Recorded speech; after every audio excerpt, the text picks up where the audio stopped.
That looks good. Alright. Let's reload this. Pull this back up. Pull this.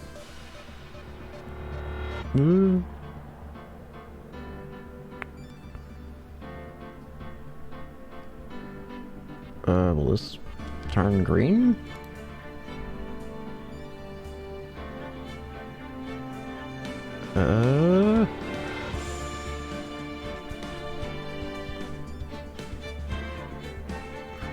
Should be changing. How's the audio looking? Same as always. I just want this to show green. Okay, now we're good. Alright, I think we can go ahead and start. Hello everyone, my name's Kane. Again, loud finger cracks apparently. Welcome back to what should be the final... I said that I would... Hold on, first off. Today we're doing the final case of Justice for All in the trilogy. And I'm going to try and beat the whole case today. Now, I said that before... I said I'd do that before as well when it came to, whatchamacallit, the final case of the first game. In total, that case ended up being 10 hours long, so, let's see how it goes with this game. I also had to end stream abruptly last night because of a storm. Storm just kind of told me no. I think this should be the right save. Yeah, this is the right save. Hey, what do you think you're doing? You got to come in with that. Good morning. Hold on, it's you. What's going on around here? I heard poor Juan was killed. Is that true? He's a bad rerun is what it is. Not steel samurai doing the most evil of deeds. You know, that's not entirely... I'll have you know I was a huge fan of Juan's. Why, oh why do all the stars I'm interested in drop one by one like flies? It's always been that way. Ever since I was in little school, and the last hamster was mine, and now it's a Queen Reaper, whoever's your name didn't spell it. Actually, I wanted to ask you about the murder and what happened. Don't push me, boy. Mr. Nick, I couldn't hear everything she said because she was talking too fast. Sam. Miss Oldbag, could you please speak a little slower?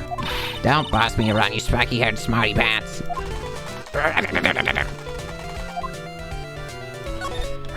Look at this. Nothing. Anything? I ain't gonna do anything unless she's got a secret. How about this?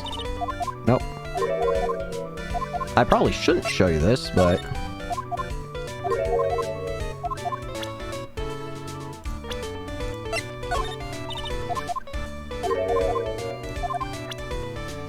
What about this? Nope. Is she just gonna be very reluctant to talk? I wonder. The victim. My dear Hammer died a year in that dreadful murder. And only recently I finally found a star that makes this heart go ba-dump again. I don't know what to say. I ask you, why does every star I cheer for always end up kicking the bucket? I'd watch your words. No one's gonna get away with saying anything bad about my Juan. But I haven't said anything. Well, I don't believe a word that woman says anyway. Woman? What woman? The irritating backbar girl with the afro and the oh gosh. I mean, what does that matter speaking about speed? Why does she never stop? Honestly, women these days. They don't know the meaning of the word modesty. When I was a young man, I was so beautiful, even the flowers were bush, but I pressed flowers of red to stars of people. Pearls, are you thirsty? A little. Okay, I'll go get you some juice or something. Thank you very much. Hey, are you paying attention? You're not gonna see step today. So I'm guessing Miss Oldback heard everything from Lotta. I want to ask you about what happened around the time of the murder. I don't know anything about that. I was here getting ready. Getting ready for what? The show, of course. Well, and the press conference afterwards. Cue mysterious music for the magical press conference. Anyway, I don't know anything about the murder. I see. But if you're talking about what I saw, that's different. I saw it very clearly. Huh? What? I saw the most important moment of the night. What do you mean? The most important moment? You don't mean... Oh, so now you treat me with respect, you disrespectful child. When you speak to your elders, you should always be polite. Really, kids these days. Please tell me, what did you see? Ah, of course. Ain't gonna make it easy, are you? That murder last night was gruesome, wasn't it? But then what murder isn't? Please don't stray into another tangent, please. If you want to hear more, then show your respect and bring this lady a present. That's a lot of locks, most we've seen. Stage, after show supposed to be a conference, even on guard himself didn't seem to know. How's a person who's supposed to give a conference not know about it? Great question. Next question. Right now it feels like anxiety, hope nothing bad happens here. Well, Maya's gone, so already something bad's happened, so... We've already failed on one front. Staring at an empty stage. Seats for spectators.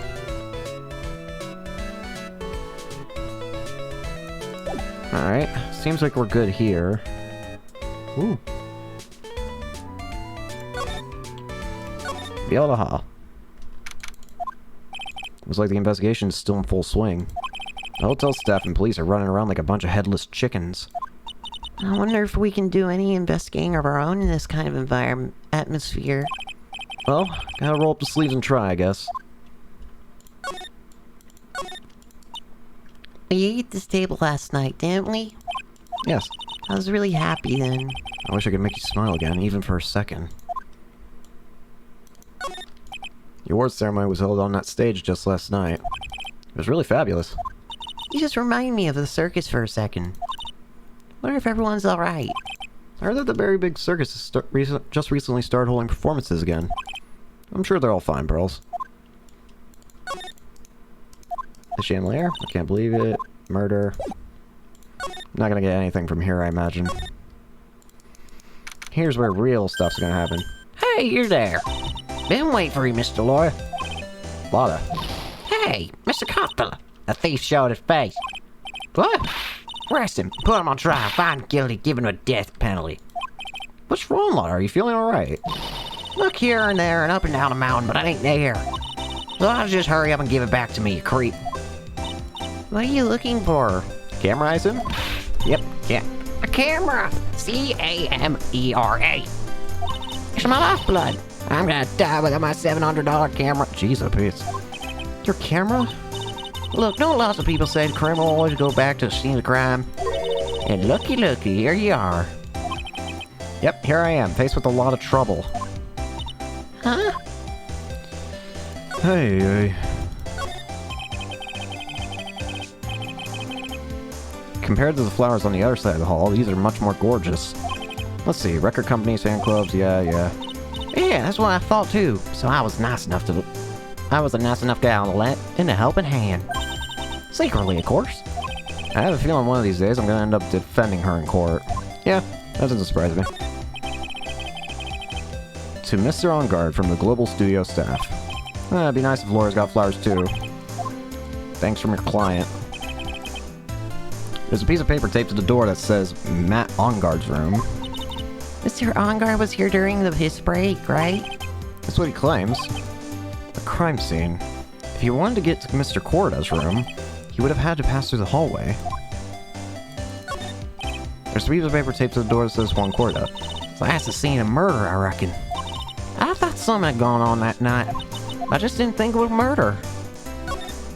There are toilets in each room in this hotel. But since all sorts of events are held here, there are bathrooms for people who aren't staying here to use as well. But for people like me, who already read that dialogue. Let's see. So you lost your camera? Ain't no ordinary camera. You buy in a store now. It's $1,600 brand new. Huh? Didn't you just say you bought for $700? I had a nice long talk with the guy at the store. About 5 hours, I reckon. I made this itty bitty scratch on it and the magic all huffed up in the face. He gave me this talking to. It was real mean about it, too. He done made me cry at that. When did you lose your camera? Last night, after the murder happened. Must have been when I was busy running around looking into things. That's when I lost sight of my dearest, darling, expensive sweetie. Lotta, what did you capture with that expensive camera of yours? I don't really know. I snapped a shot of anything that caught my eye. So I don't remember. Besides, I couldn't get anything for my big scoop. I wonder if Lotta's missing camera is even connected to that murder. Lotta's camera, a very expensive item valued at $1,600. It was stolen around the time of the crime. Lotta, please tell me what you know about what happened at the time of the murder. Well, from before the ceremony last night, I was hanging around here in this area. Yeah, actually, I was here until around the time Mr. Ungar was arrested. What were you doing here? You sure went to school, city boy? Wherever little heart goes, there's a story to be found. A big scoop to be had. A big scoop. I told you before, I'm gonna be the best tabloid photographer the world's ever seen. But of course, that means I'm always looking for the perfect shot. I wonder what scoop she was after this time. Although I was also on the lookout for the other stars that were there. Sorry. So, maybe I wasn't here the entire time. Lotta, are you sure you weren't here the entire time? So you could take a picture for your big scoop? Well, maybe I was. That's just what real journalists do. I got some juicy inside info, so I thought to myself, why not get a picture for proof? What kind of story was it that you would hang around here? Oh boy. 2 locks. Oops, sorry, Mr. Lawyer. Can't be telling you that. Trade secret, you know. Not again. Why does everyone have something to hide? We've been stopped, haven't we? Yeah, take that, Mr. Lawyer. I'm glad someone around here is happy, Miss Law, and your I rule smile. Ay, ay, ay.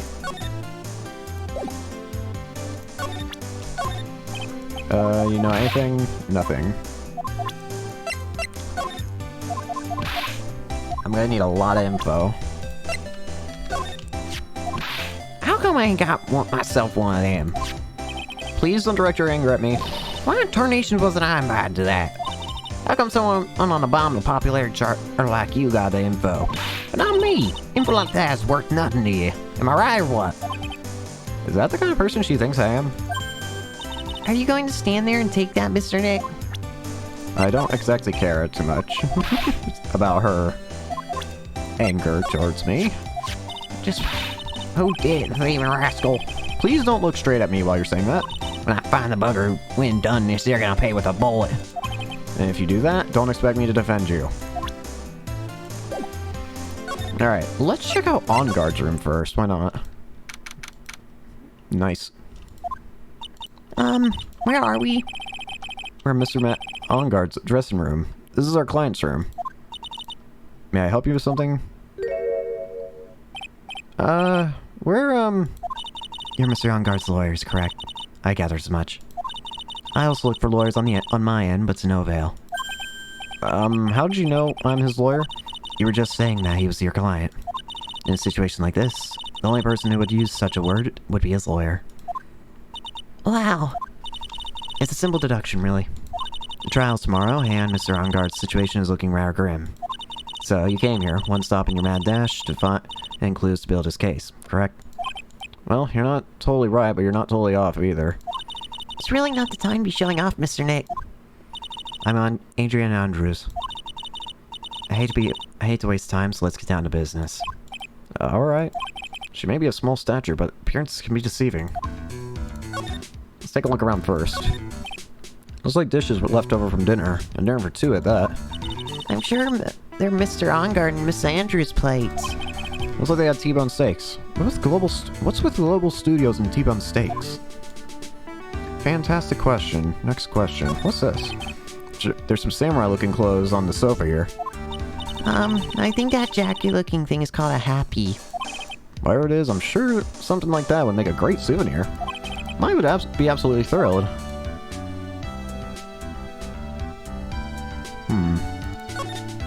It's probably Mr. On Guard's suitcase. For someone who was only going to be here for the awards show, this is a lot of stuff. Looks like he has about 3 days worth of clothes in here. Stars really are different from us, aren't they? That's the bedroom over there. That's a bed. Wow, they have really big beds here. You're tiny, Pearl.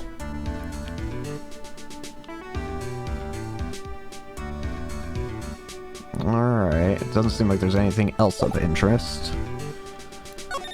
Right. Nope. Nickel Samurai. You were the one taking care of arrangements for this press conference, right? Yes, that's right. Mr. Unger said you didn't know about it. Is that what he said? Huh? Actually, I didn't know all the details either. It was a request from the publicity department. All I did was help out and do what I was asked.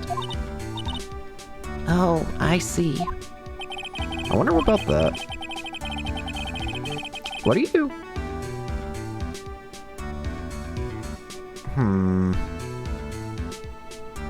I wouldn't take her to be the type of person to do something without knowing the details.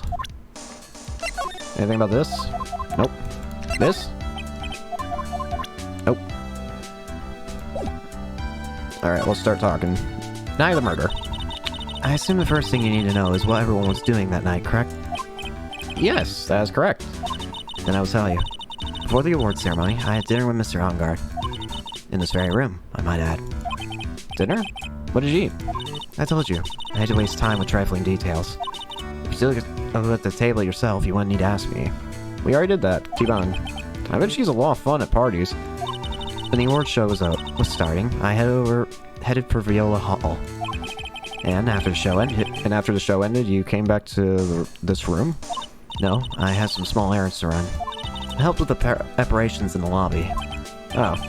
Preparations for the post-ceremony show, I guess. When it was time for the post-ceremony show, I came back to call for Mr. Ongard. After that, I went to visit Mr. Corda. And that's when you found his body, isn't it? You really held strong through everything. Yeah, she does seem to be mentally tough as nails. So about you and... Stop right there. You aren't seriously about to ask how Mr. Ongard and I are related, are you? Sorry. I have no idea how he could choose you as his lawyer. Why'd she have to go and say something like that? Mr. Nick, calm down, hang in there.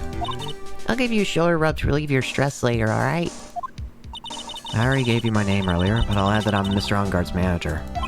His manager? Speaking of managers, did the victim, Mr. Corda, have one? No, he did not. He didn't? Global Studios has a very different policy from Worldwide Studios in that. Worldwide Studios does not assign individual managers to their stars. I see. This industry is very ruthless and unforgiving. Actually, you look quite ruthless and unforgiving yourself to your poor partner. Dragging a little girl like her to places like this, honestly. Wrong. I'm doing this to help Mystic Maya. Pearls, calm down and hang in there. I'll buy you juice later, alright? Well, I didn't show profiles now I think about it. Nope. Child. Nope. Gumshoe? Nope. Willpowers? That's Mr. Will Powers. He's an actor contracted with Global Studios. He's a very nice man. A man with a good heart. But that's all he is and ever will be. Ugh. What a horrible thing to say. Society doesn't care about genuinely nice people, Mr. Wright. Ah. For a second there, her face twisted in pain. I wonder if something happened to Miss Andrews.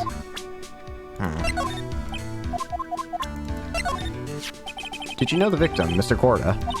Yes, I knew him. The world is such a small place, after all. Did you know about his rivalry with Nickel Samurai? Honestly, they were like children when it came to that. Time and time again, those two competed with each other over the most trivial things. If either one of them wasn't so stubborn, then maybe no one would have needed to die. I've got a hunch that this woman knows more than she's letting on. She must know why Juan Corda was killed. I was asked to become Mr. Ongard's manager. He's a pleasure to manage with his nice disposition. Mr. Ongard does seem to be like a rather weak-willed man, always doing as he's told. He's always saying my manager, right, Mr. Nick? Whole bag? Nope. How about you? I hate to talk about yourself. Alright. Did you... Motive for murder. Do you have any ideas? As to? As to why Mr. Corda was murdered? Why would you ask me about such a thing? I'm just doing my job.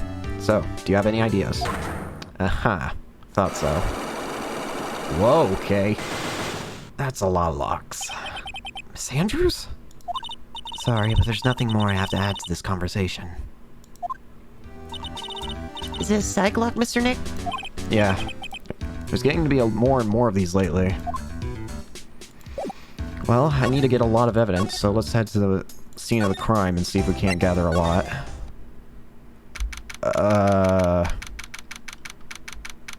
Huh. I gather this guy likes bears. Mr. Nick, where are we? We're in Mr. Juan Corda's room, Pearls.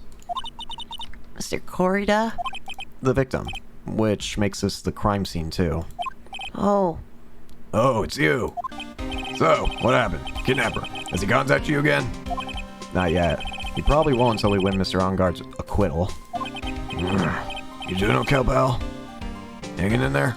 I just want Maya to be alright. We don't have lots of time left, but I'm gonna help you as much as I can, pal. Can you do that? Even if we want to look around the crime scene. Justice once. Special circumstances. Right, pal? I'll even tell you everything I know, but you gotta keep quiet. I'm sure this is why you're the best. It's up my neck on the line here. Thank you. Oh, that's right. I got you guys a map of the hotel, pal. Here you go, little missy. You're giving it to me? Thank you. Wouldn't want you to get lost in a hotel too big for its own good. Mr. Nick, I got a map. That's great, Pearls. Mr. Nick, I can't read what it says. Can we teach you how to read? Might as well take a look at that while I'm at it. So, here's where he was murdered. Here's Onguard's room. Here's the hall, and here's the lobby. Alright. Let's examine the room first. It's so messy here. Pearls really likes things neat and tidy, I take it. There's a lot of electronic things in here that I've never seen before. Hey, Mr. Nick, tell me what they are, pretty please. Okay, that over there is a watch. You wear it on your wrist. I know what a watch is. Oops. For a second there, I forgot I was talking to Pearls, not Maya. Here's a suitcase. It's a suitcase. There's so many things in it that I bet it barely closes. There's his clothes, a dryer, an electric shaver, a calculator. Do all stars pack too much stuff like Mr. Corda? Unable to answer. Wow, there are a lot of bears. Alarm clock ones, collector's editions, stuffed teddies, plastic models. It's pretty overwhelming. Is there a kind of bear he doesn't have? There's even a few in the trash can. Yeah. I have the feeling maybe the guy didn't really like bears. Poor teddies. It's hard to bear with all these problems. I don't think I want to bear with the trauma the last case caused me. What's wrong, Mr. Nick? No comment. Fridge. There are all sorts of things in this refrigerator. The carrot juice bottle and the tomato juice bottle are both empty. Empty? There's too much of a hassle thrown on the way, I guess. They're all vegetable juices. Guess he must have been a real health nut. Oh, there's a beet, some ketchup, and a ball of strawberry jam, too. Maybe red was his favorite color? Anything else? It does not appear as though. Look at my badge. Nothing. Gumshoe, you better not hide anything from me. What do you know? Anything? That's your present from the kidnapper, huh? Word talking sends and receives radio waves. We could trace that. Yeah, we can use it to find out where the bad guy is. He uses radio waves, huh? I got it. I'll go find a radio scanner and let you borrow it, pal. I feel like the killer would know. Anything else? I'm sorry. What? I really want to help you look for her, pal. Mr. Detective. If anything happens, let me know, okay? I want to help in any way I can. Hey, little missy. Listen good, okay? Okay, what is it? Don't ever pick up a whip, okay? Don't even think about it. Huh? If you ever find yourself thinking you want one, try and make do with a good slap to the face. Got it? Slap the person in the face. Props me, okay? Personal experience tells me Gumshoe should be careful what he wishes for. Look good. You're saying the same thing.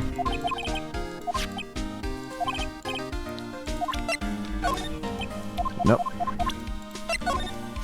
Bad choice, she would be number 3 on my list of people I don't want to see. Because I'm in the #1 spot. Don't get all high and mighty on me here. You taking the tumble into second place, pal. Is Von Karma #1? Then who's in first? This Von Karma's miles and miles ahead of you in this race. Oh, She's really scary. Right now, Miss Von Karma, you really know.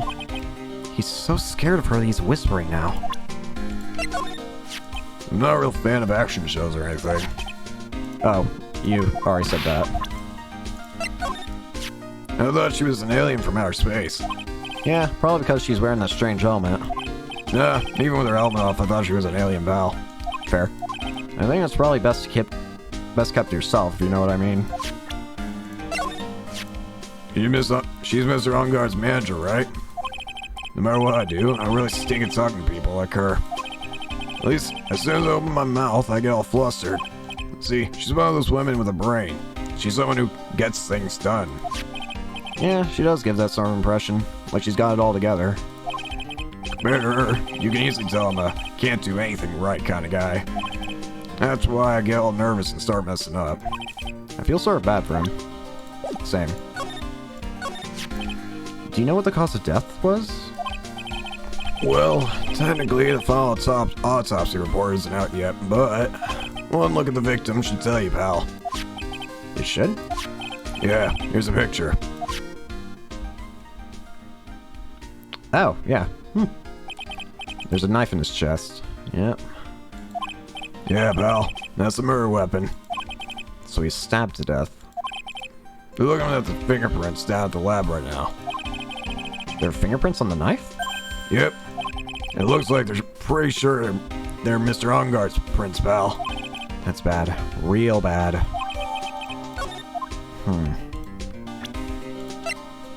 Let me check this. Is any... Oh, hey. Wait. Didn't Pearl say that the tomato juice bottle was, like, empty? Also, that's not a lot of blood. Like, I don't know, maybe it's because the photo's black and white, but that doesn't look like a whole lot of blood. Not nearly enough to where it could kill someone. Most importantly, though, why is this vase broken? And why is this open? I wonder... Was he actually killed with a knife, or was he poisoned? Because it looks to me... I don't think this would have killed him. That's like a little bit of blood, and that looks more like a butter knife to me. No. It probably is a sharp knife, but still, my point stands. This much blood? That's not gonna kill someone. At least I don't think so. Unless you pierce the heart directly, which... I don't think so. I don't think they did. Whatever. Weird.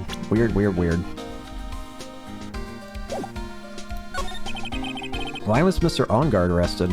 Because we got evidence on him. Evidence? It looks like the victim, along court, really put up a big fight. Oh, there's more to the room. Yeah. Yeah, one look at this crime scene and you can tell. There's signs of a struggle everywhere. Well, yeah. During the fight, his button came off. Mr. Onguard said something about a button. Something like one of them Jammin' Ninja's buttons got caught in his hakama. That's not all. What? There was a witness, pal. A witness? Who is it? That lady, Miss Oldback. Please, anyone but her. Prosecution has plenty of evidence to make a solid case. Not to mention, there's something around where the Vic was that's a little off. Something that's a little off, as in? As in, That's for you to figure out, pal. Alright, let's try and figure it out, Mr. Nick. Well, if there's more to examine, I need to examine more. Right here? Looks like Mr. Corda had dinner last night. This bottle, it's tomato juice. We had a lot of food at the awards show last night. But I wonder if the stars had gone on stage after only eating a meager meal like this. This is a guitar case, I guess. A little beat up, but still usable. That's strange. The guitar's not here. Maybe you forgot to bring it to the show? The Mystic Maya. She said the bright red guitar was the Jammin' Ninja's signature item. That's true. Huh? This guitar case is wet. But it's only wet on the top of the lid. Yeah, there's no water inside the case. This is water, isn't it? Weird. What about this? Balls of cosmetics are scattered all over the floor. This is probably where Mr. Corda fought his assailant. Where are these bits of glass from? A flower vase, maybe. There are flowers on the floor, but I don't know what they are. You don't know much about flowers, do you, Mr. Nick? No, that's not my job. It's a beautiful wine glass, and there's tomato juice in it. Ew, tomato juice. I don't really like it much. There's a bottle of it on the table over there. That's probably where it came from. Doesn't it seem weird? What seems weird? I mean, everything else is scattered all over the floor. Yeah, and yet this thing is perfect. She's right. The flower vase was broken, and the makeup is strewn everywhere. Why is this glass the only thing that's still alright? Found next to the victim. It's filled with tomato juice. No sign it's been drank. Weird. So that's a bed, right? Yep, it's big, but it's a bed. Mr. Nick, it's so soft. Big beds must be a rarity for her. It seems as though that's everything. Alright. Gumshoe, what about this? Anything? So, about this wine glass. Ah, so you noticed it, pal. The whole crime scene was a mess, but this glass was the only thing that was untouched. You noticed that too, Detective Gumshoe. No, actually, Miss Von Karma noticed it first. That explains a lot. Yeah, Pearl's noticed it before me too. Hey, wait a minute. So, does that mean Miss Von Karma is here at the hotel? Yeah, she's around.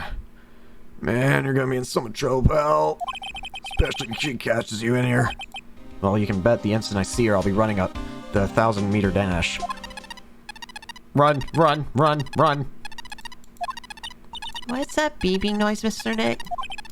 I've heard the sound somewhere before. It's Miss Von Karma. Start running. For some reason, whenever I hear that sound, she pops up out nowhere and whips me. Come to think of it, that's exactly what happened the last time. Sorry, I gotta make myself scarce. Later, pal. Ah! It didn't work. At last, you reveal your true nature, Mr. Phoenix Wright. Would it be too much to ask for you to be nice to me for a change? So, you're the type to steal information from pitifully hopeless detectives. That's very dishonorable of you. Oh. Don't you dare run away and scruffing the trench coat. I didn't think the detectives of this country could be this pitiful. Detective, come over here for a second.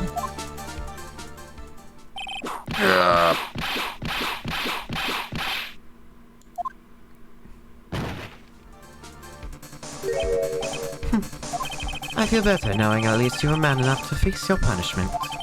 You're so scared, you just throws up on the spot. Mr. Phoenix Wright. You have soiled my perfect prosecution record. I'll never forget that. This time, victory is mine. Victory is yours. Is that all this means to you? What? Come, Scruffy. Come, Scruffy. The investigation and briefing is about to begin. Yes, sir. This isn't over yet. I swear on my family's honor. Oh, now what'd she throw at me? What is this? Huh? Well, I guess this means that I gotta get back to the precinct now, pal. If you ever need me, come down to the Criminal Affairs Department, alright? And if you can, try not to let Miss Von Karma see you. What'd she just give me? Oh, I don't get to look at it. Oh, wait, it's on the table now. Mr. Nick, what's this piece of paper? To my dearest Wendy. Leon? It's called an autograph. Autograph? The paper's got Mr. Cordo's name written on it, so it's his autograph. Oh, it's Juan. I can't read it at all. To be honest, I've never seen writing that looks like this. Ah, it's a special way of writing called cursive. Look here. See how it says, to my dearest Wendy, here in more normal letters? This sloppy, unreadable writing. It's crazy and cruel to give this to someone. Hold on. Wendy. I've heard that name somewhere before. Wait. What? Wendy Oldback? Why? Why would one... You know anything? Nope. You know anything? Nope. Maybe I should show this to, Oldbag. Maybe that'll do something. Oh? Oh, Mr. Wright. How are you? Ah, Mr. Powers. Have you been here the entire time? Yeah. People connected to the murder aren't allowed to go home, let alone leave. That sucks. Can you tell me a little more about the Nickel Samurai TV show? Okay. The Nickel Samurai is an action hero program aimed towards kids. It's a sequel to the Steel Samurai. I see. This time there are 3 samurai brothers, Aluminum Samurai, Tin Samurai, and of course the Nickel Samurai. It's a love Y in Neo Tokyo. I see. Wait. A love what? A love Y. This girl, Sayo, works in a tea shop and all 3 guys fall for her at the same time. Oh, I guess the Y shape is like the 3 brothers colliding over this one girl. Anyway, Sayo is actually the daughter of the evil Strawberry Clan's clan leader. Sounds like an unusual situation. Like Romeo and Juliet. Times 3. Yeah. Strange thing is, this sort of forbidden love story is really big with the office ladies. Yes, Pearls? What happens next? I wanna know. Does Miss Sayo fall in love? She does, doesn't she? Every Sunday at 8 a.m. Well, stop watching Kids Masterpiece Theater starting this week. I can't believe she's really considering it. So, what's the Jammin' Ninja TV show like? It started from a remake of an old movie, to tell you the truth. The Jam Ninja, like the samurai shows, is geared towards kids. It's the story of a ninja who can't scale a wall, but became a big pop star anyway. What? He was a really lousy ninja. Absolutely couldn't do any ninja things right at all. But boy could he sing. This trusty bright red guitar in hand, he took the ancient world by storm. A ninja with a bright red guitar. And then, the final fight in front of his beloved Princess Misola. Jammin' versus the Muromachi 5. Suddenly, our brave hero catches a not-so-jammin' cold the night before Battle 3. Oh, that's too bad for him. Yeah. This kind of pop music-based love story is something high school girlies really like. Yes, Pearl? What happens next? I wanna know. This is a Jammin' Ninja. Will you be able to sing? What about Princess Masola? Every Sunday. What show should I watch? I can't believe she's considering it. You know anything? I really don't. Wait, are you saying the same thing? Yes, you are. Nope. They called us so suddenly that something about it just seems off, you know? You mean the press conference? Yeah, he said there's something I'd like to confess if I win.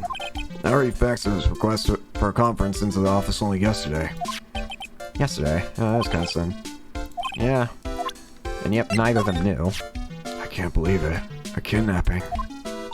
Do you remember what the person looked like who gave you this to you? It was that bellboy, and I didn't suspect a thing because he looked like such a normal man. What do you mean?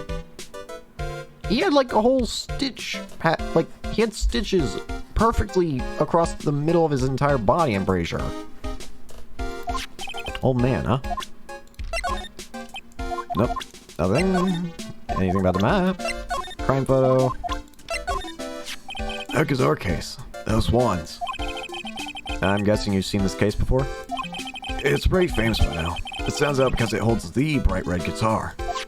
The bright red guitar, the Jam Ninja's signature item.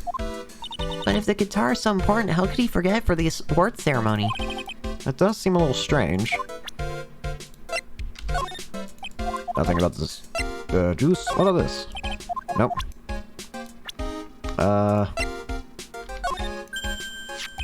Hey, it's Miss Andrews. She's Matt's manager.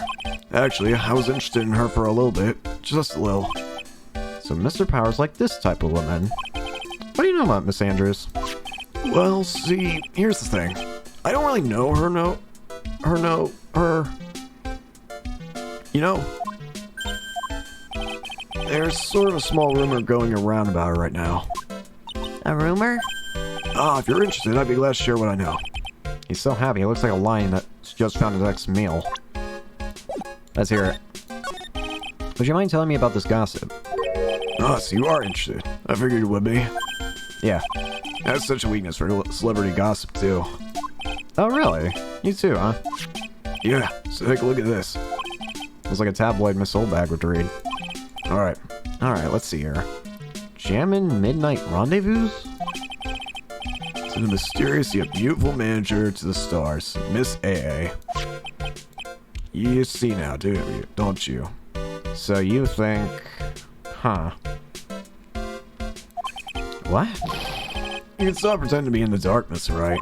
Juan Corda doesn't have a manager of his own. Which means if we're talking about a certain manager with the initials AA... Adrian Andrews. Yes, exactly. This is big news. But it seems kind of odd.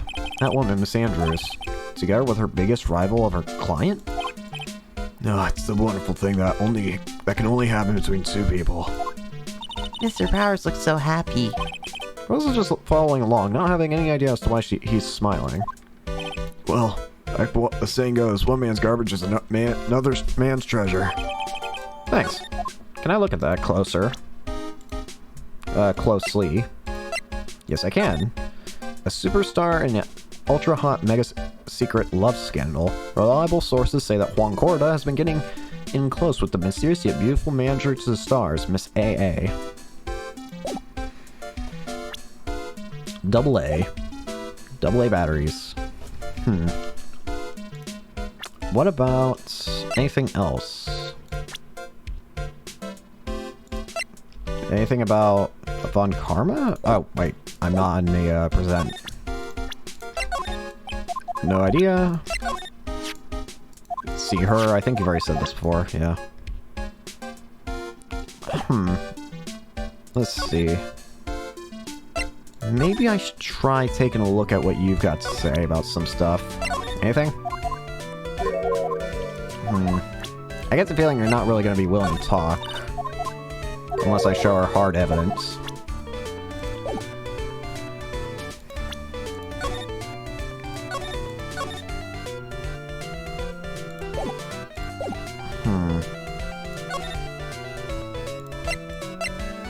Oh yeah, and the crime. I also have that with gumshoes. Alright, let's first see. Let me see.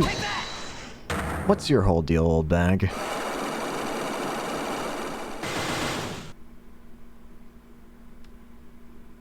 What you witnessed. Alright, I'll be honest with you for now. Then please, tell us what you saw. But, what a waste. And here I was having a perfectly good chance to have a little fun at you young'uns' expense. I am a little devil after all. Doesn't that imply you aren't a good person? Alright, I'll give you what you want.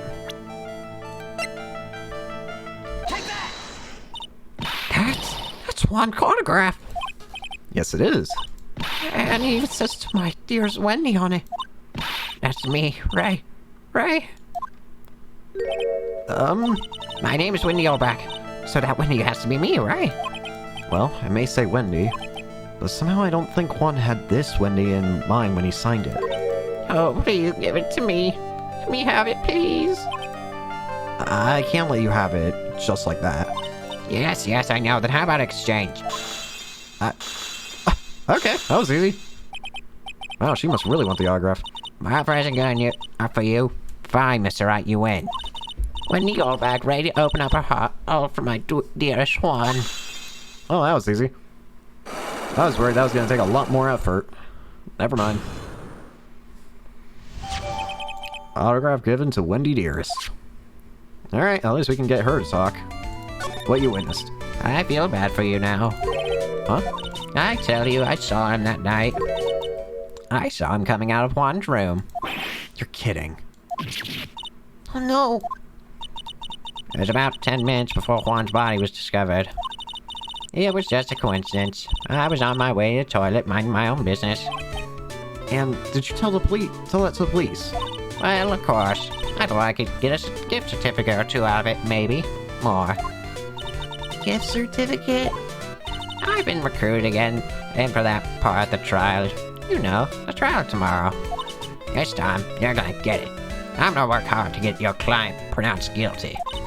Mr. Arngard hasn't done anything bad. I don't care about details like that. I know he did my dear poor Juan in. I just do. That yellow-bellied chicken. Yellow-bellied chicken? Wondering what that would look like. I trust my senses. I know when someone did something bad, and I say he did it. What did Mr. Arngard ever do to her to deserve this? What did Mr. Arngard do to you to make you so... You don't know. That guy, he framed my Juan. He created that scandal that plagued poor Juan. Mr. Nick, What is it? what's a scandal? Oh, I'll tell you about that after we get home, okay? Poor Juan, led astray by the wiles of that vile temptress. Oh, I wonder... Mr. Nick, what do vials and wild temptress mean? How about we just listen to what Miss Olbag has to say for now, okay, girls? So, Miss Olbag, who's this woman you're talking about? Adrian Andrews, of course. Who else? That guy, he shoved the girl into Juan on purpose. His own manager. But why? I thought lawyers were so smart. It was a great scandal to make Juan lose face. That girl drove Juan into a scandal that dragged his reputation through the mud. Sounds like a pretty standard definition of a scandal to me. Why do you know about that anyways, Miss Holbag? I'm one of Juan's biggest fans. I'm always out there gathering information. There's nothing I don't know. And you have proof that Mr. Arngard did what you say he did. Next week's issue of the certain magazine says so. Of course, a tabloid. Next week. Doesn't that mean it's something people don't know about yet? Why would Miss Holbag have information like that? Where does she get it? Well, I don't think I'm gonna be getting too much else.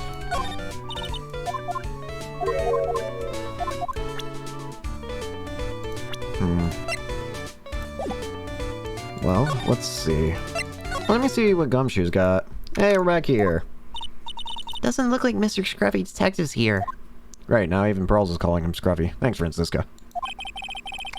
They said something about an investigation briefing earlier, right? Why don't we come back and try again later when they're done? Okay, I guess that's all we can do right now, right, Mr. Nick? Guess so. I'll examine the place later then, when we actually got him here. Actually, I should go check out, not here. Detention center. Hey, buddy. Let's have a little chat, shall we? What do you think about this article? You're talking about her thing with Juan? I always thought she was a bit careless in the way she handled it. And that's it? That's it. Okay. Very well. Nope. Nope. Nope. Nope. Nope. Yeah. You already looked at that. No, don't call.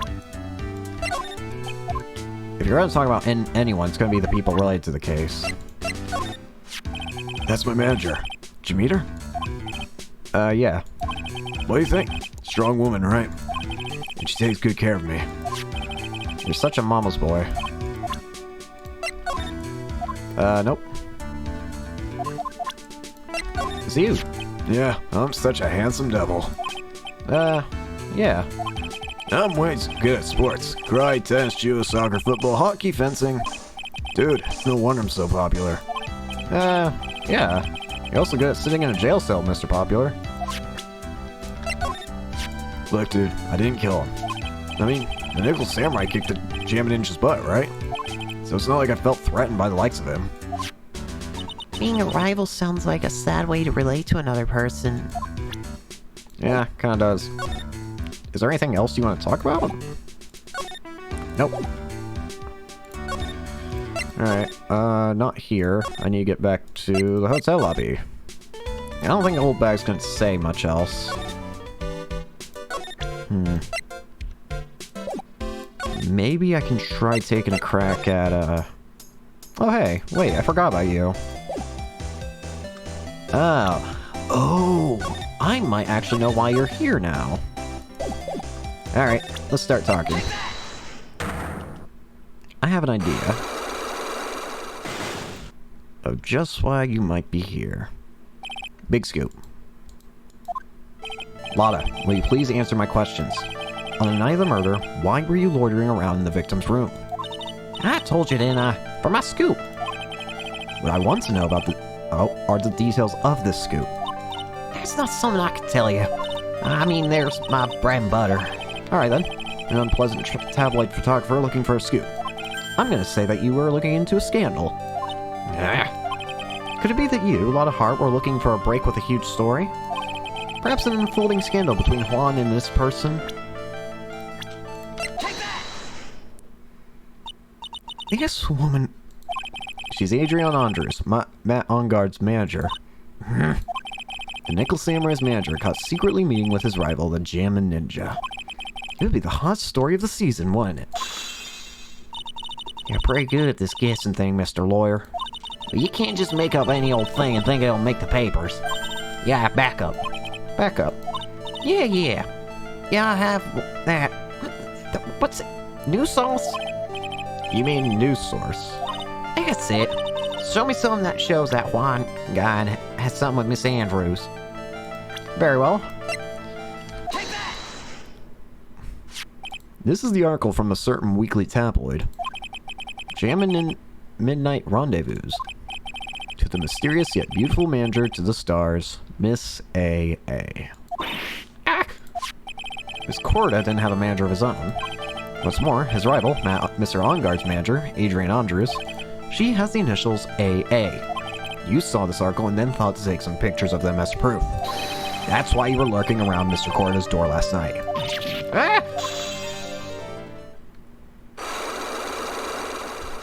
So that explains why you're actually here at all. You wanted to get a scandal. Tell me about it. You were looking into Mr. Corda and Miss Andrews' affair, weren't you? You got it. I was gonna get myself a scoop by catching them in a secret meeting. But there's already an article about it in one of these weekly tabloid magazines. It's no longer breaking news. What'd you just say? Her initials are AA. What kind of vague thing is that? That ain't no proof of nothing. People are gonna want to see real proof. At least I do. That's what I was doing. Getting photos. Oh. I'm gonna whip up the reader's interest with some gossip and a little misleading. Then spice it with a little, and spice it up a little, and then have myself an exclusive story. Wow, Lotta. Nice journalistic integrity you got there. I already finished writing up my spicy article, you know. But the paper I wrote on, my note to myself, is gone. Your note to yourself? It was inside that case of my $1,600 camera. They done run off together. I came here for my big story. Didn't come here to have my treasure disappear on me. Yeah, I understand. It's enough to make a gal go bonkers, I tell you. What's with people now, anyway? Never thought I'd see the day when someone done steal something from me. You really want that note back, huh? I've got no idea why, though. The story on that note is probably a bold-faced lie. Tabloid article about the witness was in the camera. I wonder... Alright. Let's start talking to you, then.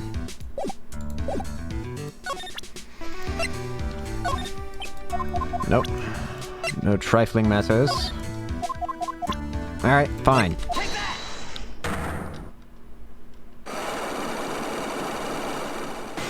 I get the feeling you're not going to be as willing to break these locks as Old Bag was. Why Juan Corda was murdered? Why was Juan Corda murdered? If you ask me, I think you know the reason he was killed. Why are you hiding things?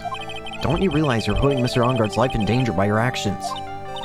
Why do you ask questions to which I have no answers? The truth is, I was not that close to Mr. Corda. You were not that close. That's right. I've never been good at being intimate with another person. You are not good at being intimate with another person. Somehow, I highly doubt that. You and Mr. Corda had an intimate relationship, did you not? A silly third-rate tabloid article. If you even had half your wits about you, you wouldn't believe such rubbish. Well, it seems quite a few people have already bought into the story. As expected in a world filled with crooks and liars. That's self-standard good side. In any case, I despise interpersonal relationships like that. I see. However, what if there was a need for you to get close to someone? Me? Need to get close to Mr. Corda? As if there was ever such a need. Didn't you get close to Mr. Corda for this person's sake? Nope. Owie! Didn't you need to get close to Mr. Corda for this person's sake? The pain goes here!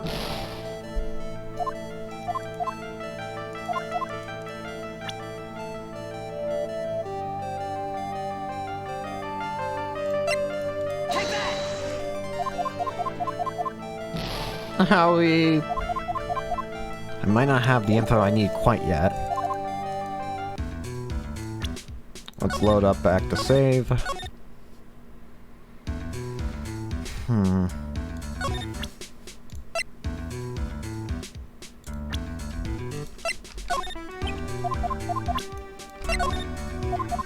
Hey, talking about yourself, we've already discussed all this.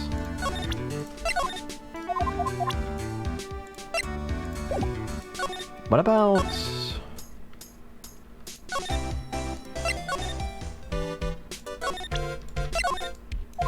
No.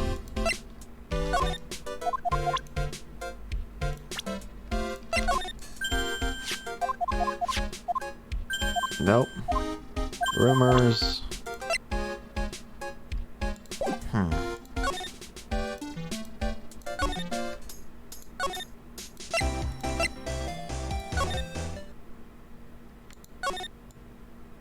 Is there anything in here that I'm missing?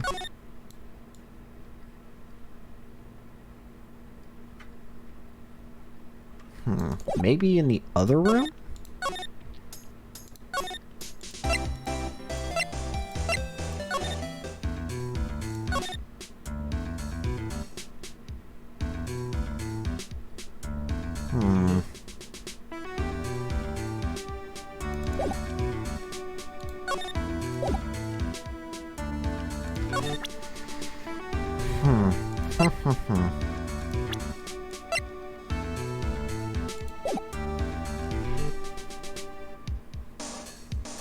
Why would she need to get closer?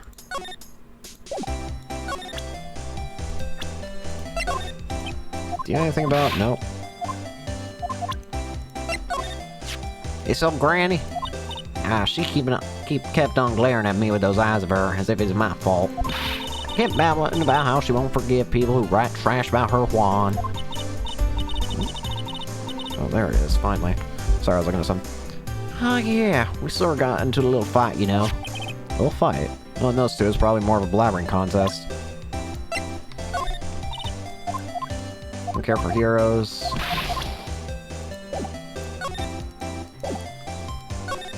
You know, maybe Old Bag's got something.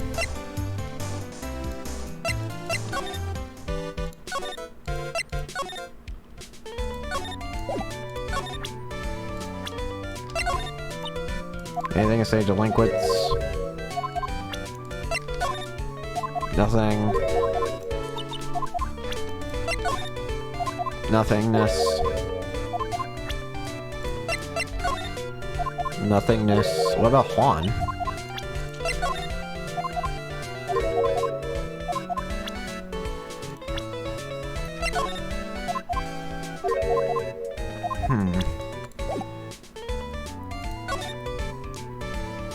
Doesn't seem like there's anything.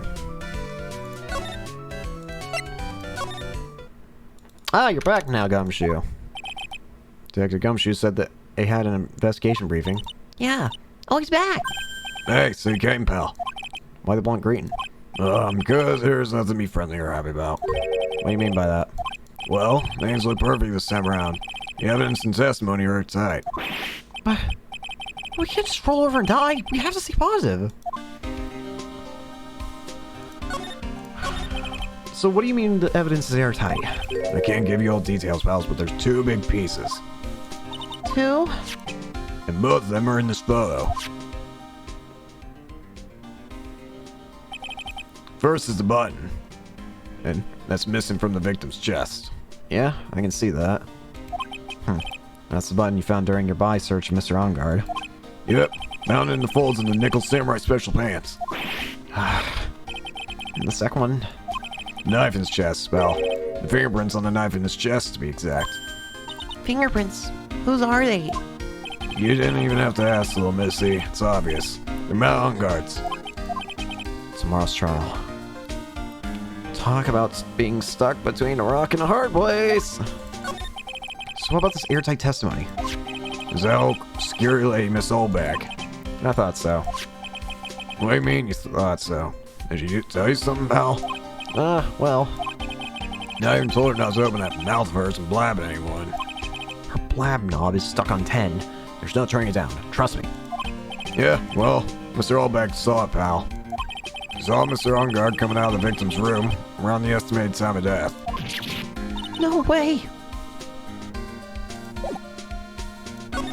We're in a lot of trouble. Nope.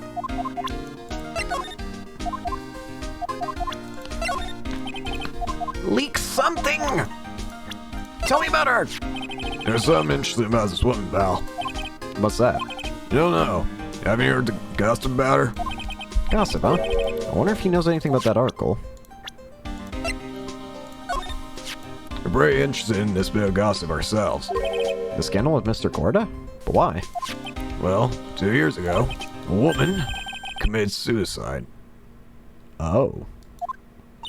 Suicide? Her name was Celeste Impax. And she was Juan Corda's manager. The victim's manager? That's not all, pal. Miss Impax was Miss Adrian Andrews' mentor.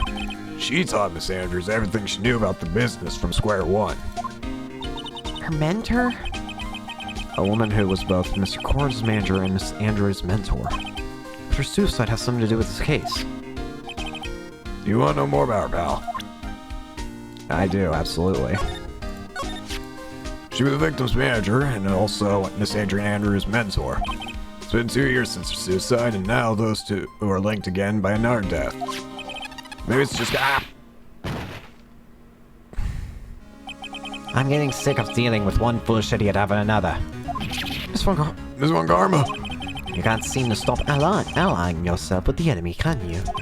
I don't need a traitor in my midst. You don't? You don't mean... I do. Scruffy, you have 30 minutes to get out of here. You are no longer needed. Goodbye. That's... Wait, please, wait, sir. Hey, I don't get it. It's quiet. If you weren't for traitors like you. I would have won, is what you want. I would have won, is what you want to say. Whew. That voice. Hedgeworth! It's been a long time, right? This person... This is Mr. Edgeworth? What am I going to do with you? Still blaming others when things go wrong. You haven't changed a bit, Francisca. You... How dare you show your fist to me without a shred of shame upon it? You soiled the Von Karma name. Dragged it through the mud. You have run away with your tail between your legs like the ill-bred dog you are.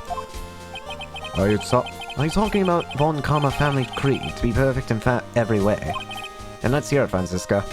How are things going? I hear you're having a rough time maintaining perfection in this country.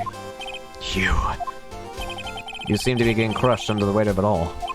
That's why I came back. Keep your subjects to yourself. I haven't given in yet. I won't lose. This case is mine. I'll never hand it over to you. Never. Mr. Phoenix Wright. I will see you in court tomorrow, in court. It'll be a clinical lesson in the meaning of total victory. Still the same wild bear she always was. Why, oh why are you here, buddy? Beard ass funny. Hi there. The detective must be the chief of the detectives here. He's glued to his computer screen. What? Heroes wrote somebody. The grand prize got away from the Jam and Ninja again? Shouldn't you be reading something more important? Oh, it's kind of cute. Mr. Nick, what's this stuffed animal's name? That's Blue. That's Blue Badger. Here's my idea. I made it. It's the precinct's mascot, you know. Wow. I'll give him a side mascot at every police station if it's the last thing I do. I hope you succeed in your mission, sir. I hope you don't. A poster of a female police officer. Wait. No, that's the Lace and Babes in Uniform Elder. My bad. Hang in there, you'll be okay. Gumshoe! Alright. I thought the prosecutor, Miles Edgeworth, had gone and died. Mr. Nick! I never want to see you again. I think that's enough of a warm welcome for someone you haven't seen in a year. Are you going to run tomorrow's trial? You heard her, right? That wild mare hasn't given in yet, it seems. So no, I don't think I'll be making an appearance. Your hatred for me is quite unhealthy, not to mention one-sided. But I will say one thing. You can't win on your own at the trial tomorrow. What's that supposed to mean? I have something definitive that you lack. And working together is the definition of teamwork. It's the power to find the truth. The truth? In order to understand this case, you have to understand a certain truth. Well, if you ever feel the need for my assistance, it is available to you.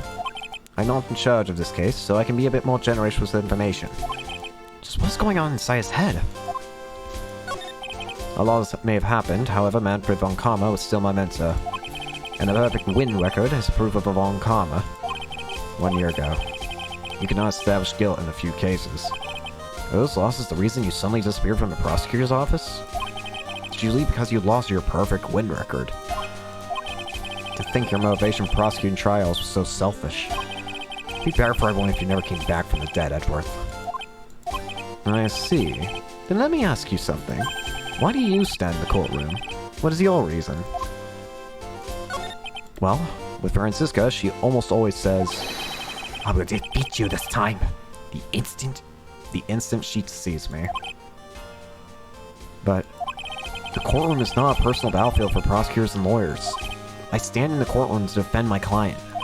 To save their lives. To save your client, you say. Those who think only of their own ego-driven goals. Those kind of prosecutors are reprehensible to me. Even if you're a prodigy, or someone like you, Edgeworth. It looks like there's still a lot you have yet to learn. A lot I've yet to learn. Me. Well, that's enough for now. The time when you will see is coming soon enough.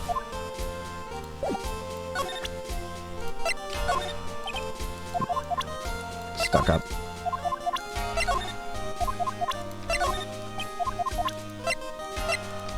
Anything? Say something.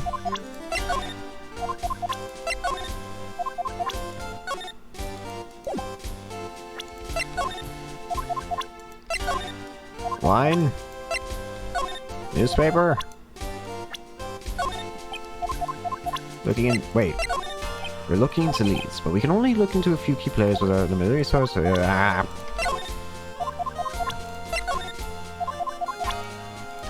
Bill? I'm sure you remember Will Powers. This is interesting. You mean the one about Miss Andrews getting close to him? That's pretty common cowboy fare, right? I don't take things at face value when there's more to be found. While I was abroad, these deplorable types of active became popular, I take it. Well, refreshing like a spring breeze is his motto. Refreshing? What's so refreshing about a spring breeze? Sounds like the pollen is not treating him well this year. I was hoping he'd react. Adrian Andrews. She holds a large secret within herself. A secret? You can't help but feel that this whole case revolves around her.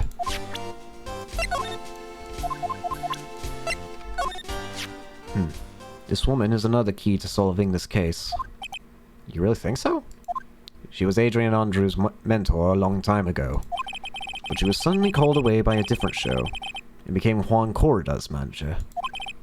And then, a few months later, Celeste Inpax died. Dazzle's rule of suicide, right? Yes. But there's still one riddle we've yet to solve. A riddle? Her suicide note. It went missing. No one could find it. A suicide note that just vanished, huh? We are looking into leads about me. Yeah. Miss Impax's death was most certainly a suicide. Of that, there is no mistake. However, we cannot find her suicide note. That's when the police began to suspect that someone had hidden it. A suicide note? But how do you know Miss Impax hadn't even written such a note? There was no solid evidence. However, we did find traces of ink on her right index finger, which makes the likelihood of a suicide note very high. Who would hide such a thing? The police think it was Mr. Juan Corrida himself. The victim? Oh. He was the one who found her body, which makes him the only person who had a chance to hide his suicide note. Mr. Corrida hid his own manager's suicide note? But why? As long as her note is missing, any speculation beyond this is meaningless. For now, I think you should look this over. This is the suicide report. Part 1, anyway. Part 1. Deceased. Celeste Impax found by Juan Corrida. Was her suicide note hidden? I think you might have just given me enough to figure out the truth. Edgy.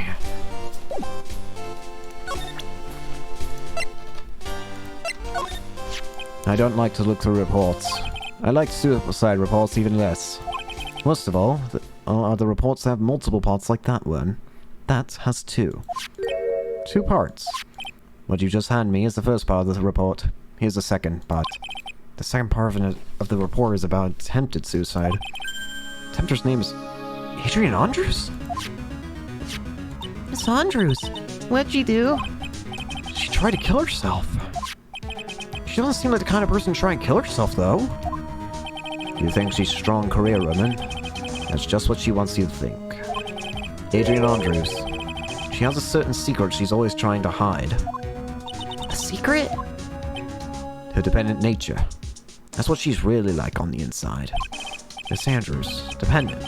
Talk about the exact opposite of what that woman is. What's this about Miss Andrews having a dependent nature? Adrian Andrews attempted suicide. It was a few days after the death of Celeste Impax. And why did Adrian Andrews think about committing suicide? Because she had apparently lost her will to live. Lost her will? But why would she... Her pillar of strength, her mentor, Celeste Impax, was gone forever. That's why. Why would that... Is this what they call following someone to the grave? After her attempted suicide, Adrian Andrews started attending counseling sessions. She's someone who needs a person in whom she can trust absolutely. And once she finds that person, she'll do anything she can to keep them near. Without such an anchor in her life, her crippling anxiety stifles her ability to live. And that's the nature of her dependency on others? When Celeste Impax suddenly committed suicide, the world before her turned pitch black. As according to Adrian Andrews herself. Then that means her super confident attitude. It's all a facade. She's only copying her mentor's behavior to hold herself together. Terrible. Shock from Celeste Impax suicide. This might just be enough to get at me through to her. Appears this can be deceiving. Alright. I think it's time.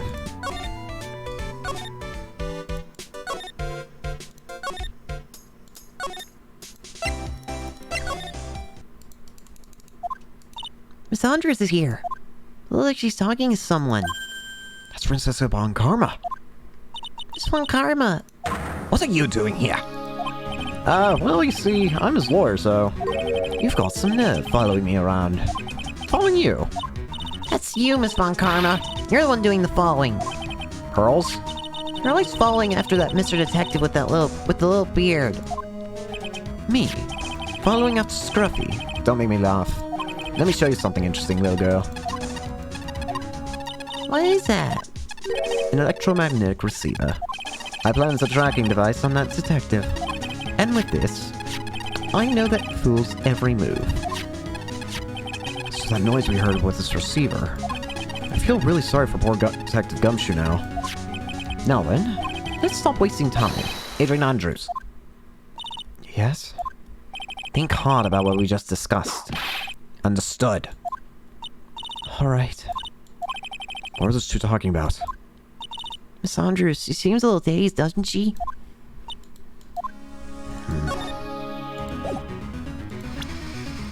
Alright.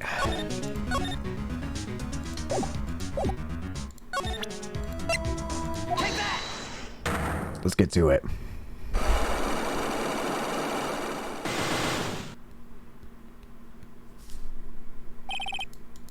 Motive for murder.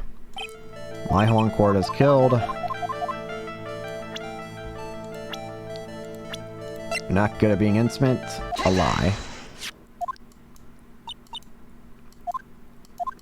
And then what'd you say?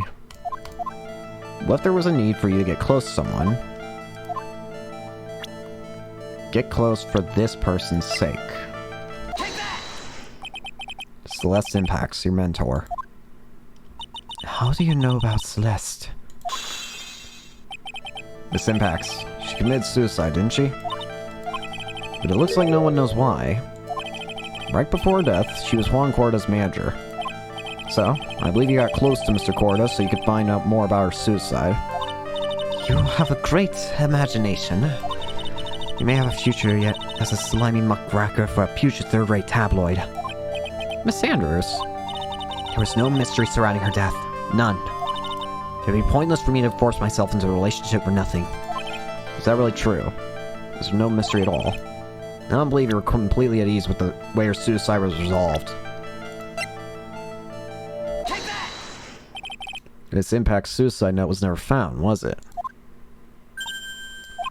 Well, it looks like the police were under the suspicion that someone had hidden it.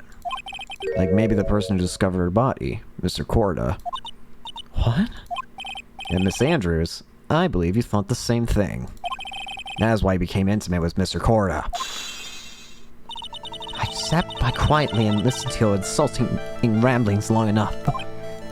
It's true that Celeste was my mentor, however, allow me to say this again. His heart had nothing to do with me.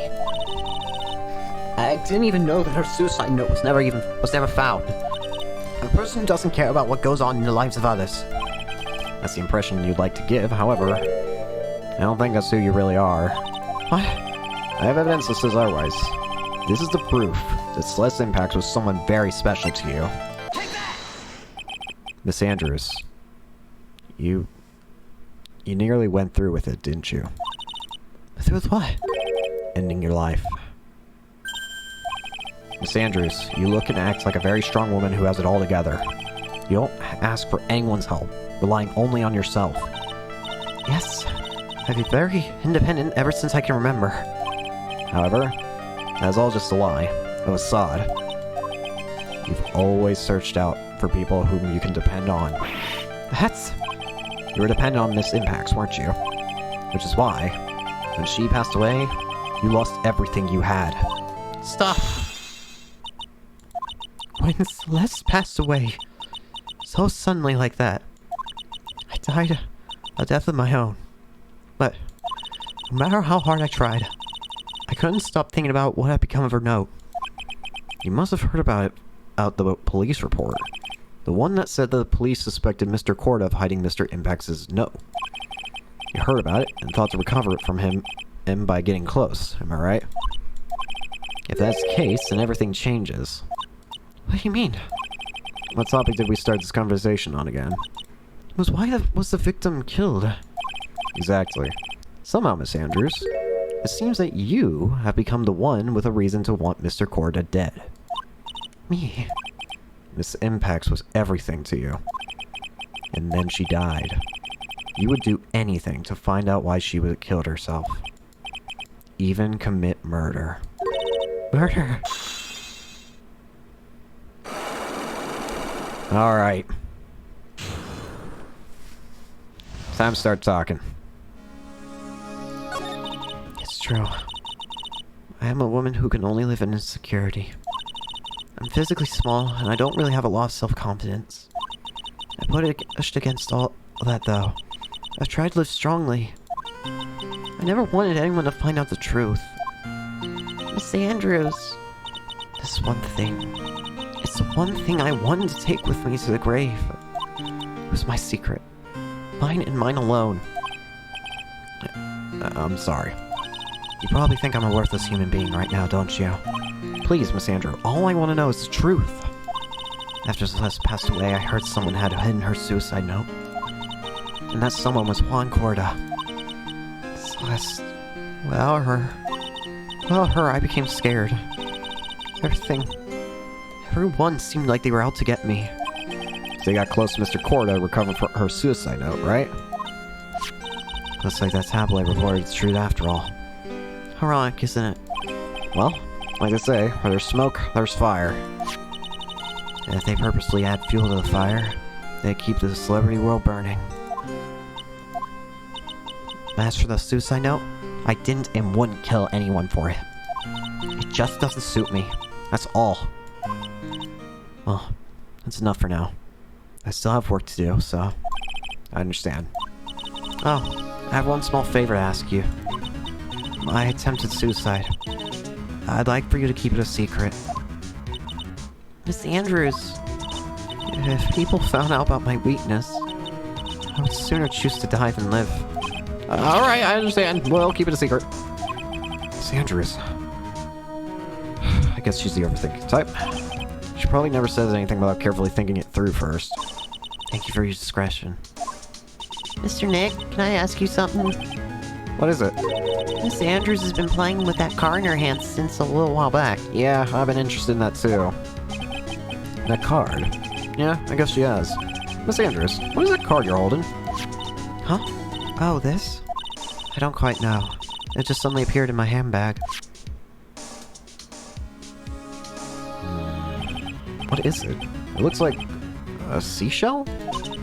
That's what it looks like, doesn't it? I honestly don't remember owning this card. I wonder when I picked it up from. I'm not remembering something clearly.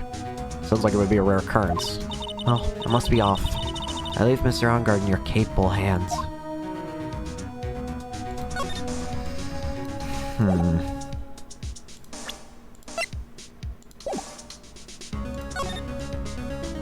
Is there any way I can get that card?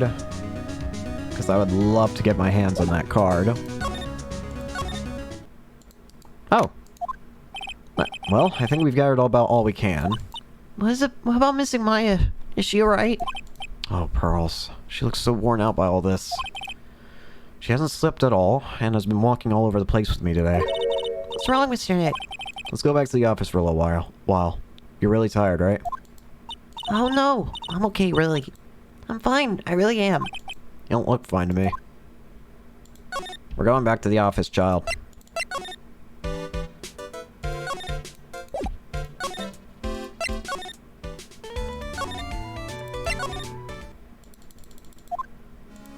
So what now? Well, we did find out one thing for sure. Miss Andrews has a motive.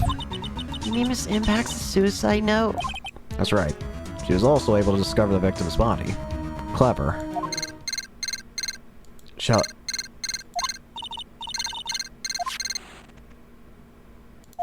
Hello? Ryan Call offices. Mr. Attorney, you're not answering a phone. Maya! Where's Maya? As I promised, I have not gone within a few feet of her this whole time. Which is why, I suppose she is absolutely famished. What? So I suggest you win a quick acquittal, my friend.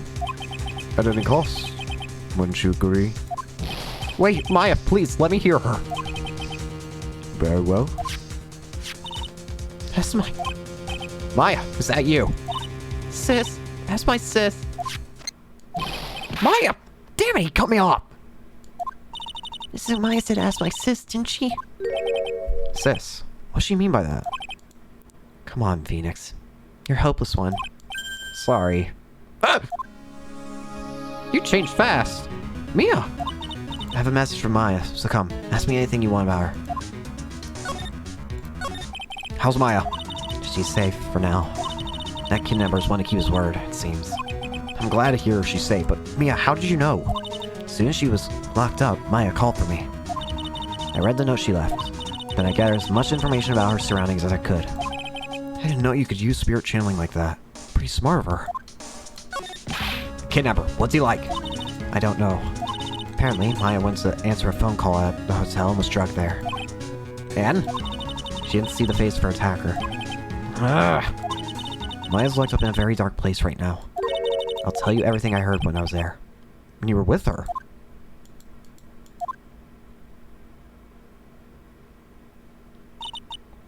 I'm starving.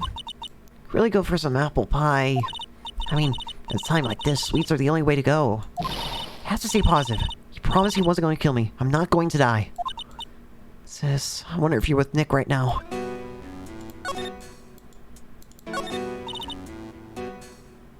There's all sorts of things piled up here. Oh, it's too dark to see. Sis, I feel like there's a lot of glass balls here. These feel like barrels. I'll pass. Too bad I'm really hungry and not really thirsty. Huh? Someone dropped a card here. It kinda looks like a business card, but there's no name on it. It's a picture of a seashell, I think. But a strange card. Drat, it's locked! But the store's lock seems easy enough to open. TV, the hero always uses a plastic card or stiff piece of cardboard. And then click! They magically open the door. Where's the card like a... That's it, the shell card! If I use this, maybe I can get the door open. This might be my key out of here. I have a feeling this card might be useful. Such a genius. Alright, now if you'll excuse me, Mr. Kidnapper. I did! Okay, now I'm getting the heck out of here. I shouldn't keep Nick waiting, or worried. Yeah, I doubt that let her out, though. Looks like it's a time to start the trial. Uncommon. Let's do it. Hadrian did it?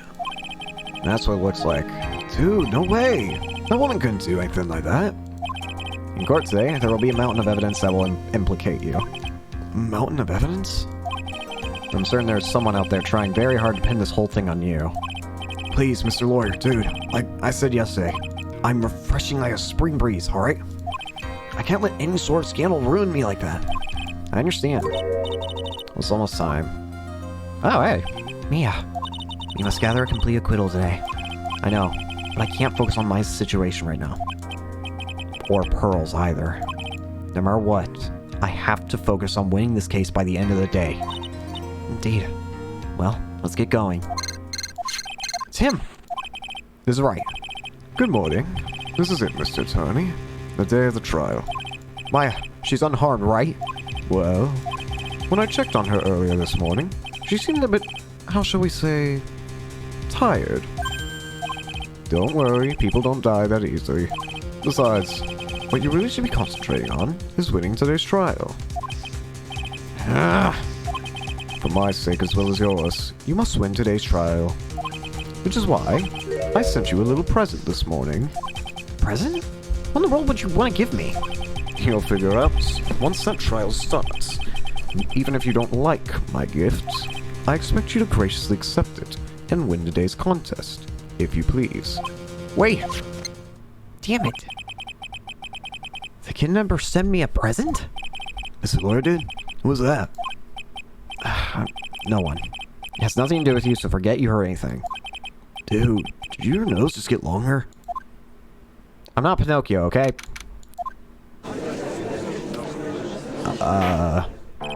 Was this now in session for the trial of my on guard? Are the prosecution and defense ready? The defense is ready, Your Honor. The prosecution does not exist, Your Honor. I say, Mr. Wright, what happened to Miss Von Karma? I don't know, Your Honor. Why are you getting mad at me? Your Honor? Please be quiet, bailiff. Cause is in session. If you must tell me something, please keep it brief. Now then, what is it? Prosecutor Von Karma is, this morning Miss Von Karma was shot...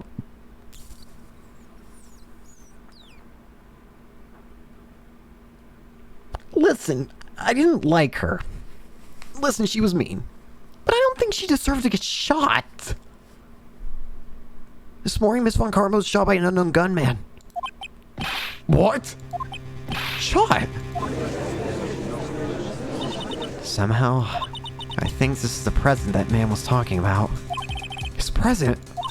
Miss Von Karma is one of the top prosecutors in the country at the moment. If she were to disappear, it'd be your advantage. This is totally insane! Miss Von Karma, she alright? I don't have that answer. She's alive in stable condition. That's good. Phew. You're...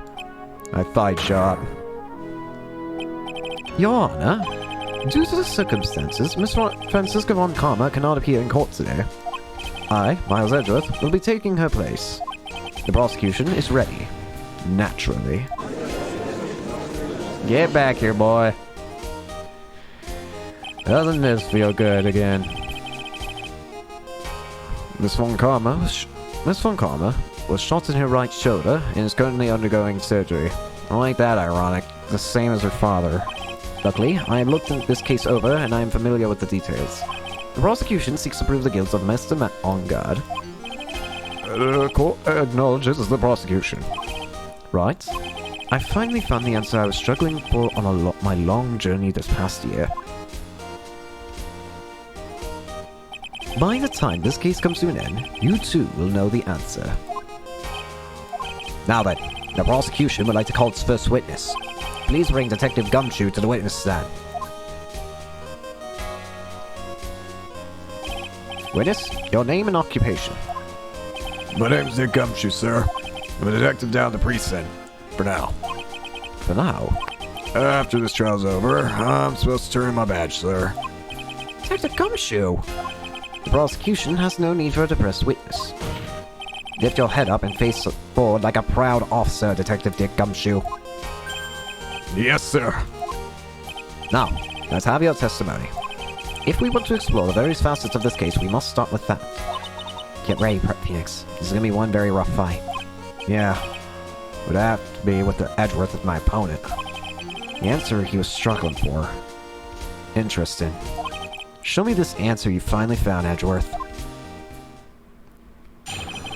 Bare facts of the case. The murder happened after the Hero of Heroes Awards ceremony, sir. The victim, Juan Cordo, was found dead in his hotel room. After looking into the cause of death, we believe he was definitely murdered, sir. First, we thought there was some suspicion about the empty guitar case. However, we later found out that the guitar case had nothing to do with the murder. Really? After the awards ceremony ended, the victim was alone in his room. Yes, sir. Both the victim and defendant went alone to their room, sir. I see. Mr. Wright, you may begin your cross-examination. Very well.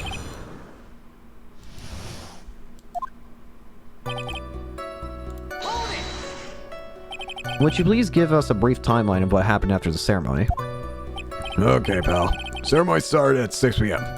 Ended around 8 p.m., and then there was a short break. Special post-ceremony show was supposed to start in the lobby 30 minutes later. And that's when the victim's body was found, right? Which is to say, the murder occurred during that 30-minute break period. Please continue with your testimony, Detective.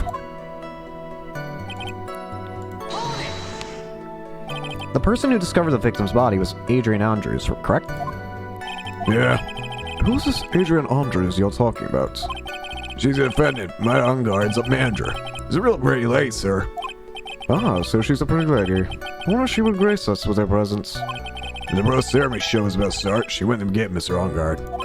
After visiting his room, she went to the victim's room to get him for a show, sir. I see. And that's when she found the victim's body. Alright. The cause of death. Wasn't that because Mr. Corda was stabbed in the chest? Only a careless amateur would believe something so brainless as that, pal. He's poisoned. Take a good hard look at the crime foe. Now, a real bro's attention would be drawn on here to this bandana. Banana. His bandana, sir. That's the thing wrapped tightly around his neck, sir. Oh, yes, I see. His banana scent is bandana. Then what about the knife? Seemed been stuck in the victim's chest on purpose after his death. We have a crafty murder on our hands. Strangled with a scarf, then stabbed with a knife. Strange. And why did you think that? Because it was empty, pal. The Jam Ninja doesn't go anywhere without his bright red guitar. We couldn't find it anywhere at the crime scene, but... Oh, then how about this theory? A fan really wanted the guitar and did the crime to get it. How's that? We thought that too, but... But? The only fingerprints on the guitar case were the victims. Only the victims, huh? I see. Oh, so much for my theory, then. Empty. There is some water, but only on the top of the lid. Bears Corda's fingerprints. However, we later found out that the guitar case had nothing to do with the murder. What convinced you it had nothing to do with the case? Guitar wasn't at the Gatewar Hotel that night. Well then, where was it? The bright red guitar was eventually found at the TV studio. The victim, Juan Corda, had apparently only taken the case with him, sir. So you mean he forgot to put the guitar inside the case? Yes, sir. Even when he was on stage with the ceremony, he didn't have his guitar. So that guitar case was empty even before he got to the hotel. Yeah, that's right. So it really had nothing to do with this case after all. I believe that was enough. First, the victim was choked to death with his bandana. Then, after the victim was dead, the killer deliberately stabbed him with a knife. Which brings me to my next point. Why then did the police arrest Matt Ungard? Because there was reason enough to suspect him. Here it comes. Looks like Edgeworth's back in full swing. Very well. Detective Gumshoe, please testify this matter. Yes, sir. Why arrest Ungard? Tell me. Matt Ungard and Juan Corda were huge rivals with each other. They each thought the other guy was in his way. That's motive enough in my book. As for evidence, there's the Jam Ninja's button. It was ripped off on the ninja costume and found in Mr. Ungard's hakama. The defendant's fingerprints were also found all over the knife. The defendant brought the knife for the crime, which makes this a premeditated murder. So the defendant's fingerprints were found on the knife used in the stabbing. It was sort of sticky on the handle, so the fingerprints came out pretty clearly, sir. The victim's blood and Ungard's fingerprints in the grip. Gatewater is engraved. I don't know what I just did there. And there's this button. That was found in the defendant's clothes, wasn't it? And this button also covered in blood. Yes, and we know that the blood on it is the victim's blood, sir. What? Was ripped from his costume, is covered in Corda's blood found in Ungard's hakama. All of this points very clearly to the defendant, doesn't it? Yes, it most certainly does, Your Honor. Ready to give in yet, right? I'll find the hole in your argument somehow. You can press as hard as you like. Just hurry with your usual pointless questions. It's still Edgeworth, alright. It is still very much Edgeworth. Let's save here just to be safe.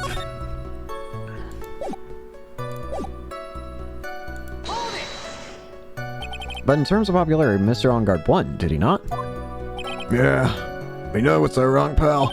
Juan Corda was always one step behind Mr. Ungard and everything. Just here it seemed he finally caught up, ready for the big final showdown.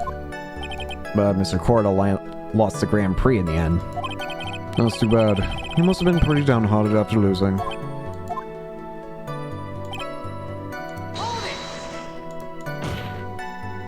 Wait just 1 second here. Mr. Ungard was beating Mr. Corda in the popularity polls. Well, yeah, I guess, but... Which means that in the defense side, the victim was not a rival at all. Which means he had no motive to kill at all. Yes, I quite agree. Well, Detective? It's not, well... I guess you put it that way, then yeah, the defendant would have had no motive. I heard that coming from a mile away. Detective, I'm beginning to see why you were fired. No, not you too, Mr. Edgeworth, sir. That's... I look forward to your pension negotiations. No. No, Detective, let's continue with your testimony. No. Not my poor pension, too. Detective, if you value your money, I suggest you proceed. Yes, sir. He's on my pension later, sir. What was I about what about what I was saying? Hello? Anyone?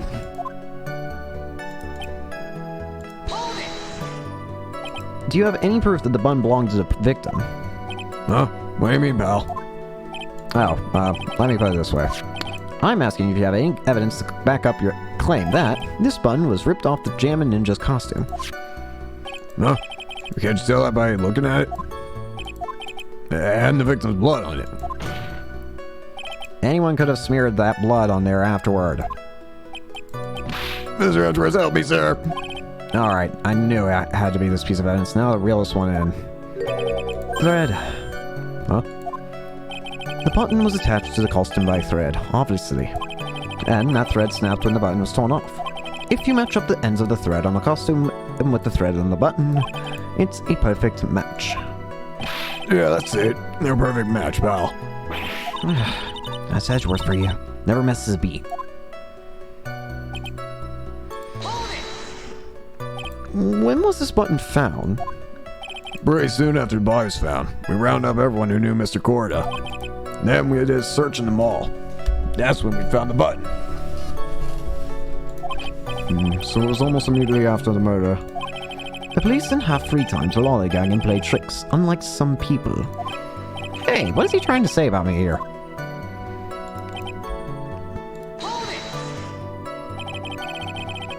How were the fingerprints arranged on the knife?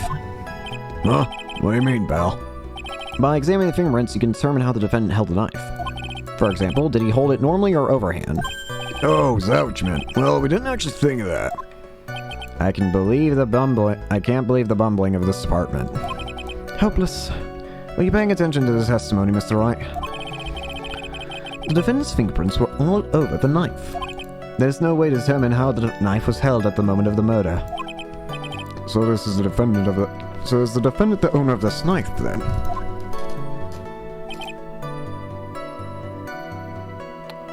Hold on.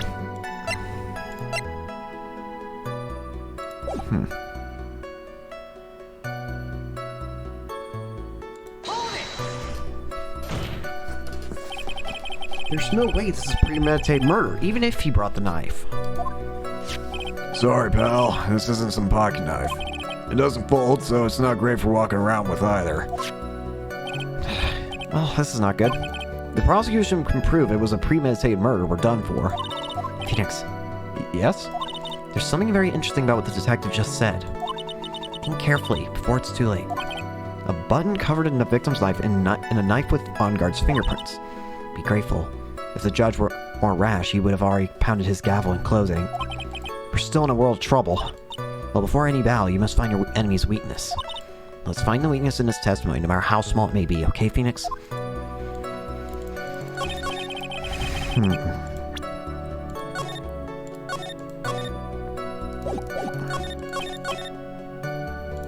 Hold on. Was ripped from his costume, is covered in hot cords as blood.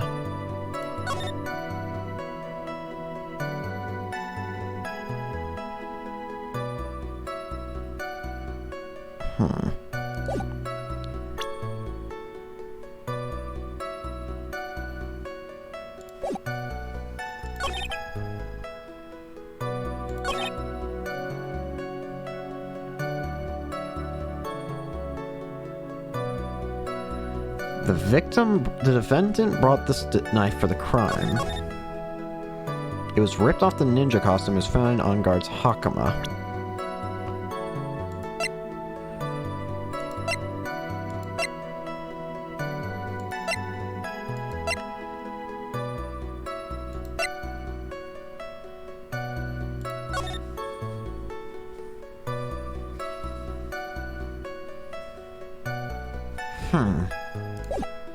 Strange.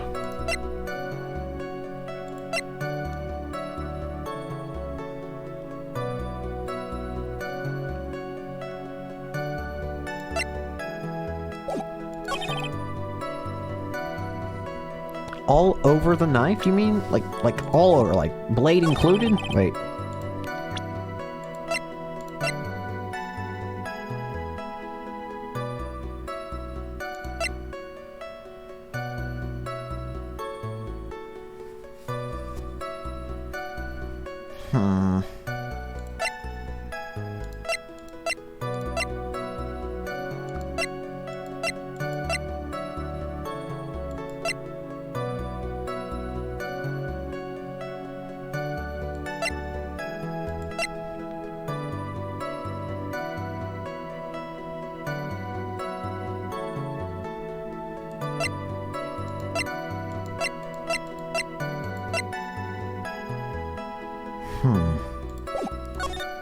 The Phoenix...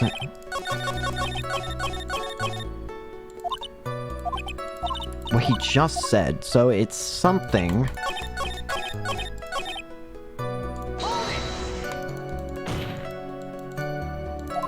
Brother's knife.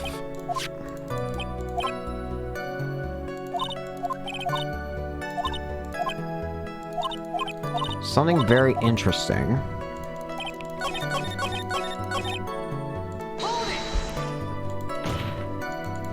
There's no way this was premeditated, or even if you brought the knife. Sorry, pal, but this isn't some pocket knife. It doesn't fold, so it's not great for walking around with either.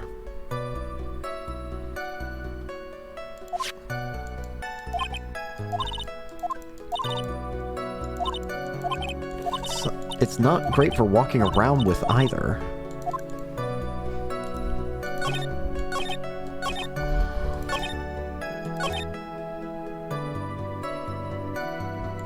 It's not great for walking around with. It's not great for walking around with. What? Do you mean... Aha. I see. Wait a second. What? So the basis of your argument is that this was a premeditated murder is simply that my client brought a knife beforehand. That's right, pal. The defendant... Did not buy this knife. Huh? Take a good look at the handle of this knife, and you'll see what I'm talking about. Huh? It has Gatewater seal set into the handle.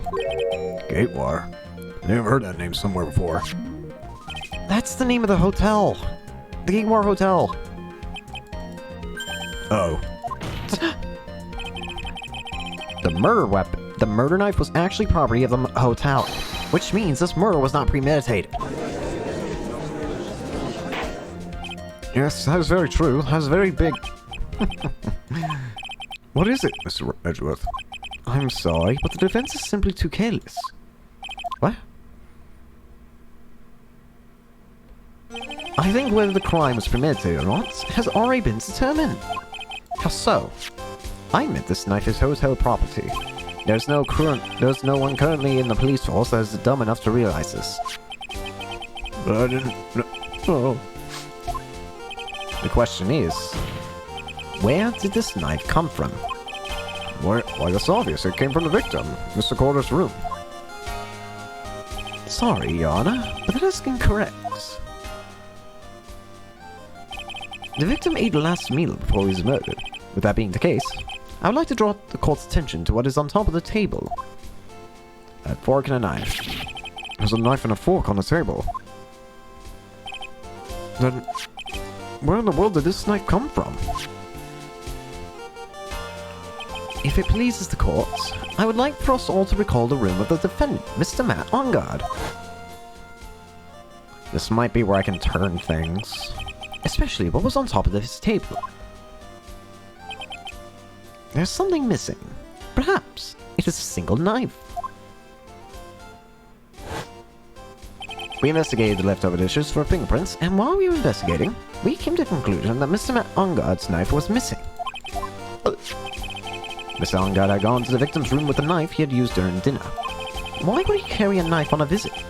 To kill, of course. And with that, I believe the prosecution has proven this was a premeditated murder. Amazing, Mr. Edgeworth. Absolutely brilliant. A brilliantly clear deduction. It seems Edgeworth had this plan from the very beginning. This must be one of those traps that I just walked headlong into. A murder weapon with fingerprints and a button from the victim's costume. There's quite a sizable amount of evidence here. I can safely say that any further deliberation is a waste of your honest time. Although, I wouldn't mind if the defense would present evidence not yet shown to the court. Edgeworth, what are you doing? Evidence not yet shown to the court? You mean the wine glass?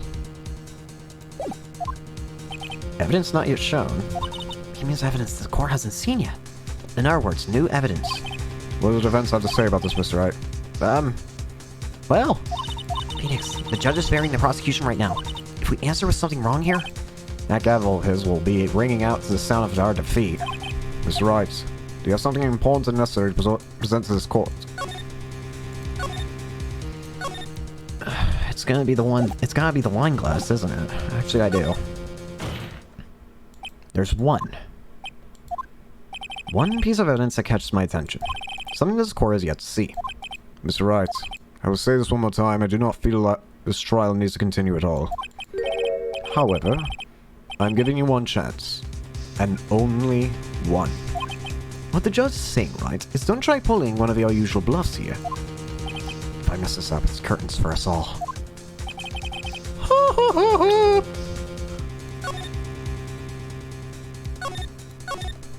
That is horrifying! My health bar!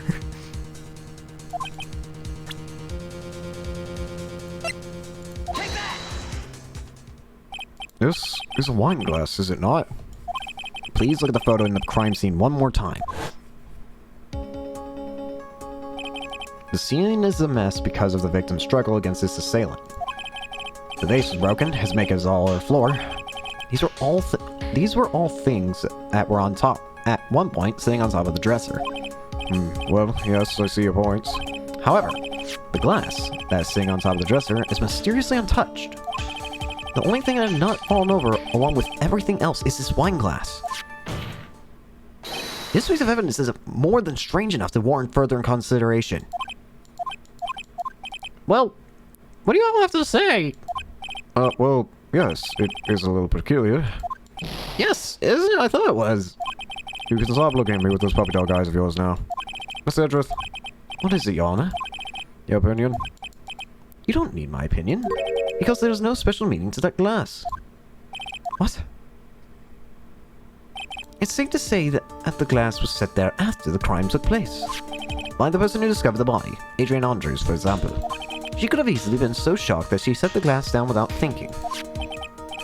That does sound very plausible, Mr. Wright. Could she have set it down without thinking? Could she?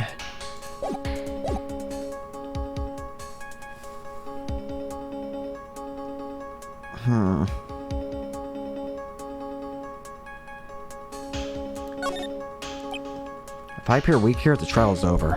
I can look for my proof later. For now, I should trust my instinct and point with certainty. It's just my fault for it, if you're thought-provoking enough. Let's do it then. The defense would like to challenge the prosecution's theory. We would like to see something that proves it was Miss Andrews who set the cup on the table. You turn the situation on its head yet again, as usual. Miss Edgeworth, you have any proof to back up your claim? There's no way he has any. He's just bluffing. Unlike Mr. Wright, I never say anything unless I have evidence to support it. What? You're not thinking hard enough today, right? Did you think this wine glass escaped my notice? Then, her course has been thoroughly inspected. For fingerprints! Fingerprints! There were only one set of fingerprints left on this wine glass. Only one? Well, whose were they? They were not the victims nor the defendants, rather, they were one Adrienne Andrews. What? Bears Andrews' fingerprints. That is why I said that the person who discovered the body had left it there. Are we done here, Mr. Wright? I can't believe I fell into our trap. Miss Andrews probably holding the glass when she went to see Mr. Corder. But upon seeing his dead body, she was stunned and set the glass down on the dresser. What you just said makes a lot of sense. How do you see, right? You can't charge any part of my scenario as it explains everything all too well. I've thought long and hard of this past year about what it means to be a prosecutor, and from here on out, I will show you the answer I have come to discover. Wait a sec, Miss Edgeworth. I think the prosecution has provided enough evidence for me to enter my verdict. Unfortunately, I cannot allow you to pass judgment yet. The prosecution has yet another witness we would like the court to hear from. Another witness? Yes. Bailiff, please bring in the next witness. What in the world is Edgeworth thinking? Dear God, Edgeworth, do you even realize what you've just done? Now then, witness, please state your name and occupation. Witness, your name and occupation.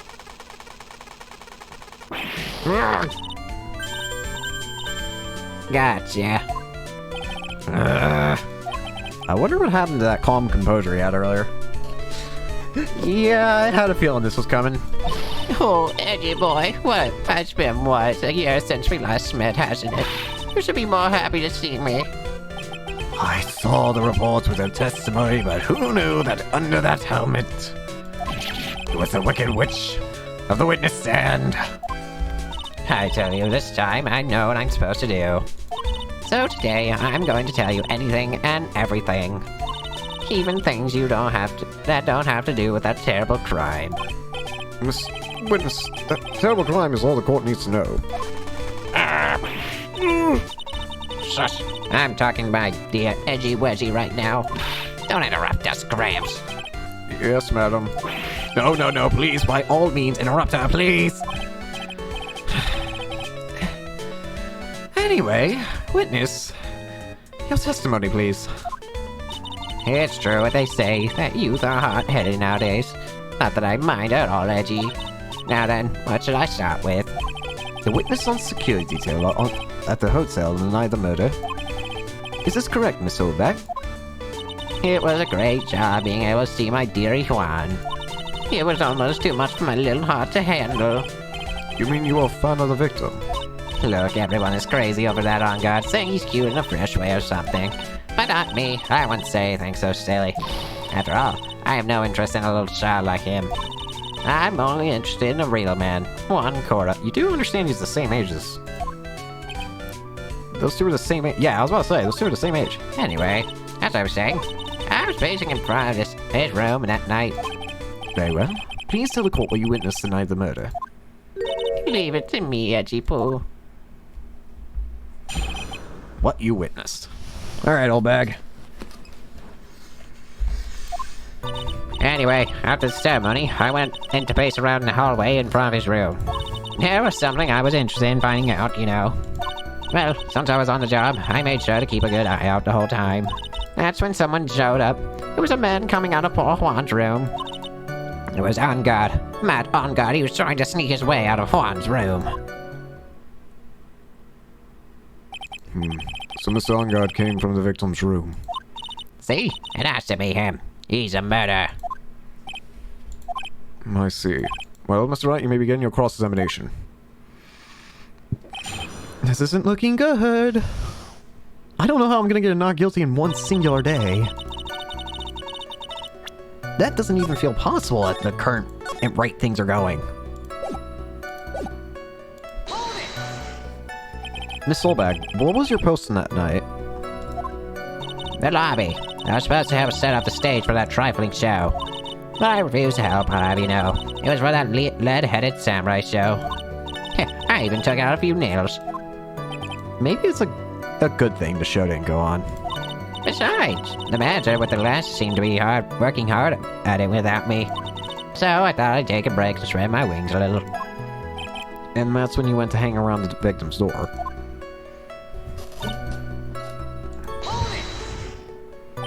Something you were interested in. And just what was that? It's not some little thing I can just go around telling everyone, you know. It's top secret between me and Juan. Aw, and Hedgie Poo, of course. Miss Edgeworth, what is the thing she's interested in? I have no idea. I despise gossip, Your Honor. Gossip? Well, should it prove relevant, we can always have it append to her testimony later. Looks like we should enforce it right now. And did the witness stay in the vicinity of the victim's door the entire time? Well, since I was on the job. Oh? Then would you tell us the number of people who went in and out of Mr. Cordo's room? I have no idea. I wasn't born so I could count things for those who didn't pay attention in class. That's why, ever since I turned 20, I kept keeping track of how old I really am. Yes, well, that would explain why your age was not included in the reports. Yeah, I was always wondering, why are we never gonna get our age? It's because it's never been recorded. Interesting. In any case, the witness then saw someone correct.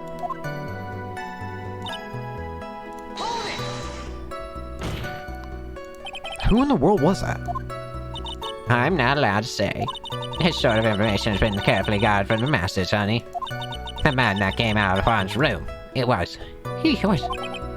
Yes, he was. I'm too scared I can't say his name out loud. Oh, what I wouldn't give if to have Francisco's whip right about now. Well, I guess I can tell you since he was such a bad boy anyway. He was on guard. You saw my client. Are you sure about that? Yes, see. Really? Knowing brat, when I say I saw someone, I saw that person. Why do I get a sense of deja vu? Maybe to avoid a repeat of last year, I should delve into this a bit further. I have an idea. A repeat of last year. That brings back a real... What was the person's clothing? Please tell the court what the man's about the man's clothes in more detail. What a troublesome man you are. Really, as if something like that matters. But it does. What was it? Oh, yes, it was that thing. What thing? That gaudy thing he's always wearing. That racing jacket. Oh. He was wearing that at detention there, too. That thing's meant for nothing but seducing women out of their pantaloons. Men. Right. So, Mr. Royce, was his testimony just now important to relevance? I don't think it was. If she saw the race jacket, then yeah.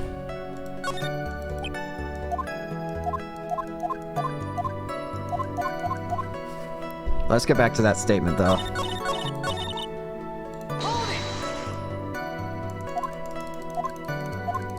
Let's try not and have a repeat. What were they carrying? What was the man you saw carrying? In which hand? His right or his left? Oh, now this is a real mess. I mean, I can't be expected to answer such a big question. Indeed. Please be more specific with the question. What was the man you saw carrying in his right hand? He wasn't carrying anything in his hand. And how about his left? Empty. Well, this whole thing has been a lot of nothing. Bingo. That's just what I wanted to hear. If he didn't bring a knife, then it wasn't premeditated murder. Of course it's important, Your Honor. And perhaps you'd like to point out what part of that testimony was important. You don't really have to put it that way to get me to say.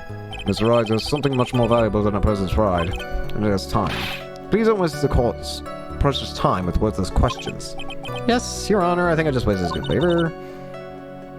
Oh, that wasn't it?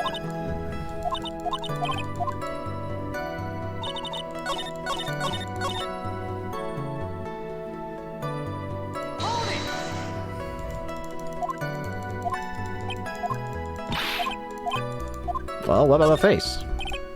Please tell the court about the man's face in more detail. You don't need me to tell you about his face. That soft, gentle look in his eyes and effeminate lips. His right eye covered by sparkly hair, shining teeth. His teeth were shining? Well, he's shining all around in this week's pin-up poster, dearie. This week's pinup? Why do you... I mean, I don't care how he looks this week's issue. Please stay with what you saw that night. What? On God's face is the same no matter where it is, you know, you whippersnapper.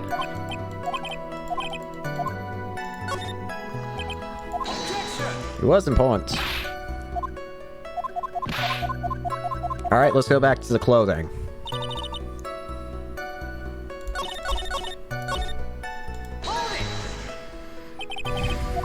Ay, ay, ay, ay, ay, ay, ay, ay, ay, ay, ay, ay, ay, ay, ay, ay.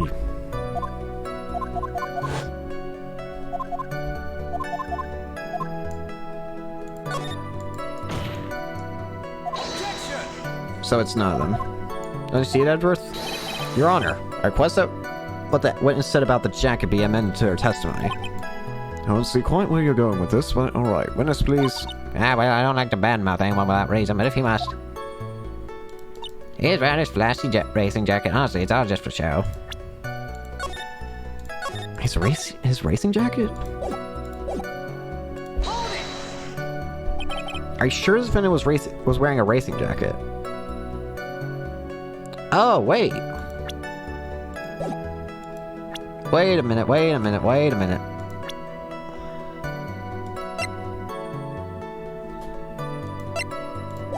Where's...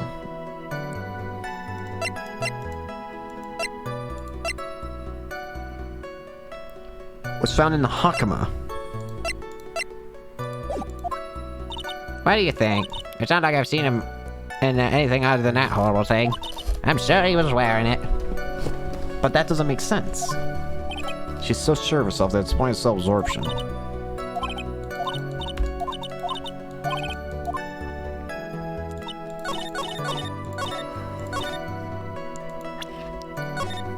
He was wearing his Hakama, wasn't he?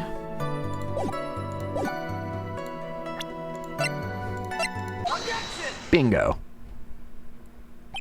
This old bag? What? Don't you say my name for no reason. Do you know what this is? Ah, it's button number 2 on a... It's button number 2 on a Jammin' Ninja's costume. Now I know she's an obsessed fan. She's identified it in a single glance. Give it here. Give it here. If you don't give it here, I'll punch you with this. Wow. She really is a die-hard fan to want a button covered in blood. This button was discovered on Mr. Onguard's body during a full body search. See? This button proves beyond a shadow of a doubt he was that rascal Onguard. It was caught up in the pleats of his nickel samurai Hakama pants. See? And Onguard was the sick nickel samurai. Witness. Now, it may just be me, and I do have an active imagination, but just now, didn't you say that the defendant, Matt Onguard, was wearing his usual racing jacket? Ah, I'm so sorry. Sorry you judge people based on what they wear. If I were the trendiest dress you think I'd win gorgeous, but I put up with this ridiculous looking outfit. You agree this outfit is hideous. I got a tape recorder stuck to my chest. Let me tell you, it's heavy. It's so heavy. I wish I switched CDs. Yeah, I'm keeping that dream so alive. All the kids out there will smile on my face. Understand now? Look at the mirror. Your clothes are about as interesting as a document on curling. You're so take an itchy poo. Now he's yourself.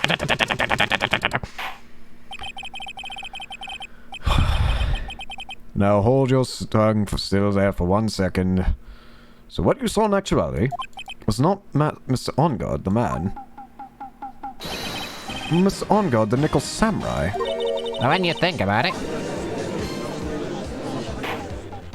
they're really one and the same anyway. Miss Soulbag, this is a very important point we're talking about. Edgy poo, do you think so too? Well, it might be something worth considering. Just say it's important and agree with me for a change. Witness, think carefully and try to remember as much as you can before you testify. Alright, you insist. I should be the one sighing, not you. Who I saw, alright. Onguard. Yes, now I remember. The nickel samurai, that's right, it was a nickel samurai that I saw. Yes, it would have been convenient for him to wear his costume during the murder. He had to go to that post-ceremony stage show right after the crime, you know. So he must have worn that nickel samurai costume when he went stabbing poor Juan. I knew it. I knew you'd say he was inside that costume. What? Did you think there could have been someone else inside that costume? Don't be a bad little boy thinking such rude things. The possibility does exist. Ah, youngins today. I told you there's no way it was anyone else. How do you know that? Because I said so. What I say is the truth. At least she's just as delightful a witness as she was a year ago. Mr. Wright, you may cross-examine the witness. Old bag.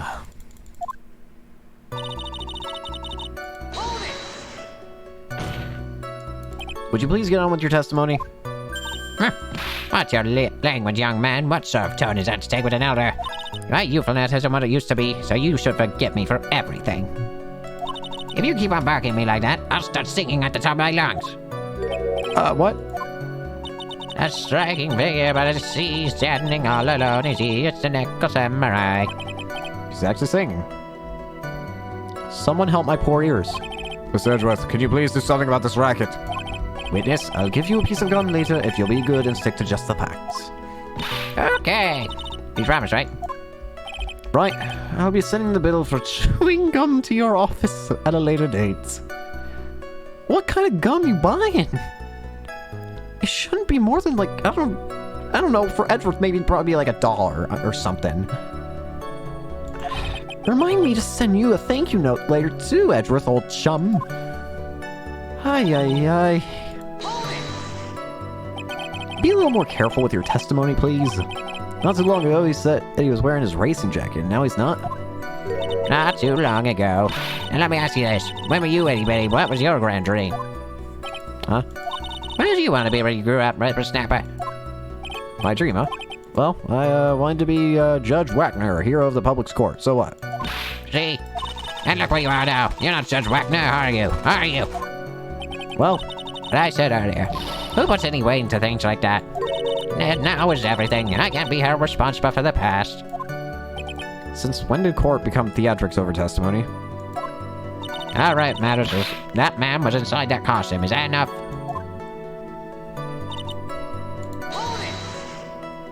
And why would that be? That way, no one can see his face, of course. But there's still no advantage for him that I can see. In fact, you would think the costume would make him stand out all the more. You're such an annoying child, you know that? You disagree with everything I say. Isn't that what you're always doing to me?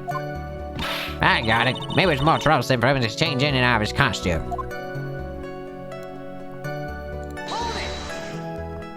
Was there anyone else scheduled to appear at the post-ceremony show? Well, all the contestants were supposed to go on stage in the friendly gesture. And that include the Jammin' Ninja? Of course they included him. That's why when Ungod came out of the award room, I didn't give it a second thought. I see. Well then, anyway. So let me ask you one last time. The person you saw, it really was the Nickel Samurai. As showy as ever. Haven't I been saying at the very beginning? Can I throw in the towel yet? You only need to think too hard on this one. Huh? There's a contradiction in your testimony it's saying in plain sight. The question is what that contradiction means for us. Well, I have to figure out what you're talking about first, but okay.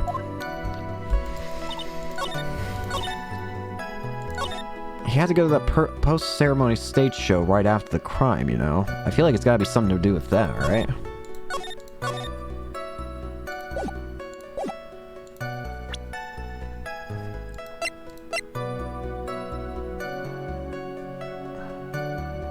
Hmm.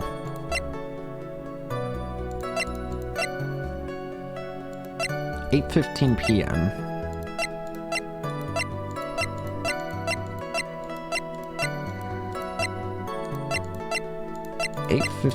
p.m.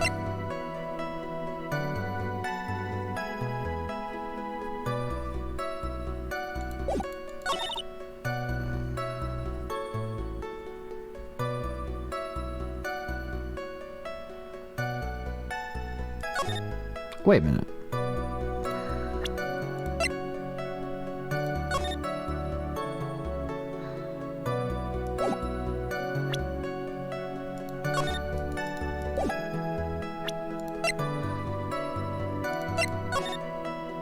Okay, never mind. Apologies.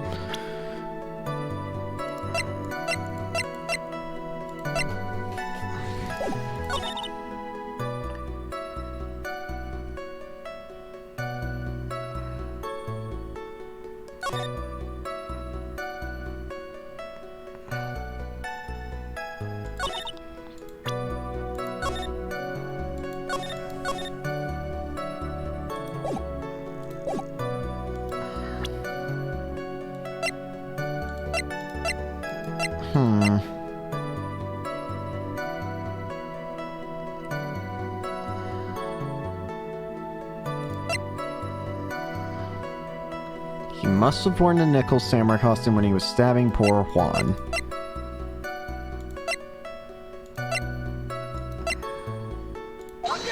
Wrong, wrong, wrong, wrong, wrong.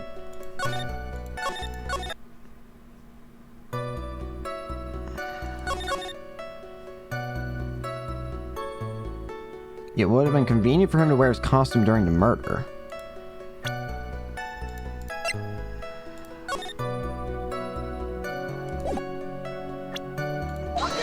Nope, nope, nope, nope.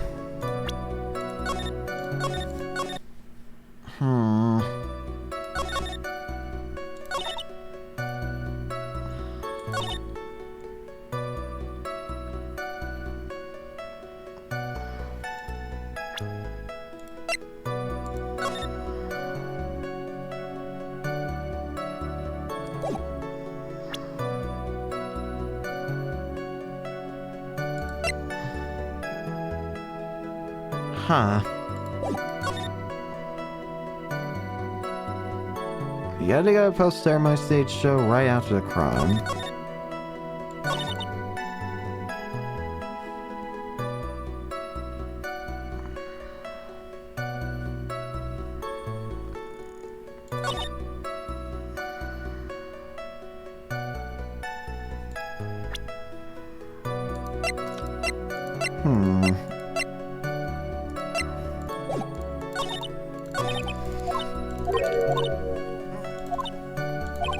Well, I have to figure out what you're talking about. Maya, can you tell me? Or, Mia, can you tell me?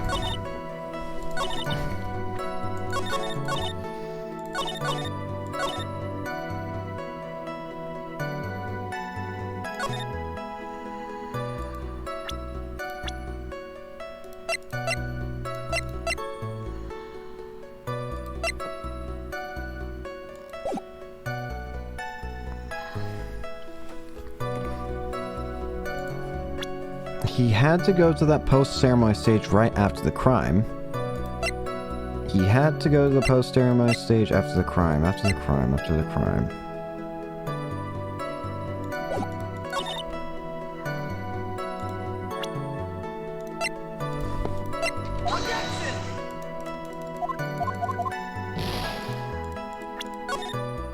Oh, weird.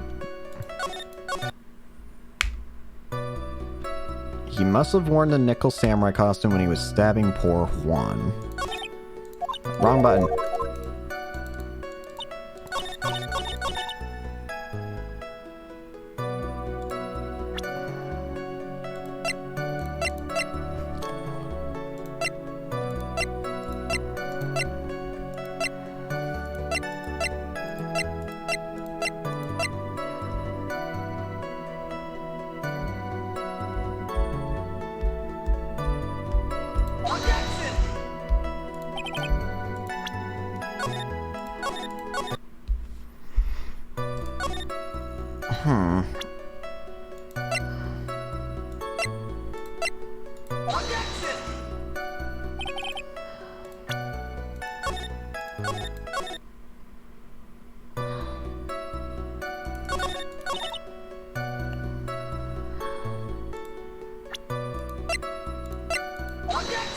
Nope.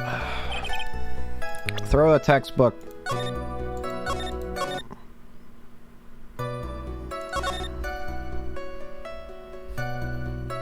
It would have been convenient for him to wear the costume during the murder.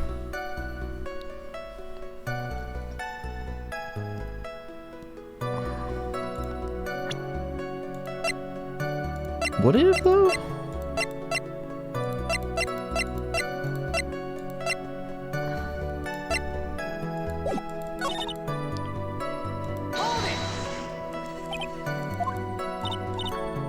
Friendly Jester, Examine Ninja, On Guard.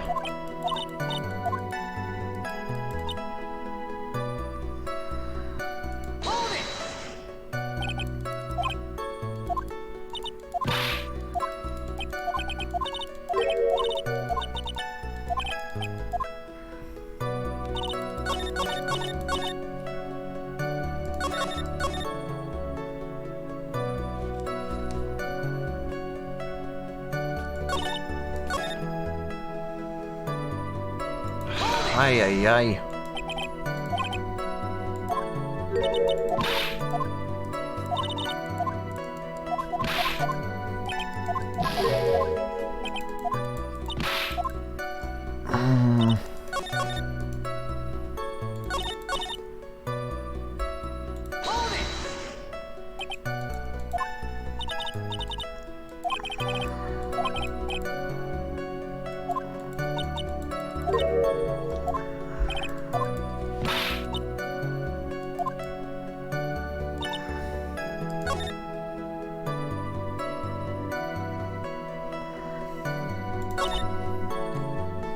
He had to go to the pro ceremony stage show right after.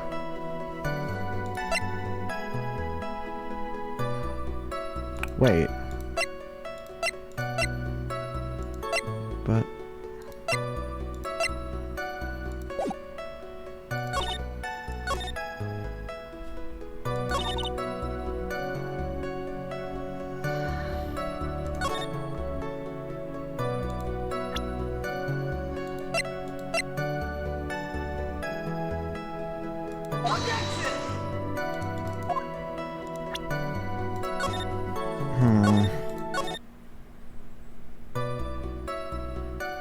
Are you everywhere, old bag, and why do you always cause me pain?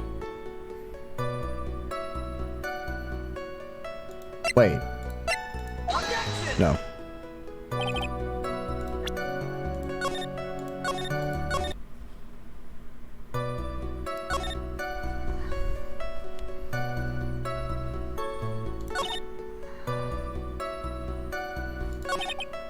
Wrong button.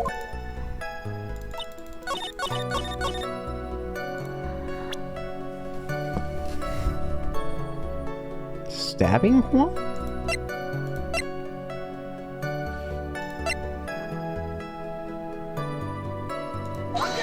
No.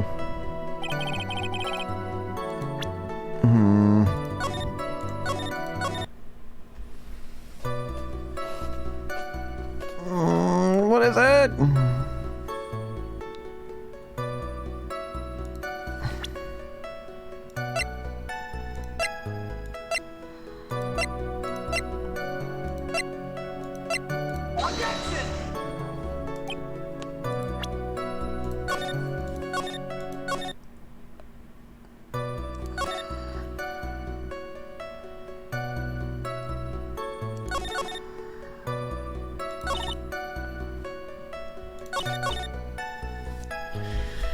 Ay, ay, ay. Why am I stuck in this? I don't want to see you anymore, old bag.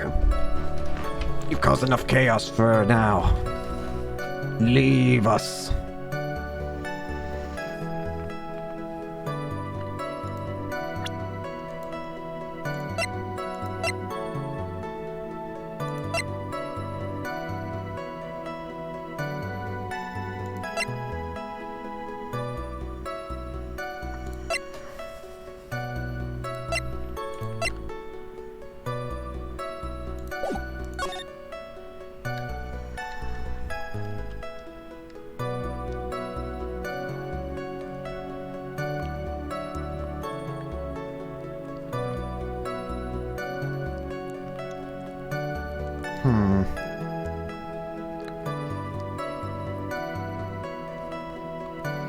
He had to go to the post-ceremony show right after the crime, you know.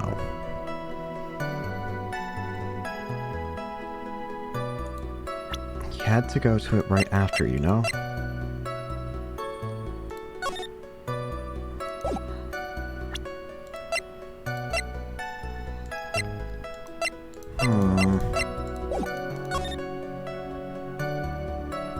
It would have been convenient for him to wear his costume during the murder.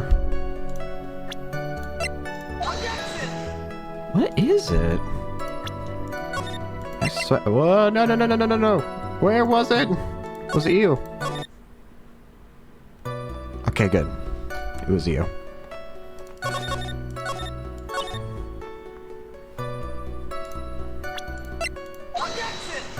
You see a mask!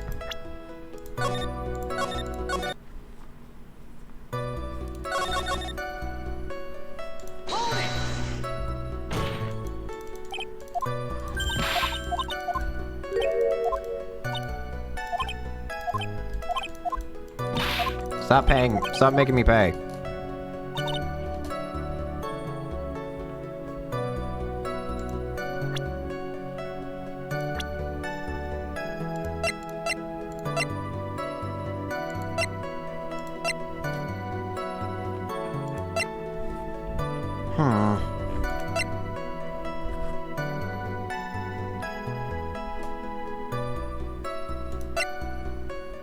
My client, Hush that Star.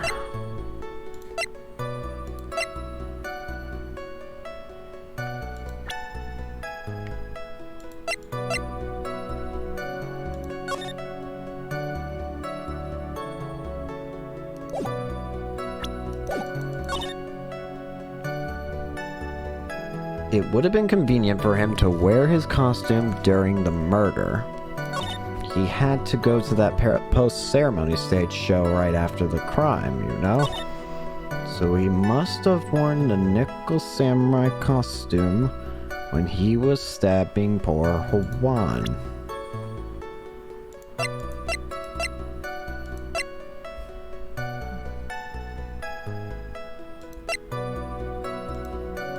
But what's the contradiction? Mia, please say it to me for the love of Lord.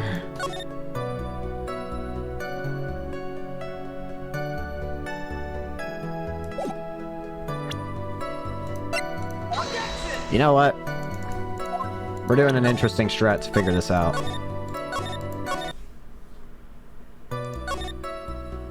Present. Button.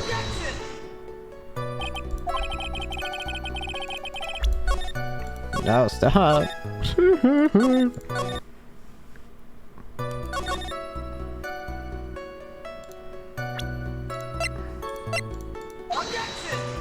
But wouldn't it, like... The thing I'm trying to say is, if he murdered... You know what? No, I don't even know.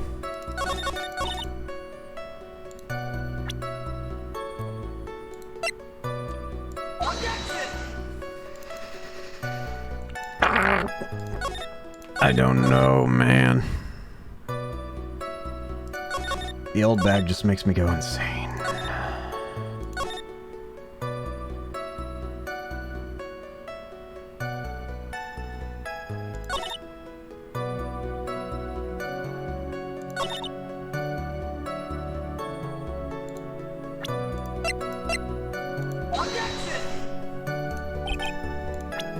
Your Honor, for the love of God, help me.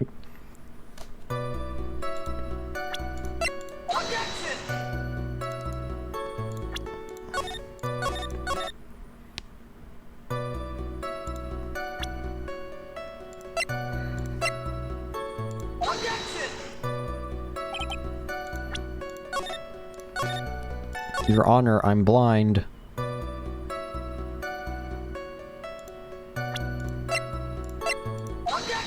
It's the wood! Please take a look at this. Yeah, so it's a knife, big deal. If you're trying to scare me with that, have you know it won't work. No, that's not my intention at all. That's the knife that was used in the murder, correct? Your Honor, do you know why this piece of evidence is important to this case? You don't even have to ask. It's because of the defendant's fingerprints on it. I forgot about that. If he was wearing his outfit, then doesn't his outfit have... gloves? Is that what you're driving at? That is exactly what I'm driving at. What are we driving at? Whose car are we driving? If Mr. Ungar was really in the nickel samurai costume at the time of the murder, then it's impossible for his fingerprints to have been left on this knife. Actually, he would have wiped all previous fingerprints on this knife right off.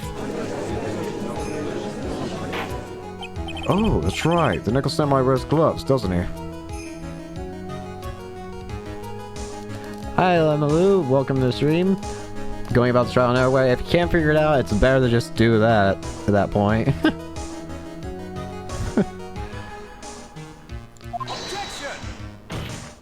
He probably took his gloves off before he began stabbing. That would be a bad murder in that case. And why would he do something like that? To leave his prints on the murder weapon? There's no way he would do something like that. However, there's one possibility. And let's hear a possibility. It's very simple. The defendant went to the victim's room while in costume as a nickel samurai. At that time, the defendant held no intent to murder.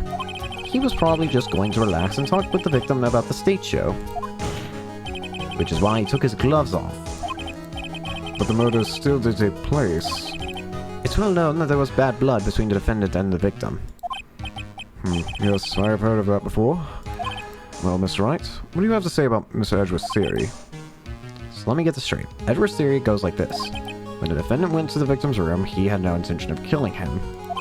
Now, up to this point, are there any problems with this theory?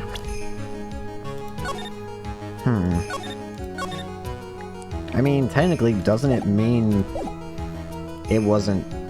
Yeah, I mean, wait. This theory contradicts something in the earlier testimony. What are you babbling about? Now, for argument's sake, let's suppose Mr. Unger was the killer. If that's the case, I think it's impossible for the killer to have gone on the room. I think it's impossible for the killer to have gone to the victim's room without intent. Wait, would it be the knife? This knife. This was used by Mr. Ongard at dinner. Yes, we did establish that. Which means that if my client was, in fact... First time playing Ace Attorney. I played these a long time ago to the point where I don't remember. So, I have played them before, but I do not remember these cases. Only like little bits and pieces, but that's mostly just about what characters look like in that. Story-wise, I remember nothing. Which means that if my client was, in fact, the killer, then he brought this knife with him when he went to visit Mr. Corda. I suppose. However, you just said it yourself. At the time, the defendant had no intent to murder.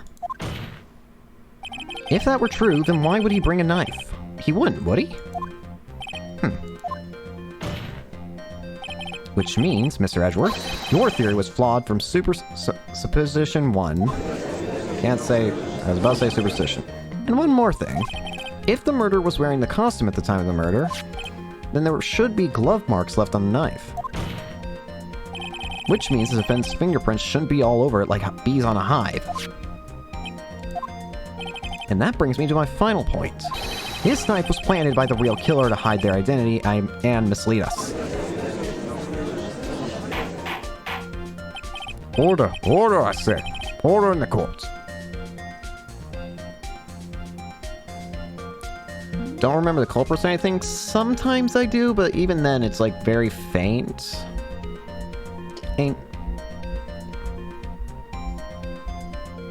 Like I might even have an idea of who the guy in this one is, but I'd have to continue. At the moment, I don't think it's who I think it is, but at the same time, there's something that I faintly remember.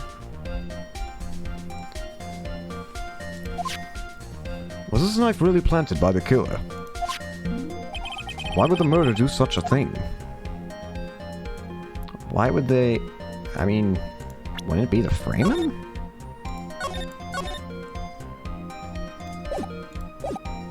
I mean, I'd think it'd be to frame him. Frame... Aren't you forcing the interpretation just a little too hard on this one? But we just established that the witness saw the nickel samurai in costume. If that were true, then there shouldn't be a single fingerprint on this knife. Witness! Looks like I've made your life just a tiny bit more difficult. Hi, Edgy Poo. Witness, did you or did you not really see the nickel samurai? Well, I guess at first I might have forgotten, but... Are you saying you mixed up Mr. Ongard with the nickel samurai, his character on TV? I mean, I can't really do anything about that now. Look, I was ringing around in front of the doors because... Well, I wasn't ringing around for the nickel samurai, that's for sure. That's right. She wasn't weighing around for the nickel samurai. Well, that gets on my nerves. She always seems to make the case harder, and it seems to also get on Edward's nerves. Alright then. Who were you waiting around for then? That's top secret to anyone outside of security. I have a feeling that you were waiting for Mr. Juan Corda. Am I correct, witness? Wow, I didn't even have to present for that. The way you think you are a sad amateur with a terrible case of nearsightedness. Amateur? Me? What am I an amateur of? So Oldbag was waiting around in front of the victim's room. But it doesn't sound like she was waiting to catch a glimpse of Mr. Corda. Maybe Phoenix... Maybe the old bag was waiting around for that person. You think? Wait. If it's who I think Mia's saying, it's certainly possible. Mr. Oldbag, you're waiting for this person to come out. Were you waiting for... Where are they? They're over here. Were you waiting for her? Who's this person? This is Adrian Andrews, Mr. Onguard's manager. But why would the defense manager be in the victim's room? It seems that the latest rumor in circulation, Your Honor. Oh, this is... Huh, I see. The judge seems to be really into the article. It can be called such a thing. This manager with the initials AA, are you saying it's... Adrian Andrews, without a doubt. The witness thought so as well. Looks like you found me out. Well, that's fine. I can throw away this whole sworn to confidentiality stuff. Witness? What in the world are you... Watch out, Phoenix. I've got a bad feeling about this. Very bad feeling. I got some information, some very secret information from a certain source. So that's why I was doing my own investigation. In secret, of course. But what for? Oh, just for myself. Personal reasons, all that. Well, Mr. Edgeworth, how will you proceed from here? I don't really want to do this. However, I cannot simply let this point slide. I see. Very well then. Witness, please testify about this secret information. Get ready. It is going to take the wind out of you, young'uns. I'm sure we're all capable of handling this. Really. It's not like we're 10 years old. Secret information. Alright, let's see what you got, old bag. That Unguard is one evil man. He thought he could ruin poor Juan by causing a huge scandal. So to do that, he sent his own manager getting close with Juan. I cannot condone such dirty tricks, so I took action. Oh, and this is top secret, you got that? Nobody else but you and me know that, okay? The defendant sent his manager. What a distasteful topic for this court. Well, knowing now, it wasn't that he was sent... She went there of her own accord, it sounds like, because she was trying to figure out more about the suicide of Celeste. I don't exactly know how to bring that all up. Guess we'll see. What? Nobody's above gossip. And isn't there saying, the truth is never pleasant? Never heard that one before. Miss Edgeworth, what about this Adrian Andrews person? We have looked into this matter, and found that the truth that the article proposes is, in fact, baseless gossip. But should this be true, then this proves that the defendant did bear ill will towards the victim. So this means I have to smash this rumor once and for all. Now then, Mr. Wright, you may cross-examine the witness. Careful. Oldback seems rather excited right now. That's right, Unguard is nothing but your average foul-blooded youth. Well, as the old saying goes, you gotta burn old bags with fire. Time to fire up the afterburns and hit the highway to the danger zone.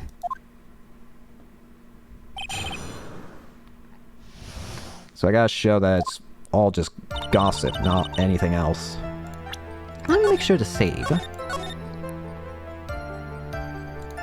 Alright. Unguard's one evil man. What do you gotta say about it? You can't say something like that without proof. That's just slander. But it's true. That woman was getting intimate with poor Juan. Look, it says so right here, doesn't it? Manager to the stars, Miss AA. But the name of the magazine this came from is Gossipland. What? Are you saying that gossip is all just a pack of lies? Well, a lot. I'd probably say half. What do you know? I suppose next you'll swear that the news is 100% truth. Honestly, Sonny, you can't discriminate between the news and gossip. Yes, discrimination is bad, Mr. Wright. Discriminate? When did I do anything like that? Anyway, OnGuard will never get me to say touche. A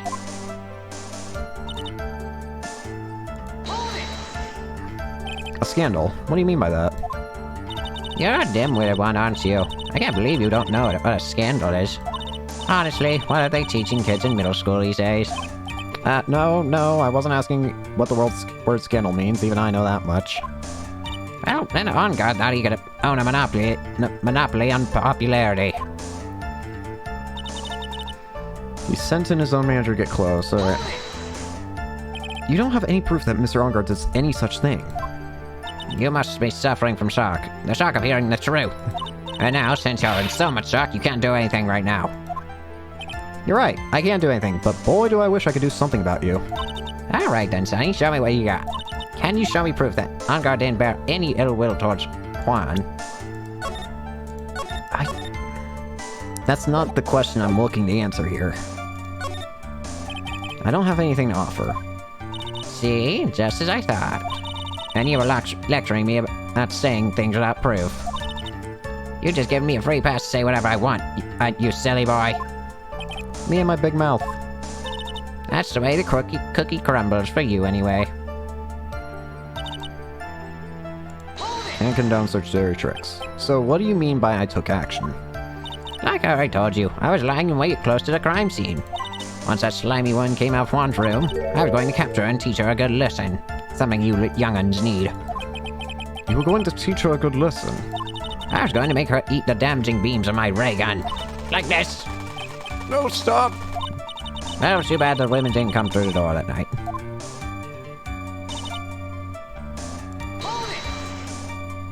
Wait. What? I'm a busy woman. Tea time with the kids is over. Secret information that no one else knows yet. If that's true, then how do you know the secret information? Ah, well, that's because I'm a pro. Yes, that's it. It's a secret. Even if you drill a hole in my brain, you'll never find out. How in the world does that old bat get such a secret piece of information? How does she get such a secret piece of information? Is there anything that could show that? Wait a minute. I wonder. Hold on. So no one else is supposed to know the secret information, correct? And that's true, then why do you know, Miss Elbag? Why are you looking at me like that? Stop that. This game cracks me up sometimes. Gotta love the hilarity of it. Witness? I hate to say it, but this is how you came to acquire your secret info, isn't it? The investigative photographer, Lotta Hart. Oh yes, I remember the mischievous girl. She reported that she had lost a certain note she had written to herself. She reports such a thing? On that piece of paper, she had written down some of her impressions about the relationship between the victim and Miss Andrews. What? Outrageous ideas, you say? No, I said impressions. And everything written on this piece of paper is completely meaningless. Ah, that's it. That's the note. No, you see, this is something completely different. This is my top secret list of groceries to buy. And you're the one who took Miss Hart's note. I'm a huge fan of Juan's, that's why. That infamous puffy-head whippersnapper. She's working with that evil OnGuard. She said so herself. OnGuard, I'm his sidekick. She was so happy, smiling like a silly duck. I was only checking what she had written. Did you steal her camera? How much was the camera again? $1,600? It doesn't say anymore. Theft is theft, you know, old bag. Eddie Pooh, you believe me, don't you? I was only trying to help out like the angel I am. It's only a little piece of paper. I've never taken anything else. You really should come with a supply of cheese to match your vintage wine. Well, it was only a piece of paper. I suppose we can overlook this just this once. She looks like she's really sorry. Should I forgive her? I mean... maybe I'm too nice. Actually... she gave me so much trouble, we can give her just a little more. If I let up on her now, she'll go away. I have to find some way to inflict a deafening blow to the prosecution. Witness, you said that the only thing you stole was that note. Is this correct? Stole? Why don't you listen more carefully, you annoying brat?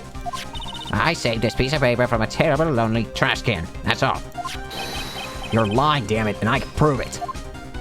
Are you putting my credibility under scrutiny again? Miss Soulbag? I don't believe this note is the only thing you stole that night. Wait a minute.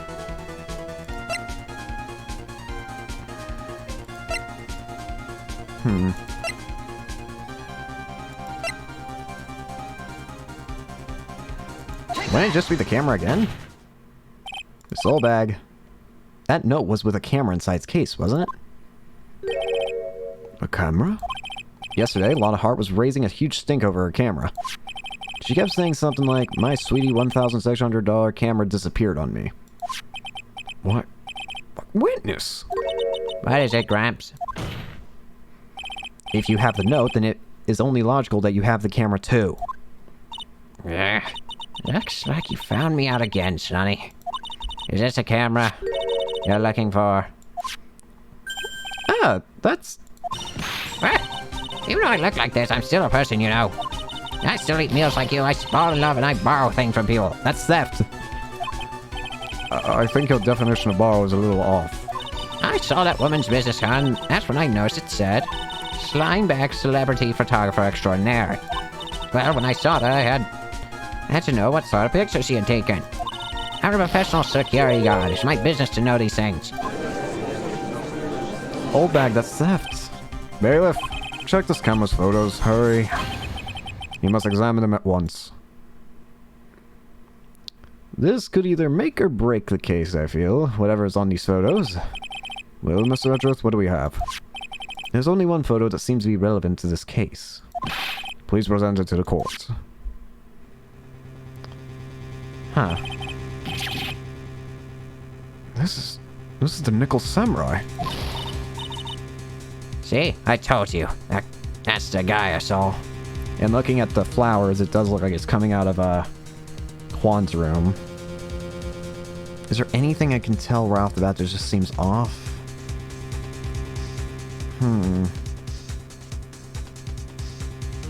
I don't know. I don't think anything looks particular. This proves that the witness was not lying earlier about this matter. What does this all mean, Miss Edgeworth? I don't know.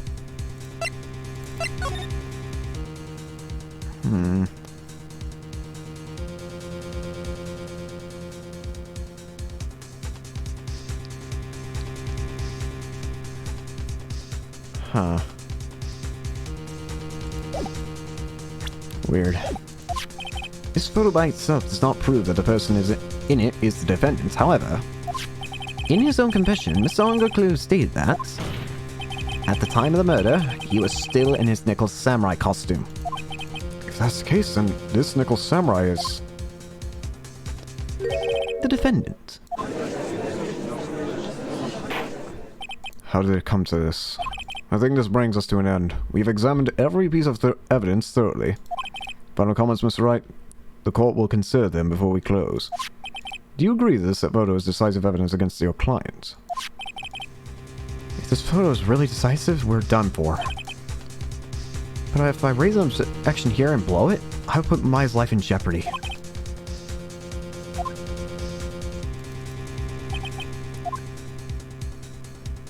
Is there something weird about it?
shoot.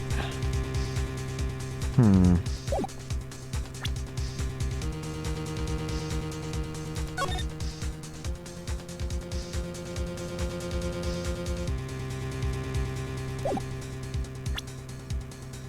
Hmm.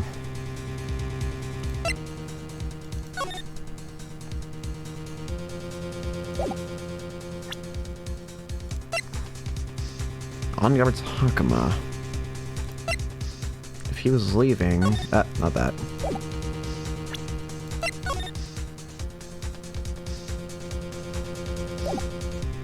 I feel like there is something. I feel there's something. There's something strange with the photo. I knew it was coming to this right. Your thoughts, Mr. Edgeworth? I think we can all agree there's nothing strange with this photo. There's no way to debunk this photo, even with a bunker buster. Debunk with a bunker buster? Is that what you're planning to do, Mr. Wright? Anyway, please look at the photo one more time. If you really believe you can honestly find something wrong with this photo, then you should only need one chance, correct? Well... I'd prefer more than one, but... I have to find something wrong with this photo. I can't let this chance go by. Where in the heck did she take this photo from? Wait.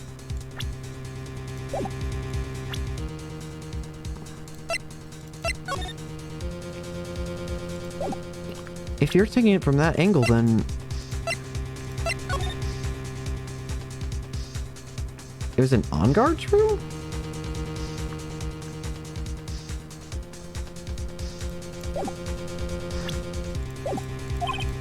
It's all out of focus. Why can't she take a good shot, especially when it counts?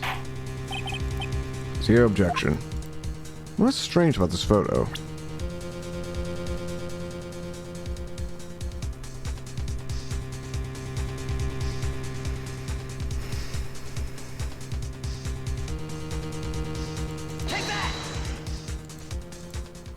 I think.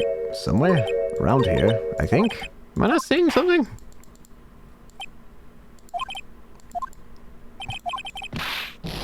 This didn't happen. This didn't happen. No!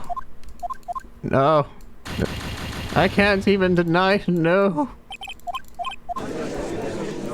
Just close the thing. Let me pull up the save file. I mislooked. Dang it. Oh well. That's why we have save files, because otherwise I'm not doing the whole case again.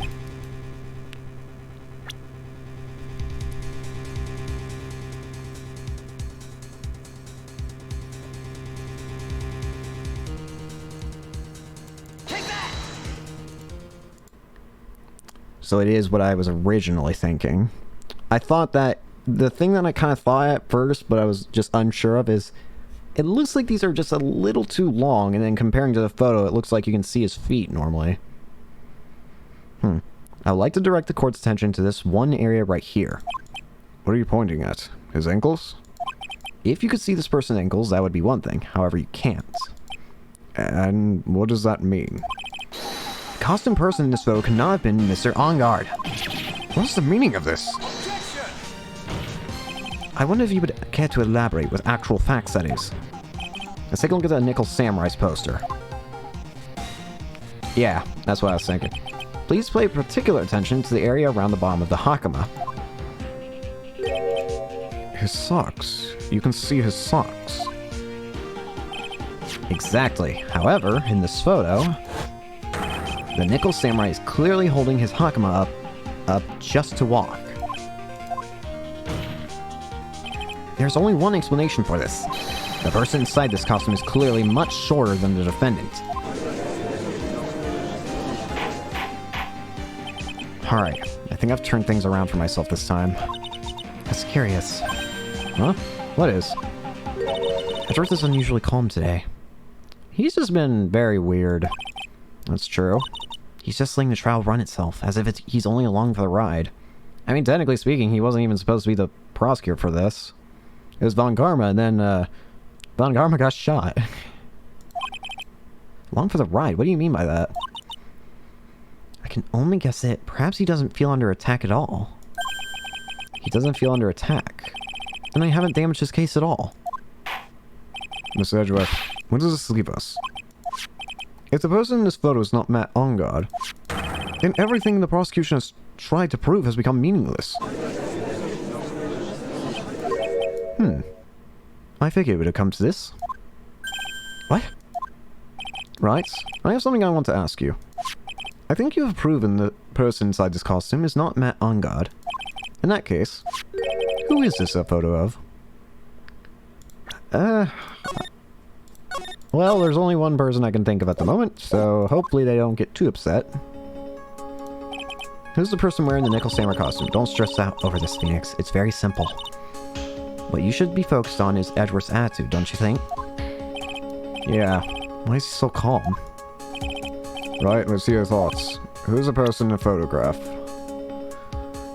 Well, the first person that comes to mind is Adrian. Adrian Andrews? If you want to know who that Nickel Samurai is, it's none other than this woman. And why would you say that that be Miss Andrews? When the world points you to her. For starters, she's short, and she can freely move in and out of Mr. Ongard's room. Finally, she had dinner with Mr. Ongard that night. And how's it all add up? It means that it makes it very easy for her to get a certain item. A certain knife with Mr. Ongard's fingerprints all over it. It's a gumshoe.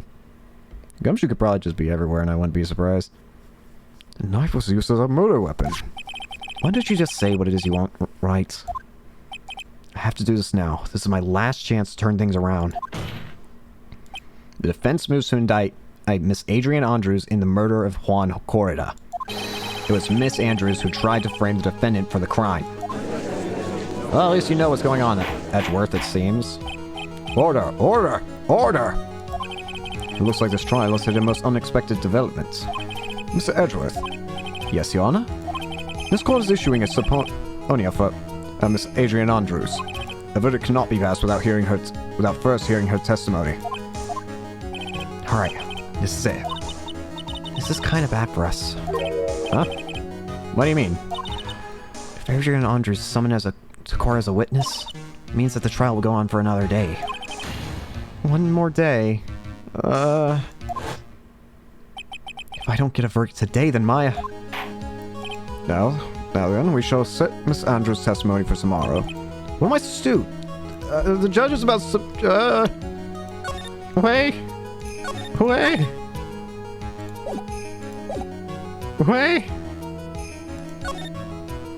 Stop! Now then, no! Stop, please! Do it now! Please, Your Honor, continue the trial. You must pass a verdict today. I can't do that. We cannot hear Miss Andrews' testimony if she's not... Huh? I abhor wasting such valuable time. Edgeworth? Your Honor, I request that you please continue with today's trial. But we cannot continue due to this unexpected development. Unexpected developments? I think you underestimate me, Your Honor. And what do you mean by that? That Mr. Phoenix Wright would slave his way to supporting Miss Adrian Andrews is all happening according to plan, even if Wright was a bit slow to catch on. What? So he knew. He came to the same conclusion as I did. What's the meaning of your statement, Miss Edgeworth? Miss Adrian Andrews is currently waiting in the prosecution's lobby. She is the next witness. Everything was planned out in advance by that man. Somehow I knew there was no way Edgeworth would overlook Miss Andrews. We like this battle's far from over. Exactly. Very well. We will call the next witness. However, before we proceed, we shall take a 10-minute recess. Please prepare your witness in that time, Miss Edgeworth. Court will now take a 10-minute recess. I'm going to continue right now. Because I still want to continue. At this point, before I continue, though, I want to go do something real quick. Shouldn't take more than a minute or two.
Right. Alright, but my chair can stop squeaking if that's okay. Hey.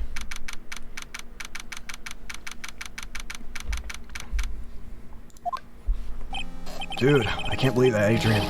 No way, not cool and collected, Adrian Andrews. She is your manager. It would be very easy for her to pull this off. The only person who had easy access to the knife you used at dinner was, well, her. So after the ceremony during the break, huh? I was sleeping like a log the entire time. See, she could have also easily planted that blood-covered button in your Hakama. Because she was the one that came and wake me up? Then dude, you're saying it really was her? Yes, she is the real killer. She was the one who murdered Juan Corrida. But why? I thought she was buds with Juan. She had her own agenda. Her own agenda? What are you talking about? I'm sure you'll see by the time this trial is over. It'll be alright. I'll get you acquitted by the end of the day. Give me a verdict that's refreshing like a spring breeze. Okay, Mr. Lawyer Dude? Phoenix, you think her motive is related to Celeste Impact's missing suicide note, right? Yes. Miss Andrews depended on Miss Impacts as her strength and reason to live. But then, Miss Impact suddenly killed herself. It sounds like she left a suicide note, and the person thought to have hidden it is Juan Corrida, the victim of this murder. That's why I think Miss Andrews got close to Mr. Corrida. All to get the suicide note back. That sounds plausible. One thing bothers me. What? Who was it that first told us about their relationship? Who did?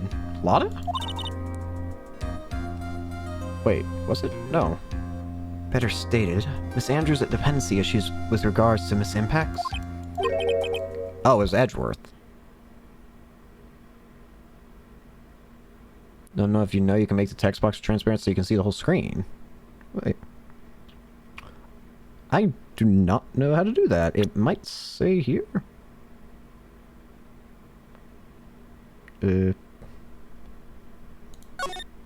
Oh, it doesn't say here, but I might as well save while I'm here.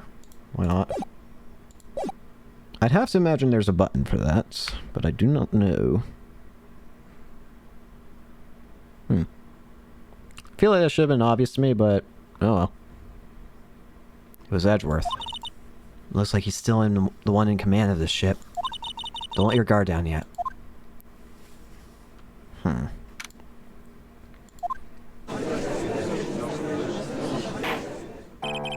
Court will now reconvene.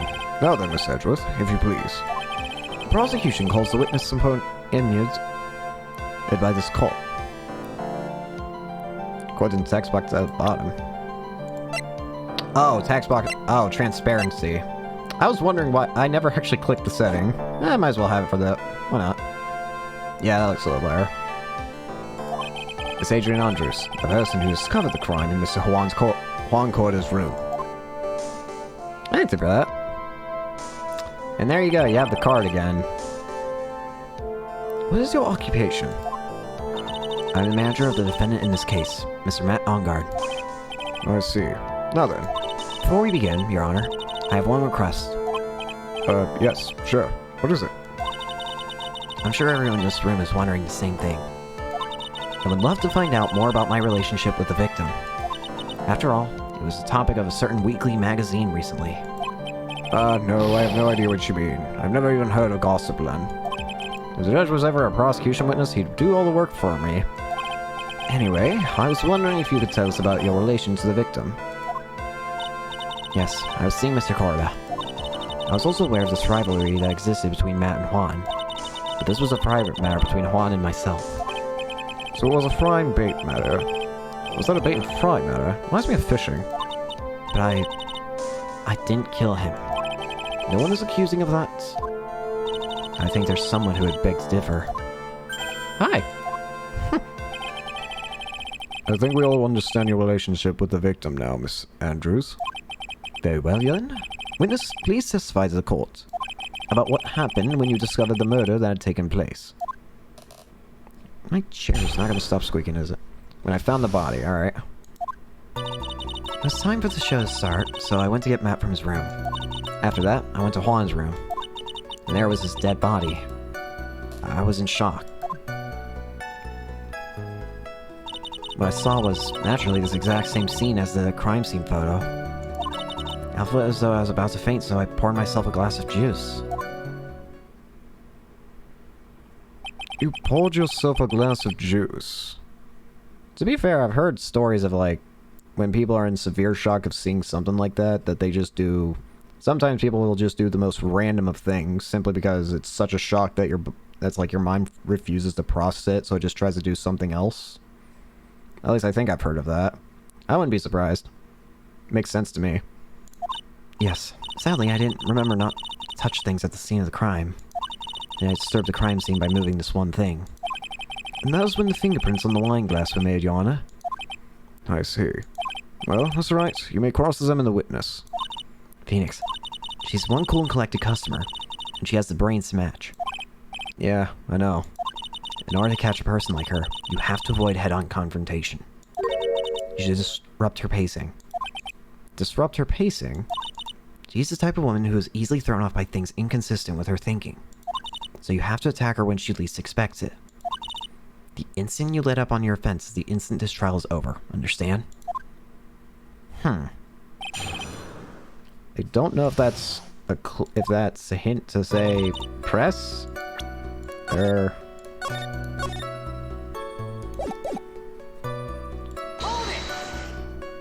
And what time was Mr. Ongard doing it? And what was Mr. Ongard doing at the time? He was taking a nap.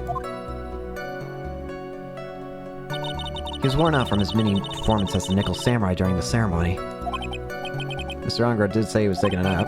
Then I guess you could say it could not have been... And now... Then I guess you could say it could not have been taken out of his room, yeah? Excuse me? What are you... Right, I thought years of school would have taught you how to construct a sentence. If you can't make a sensible sentence with a subject, then I'll make one for you. Watch. Did you, Miss Andrews, remove Mr. Ongard's knife from his room? No. Subject, verb, object, right. Did you skip basic grammar? The witness may continue. Thank you, Edgeworth. And why did you do that? As a friendly gesture, Juan was to make an appearance with the other heroes. So the show was supposed to be a show of friendship, huh?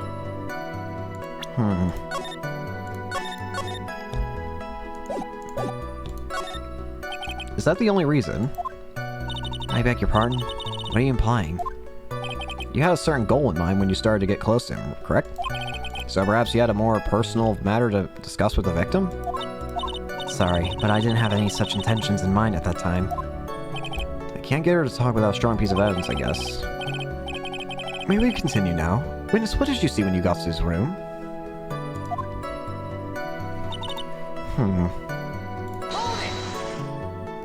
You were in shock. What? Was I not supposed to be? Miss Andrews is a very calculating person, and despite how close they were, I doubt she had romantic feelings for Mr. Corda. Anyone randomly stumbling upon a dead body would be in shock. And you can't seriously expect that a young beauty like her would not be shocked. Somehow, I don't think beauty has anything to do with being shocked or not. I see.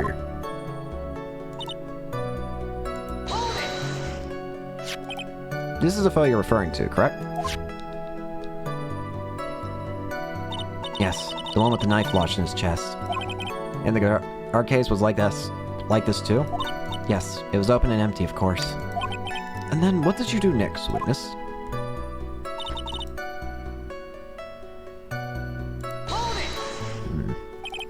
Juice? Yes, there was a bottle of tomato juice on the table, so I helped myself. But you didn't drink any of it, did you? Huh? There were no lip marks left on this wine glass to suggest that anyone drank from it. I wasn't feeling terribly great, so I set the glass down without drinking it. Miss Andrews, I would like to confirm with you one more time. When you discovered the dead body of Juan Corda, you were in great shock. And that's when you poured yourself a glass of juice, correct? And what of it? My mind really was a complete blank at the time. Your mind was a complete blank. I didn't think that was possible for you. Aren't you rude today? I was so dazed that I made one careless mistake. That one thing. One thing? What one thing? Never mind. It's no big deal. What's she starting to say just now? Hold on. What were you trying there? Miss Andrews, I'm convinced that, as you said, you made a mistake at the scene of the crime. What I really want to know is what this mistake was. Actually, so would I. I'm sorry. It's kind of embarrassing. When I set the glass down on the dresser, I accidentally knocked over the flower vase. Oh, what? So this was your fault.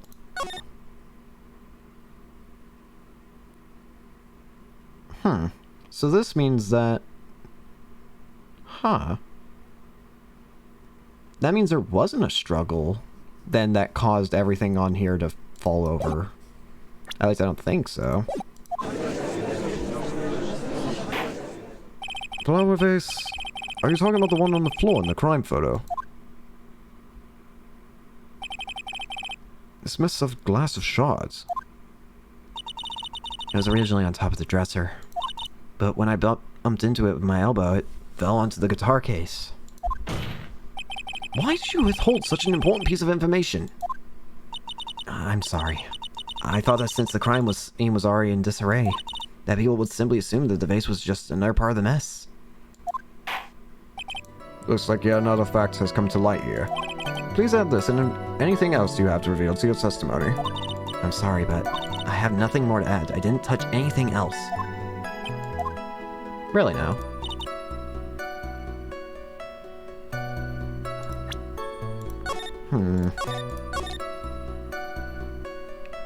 Fell onto the guitar case, alright. What kind of flower vase was it? It was a glass vase. It was fairly big and heavy. I thought I'd take Juan's pulse. So I set the glass I was holding down on the dresser. And that's when my elbow accidentally hit the vase. That's odd. I thought she was always in total control of herself. That's what she would like people to think. Always be mindful of the gap in your perception and reality. Doesn't sound like there's any glaring contradictions in her testimony just now. I warned you earlier that she would not be so easy to crack. The only way to make her is to keep her on the defensive and not let up.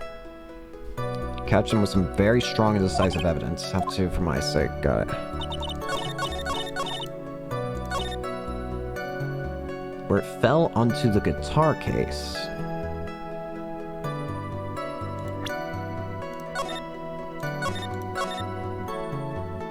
Fell onto the guitar case. Maybe... I had a feeling. Is this why it's wet? You testified that you knocked this flower vase over, is this correct? Yes. Are you sure it fell into the guitar case? Is there some problem with what I said? It's not some problem, it's a major problem. It's true that the top of the guitar case was wet with water. However, that's exactly what is so strange. Miss Andrews, you testified that the vase fell onto the guitar case. However, if that was true, the case should have gone wet on the inside, not on the outside. Yeah, that too. That's very true. Furthermore, there's one other strange thing about this guitar case. And what is that? Let's take another look at the crime scene photo. He's not there.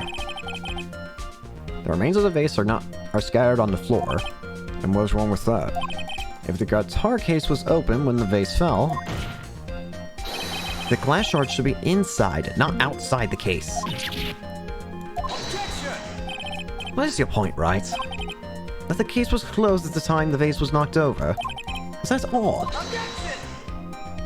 No, think back to what Miss Andrews testified to. She said that other than the vase, she didn't touch anything else. Yes, that's all right. She did implicitly say she didn't touch the guitar case. But this whole matter with the guitar case is a dead end. The Brightwave guitar was found at the studio. It has no bearing on this case at all.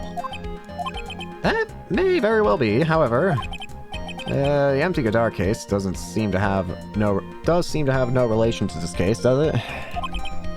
It seems there's no deeper meaning to the guitar case. Well, Mr. Wright, do you think we need to hear more details with the guitar case? Well, what's the harm in a little testifying? An empty guitar case. I believe this is a crucial piece of this puzzle. I can't believe anyone will reach for straws like this, but it is you. I can't believe I'm doing this either. Listen, I've cross-examined a parrot. I'll go to any low. Alright, I'll follow along, for now. Miss Andrews, please testify to court about the guitar case. Yes, Your Honor. Alright. I don't remember too clearly because I was a bit dazed. I suppose I must have opened the guitar case after I knocked the vase over. It's not that big a deal though, right? The case was empty after all. That's why I opened it, the case. Even I don't know why. Looks like this really wasn't very important. This wastefulness is such a familiar feeling by now that's almost comforting. Anyway, I'll just go ahead and start the cross-examination. Using any way to change the topic. A convenient escape for a weak man. Thank you, Edgeworth, for your input. It shall be considered. Or thought about, or whatever. During your testimony just now, did you remember those events clearly in your mind? Well, you see, Are you sure you are the one who opened the guitar case? she's waiting for someone to tell her if she should answer or not. Sounds like your dependent side is taking over. Well, was that true? Yes, it was me.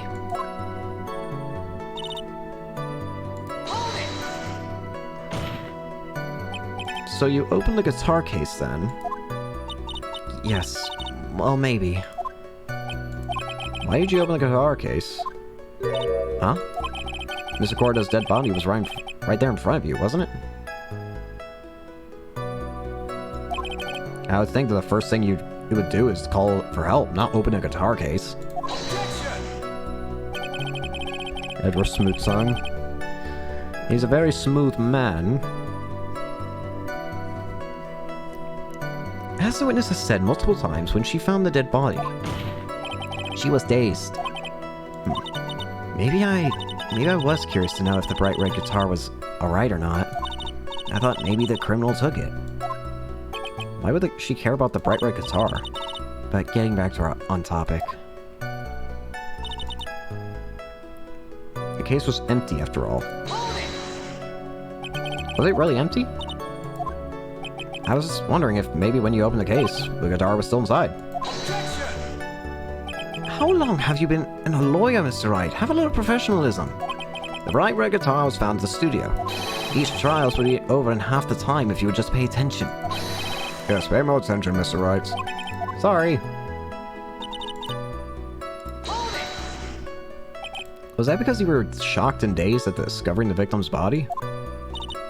Yes, that's probably it. I'm not going to get anywhere if I continue pressing her like this. The only way to make her talk is with evidence. I guess I should give it a try. Come on, Phoenix, we can't let it up on her now. I wasn't planning on letting up, but... she's at her weakest now. This is our chance. yeah, if we had a weapon to hit her with... I'm sure a weapon is hiding somewhere in the court record, waiting to be found. The case was empty. Empty, empty, empty. Was it empty?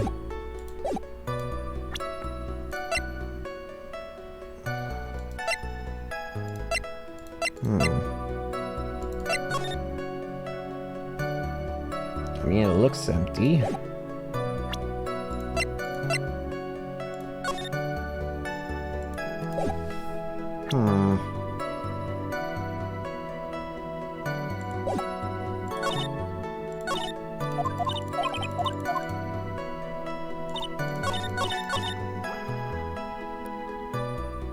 Why you open the case?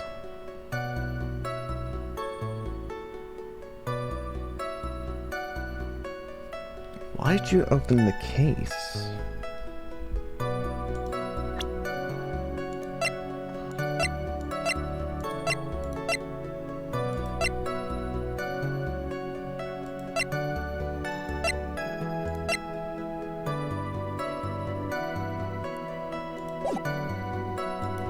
Wait a minute.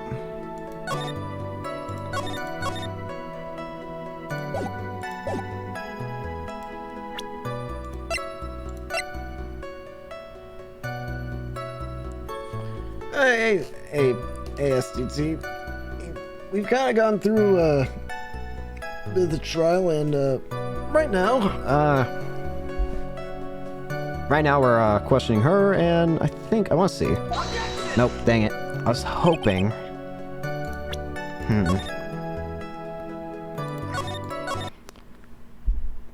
At the moment, we have Edgeworth as a prosecutor because Von Karma's been shot.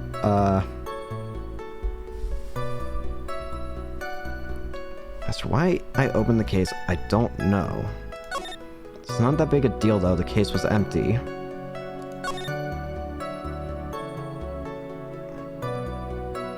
I must have knocked the guitar case after I knocked the vase over. How did that...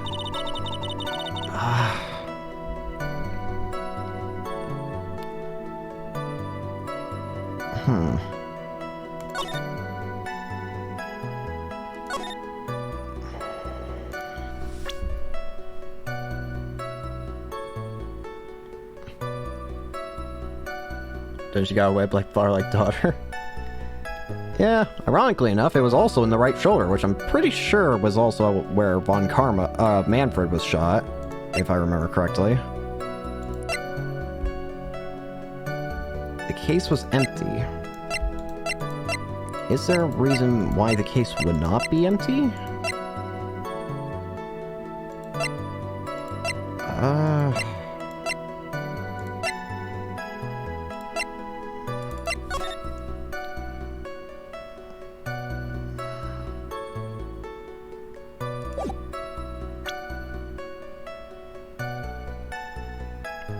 Dang.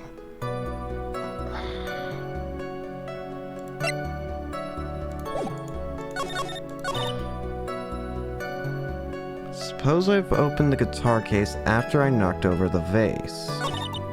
It's not that big a deal though, right? The case was empty after all. What's going on with the murder? Basically, murder is strangled with a scarf and stabbed with a knife. This is what the murder scene looks like. The big problem, the thing is, we've noticed all the stuff that's fallen, it's not because of a scuffle, like it was originally thought. Instead, someone knocked it over when they discovered it, and we're on that line of reasoning right now, trying to figure it out. So... And as to why, what... Hold on, let me see this again. Shocked and dazed, probably it.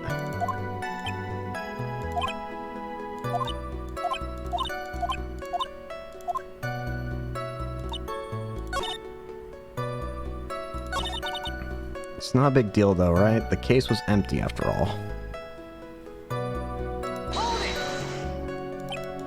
Is it really empty?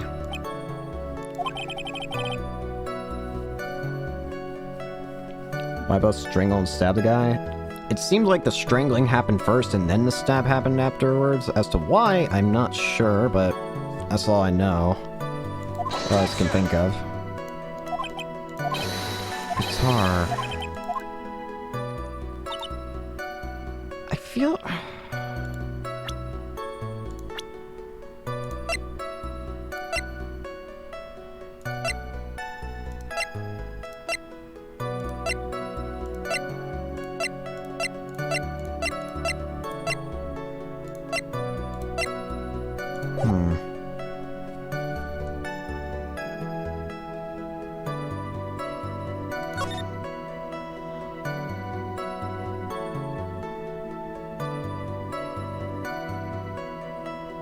It's not a big deal though, the case was empty. I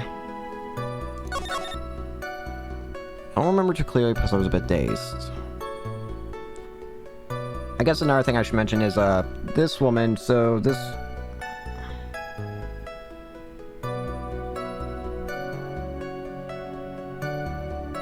Why does Mia look like that? Oh, it's, remember, Pearl. Pearl can also spirit channel. So it's not, It's not Maya who's spirit channeling, it's Pearl.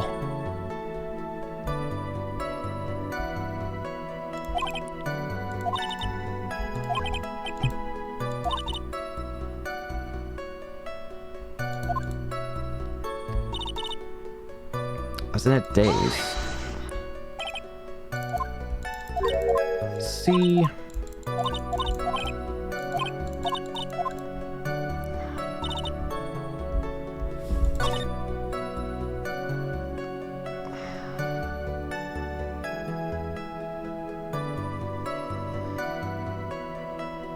The case was empty. What is the problem with that?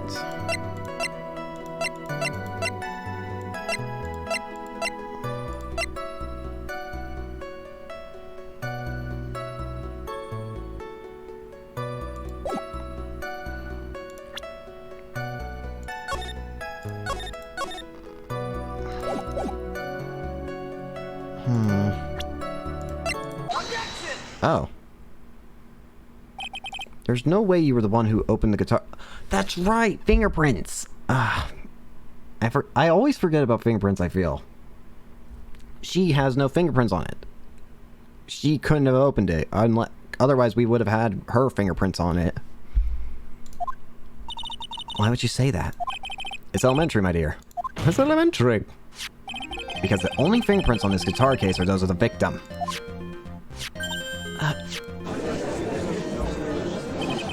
What is it, Miss Andrews? Miss Andrews. You shouldn't assume that I must have left prints just because I touched the case. What do you mean? What if I were to tell you I was wearing gloves at the time? Gloves? Well, why would you be wearing gloves? It was the night of the award ceremony, so of course I dressed up for the occasion. Yes, now I remember. I'm also sure I was wearing a pair of thin gloves. I guess there are things I can mention. So, this woman, Adrienne Andrews, she's the manager of, Matt. And she had a mentor who is now dead because they killed themselves 2 years ago. But she also...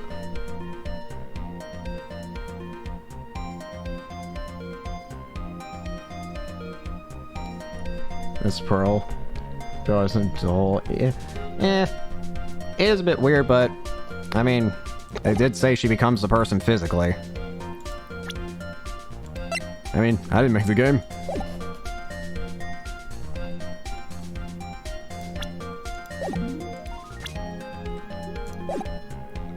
Then again, I think the whole... I'm not sure.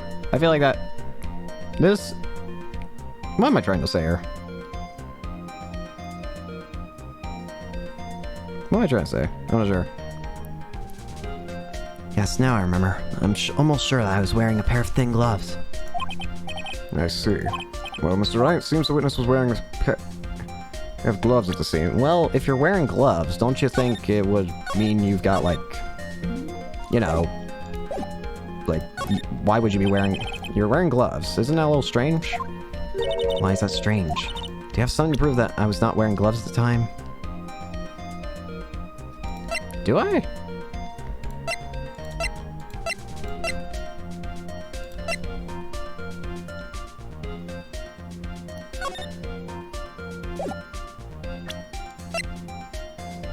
Something to prove you were not wearing gloves.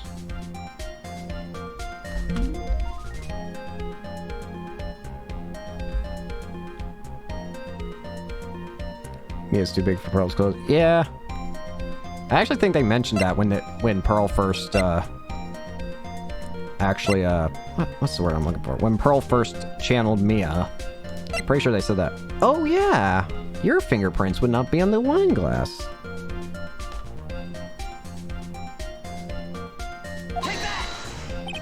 I have a proof right here. This wine glass. Oh, woo. The wine glass?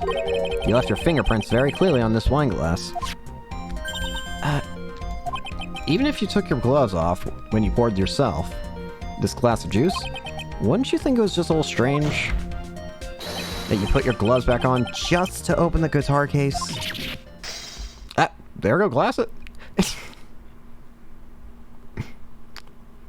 That's a great freak out animation. Your glasses just explode for no reasons, and you just got backup on hand. That's great. May I ask how your glasses exploded again? Order, order, order. Looks like you hit the nail on the head this time. What do you mean? I believe the guitar case plays a very important role here. But it's just an empty case. That's just in the case. I wonder if it really was empty, though. What could you hide in it?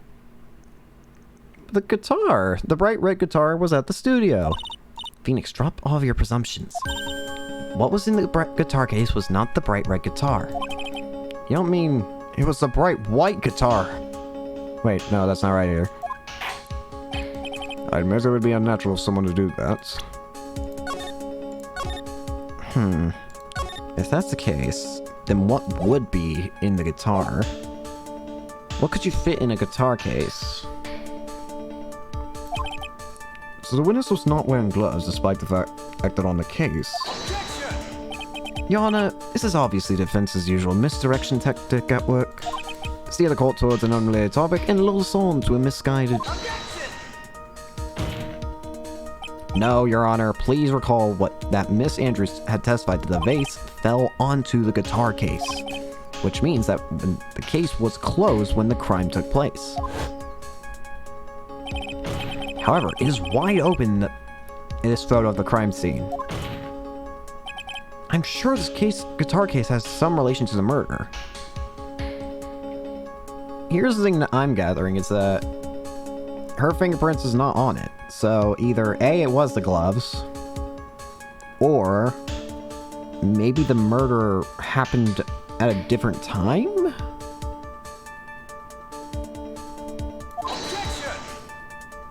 If you're so sure, Miss Wright, then I'm sure you can somehow substantiate your outrageous claim, correct?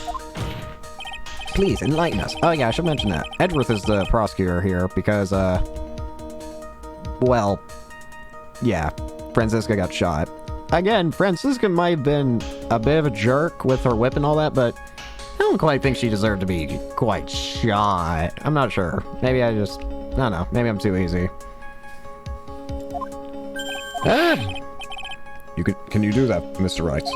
Well, let's suppose for a second.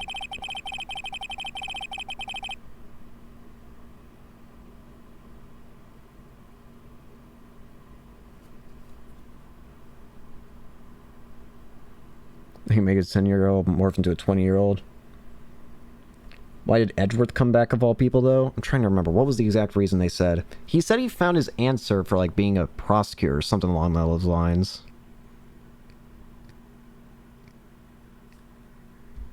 And it's kind of like showing it, I guess. I think that's what he said. That the bright red guitar was not the only thing that could have been in the case. The bright red guitar was not being the only thing. So, you intend to push your theory that the case was not empty, is that right? Is that it, right? I wouldn't say something I didn't intend to prove. Deflate that head of yours, you have yet to prove anything. Now then, let's have it. What was inside this case at the time of the murder?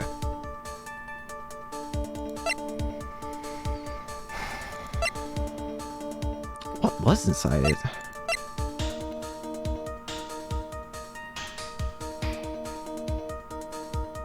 Wait.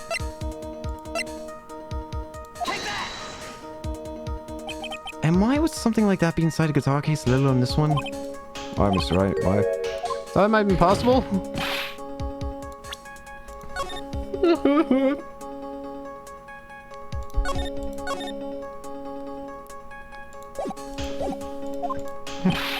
And never bring it again. Can a foolishly foolish fool get some love? No, I'm saying it.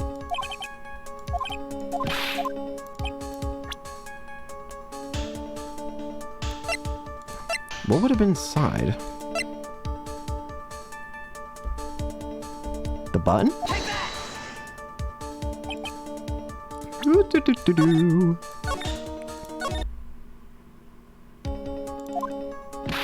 Ah. Great, I get to feel pain every single time I retry. Cool. What was inside this case at the time of the murder?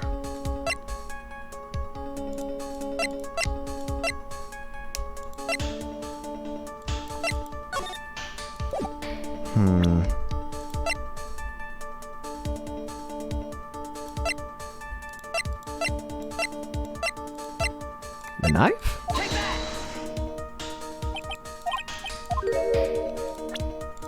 Are you saying a person? Ah.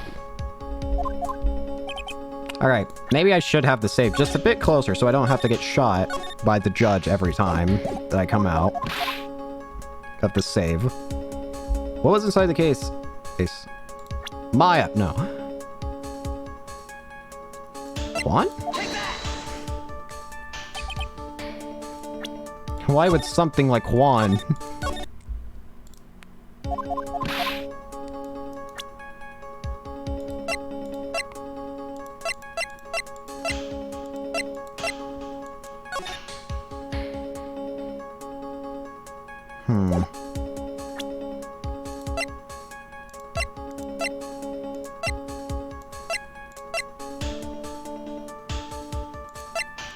Camera?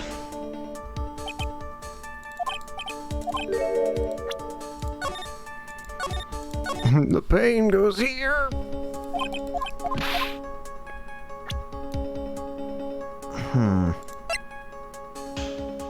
What was inside the case?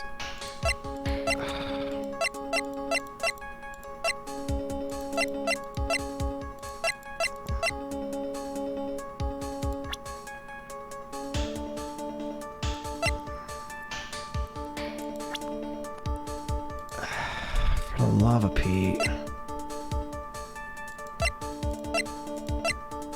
Wine.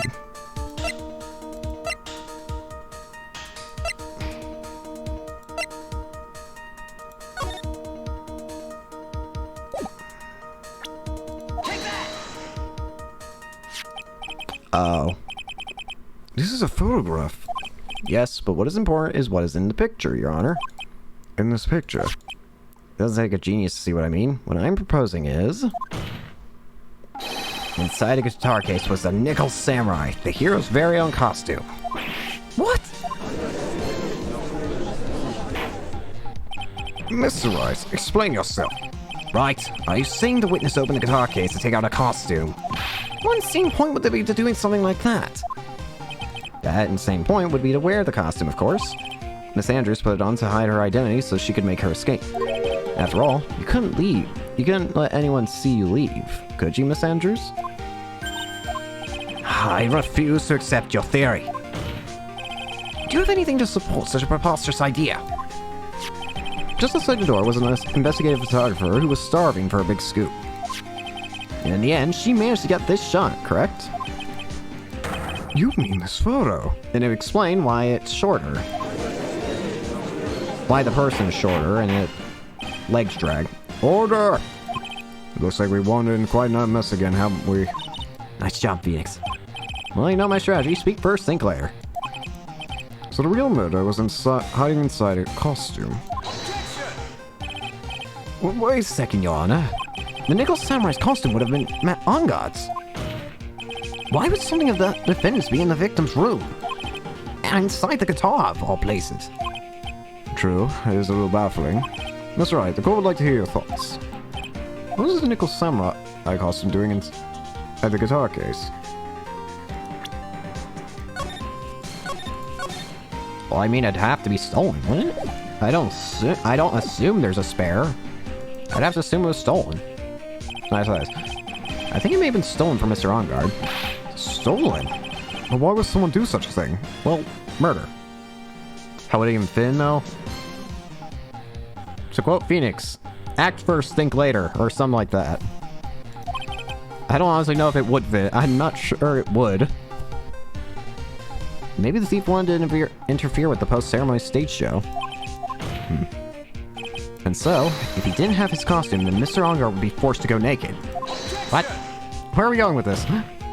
Maybe you should be stripped naked and run and out for making a mockery of this court.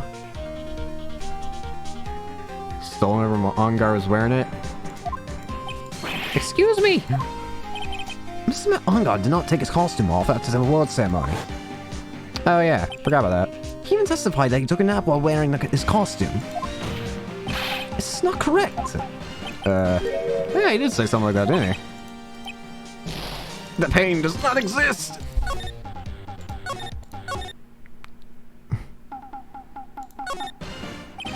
Mr. Unger did not take his costume off during the break period. In that case, the costume you were talking about was a spare one. What? Then are you saying that on the night of the murder, there were two nickel samurai costumes at the Gateway Hotel? Yes. Yes, that is what I'm saying. And how do you explain the costume that was inside the guitar case? It would mean the victim himself had brought this spare to the ceremony on purpose. Like, Edward, stop. Lovers. But why? The victim, Mr. Korda, was the Shaman Ninja. Why would he secretly bring the Nickel Samurai spare costume with him? What could be the reason for such a peculiar act? And therein lies the sticking point. Ah, What are you mumbling to yourself about now? I've just been rambling all this time without any sense of any monologue. Huh? No, I just... Mr. Wright, please explain yourself. Why do you think this victim had this Nickel Samurai spare costume? Phoenix, are you sure you can explain this one? Think carefully before you answer, and then answer with gusto. I believe in you. This is what I think. The reason the victim brought the Nickel Samurai spare costume to the hotel was... Why would they bring a spare samurai costume?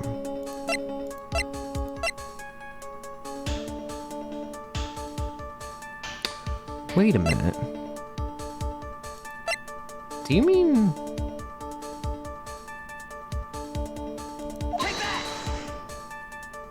What is this? Oh. On the night of the murder, after the stage show, the Nickel Samurai was going to hold a special press conference. A press conference? Yes, the Nickel Samurai was supposed to confess something at this conference. I heard about this as well. For once, you're not making something up, right? But what struck me as strange was that Mr. Ongar himself said he had no idea he was supposed to be holding a press conference that night. But how can that be? The way I see it, that can mean only one thing. The conference was a setup. By none other than the victim, Mr. Juan Corda himself. The victim? Yes, the spare Nickel Samurai costume was prepared for that very conference. Mr. Corda was going to hold the press conference as the Nickel Samurai. He was going to dress up as a Nickel Samurai and hold a conference. But why would the victim do such a thing? That's something I don't quite know yet. However, what I am concerned with right now is what he intended to reveal at that conference. The Nickel Samurai was going to confess something. And by confess, I'd wager he was going to reveal something about himself. Which means that Juan Corda, posing as the Nickel Samurai, was going to speak about Matt Ongard. Yes, I guess that is what it would mean. But if that's the case, that's not a confession, that's public disclosure. Miss Andrews? I can see why you're pros in what you do. Pardon me? Yes, just as you say, the press conference was set up by Juan. Thanks? Miss Andrews, please offer us an explanation for this. It was the one he asked to help set it up. I was the one he asked to help set it up. The person who prepared the second costume for him, that was also me. You... Juan had everything bet everything on the Jammin' Ninja this year. And if he lost the Grand Prix, he was going to make sure that Matt was going down with him. That's what he thought, anyway. He was going to ruin him, huh? It looks like somehow Juan had his hands on a secret so powerful that would destroy Matt's acting career had it been revealed. what? And do you know what the secret of Mr. Ongard's is, Miss Andrews? Miss Andrews? That's something only Juan knew. I don't know what it is. I see. I've probably been coming off quite suspicious to everyone, but that's to be expected. I've been trying to protect Matt after all. Protect Mr. On Guard? And yet again, another strange bit of truth comes to light, it seems. Miss Andrews, if you could please tell us the truth about your behavior. Yes, Your Honor. I understand. Alrighty. Let's see what you got. Why are you protecting Matt?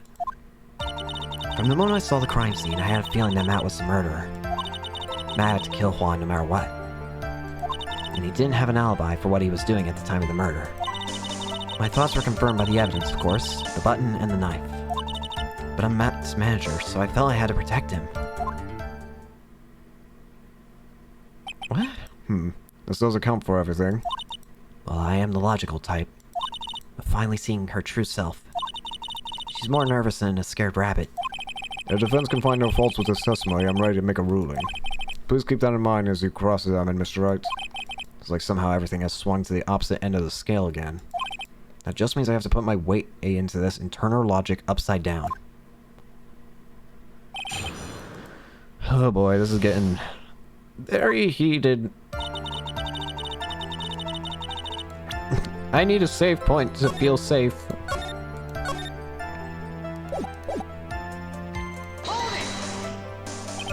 Would you say that was your intuition speaking? Don't confuse my methods of reasoning with your own.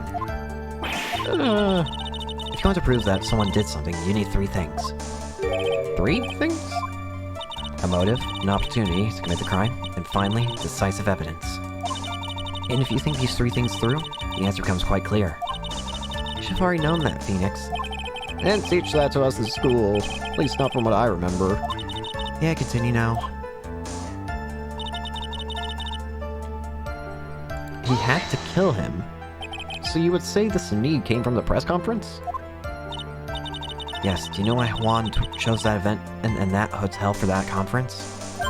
Because that was when he could cause the most damage to the public's beloved Matt on guard. And you knew of this plan, didn't you, Miss Andrews? Yes, because I was the one who set up the conference and prepared the costume. But I'm sure Mr. OnGuard himself didn't know anything about the press conference. Oh, really? Can you show me any proof that you didn't know about the press conference?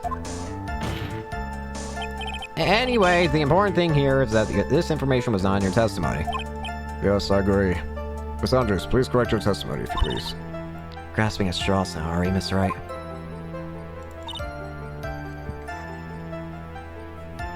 I know what his motive was? Has Mr. OnGuard done something to you? Something to hurt you or betray you personally? Why do you ask? You were the one who helped Mr. Corda with his press conference. And that event was supposed to bring down Mr. OnGuard, yet you still helped. Ah, the person on trial right now on Mr. OnGuard, Mr. Wright. What the witness was thinking, helping the victim with his plan, is none of our concern. In any case, this means that the defendant had a motive to kill. Why do I keep doing this to myself?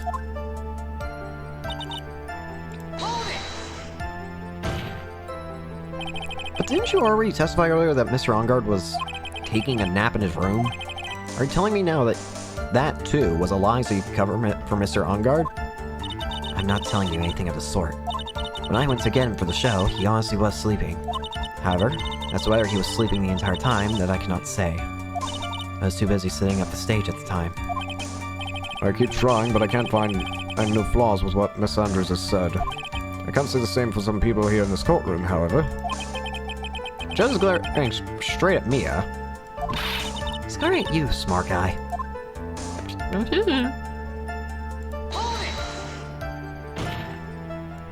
You can hardly call the knife decisive evidence. The fingerprints on the knife could very well be a clever camouflage. Then, what about the button? Button? It's clear from the crime scene that the victim and his murderer fought. And during the fight, the killer ripped the button from the Jammin' Ninja's costume. You're talking about this button, correct? That button was found in the pleats of Matt's Hakama.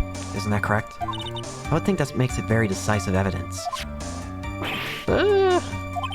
Let's think about Fox again, Mr. Wright. Anyway, the knife doesn't prove a thing. Please fix your testimony. I can't stand the sight of a man who can't gracefully accept his defeat. Thank goodness Mia can still look at me. With an icy stare, yes. Miss Andrews, for Mr. Wright's sake, please add this information to your testimony.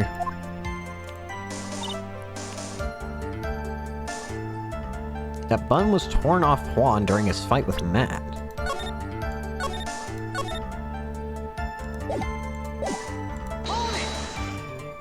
And how do you know that? When the ends of their threads are on the button and the costume are matched up, they're found to fit together perfectly. Or so I heard. I've heard that before too. Why would Miss Andrews know about this case down to such a fine detail? Don't look at me like that. Just because I'm prepared and you're not. And I thought I had her for sure this time. If there's anything to trip up her up on, it has to be here. But where and what?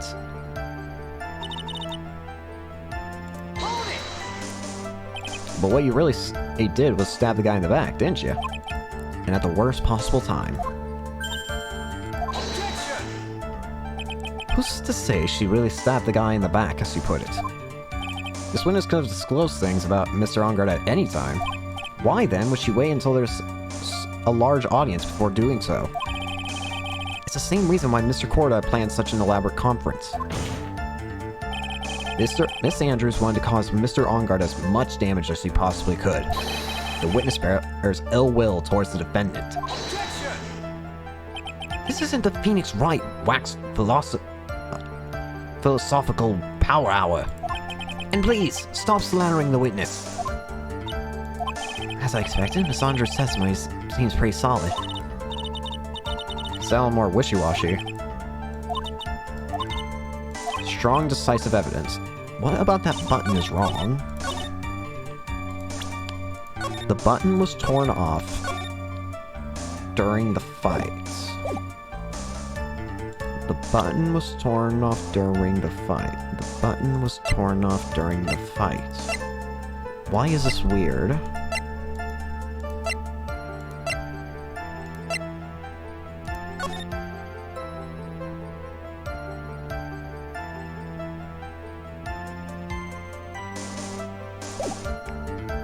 Button was torn. Is it? No. Your Honor, forget everything.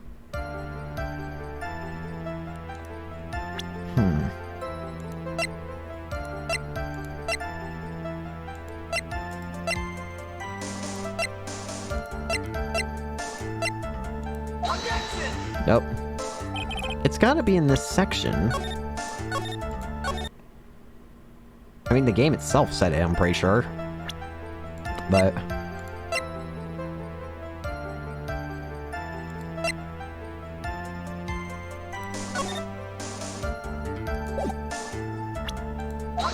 nope, that's not it. Your Honor, I don't know what I'm doing.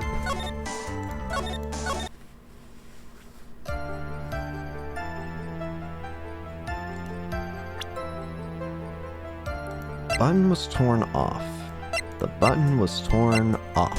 Why is this the weirdest thing? Why...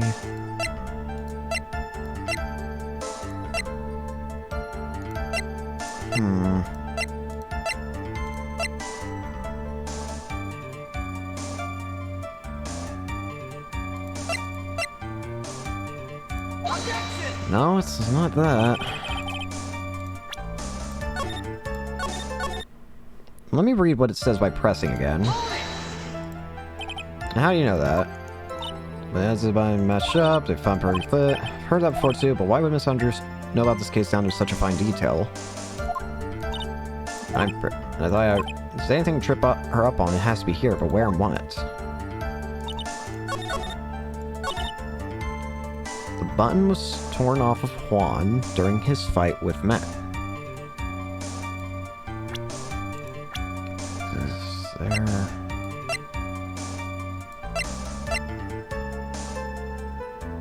Why would you know this? Like, why would you be so certain of this? Nope, not it.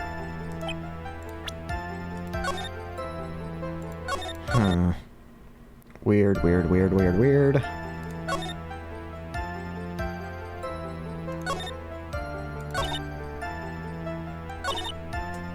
That button was torn off.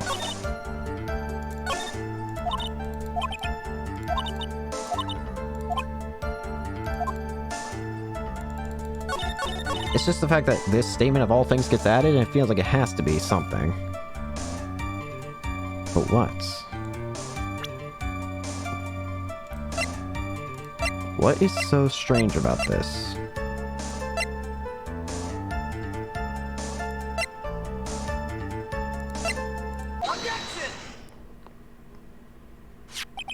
This is the victim's autopsy report. It clearly states that the cause of death was strangulation by a scarf. Strangulation? The knife stab to the victim was done after the victim had already died. And what does that mean? Let's examine the evidence. This button has the victim's blood on it, which would mean that it was ripped off the costume. When? After the knife was stabbed into the victim. Oh, yeah. If it's after the knife, then it's after the victim dies. Exactly, which means it's impossible this button was torn off during the victim's final struggle. Because the victim was strangled to death in that fight. That's right, Miss Andrews. There's no way this button was ripped off during the struggle. This button was consciously pulled off the victim's already dead body. Order! Order!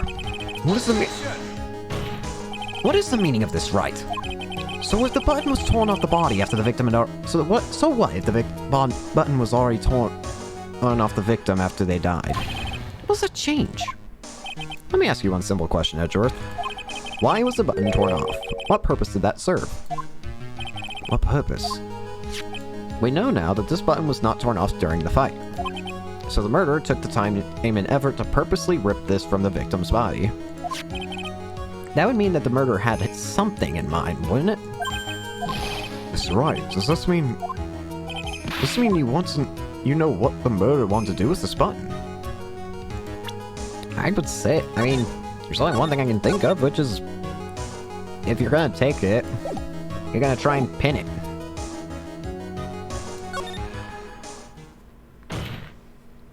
There's only one logical reason for doing something like that. It was to pin the crime on Mr. Ungard. There's no way anyone would put a bloodied button in their own pants. That's right, Mr. Ungard was set up. By the real killer, of course. And the real murderer is... Well, Miss Wright, who in the world is the real killer? Finally. I can't believe I managed to bring this trial all the way up to this point. Phoenix, can't let your guard down yet. Until the very end. The real killer, the person who planned to frame Ungard, is... It has to be her, right?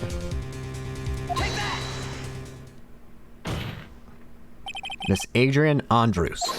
I choose you. You are Mr. Corrida's killer. Broken. Order, order, order! Mr. Wright, this is a very grave matter. Do you have any evidence to support your charge?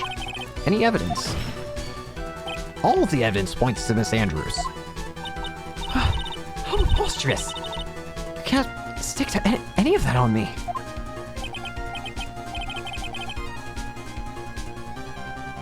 Do you think... Oh, hi, right-wing Ingweed. Welcome to the stream. Escape is top 3. I finished a trio earlier. It's been really good. I mean, I've really liked...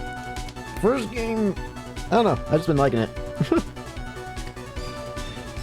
It's very interesting having to try and finish it all in one day.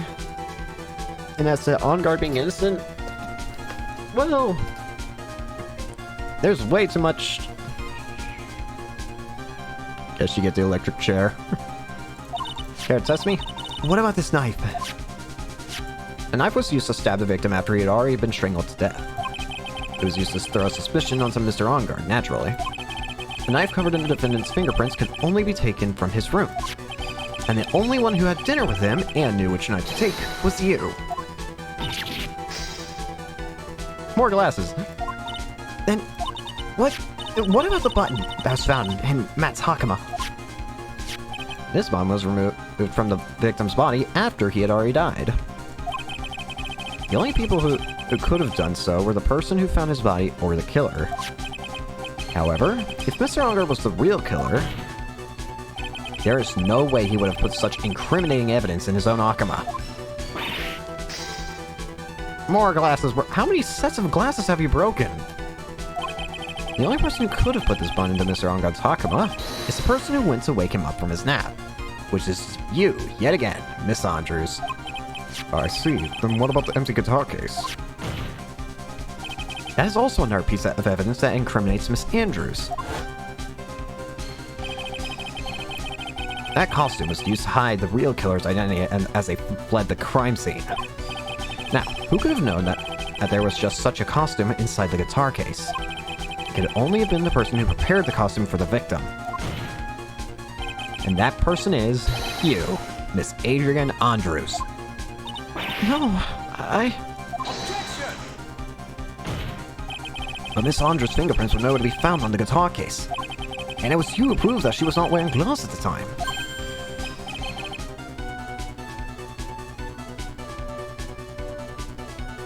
That's right. That's because she did not intend on leaving any prints. If anyone had found out that she had touched the case, they would have asked her why. So to avoid leaving any prints, she used a towel or something else to open it.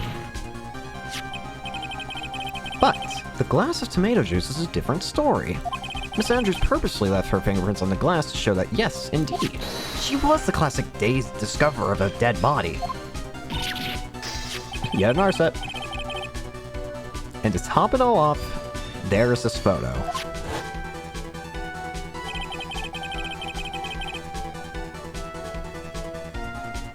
A photo of the killer as they exited the scene of the crime. No reasonable person on Earth could believe this nickel samurai is Mr. Ongard. He would have been much too short for his own costume if it was him. Speaking of how tall people are, Miss Andrews, you're also kind of short in stature, aren't you? please, stop. Well, how about it, Miss Andrews? I've got her this time. Miss Andrews? I refuse to testify. What was it? There's the law. It says I can't be forced to testify about something if it can incriminate me. Oh, great. Well, yes, you are absolutely correct, Miss Andrews. The law does provide us with a way to avoid self-incrimination. By allowing a witness to not testify if the testimony can cause damage to themselves. What? Pleading the fifth is not something most people would think of doing on the spot. Actually, thinking back to yesterday in Mr. Ongard's room. Adrian Andrews. Yes? Think hard about what we just discussed. Understood. Oh, of course. It was Von Karma that said edit for her. And you're still messing with that card. That's it. That's when Francisca planted this idea into her head. She must have told Miss Andrews to not testify if things look bad. Good job proving everything up to this point, Phoenix. There's still one thing you haven't done. Something I haven't done? What's wrong, Wright? Are you finished already? Run out of evidence. What is so humorous, Mr. Edgeworth? I'm sure you realize this as well, Your Honor. But everything the good lawyer has proven up to this point is meaningless. What? Everything you have proven is circumstantial. Circumstantial. Yes, circumstantial. You have yet to provide a single piece of definitive proof. Proof that Miss Andrews did in fact harbor a wish to murder Mr. Corrida. So a motive is what you're saying. Miss Andrews, did you want to kill Mr. Corda? Well, she's not gonna say yes. I believe this may lead to incriminating myself, so I will abstain from answering. But Miss Andrews, if you do that, it would be the same as admitting your guilt, don't you think? Maybe so, or maybe not. There's nothing to prove it either way. Besides, you don't even know what crime I would be guilty of due to my silence. No, she's taking that defiant attitude again. Mia! What should I do? Somehow we've landed in the worst possible situation. Yeah. I think we've reached a certain conclusion at this point in time. Miss Adrian Andrews has refused to testify, and the defense's theory that she is the actual murderer has not been fully substantiated with solid, definitive proof. But that's not true. In this situation, there's only one thing this court can do. Please don't. And that is to declare a recess. Recess? I request that both the prosecution and defense look further into this matter. And at tomorrow's trial... Tomorrow? We don't have a tomorrow. If we don't get a non-guilty verdict today, then... Please wait, Your Honor. That's not necessary. The trial, please continue the trial. What are you sweating for? Your client is getting one more day to live, isn't he? That's not it. That isn't about that. Edgeworth, I know you know who the real killer is. Please, let the trial continue. If I don't get the verdict, then my... But it's impossible to continue as long as the witness refuses to testify. Now then, this court is... It is not impossible for this trial to continue. Miss Edgeworth, what are you... It's true Miss Andrews holds the right against self-incrimination. However, if the topic of conversation were something unrelated to whatever she may be guilty of, then she has no right to withhold testimony. Yes, that's very true, but... Actually, there is one little thing that I'm curious about. Miss Andrews, when you found the victim's dead body, you poured yourself a glass of juice. Yes, and I can't but think how unnatural that is. Usually when one finds a dead body, they are shaken up, not stirring a glass of juice. So my actions were unusual, but I've already... Before you speak, I want you to state if you have a reason behind your actions. I would like you to testify to that effect. Testify? Your Honor, I would like to request that the witness testify again as to what happened when she first discovered the victim's body. Whatever we find out in this testimony should in no way implicate the witness. I don't know what it is about Edgeworth today, but I can't get a good read off him. Honestly, it feels like he may have noticed this or Phoenix saying Maya, and he may have realized that, well, Maya's in trouble. Is he friend or foe? I just don't know. Tomato juice. You don't like tomato juice? I don't think I like tomato juice. I don't think I've ever tried drinking tomato juice. I mean, you can use tomato to make a lot of good things. I mean, pasta sauce, pizza, all that stuff. But just drinking straight tomato juice, I don't think I could ever do that. But to each their own. When I found the body, this is the most interesting case so far. That glass of juice, I didn't really pour it out for myself. I was surprised when I walked into the room and saw it in that messy state.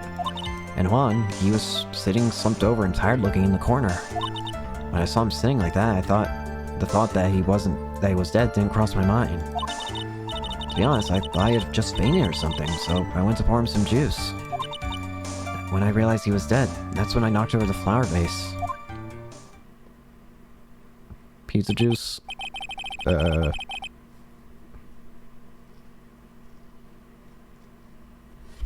Ketchup could be like a juice, but by logic's also would be a smoothie.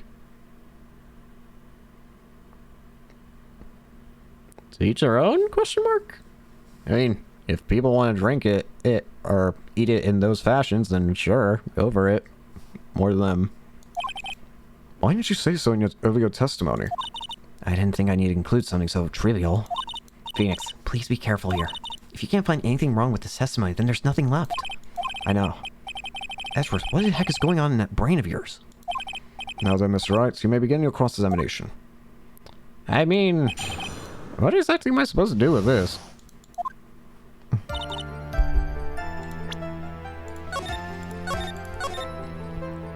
Glass of juice, not really for me. But there wasn't anyone else in the room, right? Of course not. Then who'd you pour it for? Mr. Wright, there's a rhyme and reason for everything. Can you wait just a little longer for it to be revealed to you? In other words, Wright, be quiet and listen. Precisely. I couldn't have said it better myself. Uh-huh.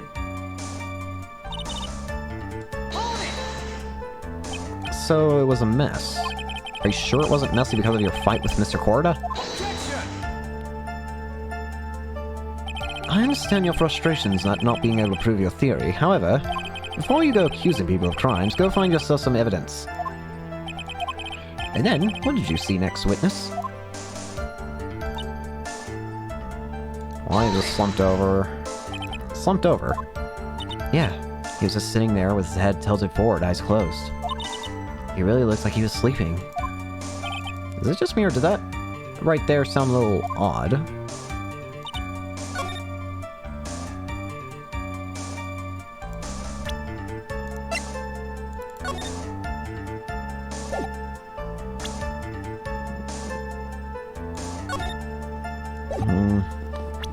I mean, maybe it's weird, but, I mean, I guess you could see it that way, but I don't know.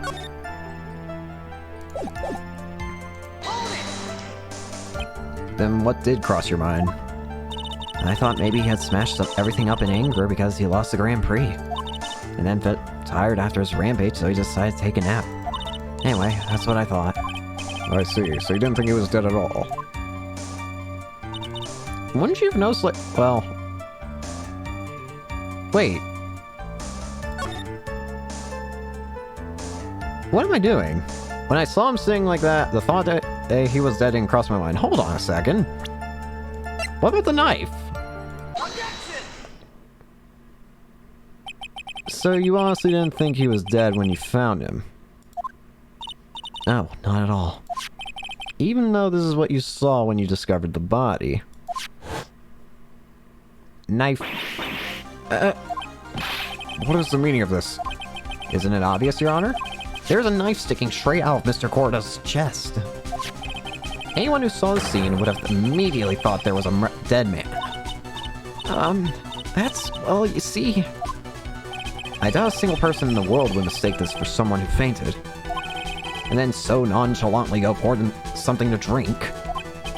Your point is... Miss Andrews, your testimony just now was all one giant lie. Now repair gone. And your lie has proven one thing very clearly. You are the real killer.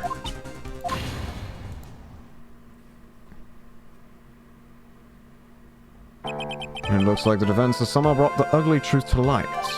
The defendant, Mr. On-Guard, is not guilty after all. That's impossible. Wrong. Miss Andrews, please try to have some composure. It wasn't me. I tell you. It's Matt. I swear. He's the one who killed Juan. But you're the one who refused to testify. Just a small knife she didn't have her glasses on, she didn't notice. I mean... I don't know how... I mean, I don't actually know how it looks for people who don't have good eyesight, because I've always had good eyesight, so I actually don't know, like, what's it like for things to be that blurry for people at times without glasses and stuff, but wouldn't you still be able to see blood at the very least? Like, wouldn't you still be able to see red even if it's blurry? I mean, again, I don't know, but even if things are blurry and you have a hard time seeing without glasses, I'd imagine you might be able to still see red, right?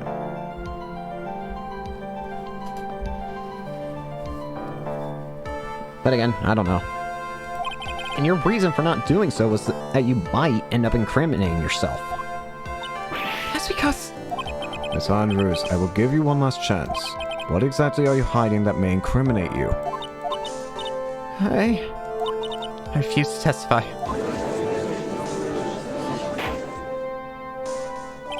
And there's no need for this court to continue any further. Mr. On-Guard's innocence has been clearly demonstrated. Is it over? Have we found the truth at last? What's wrong, Phoenix? Usually the real killer confesses his or her guilt. And now I think about it, this is the first time someone hasn't. I would like to hand down my verdict for Mr. Matt Ongard. I knew that was coming.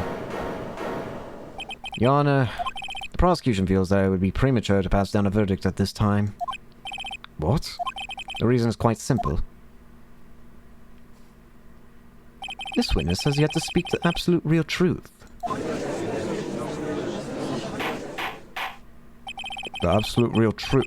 What are you... Witness? Don't you understand yet? Huh? I don't know who planted this silly idea in your head, but as long as you protect yourself through your silence, Matt Ongard will go free, and in his place, you will become the guilty party. It's a lie. I don't believe you. What? I was told if I spoke...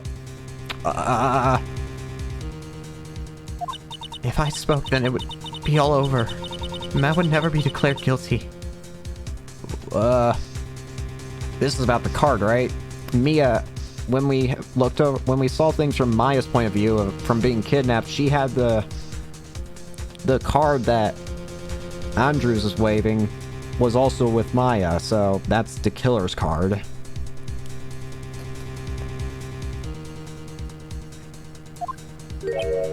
What in the world is she talking about? Has she lost it?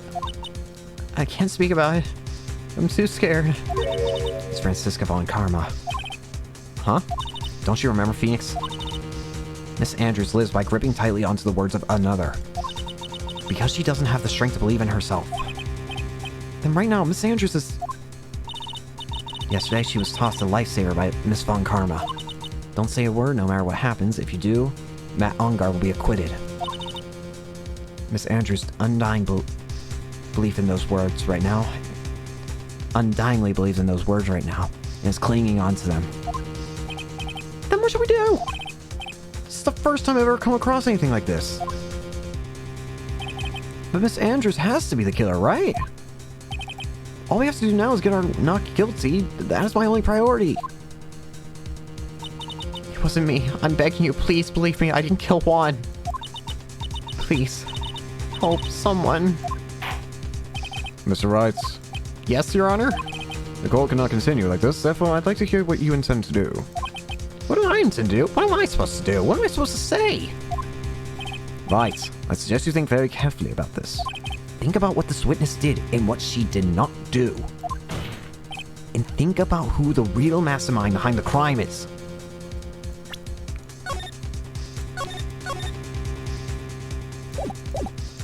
Who's the real mastermind? Isn't that obvious?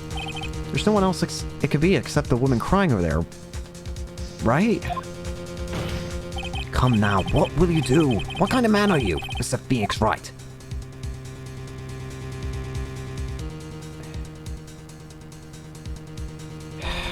Testify. I have to win a complete acquittal today. There's no way around it. But I can't bring myself to do it like this. Not when she's making a face like that. Miss Andrews, I would like to know what you're really hiding. Mr. Wright, are you sure you know what you're doing? Sure, Mr. Ongard would get an acquittal, but in his place you would be found guilty. Is this really how you want your trial to end? This trial? How dare you? You're trying to trick me. That's enough. I commend you for trying, Miss Edgeworth. However, it's clear the defense's theory is the truth. You're wrong. I don't know. What a shame. I had hoped things wouldn't come to this, however. What is it, Miss Edgeworth? Miss Andrews, since you absolutely refuse to testify, it falls on my shoulders to disclose this to the court. You son of a... She asked this not to be revealed, you know. Stop. Miss Edgeworth? This witness... How should I put this? She has an illness. And because of this ailment, she has tried to commit suicide in the past. Stop, please! No matter how much you want to hide it, it's no use. I have the evidence right here.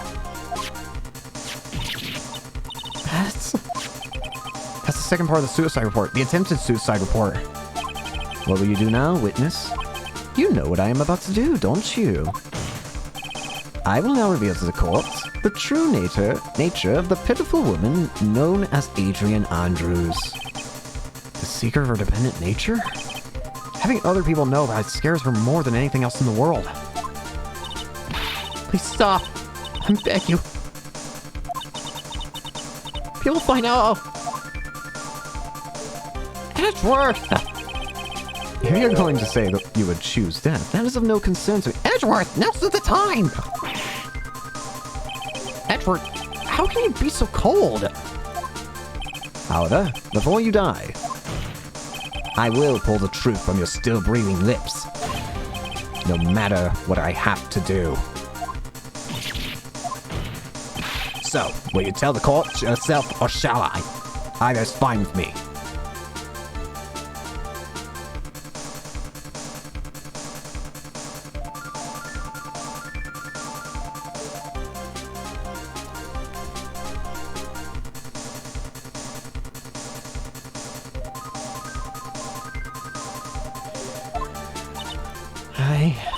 I'll talk, but please help me. Edgeworth, I don't think this is the right way to do it. Nothing matters anymore. My crime. When I first saw him, I really thought he had fainted, honest. When I realized he was dead, that's when I formulated my plan. Once I made sure there was no one in the hallway, I made a dash back to Matt's room. And then I stabbed Juan's dead body with a knife and ripped off the button. Just when I finished and was returning to Matt's room, I had a bit of an inconvenience. And that's why I ended up using the nickel samurai costume.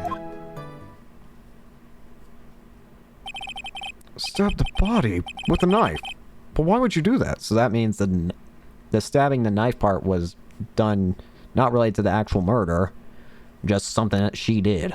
Or if she is, well, I don't even know who the murderer is at this point. Actually, I have an idea who it is, and it's none of the people mentioned. It's probably, considering what they said, it has to be the killer.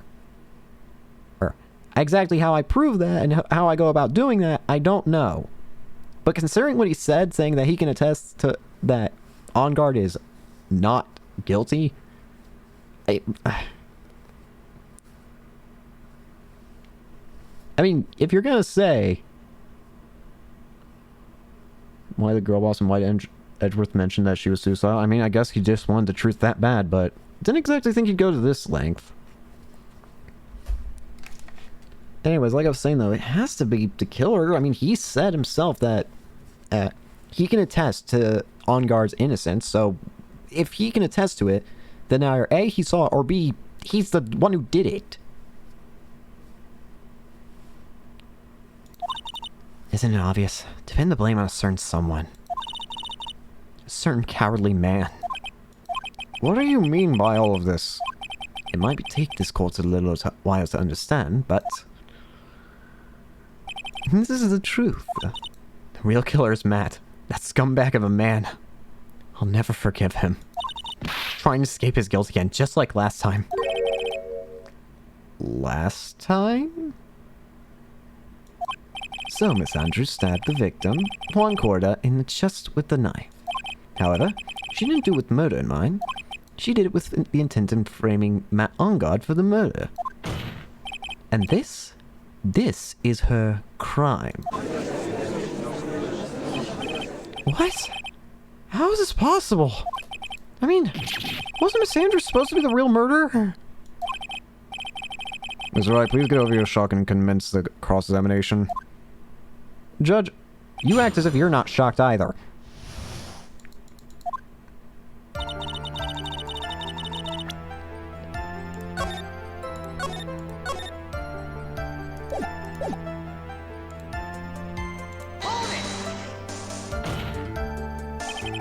But you could tell from the state the room was in that there must have been a fight. Are you telling the truth when you say you did not know he was dead? He had a scarf tied around his neck. That scarf is a part of Jam Ninja's costume, so I didn't think anything about it was strange. His head was also tilted down a bit, so I couldn't see his face that well. That's why I thought I'd wake him up and went to pour him juice.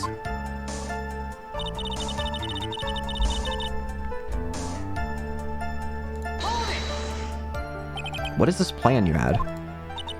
I knew right away the murder was Matt. I knew because Juan, he was going to expose Matt's weak point to the world. So Matt did this to stop Juan and silence him for good. That's when I thought I should forge some evidence and pin this crime on Matt. So the forged pieces of the evidence were the knife and the button. The first thing that came to my mind was to plant the knife.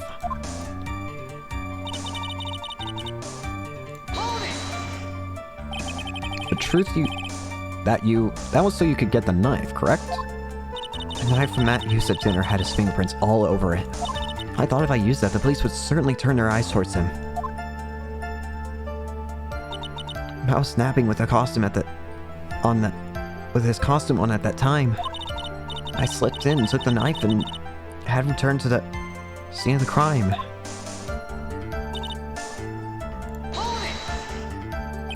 So you're the one to stab the victim with that knife. It gives me goosebumps just thinking about it now. What a horrible thing I did.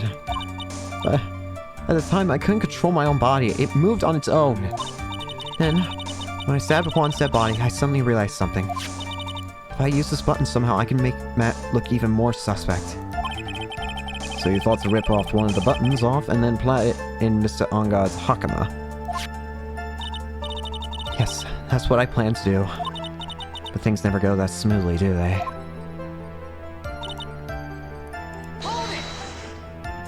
An inconvenience. There was a woman with a camera at the hallway. Hey. I'm willing to bet my spikes it was Lotta. There was also a woman with a ray gun at the ready, pacing back and forth. That's Miss Altback for you. I had already been caught and made into a big scoop for a certain weekly tabloid once, so I couldn't very well go out looking like myself and get caught again.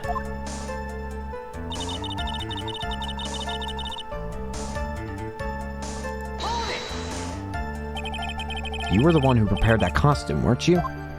Yes, I took it from Global Studios. I also put it into Juan's guitar case the day before the award ceremony. You did this in preparation for the press conference, correct? Yes. Juan wanted to wear the costume and hold a press conference in it. He was going to disclose Matt's biggest secret there. And what is the secret? That I don't know. Anyway, I thought if I were to leave Juan's room in the Nickel Samurai costume, then people would think that Matt was the real murderer. I was very careful not to leave any fingerprints when I opened the guitar case.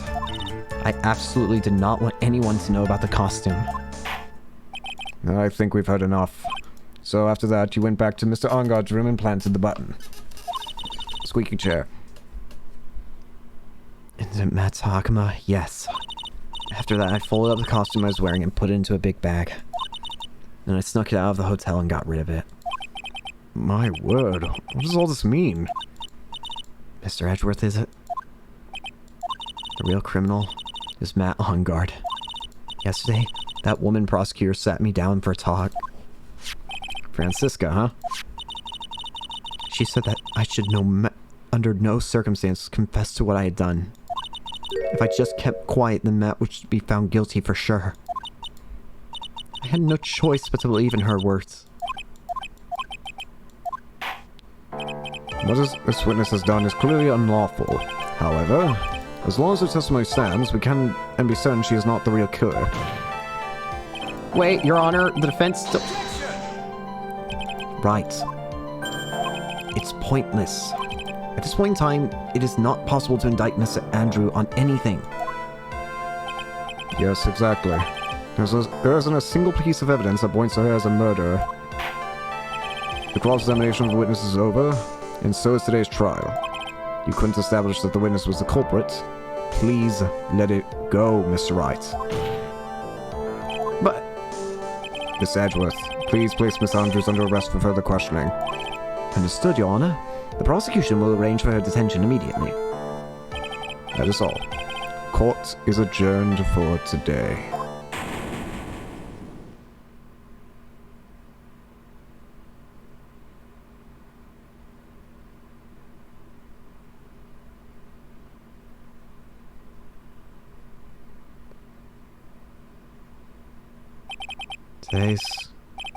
Today's trial's over. And win an acquittal. Witness, would you mind if I asked you something? Edgeworth? What is it? Before you leave court, I wondered if I might look at one thing. The card in your hand. It's had my interest for quite some time now. What exactly is it? Oh, this. Mr. Wright also asked about this. Neat chair. He does have a cool chair, the judge does. Although I didn't remember at the time you asked me about it, Mr. Wright. I remember just now. I found this in the room that day. The room? That day? Yes. Oh. I found this card when I discovered Juan's body. A call? Is it like... Oh. It's like the murder signature mark. You found that card next to the victim's body. I suppose I must have unconsciously slipped it into my pocket. But it's not as if this card has any relevance to Juan's murder, right? Yeah, I guess not, but it's still a strange card if you ask me. As far as a clue to this case, I don't see why. Witness! That card! Give it to me! Hurry! Edgeworth? Do you have any idea what you have stupidly, yet inadvertently done? This. I can't believe you hid this from me all this time. I didn't mean to. What's this all about? I've never seen Edgeworth so emotional before.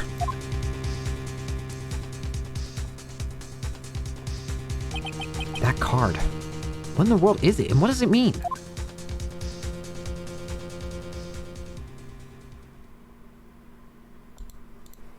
Let's continue.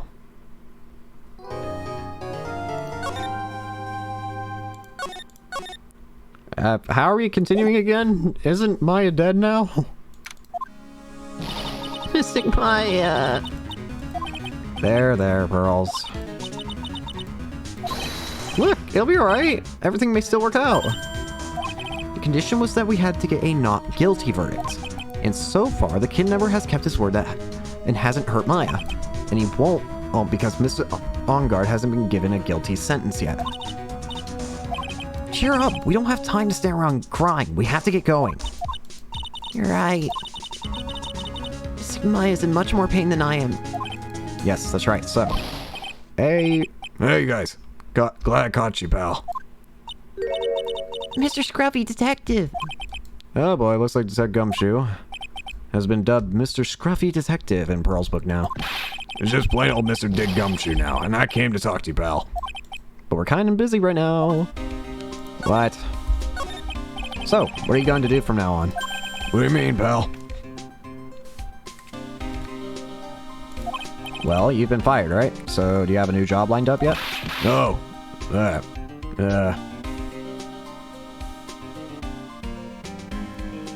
Or if Edwards has someone kidnapped from him? I don't exactly know who would be kidnapped from Edgeworth of all people. If you're wanting me to be honest, I think the person he'd probably worry the most about being I don't know. I get the feeling it's... Considering what I've got in my head, I get the feeling he's probably come across that card in the past. Oh yeah, Gumshoe was fired by Francisca. Yeah. I don't have anything coming in. I'll hold until my next payday. What are you talking about? You don't have another payday. I guess that means I'm just gonna have to work here at your place, pal. Say what?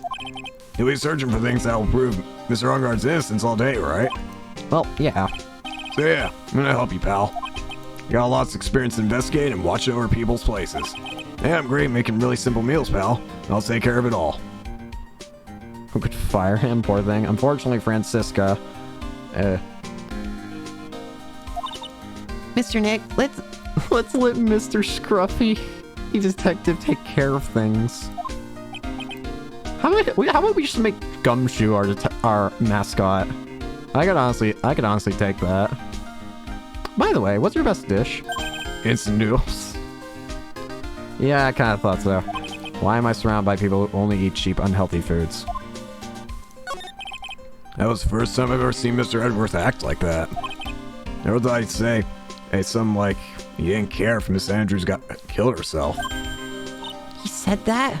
That's horrible. But because I'm doing that, we got the truth finally.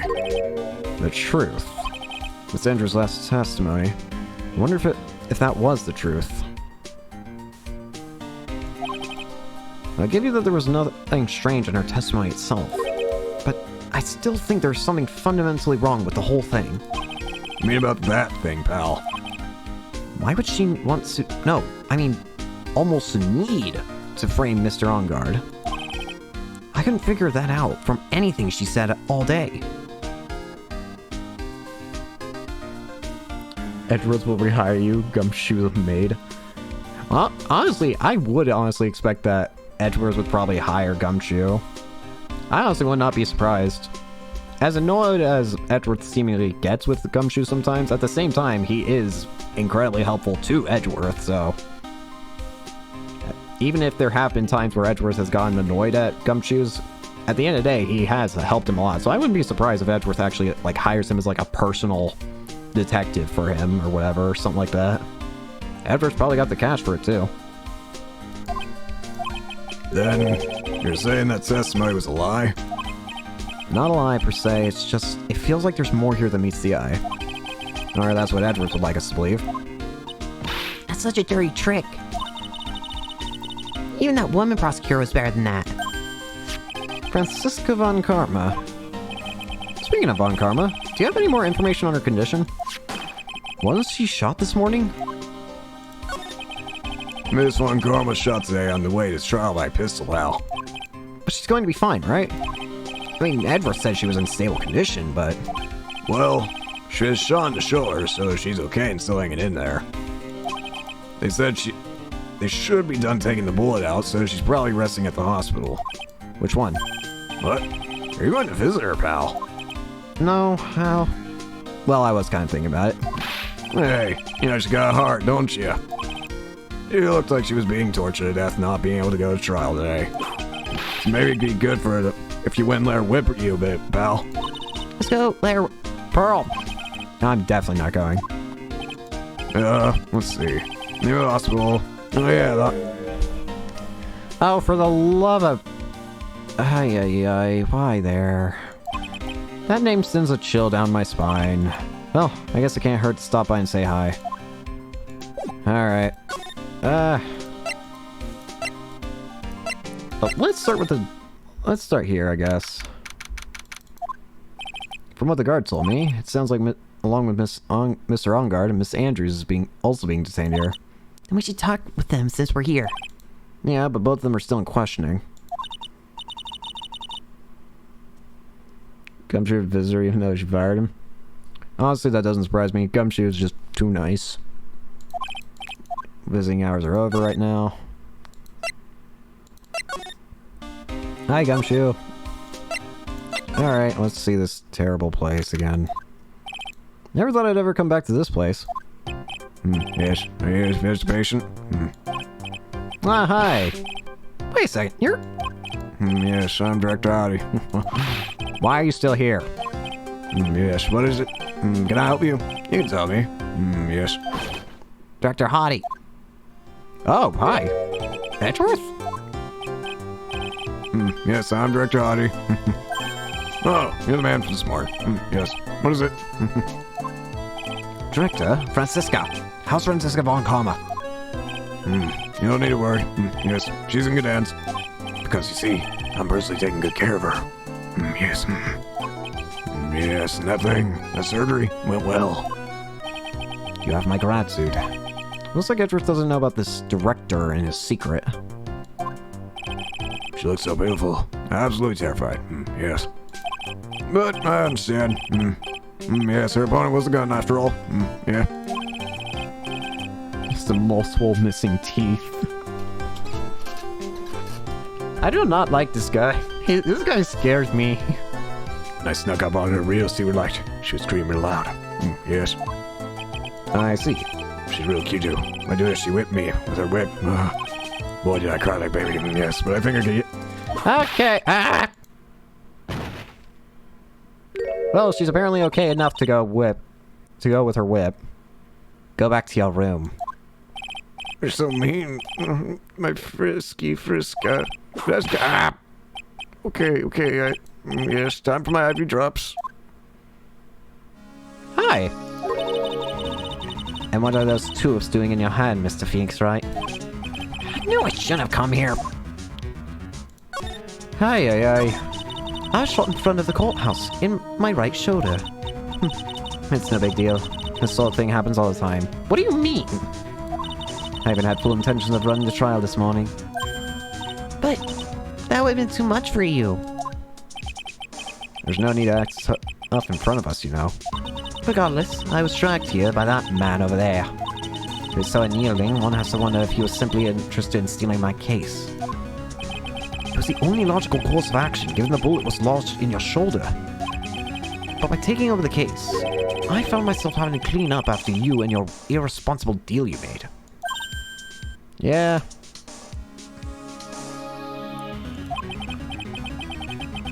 I think I know what deal he's referring to.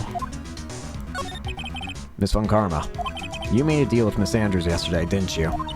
I don't know what to mean. In order to make sure you got your guilty verdict on Mr. OnGuard, you told Miss Andrews to not testify in court today. I don't know what you're talking about. Do you have any proof that I made such a deal? You're denying it. Looks like you were lucky, Mr. Phoenix Wright. If I had been in court today, this trial would already be over. All while hiding Miss Andrews' own crime. That isn't my problem, whether she had tampered with the evidence or not. I have only one objective, to find OnGuard guilty of murder. The end justifies the means, Mr. Phoenix Wright.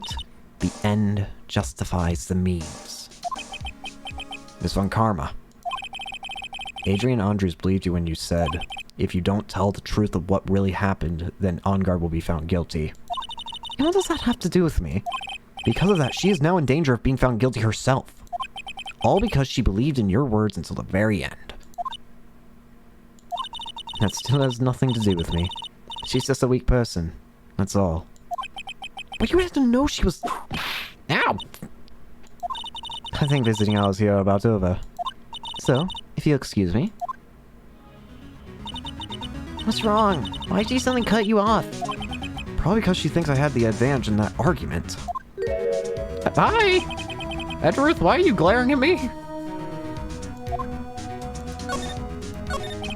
What happened today at the trial, Edgeworth? That was not like you at all. I know you knew about Miss Andrews' condition. You could have made her testify as many times as you wanted, but to go that far... but she wouldn't testify about that until I said something. Listen, Wright, the courtroom is a garden of judgment. I'm putting myself on the line when I stand in there. And that's why I made the witness do the same. It's only natural. By the way, Edgeworth, you were really angry in court today. That's rare for you. Witness! The card! Give it to me! Hurry! Do you have any idea what you're stupidly, yet inadvertently done? This? I can't believe you hid this from me all this time. That card. What in the world is it? You mean this? Listen, Wrights. This is top secret information. You absolutely cannot leak this. A special investigation team has existed for a number of years, but few know of it. I understand. Their task is to find the owner of this card. A man called Shelley the Killer. And just as his name states, he is a killer, an assassin. The best at that. Assassin? So who is this Shelley the Killer? The Killer is the name of a long-standing line of assassins.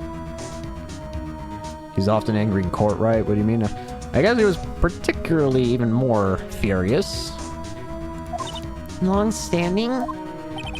The name first appeared about 100 years ago, I hear. Jeez, oh Pete, that's a long line of assassins. What the heck?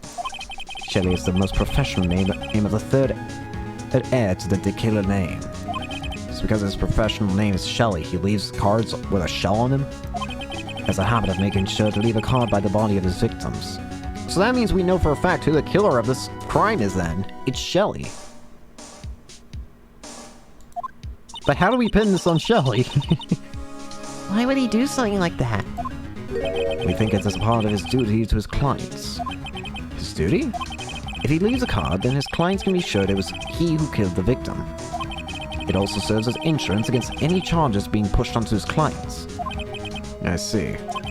The killer values the trust between his clients and himself above all else. It seems that this is one honorable assassin with a moral conscience. I guess that even honorable assassins can exist. So, you think this assassin...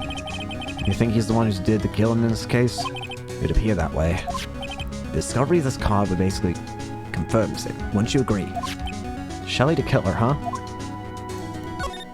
I noticed something at the trial today. You were behaving in a very strange manner. Is something the matter? I guess I should just tell him.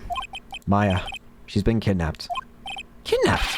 What does a kidnapper want? An acquittal. I see.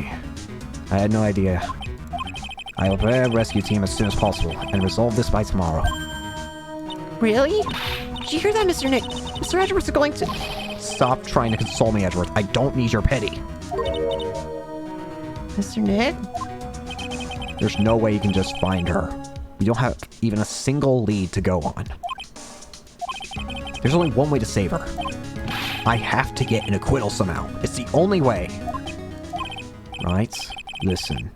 You need to know something. Juan Corda was killed by Shelly the Killer. And the client who ordered the job is Matt Ongard, your own client. Please, stop. I can't listen to you. I can't believe that. I see. Well, if you want to continue your investigation, you will need this. What is it? The hotel right now is restricted to police personnel only, as we are looking for any clues that might lead us to Shelly the Killer. But if you take this with you to the hotel, I'm sure they will let you enter. Letter of introduction is received from Edgeworth allows the bearer to freely investigate the crime scene. In any case, I must attend to the preparations for Maya's rescue team. You'll meet again, if anything should happen. Now, if you'll excuse me. Mr. Nick? Do you think Mr. Ongard hired an assassin? No way. I mean, he doesn't have any sight locks. Yeah, I guess not. Maya, please, all I ask is you make it home safe and sound.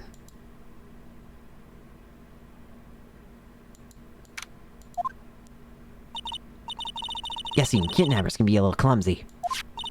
Clumsy enough to drop a card like this for me. Even though he said he was an assassin. I bet he's just making that up. Like how Nick does it, as with everything at court. Anyway, let's try this out. Let's try out the card trick with this card I just found. Sounds like I got the door open. Okay, time to go take a look around. This is a bad idea, Maya.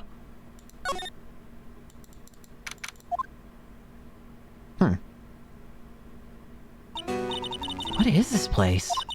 I got a feeling I'm not in the hotel anymore. Are those videos over there? Well, I'll worry about that later. For now, I should be looking for clues. That way I can show them to Sis and maybe get out of here. What's this? There's a framed picture or sitting on this coffee table. It's a picture of a woman. She's kind of pretty. Wait. Wait a minute. Is that...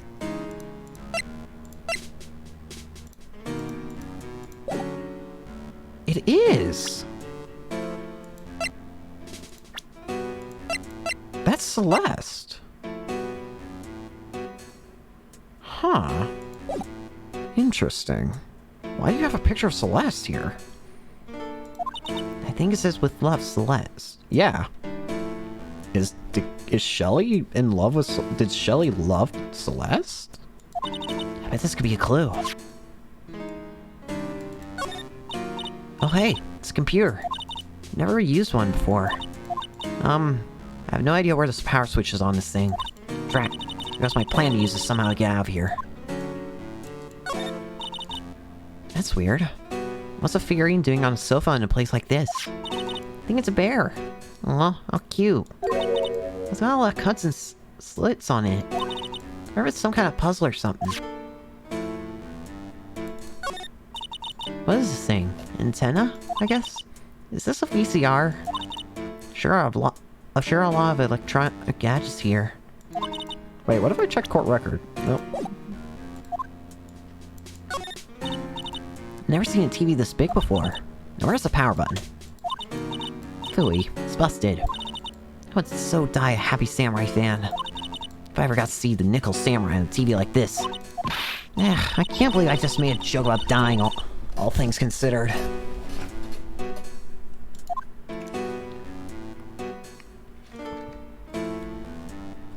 Ugh. Locked, of course. It doesn't look like I can use the card to open this door. There's a little hole at the bottom of the door. If only I was a little skinnier.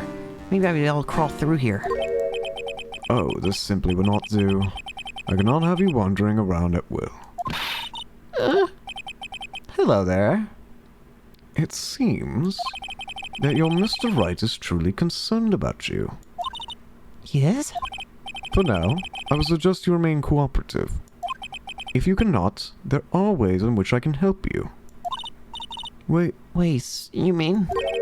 dead men tell no tales, is how the saying goes, correct? Ted? I'm almost certain I told you on our first meeting. I am an assassin. No way. You're lying. I mean an assassin. People are not always who they appear to be.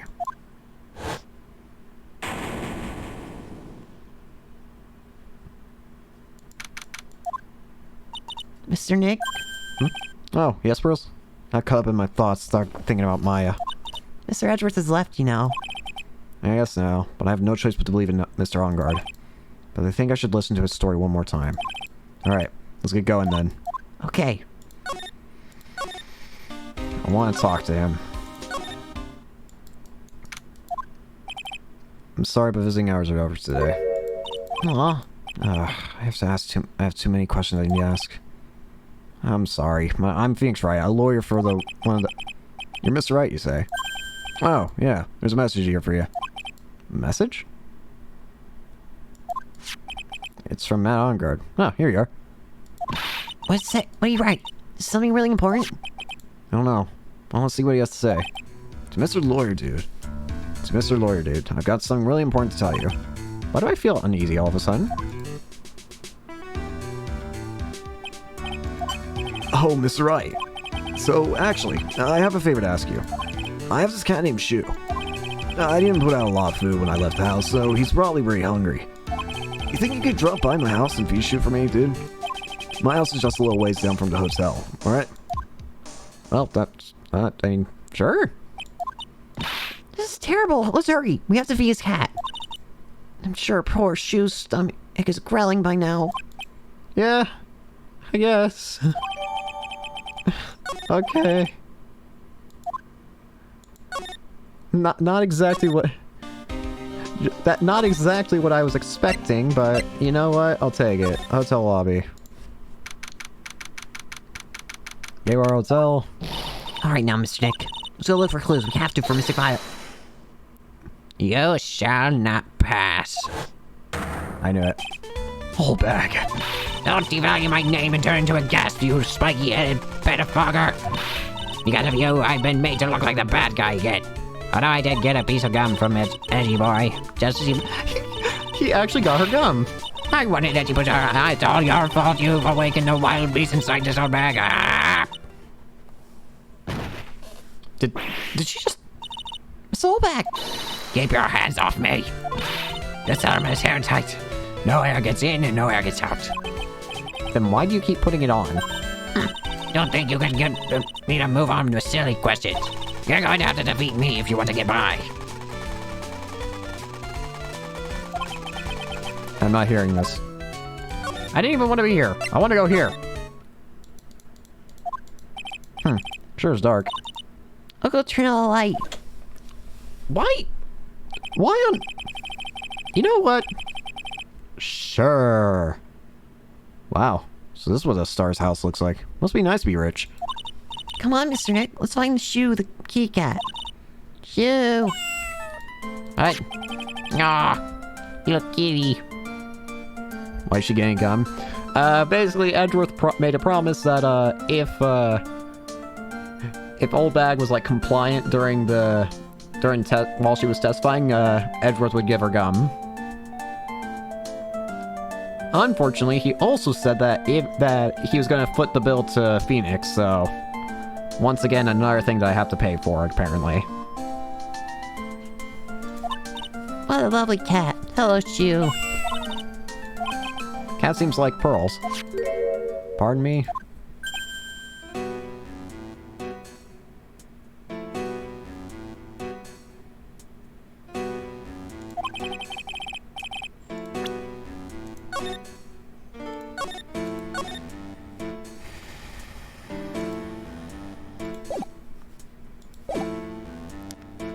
May I help you with something, mister? Oh, we're lawyers. Actually, I'm Mr. Onguard's lawyer. The Masters. Then he must be Mr. Wright. Yes. Ah, it's a pleasure to meet your wonderful self. I'm the family butler, Chondo. Nice to meet you. A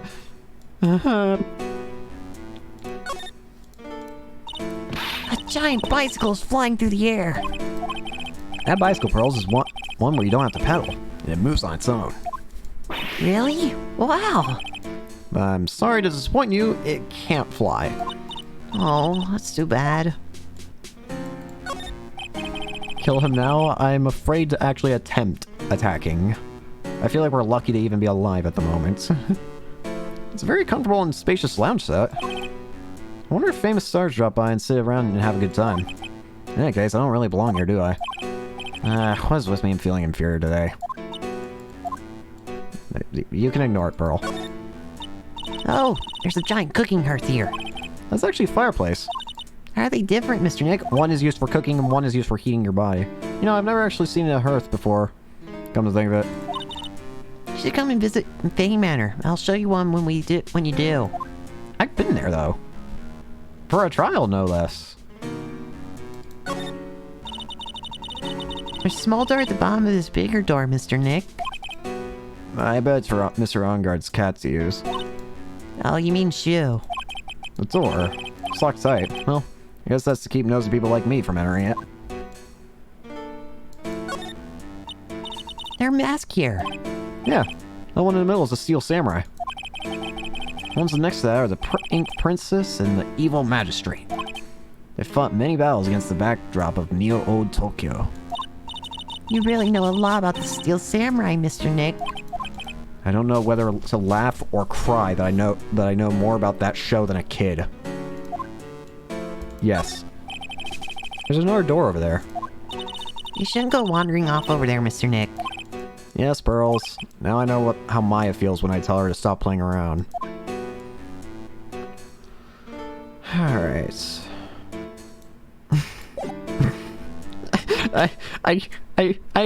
The last thing that I should do is probably what I'm about to do, but, hey, totally random person that I've never, ever seen before. Would you happen, by any chance, to know what this is? I was wondering if you wouldn't mind taking a look at this. I'm afraid I cannot offer up anything special about it. It is not appropriate for a lowly servant to speak of evidence for a trial. Polite yet snide with a touch of rude. He's a stereotypical butler, alright. Imagine he actually said something that's like, what an interesting device. Huh. You must know all sorts of things about Mr. Onguard, right? Honestly, sir, I don't believe my master is capable of such a foul deed as murder. And, anything else? No, not especially. It is not appropriate for a lowly servant to speak of the master or his affairs. How typically butler-like, as it were.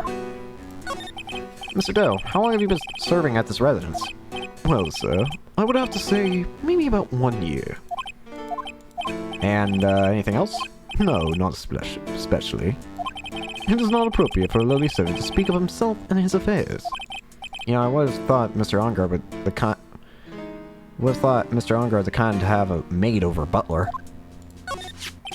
That's a very cute cat you got there. It is my duty to take care of him. I must a rather fancy shoe. And, anything else? No, not especially. It is not appropriate for a lowly servant to speak of the family cat. Well, then I guess I don't need this piece of scrap paper anymore. Matt's note, crumbled into a ball and thrown away. Well, I'm afraid I must take my leave of you now. Oh, we should probably get going ourselves. Ah, so young, and yet already so accomplished. A master of law. There is a lot to be proud of in being a butler, in charge of the house and all. Thank you for the compliments, sir. People are not always who they appear to be. I'm scared. Why'd the music stop? Mommy. Now, if you'll excuse me. Bye, kitty cat. Okie dokie.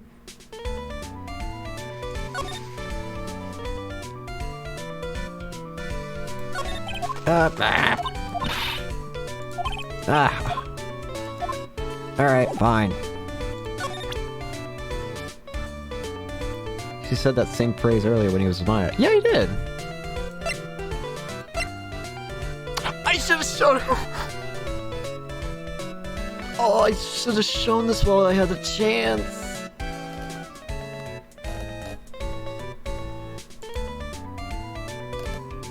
I so should have shown him this card. I didn't realize I had it in evidence. Alright, here you go, old bag. Maybe if I show her this letter I got from Edgeworth. Miss Old Bag. If you would look at... What? You ain't looking at this worthless piece of Yeah, I had a feeling. edgy poop. Ugh, is that her perfume and Ferrum de More I smell? Ugh. Let's see here. Would you please allow this unsophisticated young person to conduct this investigation? Yours truly, Miles Edgeworth. Yours truly?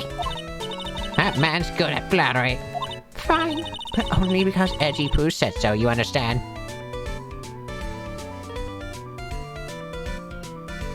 He would have replied the same thing in advance. You guys show me. That's unfortunate. It would have been funny if you actually show it. It's just he just stares at it. He doesn't even say anything. He just stares at it. There you go. I just saw something I have to do. Remember, no messing around. You do anything bad and I won't let you off the hook. Looks like you have strong feelings for Mr. Edgeworth. That may be, but you know nothing's going to come of it. That's so mean, Mr. Nick. Feelings are meant to be told and shared. Oh. Every time we talk about love, I always end up with a handprint on my face somehow. So anyway, let's continue our investigation. What? What now? One more little thing before I forget.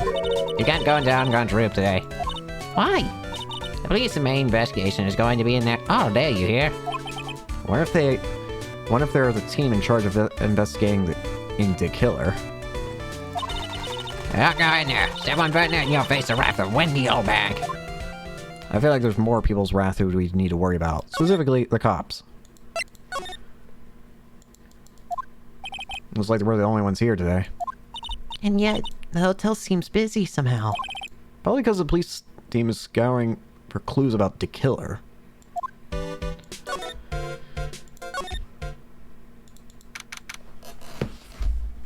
They still haven't moved all these plants out of the way. Why are you allowed in here? Hey, Sid boy. Lotta, you're still here. Wrecking course. Investigating photographer eats or starves on her ability to snap up a scoop, yeah?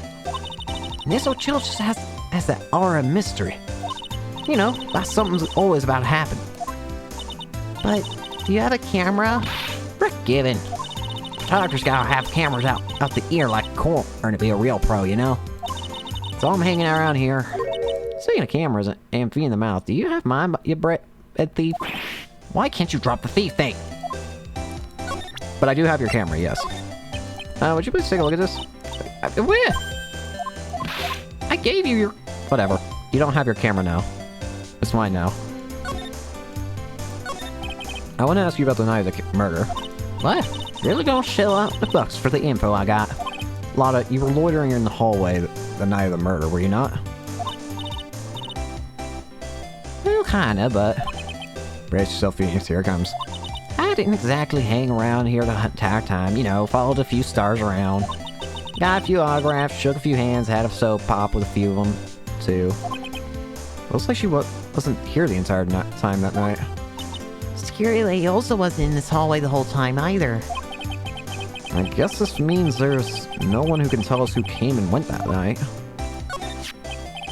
So about the note that was inside your camera case. Oh, that did it I wrote. Yeah. Can I believe that what you've written? You mean the stuff I've written about Ongar shoving his manager lady in the corridor? Yeah. Yeah, well, I reckon you best not to be believing that. What? Look, I sort of wrote down on a whim, you know? Writing whatever came to mind. Whatever came to mind? Yeah, when you get down to it, it's just a lot of random bulldooders. Hey, what's with you? Why are you staring at me like my grandpa used to? Hey, why do you suddenly look like you suddenly got older too? Am I just shrinking here? My baby! My $1,600 baby! What's with that red-coated prosecutor anyhow? God told me it was evidence and refused to give it back to me. Well, that's kind of how it is. Hey, you're that red coach friend, ain't you?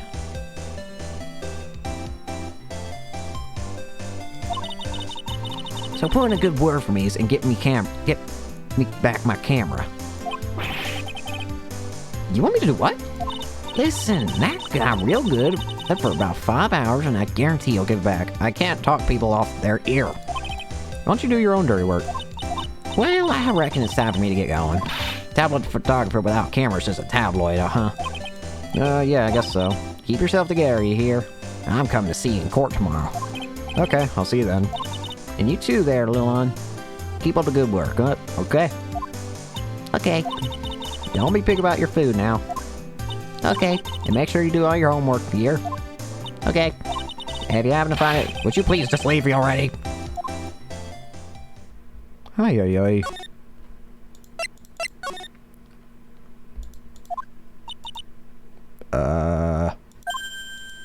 Mr. Nick? What's that otherworldly ghastly moaning? Hey, evil guys!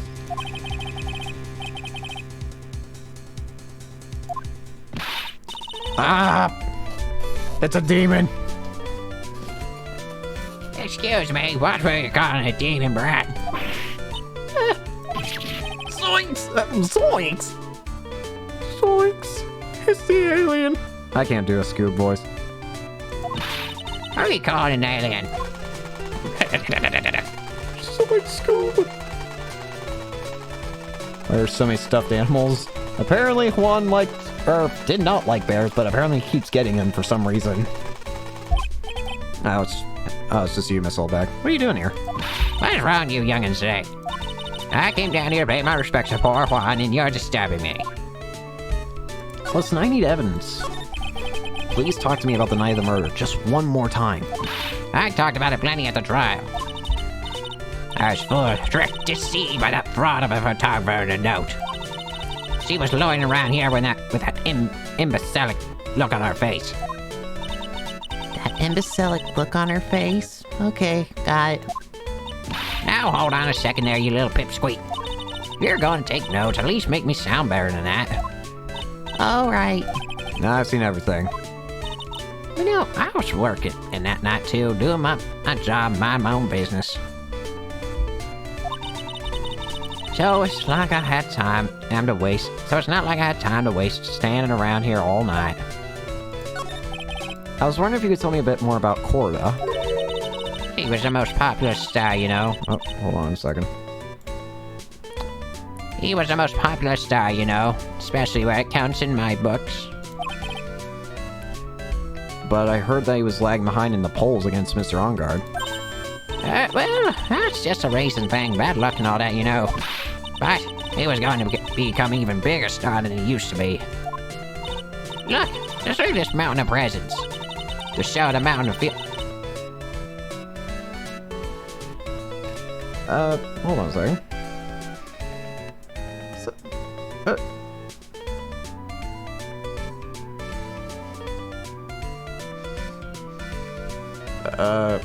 Apologies, let me check something real quick,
Alright, apologies. I thought I smelt something, burning, but it was just someone cooking something.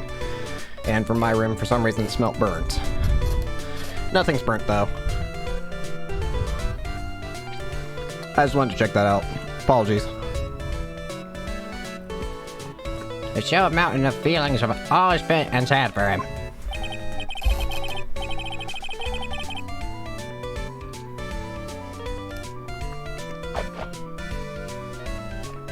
Yeah, the mountain is pretty big, and certainly nothing to shake a stick at. Mr. Nick, What is it, Pearls? the presents, they're all bears, right? She's got a point. There isn't a single thing here that isn't a bear. All Mr. Cord's presents from his fans seem to be bears. Oh, that's because you can't think about Juan without thinking about bears. Bears? Why bears? You don't know? My dear, Juan was saying he fought barehanded with Whatever. a bear. Why is my chair squeaking so much all of a sudden? He refused to give in and let the bear win, but after the fight, they became friends. Wow, what a heartwarming story. Look, it's just in those young people's dramas. I can see those two tuckered out. Down a river going, you sure can fight. You too, bub. You too. Did all that really happen? It's in his biography, bub. What a load of crock. Ever since then, fans have been giving him bears as presents. Yeah, nice, bears. One of them is a... oh. So Uncle Bear and I say it's barely 8 o'clock. What is that infernal racket? There's one of the presents going off. Sounds like it's already 8 p.m. Way past your bedtime. That startled me. I was gonna die for a second. 8 p.m.? That's the time when the award ceremony ended that night, right? Remember?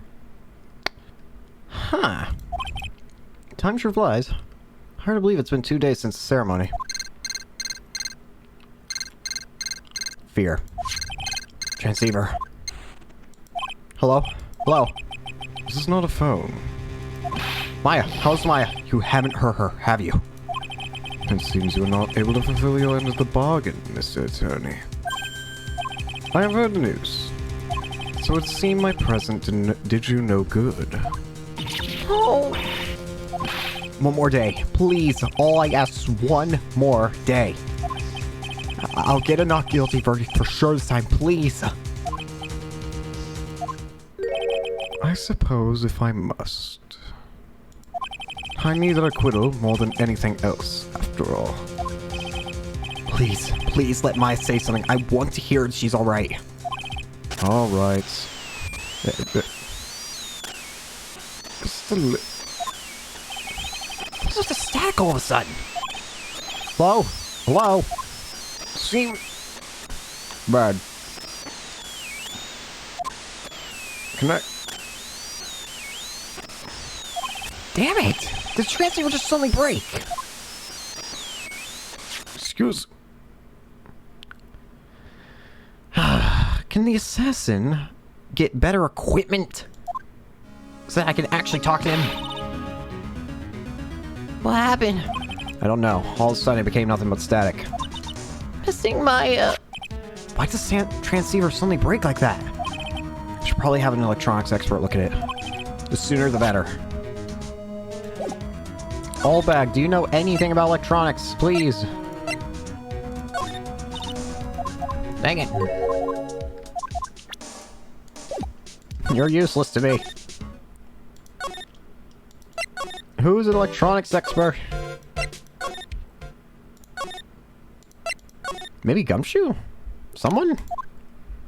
Wow, everyone looks really busy with something. Probably strengthening the evidence for tomorrow's trial. Hurry up with that, will you? Pass the victims list around. You gotta be kidding me, there's over 100 people? Mr. Nick, is Mr. Unger really that big and bad of a criminal? Actually, Earl's...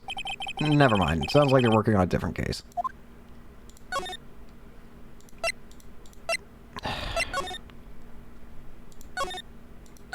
Where's someone... oh, wait, that's right. Gumshoes will be here. Hey, welcome back, pal. Thought I'd make you some little something for dinner. That's nice, thanks. Rich man's luxurious full-course meal. Out of the can, that is.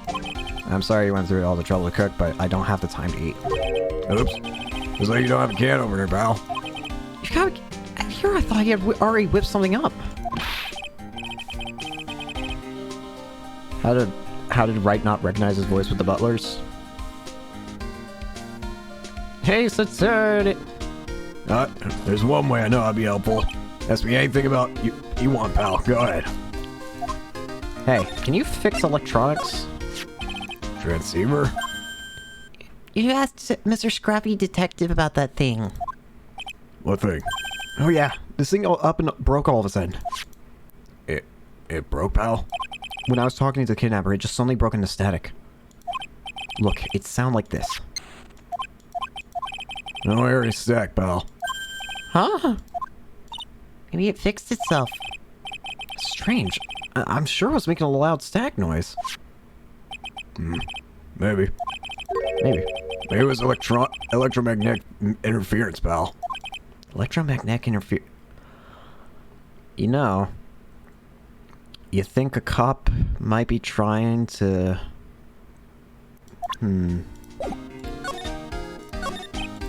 So what is electromagnetic interference? Something happens when a radio wave gets mixed up with another signal, pal. Oh, and you bet that way. I don't understand what you're talking about. Like, for example, when a call goes off next to a computer screen. Stuff on the screen gets kind of fuzzy and starts acting funny, right? Huh? Computer? Please help the child. It's like when you use the dryer. It's like when you use the dryer next to the TV and the screen starts looking weird. Oh, yes, TV does that. So that's what you're talking about. She seems amazingly happy at being able to understand this.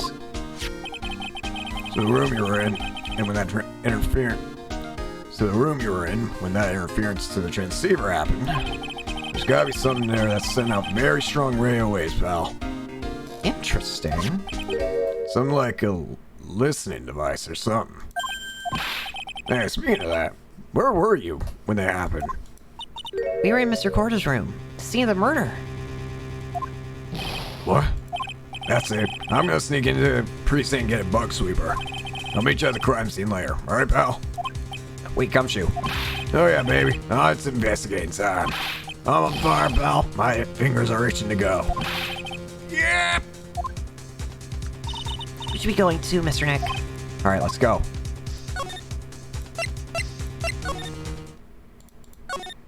Corda. Have to go through every room. Gumshoe. Hey, you're finally here, pal. Sorry to keep you waiting. Do you have the bug sweeper? Well, you see, I got busted trying to sneak in, pal. Then suddenly I'm staring at the precinct doors. From the outside. So yeah, I couldn't get one of the police bug sweepers. What do you mean you couldn't get one? We need that item. Hey, calm down. I didn't say I didn't get one. Just not the police's. So this is a bug sweeper. That's a little broken. Yeah, this was made when I was in elementary school, pal. Oh? By who? Me, of course. Seeing this thing sure brings back memories. And don't look down on it, pal. Sure, it looks a little beat up. But I put my heart and soul into building that puppy there. Your heart and soul? It'll work. Trust me, pal. It'll do the job. But can't sense sensitivity. So it's gonna be buff at anything that gives electromagnetic waves. But isn't it better that way? Well, anyway, since I brought it all this way, I might as well give it a whirl. Right, pal? I'm getting that sinking feeling again. Okay, now I'll tell you how to use this baby. There's a listening device or something. Another sort of bug hidden in this room, pal. So we're gonna find it, right? Right. Now, first, let's turn on the sweeper. Next, move the sweeper around the room and give a real thorough look-see, pal. The sweeper will let you know a strong signal if it's picking up on, so keep an eye on it. Find something that's giving off a lot of radio waves, press enter. A lot of things that are giving radio waves, so take a good look. Alright, and go out, stay Stay outside and keep an eye out. Give me a yell if you find any bugs.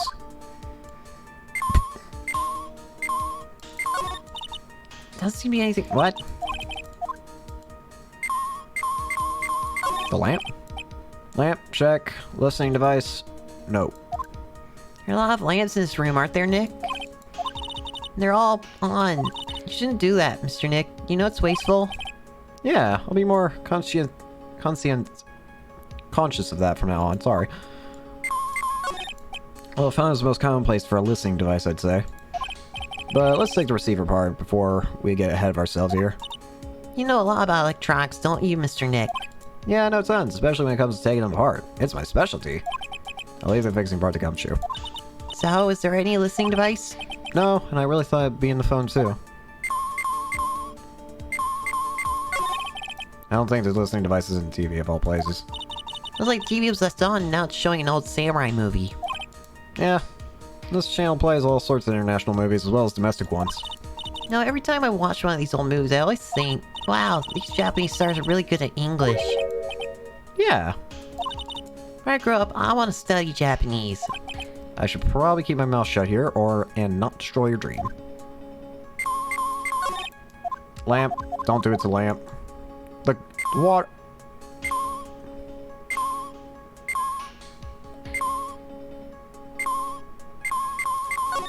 Cell phone. Cell phone? What? Don't tell me you don't know what a cell phone is. Sorry, never seen one before. Now that she mentioned it, my cell phone couldn't get any reception while I was staying in Crane Village. Pearls has never lived outside the village, so... Well, I guess I can't say it's impossible to live without one. Robo. Love, lovely bear.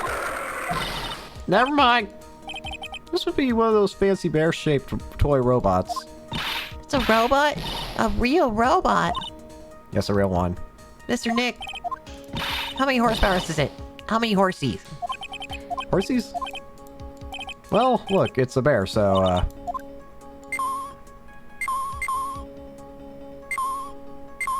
Was there something...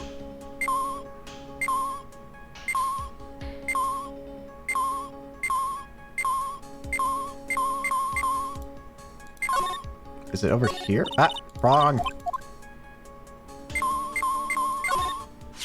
Aha! This is just a giant stuffed teddy bear, right? It's the biggest one I've ever seen. Hey, you guys finding it yet? The listening device I mean. No, not yet, but this bear's eyes is... Let's see. Perfectly normal but stuffed bear with some really strong radio waves. Sounds like you found the device to me, Val. Let's take this big fella's eye out and see what we got. No, you can't. Such a violent act. Ugh. No! Apologies for all, but we need the... Ah! Here we go. You're right, it is in here. That's... It's a miniature camera. Looks like there's more. There's a transmitter and a timer. What a mirror? Transmitter, pal. Oh, is this more of that high-tech stuff? So this tiny thing is a camera? Yep, it's a pinhole CCD camera, pal. Small, high-grade video camera mostly used in security systems. So it's a video camera. It runs on a battery, which comes with it in set. But there's no videotape in this camera. There's only the camera part, pal. The tape recorder with the tape is inside is somewhere else. Somewhere else? The footage changed in radio waves and then sent to that recorder. So it's like a TV broadcast, isn't it? Yeah, you know, you're right. Set to record the victim's room from 8 p.m. For 1 hour was running at the time of the murder. Well, I'm sure if we can probably get the footage of the murder happening. So what is the transmitter? It's a device that sends footage to the camera. The camera took to a specific destination. It's like a video version of a listening device, pal. It's like it's attached to a small clock-like thing. No, that's the timer, pal. Instead, turn the camera on and record at a certain time with it. You can set for a certain time? Yep, let's see. This looks like it was set at start at 8 p.m. and go for 1 hour. 8 p.m. That's the time the awards ceremony ended. There's no dates yet, so I guess it's been recording every night, I guess. Mr. Detective, how long has this bear been here? Pretty sure it's been here since the night of the murder. Then, maybe. Maybe this camera caught the murder on tape. If you think about it, of the angle the bear's at, it's bound to have a clear shot of the whole crime, pal. We can take a look at that photo, or that video. So where was the camera? So there was a camera in this bear's eye? It was disguised as a present. And I'm sure it was here on the night of the murder, pal. It's pretty big, so it stands out very well in my mind. But who gave Mr. Corda this present? Don't know, pal. But this means that someone out there's got a video of what happened that night. Isn't there any way we can find out that person is? It's impossible, pal. Railways can be sent almost anywhere, so there's no real way to find out. Oh, Is there really no way to find out? I got it. What? Hey, pal, let me borrow this mini camera for a bit. What are you doing to do? I'm gonna go around electronic shops and see if I can find who bought this. But that's impossible. It's already 9 p.m. Here's to me.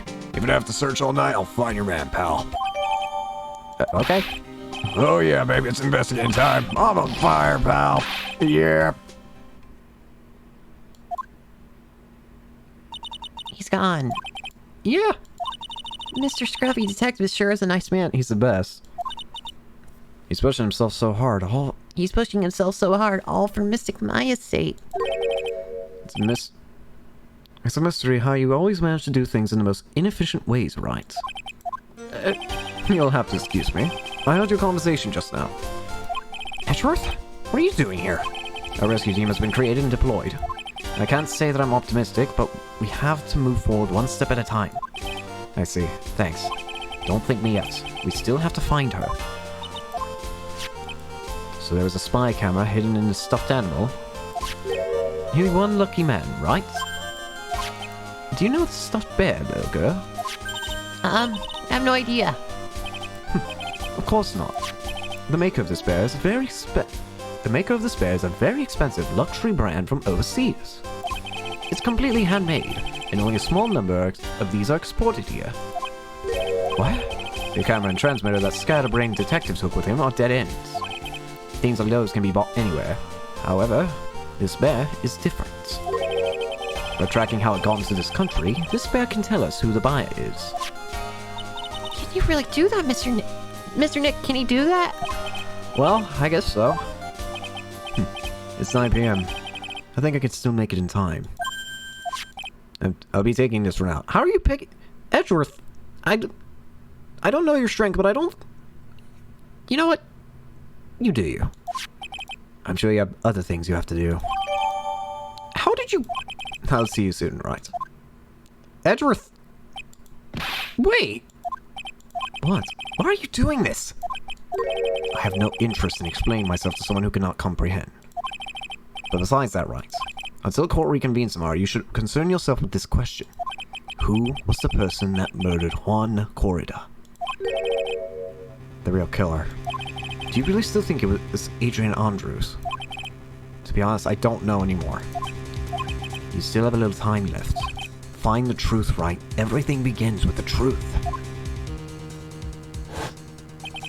Juan Corrida's real killer, Miss Andrews' past.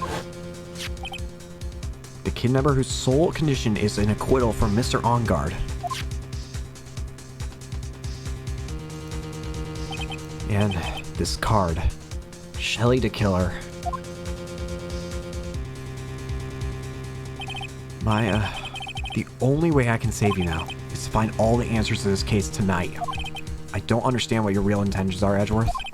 But as you said, all I can do now is find the truth.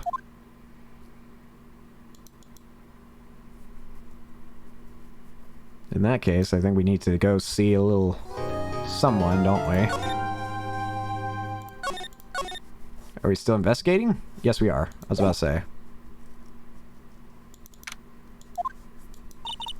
past 9 p.m. already, isn't it? I wonder where Mr. Edwards already found Mystic Maya. These things take time, I'd say probably not. Police are professionals, Pearl. They'll find her, so don't worry. And if we cannot win a not guilty verdict tomorrow, then everything will be okay. You're right.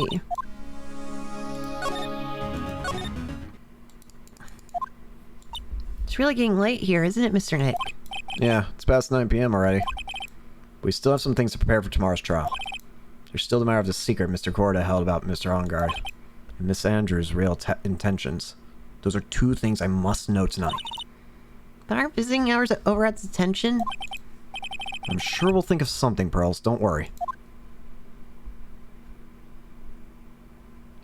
Hello, Super Mew. Welcome to the stream. Welcome to Ace Attorney. Hell yeah. The ride never ends, does it? I see I've entered the worst... Oh dear.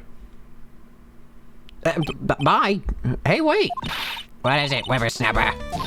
All I know is that nothing has anything to do... all I know is that anything to do with you is ever good. Oh, you can just he and him. That is fine for me. Meow. Like just now, I was handed that strange device for who knows what reason. And I was told to use it to search the whole hotel. That's the bug sweeper, isn't it? One Gumshoe made. Am I winning, son? I'm not sure. I don't know, and frankly I don't care, but the request came from Edgypoo, so... Edgeworth. And he said...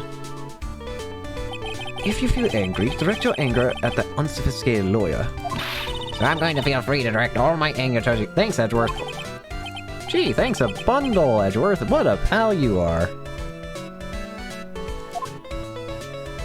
You know what, old back? I'll see you another time. On that night, there must have been at least a few hundred people here. Most stressful case. It certainly felt like it so far. I guess the police are done with their questioning and investigating. Looks like things here in the lobby have finally calmed down. I need to see... Not here, but it's the only place I can go from here. Doesn't look like Mr. Scruffy Detective is out with the electronic camera. Mr. Nick. Yes? Where's the lettuce? I don't think I've bought lettuce before. That wasn't my intention. I wanted to go here. Can I see him? I'm not gonna have a chance to talk to Mr. Ongard. Dang it. Guess I'm not gonna be able to talk to him. I was hoping. But I don't know how to make him talk. Well, might as well go talk to old bag. As bad an idea that is. This is absolutely top secret, so you better keep it to yourselves. I heard they found a spy camera hidden in one of these presents. Very interesting. I'm sure it was, you know, it was to catch poor Juan in the middle of a scandalous meeting. Scandalous? What's that? It means, well, you know, that gossip what's going around, my dear Juan. Oh, you mean that thing about Miss Andrews? I'm sure she must have had some reason for getting close to Mr. Corda. I'll let you in on another secret, young'un. I know who planted that spy camera. It was that obnoxious, puffy-headed photographer girl. The nerve of some people. You know, I could actually believe that. She's probably got people by herself, as if I want to see it for myself, too. Wow, Alien actually admitted her true intentions for a change. I don't know what you're thinking exactly, but I can bet it's nothing good. But I didn't say anything. So you want to know about Juan and that manta, right? Actually, as I hear it, there was something of a refreshing pair, those two. Oh? I tell you, Juan really welcomed that manta with open arms, I heard. That manager? Who are you talking about? You don't know. That manta Juan had. Yeah, the one that hung. Yeah. It's a shame she killed herself, though. Oh, you're talking about Miss Celeste Impacts. And then Miss Andrews' mentor, right? Yes, that's the one. That's the last girl. She was supposed to get married, you know? Married? You mean to Mr. Corda? Really? You young kids today don't know anything, do you? That girl Celeste killed herself 3 days after their marriage announcement. Really? Huh. 3 days after their marriage announcement? What in the... Why would Miss Impax want to kill herself? She was going to get married. Well, that's because she was thrown away, you see, by Juan. What? But they were going to get married, right? They promised each other, right? They held a grand announcement session, but 3 days later, Juan suddenly canceled their marriage. Is that true? It was in the weekly magazines. Well, why? Why did he do that? I was not in the magazines, unfortunately. I see. That night, after Juan called off the wedding, that manager, Celeste, killed herself. How terrible.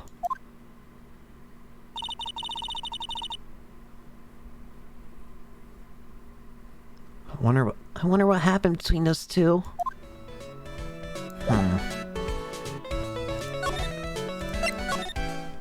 What else can I get info off, How about the living room here? Looks like no one's around. What happened to that person with the stuffed teddy face? Oh, she must mean that butler with the stitches in his face. Joe! Baby. There you are. I guess you're still awake, huh, Shu? Come on, let's play. Wonder if that butler, Mr. Doe, is already asleep or not. There's a small door on the bottom of this bigger door, man. There's a small door in the bottom of this bigger door, Mr. Nick.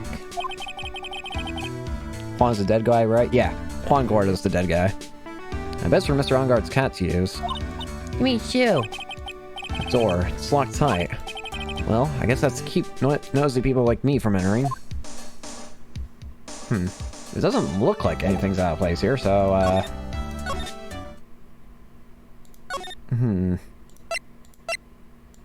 Criminal affairs? Does feel sort of tense in here, doesn't it, Mr. Nick? Yeah, it does. I wonder if something happened. You're Mr. Onguard's lawyer, right? Yes, sir. Well, I've finally found just the person we've looking for. A real decisive witness. Decisive witness? You mean for the Onguard case? We're taking the witness statement right now. Got hands of Miss Edgeworth. What's Edgeworth up to now? Who's the witness? I think you know this person quite well, Mr. Lawyer. Mr. Nick? Between the kidnapper's demand and now this, I can't see any way to win here. Oh yeah, Mr. Edgeworth wanted me to tell you something. He did? Even though visiting hours are long over at the center there, he wanted me to grant you special permission, so there you go. Thanks. What? I've already called them, so they already know. Go on, go talk to your heart's content. Thank you very much. Such good news, Nick. Go talk to your heart's content. Sounds like the police are pretty sure they have tomorrow's trial in the bag. Alright. I'm sure they must have transferred Miss Andrews here by now. So that means that both Mr. Onguard and Miss Andrews are in this detention center. Now then, whose story do I want to hear? Onguard. Dude, it's Mr. Wright. I hope you can get me off the hook tomorrow. I'm counting on you. I hope so too. Edgeworth just dropped a bombshell on me by saying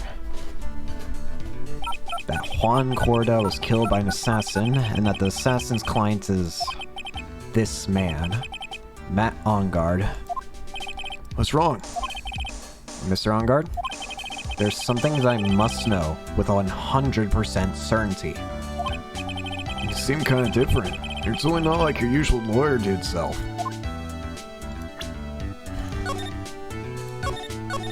Alright. Hi, Miller. Welcome back. Alright. Oh, what about you and Juan? Did you know about Mr. Corda and Miss Andrews' relationship?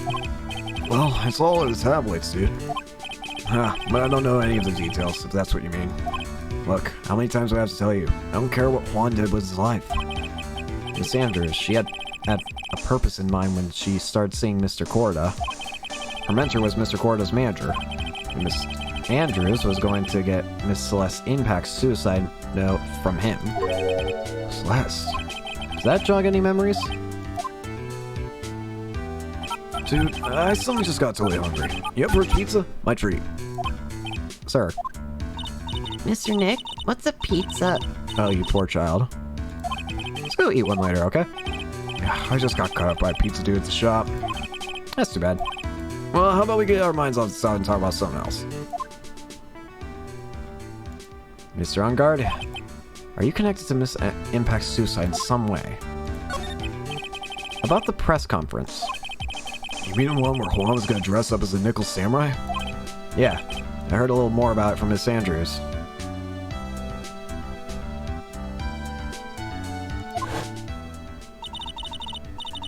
It looks like somehow Juan had it in his hands a secret so powerful, it would destroy Matt's acting career had it been revealed. Could you please fill me in on what the secret is, please? Here we are. Jeez, oh Pete's, Matt. 5 locks. I knew this was coming. Nick, don't tell me. Cyclops. You said a secret, right? But I don't have any idea what it is. Do you, dude?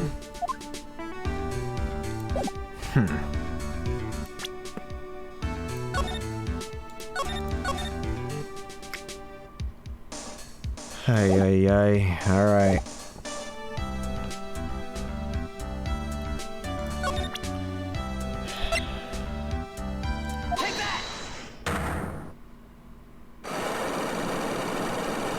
Alright, on guard. Matt's secret. Now, let's hear what the secret of yours is. What if Mr. Corda had been successful in his plan? What would he have disclosed?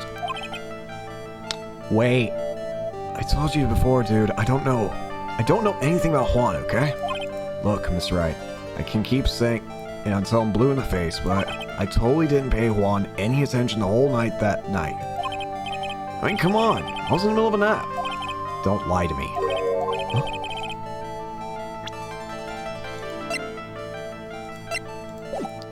I think I'm gonna need more evidence. I think... How can I get, if I move out and then move back in... Yeah, I can switch. Alright. Show me Adrian. Oh, see ya. I'm sorry to be visiting at such a late hour, but there are a few questions I absolutely have to ask you tonight. Me? I thought your client was Matt. I'm sure Miss Andrews knows something.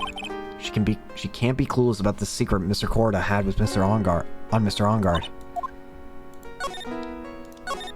I'd like to ask you about Matt Ongard if you don't mind. Mr. Wright, you still don't know, do you? The real him, I mean. You seem to bear a lot of resentment toward Mr. Ongard. If that's the case, then why did you become his manager? And why did you become intimate with his rival?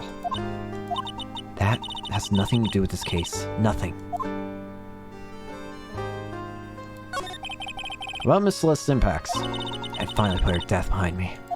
And now, thanks to you, it's all come back to surface. I'm sorry. Yes, I was shocked by her suicide. And it's true that when I heard the rumor that Juan was the one who had hidden her suicide note, I began to draw close to him. I wanted to get her suicide note back and to burn it. You wanted to burn it? But why? I didn't want it to spread just like another piece of gossip. But I never held any murderous intent toward Juan. I would never do something so stupid. The suicide note, huh? I wonder what it said. Why would you frame Ongard? That's simple, because he's the killer, that's why. Isn't it the duty of every good citizen to inform the police? But there had to be another way. The police are excellent at doing their job. So they figured it out, right? Right? Yes, they're so good that they couldn't figure out the real truth behind Celeste's death. Miss Andrews? Well, I know you're not the type of person to do something without a reason. So please, tell me why you did what you did. Revenge. Huh? Did you say something just now? Alright. You're not hiding this one very well. A Cyclock, huh? Don't you understand yet? You're not my lawyer. To be honest, you're more like my enemy. But... I'm sure I just heard Miss Andrews say revenge. I don't even think this one will be too hard to break. I have an idea.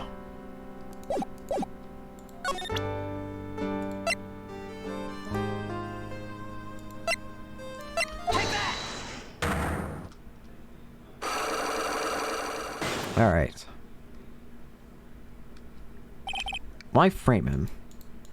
Can you please tell me why you framed Mr. Onguard for the murder?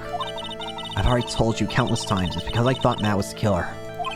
No, that's not it. I know you have a personal reason to dislike Mr. Onguard. Miss Andrews, you may not think I didn't hear it, but I know you said something earlier. You said revenge. So you're saying I was taking my revenge out on Matt? That's why. What an absurd idea. I don't have anything I want to take revenge for. Miss Andrews, a woman who lives by being dependent on other people. There's something or someone in her past that would make her take revenge.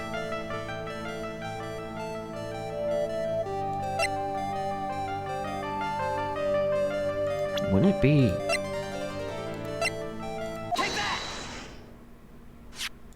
Celeste?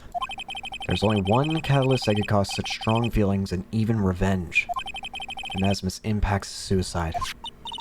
What are you trying to say? Celeste was Juan's manager. On top of that, the one who hit her suicide note was also Juan. What does all this have to do with Matt? You're right. You haven't mentioned him yet. But for you to hate Mr. Onguard, it would mean that he must have had some relation to Miss Impact and her suicide.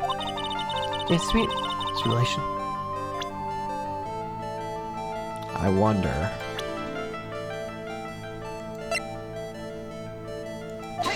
Nope.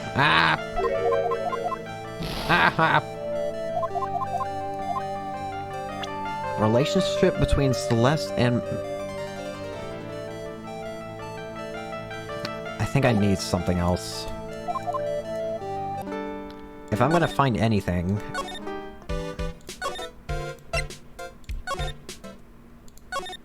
Not there.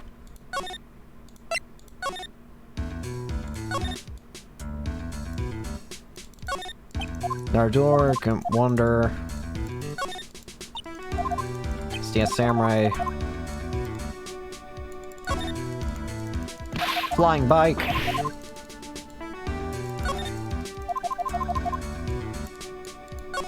Ah, same thing.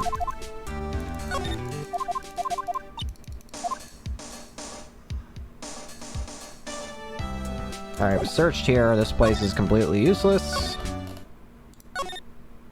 Maybe the criminal's affair? Nope.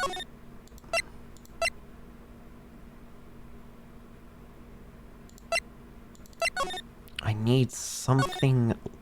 like one final thing or something like that. Why did I go back here?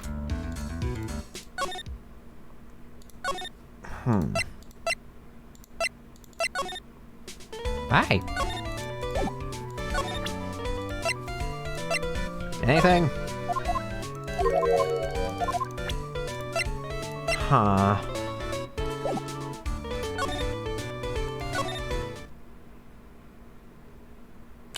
You know, maybe... Well...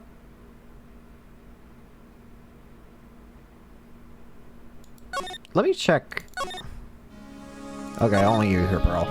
I just thought about something. There might be a way of getting more info that I haven't even attempted yet, that I should have.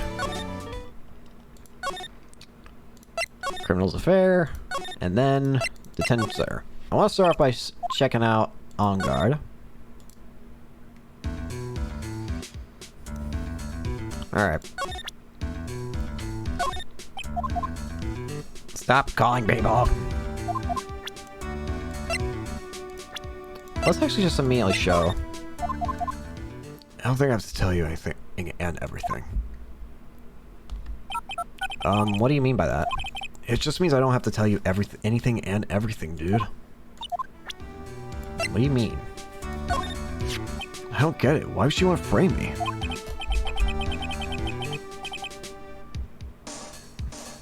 I mean, I've never done anything to her, dude. Mr. Ongard seems pretty sincere and seems trustworthy, so I have to find out what Miss Andrews' real intentions are.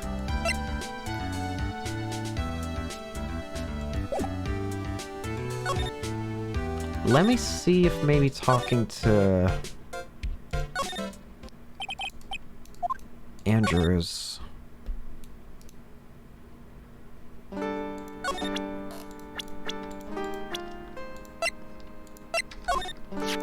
Celeste was my mentor. She's a strong woman. She wouldn't kill herself over any trifling matter. So, you have some ideas of why she killed herself? Yes, I suppose.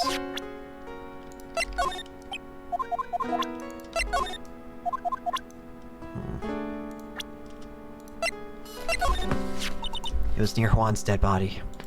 I noticed when I went to fill the glass, and then when I realized that Juan was dead, I completely panicked.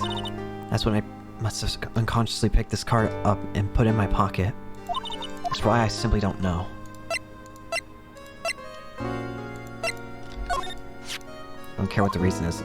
It's unforgivable that he had solicited that side note. Proof. Anything at all. Stop it.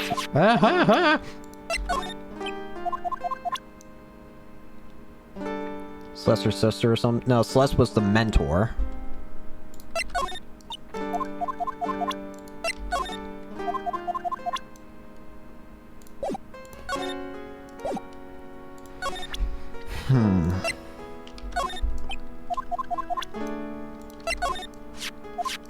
Press conference.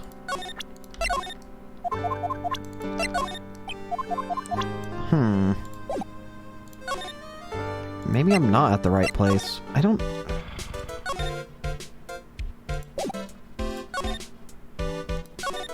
So the real person who killed Mr. Corda was... Assassin Mr. Shelley to kill her, right? And the car Miss Andrews found at the crime scene seems to be proof of that.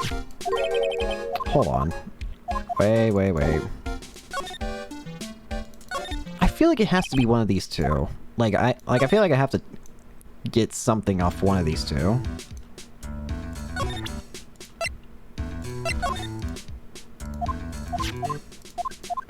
No, dude, never saw in my life. I don't think he's lying, or is he? Then again, he looked like he just gassed just now. Maybe I'm seeing things?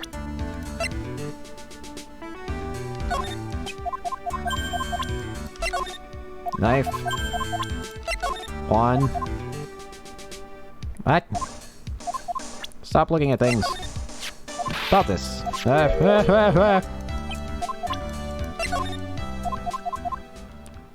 He acts strange at times.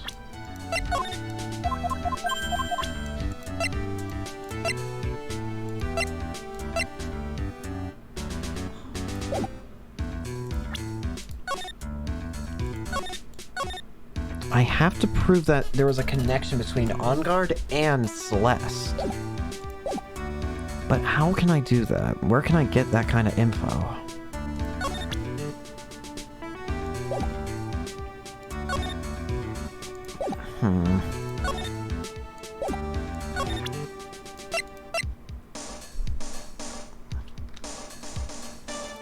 I feel like I have to break the other lock first. Don't have evidence yet, I figure, but I'm just trying to think where would I get evidence like that. There might be something I missed, maybe?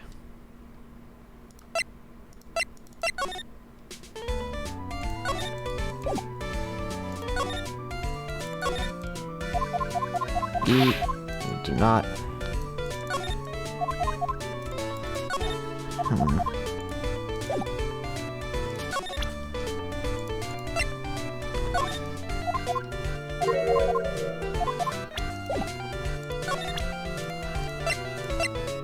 How am I gonna get more evidence?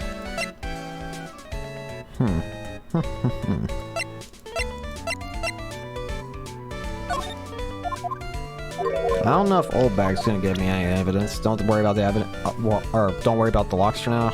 Yeah. Hey, yeah, you ever seen this guy? Nope.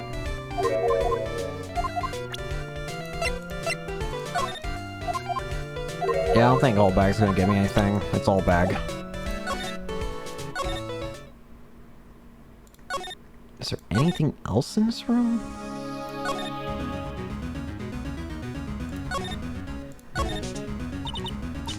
Who could have hired the assassin? Do you think it was Miss Andrews? I wonder.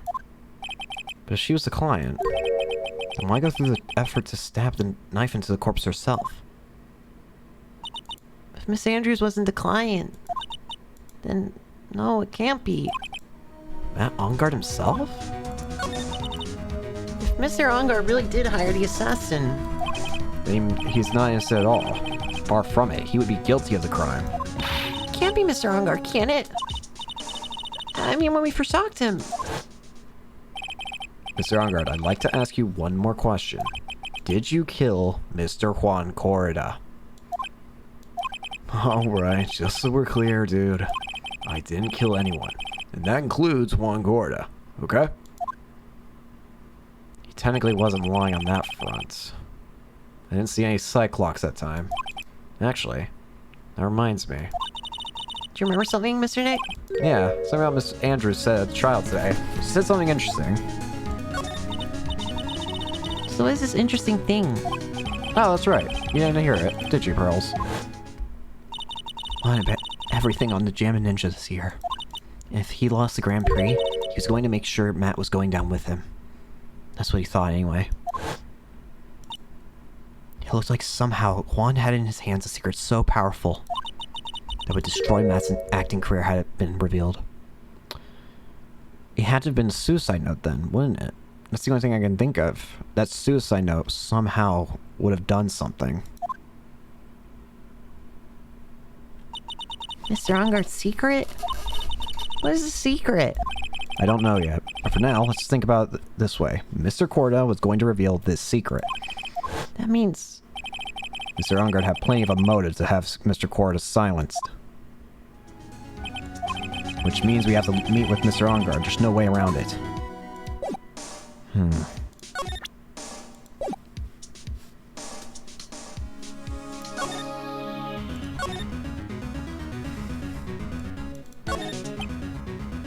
Cosmetics, blah blah blah.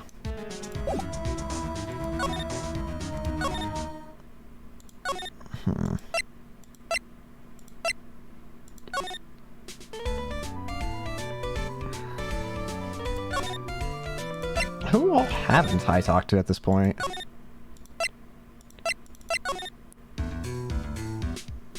Nothing here. Criminal oh! Oh, Mr. Wright, please, you have to help me. Uh-oh. Oh, what are you doing here? Mr. Powers! What happened? Why are you here? You see, I got roped into this somehow. What?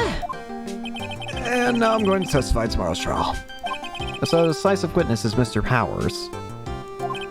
I was talking with a detective until a little while ago, and I was on my way home. And all of a sudden, you there, you're under arrest, and I was brought back here. Oh. I said my face and whole self in general looked suspicious or something. Well, I guess I can see how they thought you looked suspicious. I'm just a normal guy on an exercise show for kids. Is that a crime? No, not really. So, about this testimony you're giving, what are you going to talk about? I really don't know yet. That sounds like I saw something pretty important from what they tell me. You saw something important. What was it? Well, the detective told me not to talk about it. Can't tell anyone, especially not that lawyer, he said. Who do you think is that lawyer the detective was talking about? I'm going to take a wild guess and say it's me. Yeah, you got it. Mr. Nick, Mystic Maya and myself are the only two allies in this whole world, but it's alright. Ouch. I don't really have a lot of friends, do I? This is going to do a lot of damage to that Matt, you know. Because he got that refreshing like a spring breeze image going. What is he really like? Well, let's see. Mert's always been kind of a player with women. We've never really turned a prefix away, even if you know what I mean. He always say, it's just game, he is just by himself. What? How horrible. That's unforgivable. Oh, sorry, didn't mean to offend you. But you know, you said once that there's only one person in the world who won't swoon over me. One person who wouldn't swoon over him. His manager, you know? Miss Adrian Andrews. Why is Miss Powers suddenly looking kind of energetic? No, I see. I'm actually a sucker for gossip. I mean, celebrities in the world have this dazzling sort of image, right? A dazzling sort of image, but aren't you part of that dazzle, Mr. Powers?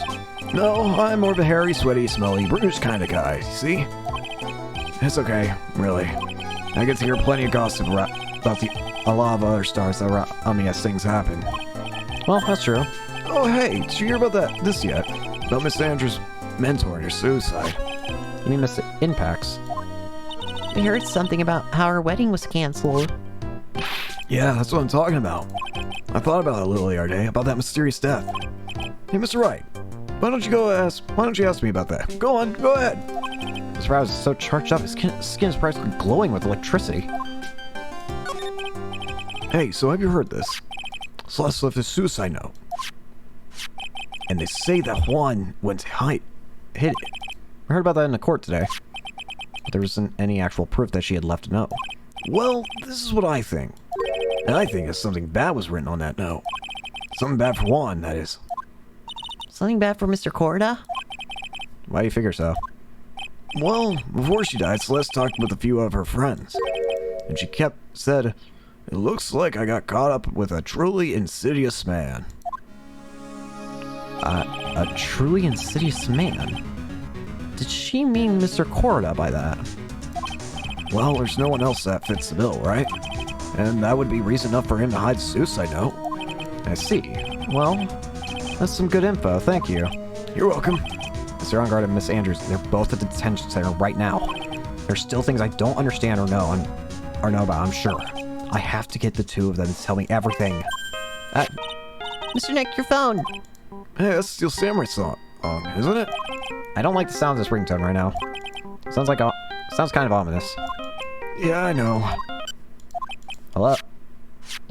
We're in trouble now, pal. I'll be back in the office really soon. What's wrong? Something really unexpected just happened.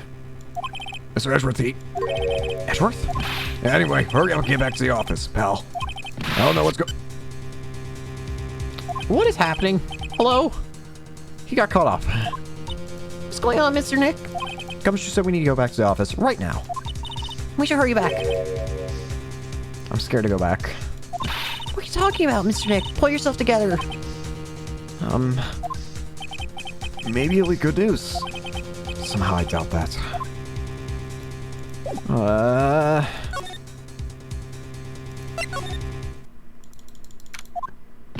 What took you so long, pal? Mr. Edward couldn't stick around forever and had to go. Well, what happened? We got him. We know who bought that spy camera. This quickly? And this bear's what gave them away, pal. The bear? I figured it out, pal. I figured out that we should have been looking into the bear instead of the camera. But wasn't Mr. Shh, girls. And? Go on. There's only one person who bought one of these bears who's related to this crime. Who is it? What would be so rude as to spy on another person in their room? Matt Enguard. Huh? Matt Enguard, your client, Natsu, pal. And here I thought things couldn't get worse. Are you sure you heard right? That the person who bought this bear was... I heard from the department store clerk, pal. This is a credit card receipt for the purchase. It's for $3,800, pal. That's an exact match to the price of that stuffed bear. Receipt? That's all you have. Nah, it's not just a receipt, pal. The store clerk said so himself. Told me, I'm sure I sold the bear to Mr. Enguard. I mean, the clerk even got Mr. Enguard's autograph out of it, pal. So I'm sure the person who bought that stuffed bear was Enguard himself. My sight is failing me. This can't be. Yeah, hey. So what about the spy camera we found? That was a dead end, pal. I mean, you can get this kind of thing from anywhere. Now, I guess I can get these back to you for while waiting evidence. 8 p.m. I know you don't want to give up, pal. I never thought... I didn't think it was possible. The person who put the spy camera in Juan Corda's room was Matt Ongard. Why would Mr. Ongard do something like this? But it was to catch Mr. Ongard. Miss Andrews and Mr. Corda and one of their rendezvous. I bet it's not good enough for me. I have to know the absolute truth. I have to know the absolute truth behind this camera. Are you gonna see him? Mr. Ongard, I mean. Yes. I'm scared, Mr. Nick. Wonder what we'll find out next. I'm scared myself. But I have to put on a good face for Pearls. Matt Ongard, what in the world have you done? See you, Gumshoe. Thanks for the info. Next time, though, don't make it sound as though Edgeworth has just died. That's all I have to say. Have a good night. You are... I don't like the fact that you're just already here. You're working really late, you know. It's already past 10 p.m., dude. I think it's time you told me the truth. Relax. Don't you know that ignorance is bliss? But if you really want to know, let's talk. Alright. Oh boy. Alright.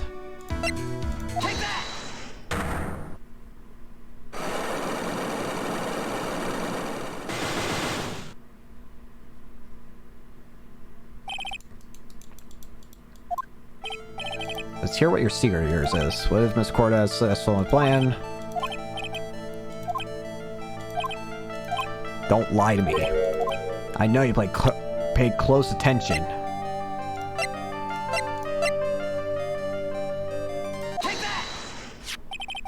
This bear was in Mr. Corda's room on the night of the murder. A bear that was supposed to be a present from a fan. So? It's a present, dude. It actually looks kind of classy, if you know what I mean. Yes, I heard it's quite expensive. Which is why it's very odd that this gadget was found inside it. This is a very small video camera. And it was hidden inside this bear's eye. Maybe it's a really curious bear. Well, whatever this bear saw, it was sent somewhere using this transmitter. Which means, someone on that night of the murder was secretly filming Mr. Corda's room. One. I guess one had a few of those kind of fans too, huh? Actually, I wouldn't say this bear was a present from a fan. Sure did. Who else could it be from? The person who gave this bear to Mr. Corda was... you. Mr. Ongard, don't you know this bear from somewhere? I don't think I've ever met Mr. Bear before, dude. Aw, but he says he knows you. How could you forget such a great friend? What else did the bear tell you? He says that the one who put the camera in his eye was you, Mr. Ongard. Now, if I didn't know how you work in court, I'd think it was all... I was in some serious trouble. Come on, this is all a joke, right, dude? You're just pulling my leg. Looks like you're not ready to give up your secret yet. Well, do you have any proof you want to show me first? Here's proof it was you who put the camera inside the bear.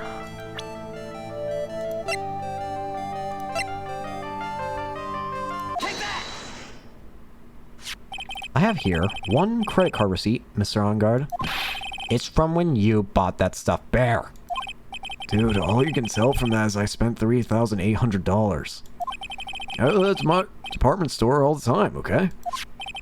This $3,800, this could be that toothbrush that I bought one time. What toothbrush cost that? You know what? Screw it. A $38,000, I can't even say it, a $3,800 toothbrush? It's ivory.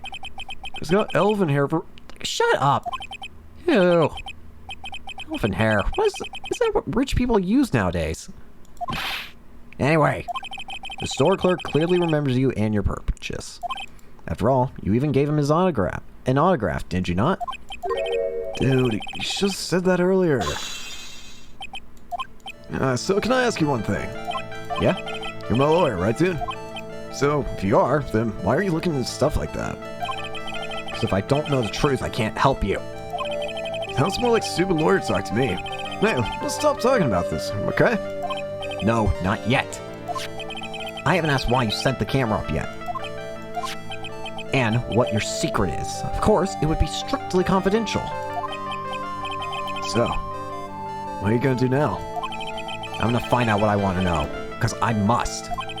The reason you hid this camera in Mr. Corda's room and filmed it in secret.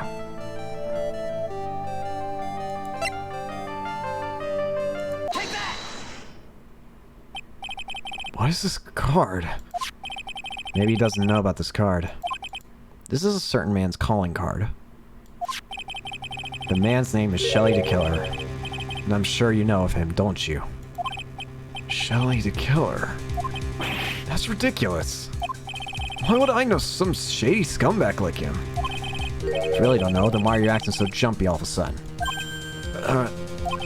This is it. Finally starting to get to the truth. I can't afford to make any mistakes now. Mr. Matt on guard. I know why you know Mr. the Killer. You're his client. Since you're the one who set up that camera, that means you knew. You knew exactly what was going to happen in that room. So, how? How would you know something like that? It's because you're his client. That's why. You hired Shelly the Killer to assassinate Mr. Juan Corda.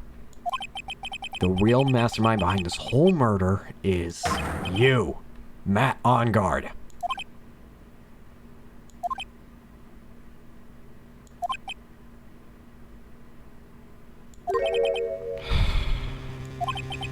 And here I was trying to be a good boy for you, dude. I thought if you didn't know, you'd be able to do your job without feeling bad. Well, that's what I thought anyway. Mr. On Guard, you really did hire... Hold on a sec, I'm gonna consult myself, okay? Consult myself? Well, I guess it's probably about time anyway. About time for what? I think it's time for you to meet him now, Mr. Lawyer Dude.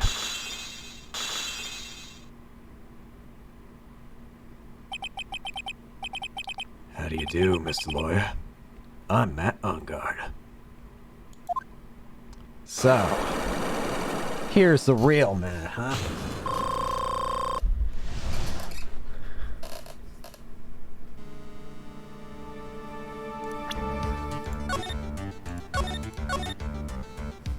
Here's the real villain. Alright, Matt. Well done, Mr. Wright.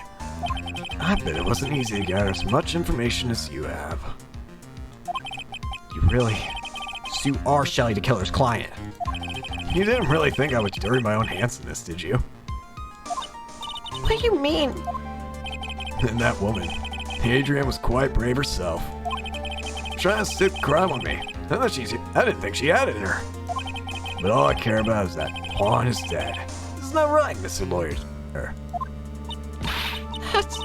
You're lying. What's terrible? It's way past your bedtime, little girl. Go on, let us grow up to talk about more adult things. Why? Why'd you hide the video camera? A weakling soon believes the words of others. Just like that pathetic Adrian. He knew about Mr. Andrew's secret. No, I'm no weakling. I don't believe anyone. Least of all assassins. What? No, come now, Mr. Wright. Assassins aren't about blackmail. They turn their clients into cash cows by holding the sinful deed over their heads. A superstar like me? How much do you think I'm worth? Care to guess? That's why...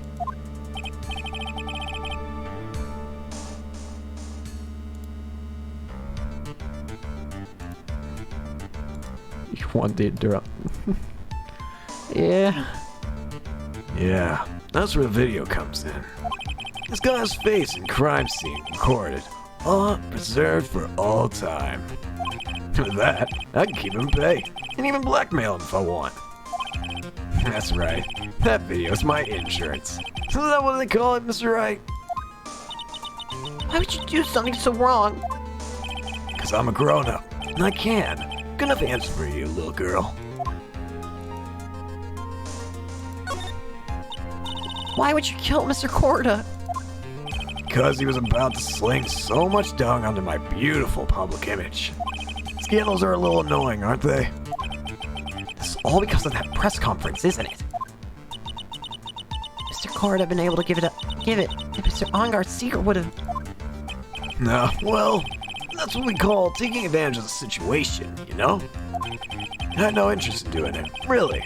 But bit by bit, it crept up on me. And then the situation just presented itself perfectly. How beautiful, I thought. That's when Mr. Corda ended up dead. Let me tell you something. It's not like Adrian. It don't depend on anyone. People are simply things to be used. Used and thrown away. Put on a sweet, innocent face, and people will swallow up anything you feed them. Adrian fell for it. The assassin, too. Oh, and how can I forget? Even you fell for it, Mr. Lawyer. Everyone all working their butts off for me, Matt on guard. Oh, did that leave you speechless? What a shame. What's wrong, Mr. Lawyer? You're going awfully quiet. How could I have been so deceived by you all this time? When we first met, I asked if you had killed Juan Corda. You answered very clearly you hadn't killed anyone. Hey now, I never told you any lies. The person who did the killing was that the killer guy, right? All I'm guilty of is taking a cat nap in my room. You killed Mr. Corda. I dare you to say that in court tomorrow. Oh, but too bad. You can't. You're my lawyer, after all, aren't you?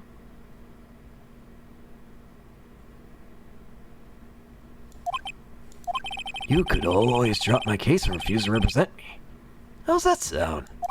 No, but you can't, can you? That would be one thing you absolutely can't do. Mystic Maya. You wouldn't want to test a killer. He's a man of his word, or so I hear. You could end up getting a certain friend of yours rubbed out if you lose. You scoundrel. So if I were you, Mr. Wright, Esquire, I think I would give it my all tomorrow. Remember, everyone likes a happy win-win resolution. I'll get you for this. That's such a cliche phrase. Once said something just like that, memory serves. Of course, well, we all know well things turn out for him, don't we? Good night, Mr. Lawyer.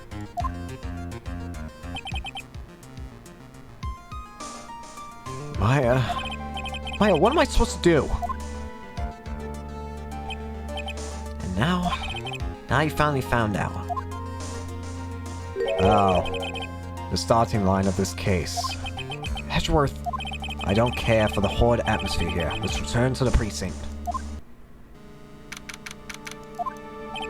Well, right. What are you going to do? If you plan on changing your strategy... No, we can't do that. That's right. He's holding Maya hostage. What should I do? That's not something I can answer for you. Mr. Edgeworth? Right. Only you can decide where to go from here. 1 year ago, at that time, I didn't truly understand what a prosecutor was. And that is why I had to leave the prosecutor's office. I felt that I couldn't stand in a court of law until I knew what a prosecutor really was. And now, Wright, it's your turn. My turn? What is this thing called a lawyer? What can you do as one? You must find the answer, and you must find it on your own. I'm a lawyer. But to fight for someone who is clearly a killer. That on guard. That man is Ah!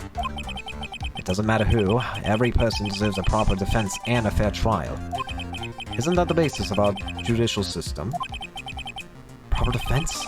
What exactly is that? Is it where a lawyer forcibly and blindly gets an acquittal through shouting and trickery? Ironic that you, of all people, would say such a thing. Isn't that exactly how you fought for your clients up until now? Well, that may be true, but that's because I believed in my clients to be innocent from the bottom of my heart. But if I were to get on guard and acquittal, this isn't a proper defense at all. Ezra had some off-screen development. He really did. I became a lawyer because I thought I could save people who are suffering and in pain. But when I look at this mess we're in, I can't even protect the person closest to me. Even if I win the case, I still lose in the end. I just don't know what to do. Right. Would you get a hold of yourself? You have it all wrong. Huh? We aren't some sort of heroes. We're only human, you and I. You want to save someone? That's something easier said than done, wouldn't you say? You are a defense attorney. You can't run away from that. You can only fight. That's all you can do. People like you and Francisca von Karma are always using all you have to pin me down. You fight to the very end, even when you know the truth is not with you. But I'm not like you. I can't fight for a false verdict, for a man I clearly know to be guilty. Francisca, she fights for herself. The only thing she fights for is a perfect win record. That's all. And? Isn't that the same as you? Isn't that why you ran away a year ago? Because your precious win record was destroyed. You're so petty. I see. Now I understand why you despise me so. However, you are mistaken. What do you... Thanks to you, when you sealed off my path to a perfect win record, I began to realize the error of my ways. I realized that things such as a perfect record were meaningless. What? I don't believe you. Are you saying that is why you left the prosecutor's office? But then why? Why are you here now? The answer to that is something you will find out on your own. I have faith that you will see it before the verdict is read tomorrow. But if you can't, then you will be powerless to change the ending of this story. Mr. Nick, the transceiver! I'm sorry for what happened earlier. Now then, Mr. Attorney, do you wager you can obtain an acquittal tomorrow? My, what's the matter, Mr. Attorney? I don't sense your usual anger this time. Tell me, please. Why are you holding Maya hostage for Mr. Onguard's sake? Why are you doing this for that cold-blooded killer? Right. Please don't misunderstand things. Here's my client. Don't toy with me. The man who hires an assassin is just as much a killer himself. I believe you were asking me for a reason as to why I'm doing and what I am. Yeah. This is what I'd like to call my aftercare. What the heck is aftercare? My name carries a certain amount of honor and dignity, Mr. Attorney. I take great care to ensure that no suspicion falls upon my clients for my handiwork. That is what's called client relations, and it is part of an assassin's duty. An assassin's duty? We were unlucky this time, and my client was arrested as a suspect. As a result, I did what I had to enlist your expert help, Mr. Attorney, and to ensure that you would do everything in your power to the very end. What is your name? I believe I told you once before. However, You did, but my name is the Killer. Shelly the Killer. Oh, Shelly the Killer. Please keep in mind that you have not much space to maneuver with me. As a killer, I always finish what I set out to do. If you fail to keep up your end of the bargain, Maya. it would be my duty as an assassin to see she receives a nice, long nap. Now then, if you'll excuse me, if someone were to trace this signal back to me, it would be quite troublesome.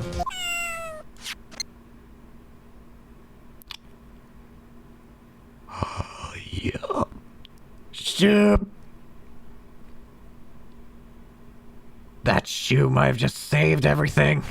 It might have just saved my... That cat... shoe. I don't know what to say. Edgeworth? Did you hear that? At the end of the transmission. Huh? Oh, that. It sounded like a cat. Cat? It can't be. That cat, can it? What is it? I know where Shelly the Killer is holding Maya hostage.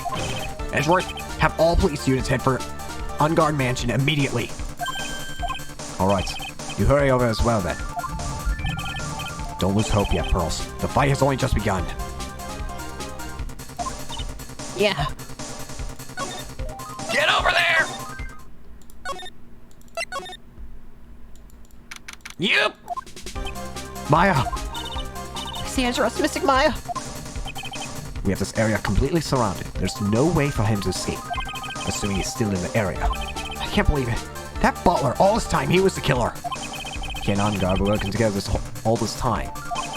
I'm sure they had worked out a contingency plan ahead of time. Let me in! Small door at the bottom, this bigger door, Mr. Nick. Best for the cat to use. I mean, shoe. Oh, it's a figurine of a bear. There are lots of cuts in it for some reason. A bear. Is that more for a thing for Mr. Corda? Why would something like this be here? Right, look down. There's a little pit door that's installed here. I'm sure that's for Shoe. Do you think the store came through the little door? Store! It's locked! Well, I'm pretty used to breaking doors down by now. Let's go, Edgeworth. Bring it down! There's no one here! From the looks of this room, I would say this is On Guard's private lounge. Look at this, Wright. The antenna for sending and receiving radio signals in the VCR.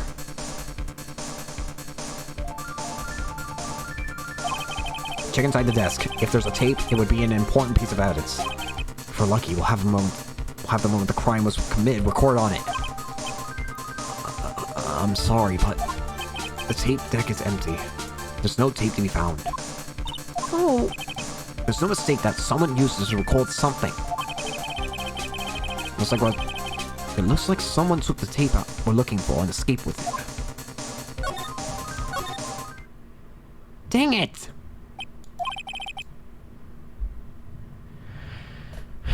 We searched all over, but it looks like he got away. I'm sorry. It looks like he slipped out of my grasp this time. Now we've lost our only lead. Don't give up yet. That little girl was looking to you to be her pillar. Yeah, you're right. We're close, I can tell. We've already set up checkpoints along every route leading out of this district. Leave it the rest to us. There's this. This looks like a picture of Miss Impacts. With love, Celeste. This Impacts? You mean... Yes, Mr. Corda's former manager. Why would a picture of Miss Impacts be here in Mr. Onguard's mansion? And why does it say with love? This might be a clue. What's wrong, Pearls? Please let me see that picture frame. What's so special about it? On the back. There's something written on the back of the frame. Maya. Miss Mystic Maya. She left us a message. What? I thought you'd come. I knew you would. Now listen up. You better get on guard Gilly's sense, okay? If you get that creepy slime bag and knock Gilly, I'll never forgive you, okay? Ever. I'm fine. You don't need to worry. There's so much I want to write, but I don't think I have a lot of time left. Pearly, you there too, right? Make sure you help Nick, okay? Someone's gotta watch out for the helpless lunk. That's it for now, Nick. I guess I'll talk to you later.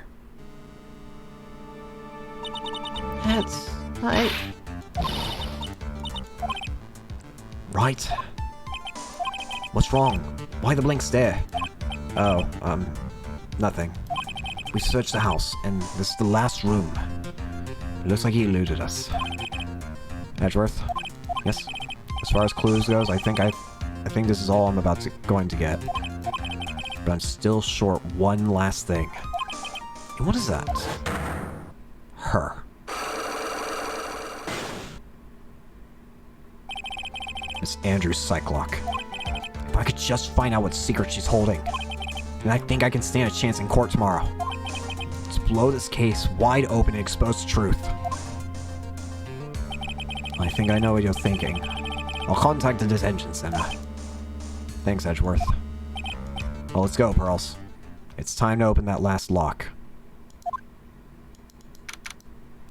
Wright's dead inside. Yeah, I can't exactly blame him. Good evening, Miss Wright. What's wrong? You look ill. Why is it daytime out? Shouldn't it be like 11 p.m.? Whatever. Miss Andrews, I have come to remove your Cyclock. Cyclock? I want to know, and you will tell me your secret. Fine, go ahead. Try and break me if you can. I accept your challenge then.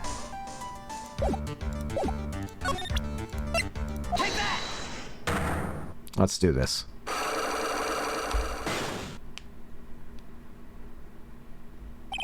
Why frame him? Can you please tell me why you framed Mr. Ongard for the murder? I thought I told you countless times. It's because I thought Matt was the killer. No, it's not 8. I know you have a personal reason to dislike Mr. Ongard. Miss Andrews, you may think I didn't hear it, but I know you said something earlier. You said revenge. As you were saying, I was taking my revenge out on Matt. That's why. What an absurd idea. I don't have anything.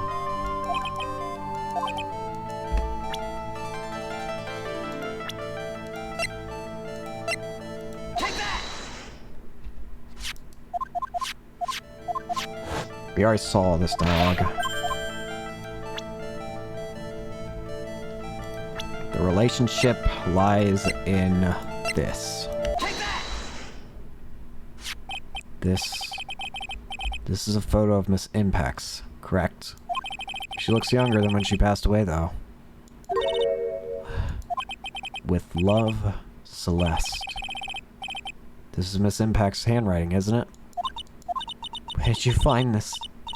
Oh. That's alright. It was a rhetorical question. Yeah, it is. I found this at Matt Ongard's mansion. And after all this time, my last remaining secret has been revealed.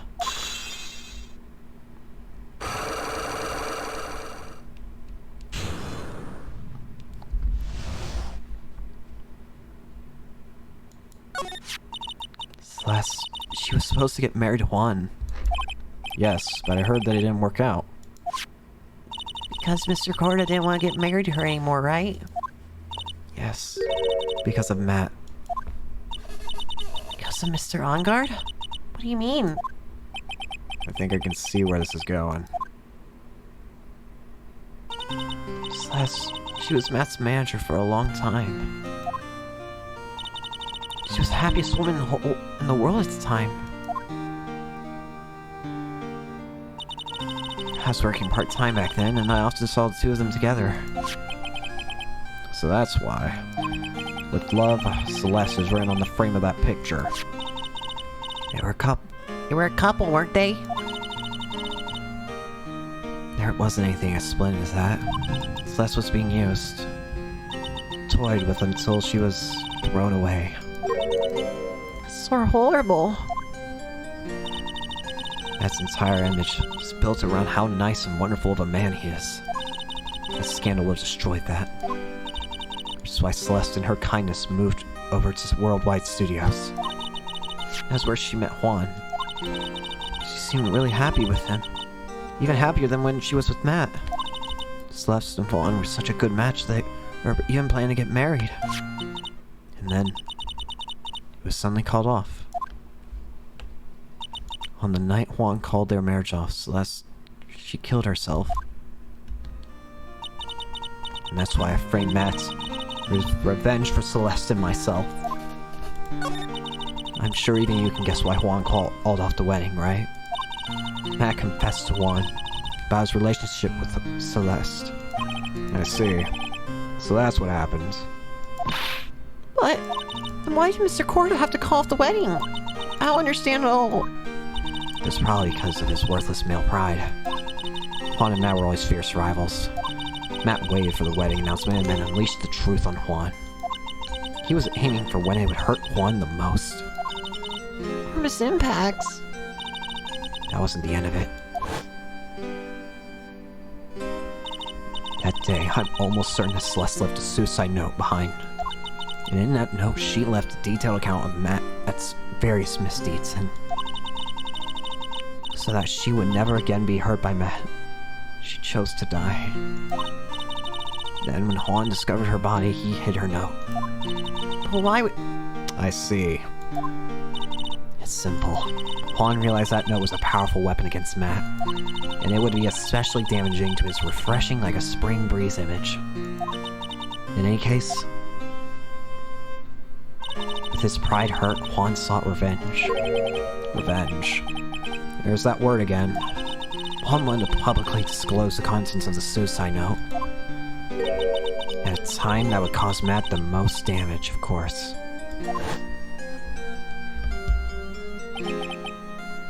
And that was at the press conference after the stage show. I know about it because I heard from Juan. It was so I could find out about this that I drew close to Juan to begin with.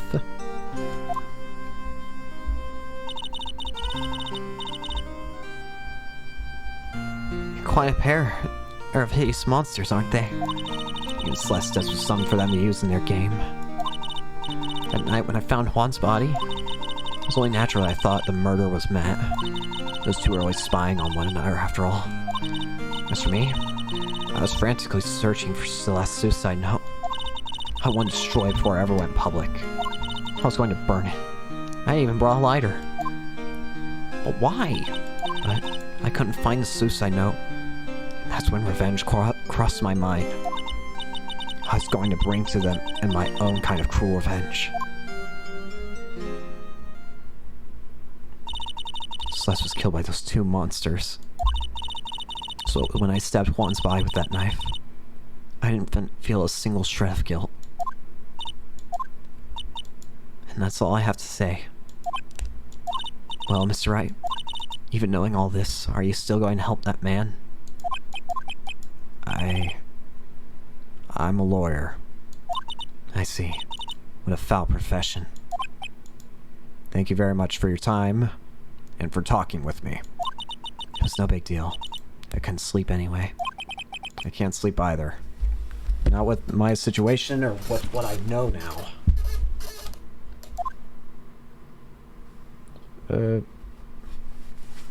You know what? I'm too far into this now. I was gonna use my time to go pick up medicine that I need, but I can just get it in the morning, so...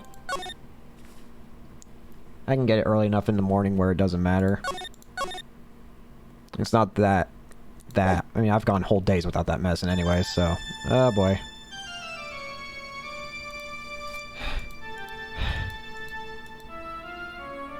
How did I get into this mess? That's far enough. You can't run forever, Mr. Phoenix Wright. Sure, this last part's quite long. I think I can do it. What have I done wrong? I cannot allow you to go on like this.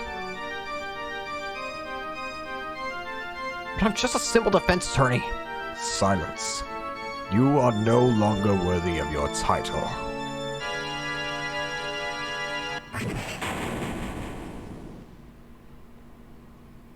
I think I'm cool to do it. I want to see this to the end anyways. I've had this dream before. Someplace some time ago.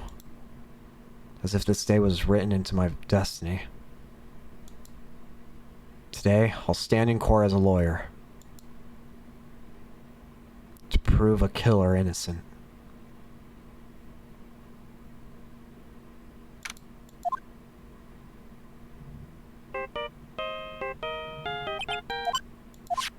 Hello, this is Phoenix Wright. It looks so well, dude. You're gonna prove me guilty today, right? You're gonna prove me innocent today, right?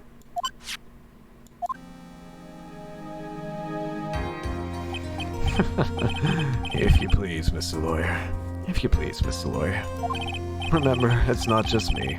Your precious friend's life is right on today's verdict, too. Listen up. You better get on guard. Gilly sent, okay? If you get that creepy slime bag and knock Gilly up, never forgive you. Ever. Phoenix. Mia! Maya, how's Maya? I don't know. You don't know. She hasn't tried to channel me since yesterday. Mia, what am I supposed to do? Well, like I said, for a lawyer, the worst times are when you have to force your biggest smiles.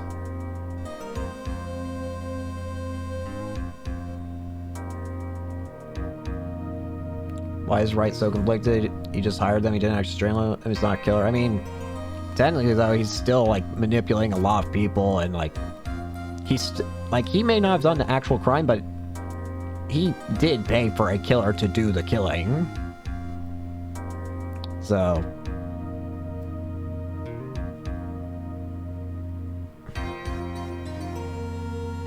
what's with the scar and the orange juice? I don't think they've explained the scar, or the orange, or the wine glass. But you can't give up. There's still some hope left. Stop it, please. There's nothing left. Not here, not anywhere. It's cursed on guard again. Will you leave me alone? Look, don't call me anymore. I mean it. You're really mean, pal. Gumshoe, I'm really sorry. Where are you? Let me join the investigation team, and we're chasing after the killer, pal. Can you have some sort of lead? Sorry, but right now we got 0 leads on the guy. We're not gonna give up. Gumshoe. Until the trial's over. Until the verdict is handed down. We're gonna do everything we can to find the killer. If we can get Maya out, then you can get on guard the guilty verdict he deserves, pal. That's true. I could do that if they found Maya first. You got that? So you have to do whatever you can to make the trial last longer. I have to make the trial last longer? You go at Mr. Edgeworth with everything you got, then you two can draw it out. Oh, now I get it. I believe in you, pal. You and Mr. Edgeworth can do it. So, believe in us. We're gonna give it all we've got, just like you. Got it. Thanks, Gumshoe. Hey, Phoenix. You understand now, don't you? You have something money will never be able to buy. Friendship. The strongest weapon in the world, and you have it in abundance. Yeah. Looks like we're coming to the end. I have to make the trial last as long as I can. Gumshoe will come through. I know it.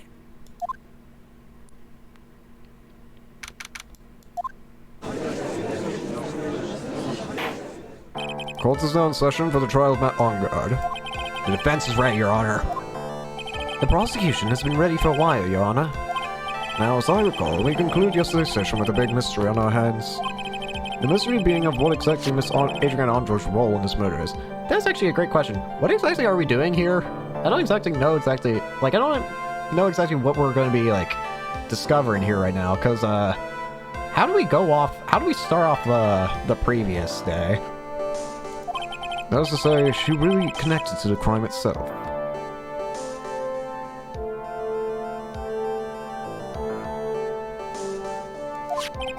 Miss Edgeworth, if you please inform the court of today's proceedings. Adrian Andrews. She forged evidence that threw suspicion onto Mr. Ongard. Then proceeded to escape the crime scene by wearing a nickel samurai costume. The guilt of these actions are those from which she cannot escape. And you're saying that she is guilty after all? I'm not finished, Your Honor. Miss Andrews has nothing to do with committing the actual murder. I would like to direct the court's attention to this card. What is that? It looks like a shell. This is the calling card of a certain assassin. Assassin, you say? Yes, Juan Corda was killed by a professional assassin.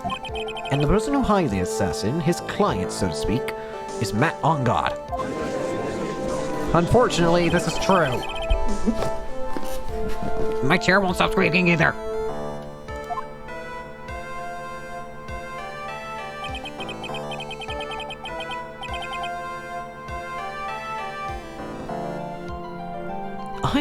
I would think it's become commonplace by now, Your Honor. I know what's going on this time, so I know that everything Edgeworth has said is true. We still have to hold out as long as we can. Messing with a dead body is definitely not innocent, but it's not murder bad. I don't... You know what I mean? At least until Mia is safe that lit and sound. I wonder how the trial will turn out today. Painfully, probably. Please call your first witness, Miss Edgeworth. The prosecution calls defendant's mentor, Mr. Will Powers, to the stand. I don't exactly know how we're going to be doing this. Now then, witness, your name and occupation, please. Oh, okay. I'm, Will Powers. I'm a poor underpaid action star. And what's your relation to the defendant? Well, I guess I'm sort of a lousy martyrdom in a way, yeah. Mr. Powers, please, you don't need to put yourself down so much. Oh, sorry. I'm just kind of a nothing sort of guy. On the night of the murder, you visited the defendant's room. Is this correct? Yes. I didn't know that. But, you know, I didn't actually get to see Matt when I entered. All you need to do is answer what you asked. Now then, I would like you to please testify about when you went to Mr. Onguard's room.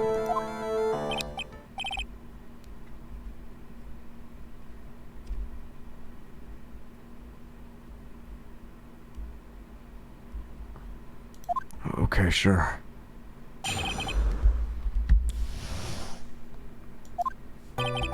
After the award ceremony, I went by myself to Matt's room.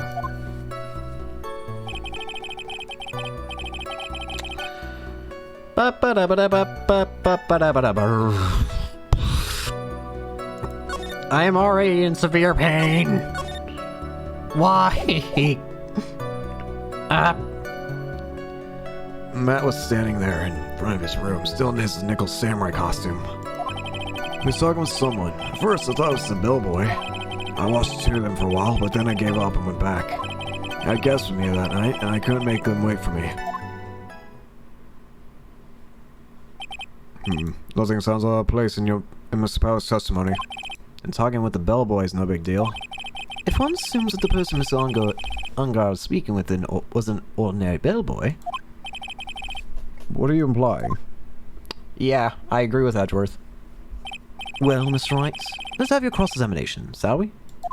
Looks like we're in another sticky situation. A trap. Can't you smell it, Phoenix? But for us to find out more, we're just going to charge in head first, right? The pain goes here!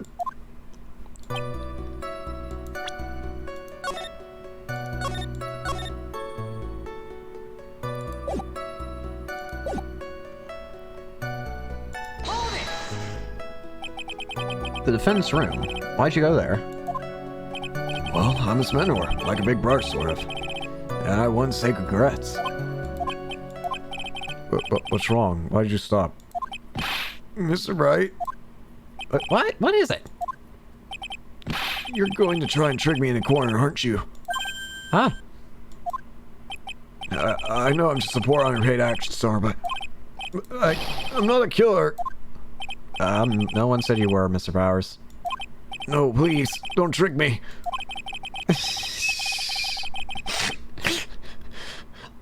Powers, I'm not...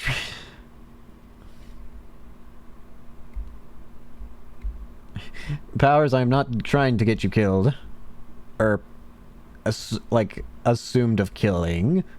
I understand you look like you have a lion's mane, but that does not mean you are actually a lion. Every time you do your lawyer thing, the witness suddenly turns into a bad guy. Every time? Witness, I will personally talk to defense at later times. So, for now, please kindly cooperate and continue with your testimony. Sorry. So you went to the defendant's room. Then? Hey, wait a minute. When and how did I suddenly get turned to the bad guy here?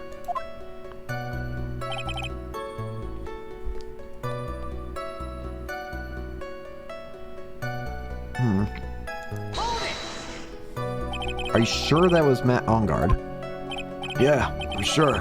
He wasn't wearing the nickel samurai then. If that's the case, then that can't be mistaken. And what was the defendant doing, standing in front of his own room? Someone referred to Powers as Wolverine? I cannot unsee it now.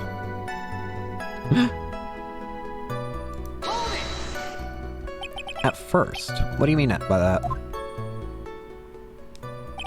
Well, he was in a bellboy uniform and just had a bottle of juice and on tray. Sounds like an ordinary bellboy to me. Yeah, but I didn't think he was a normal bellboy. And why was that? Why did I think that, Miss Wright? How am I supposed to know? Sorry, but I can't remember right now. Sorry. I guess I'm gonna have to wait patiently on this one. You saw the two of them, the bellboy and the defendant, together, correct? Yeah, the bellboy just wanted to say congrats. Now, while you were watching the two of them, did you notice anything strange? You know, I did feel something weird. I think it was because Matt, well, he gave the bellboy a tip. A tip? That's a perfectly normal thing to do. So how long did you watch the two of them? No more than a minute or two, I think.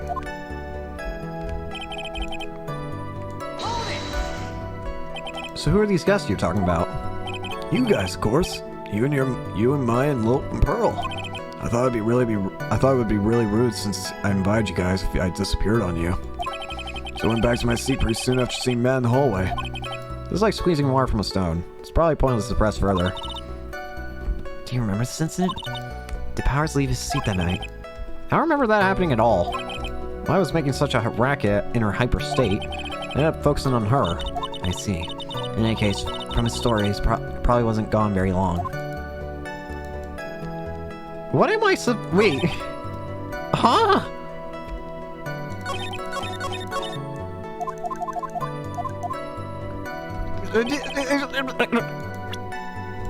Huh? Game? This is weird. I don't even... Why'd you go there? I wanna say congrats. Mr. Wright. You're gonna trick me? No. I'm apparently the bad guy now.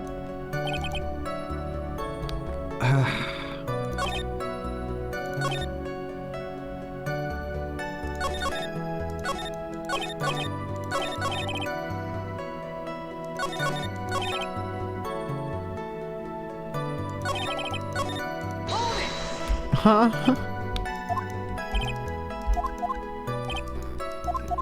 A tip?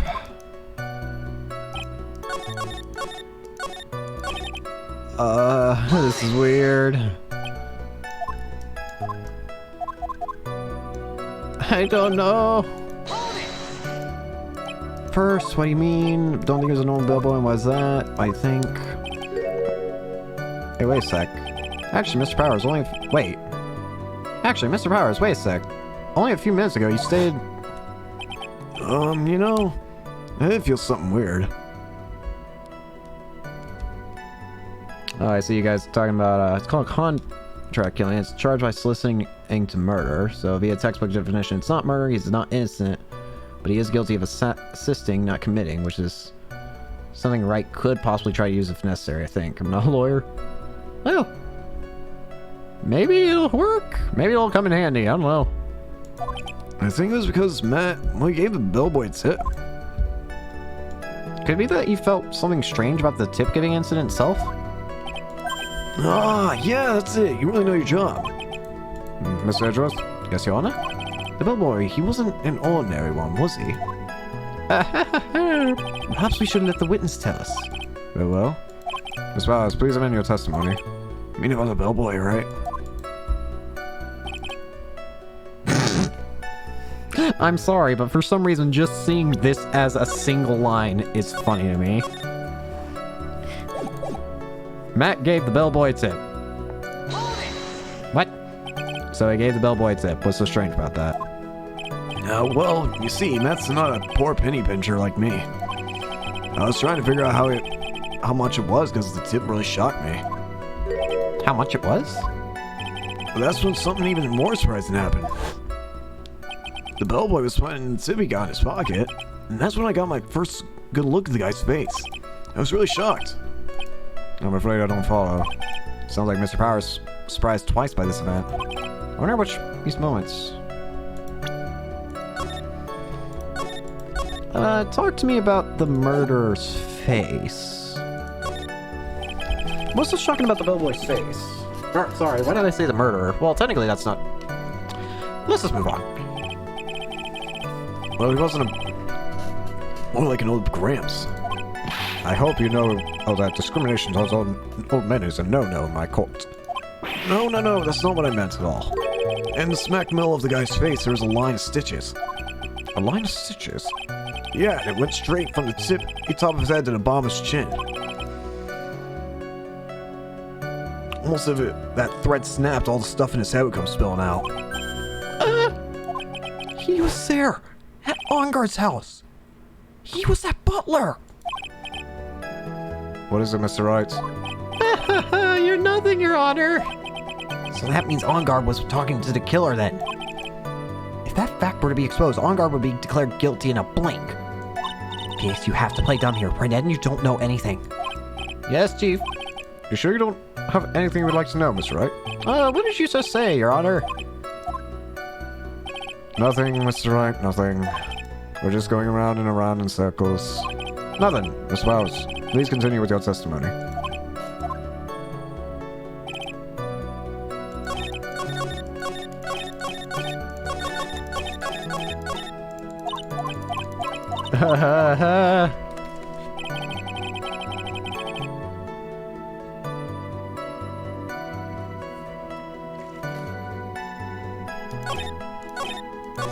I don't get it.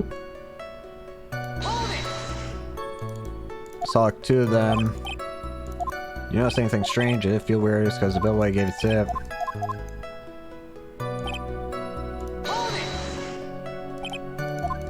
It's me. Oh, maybe I should ask about the tip.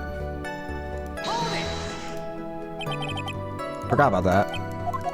Yeah, no, option should. Yeah, I just remembered that. Tell me about the money.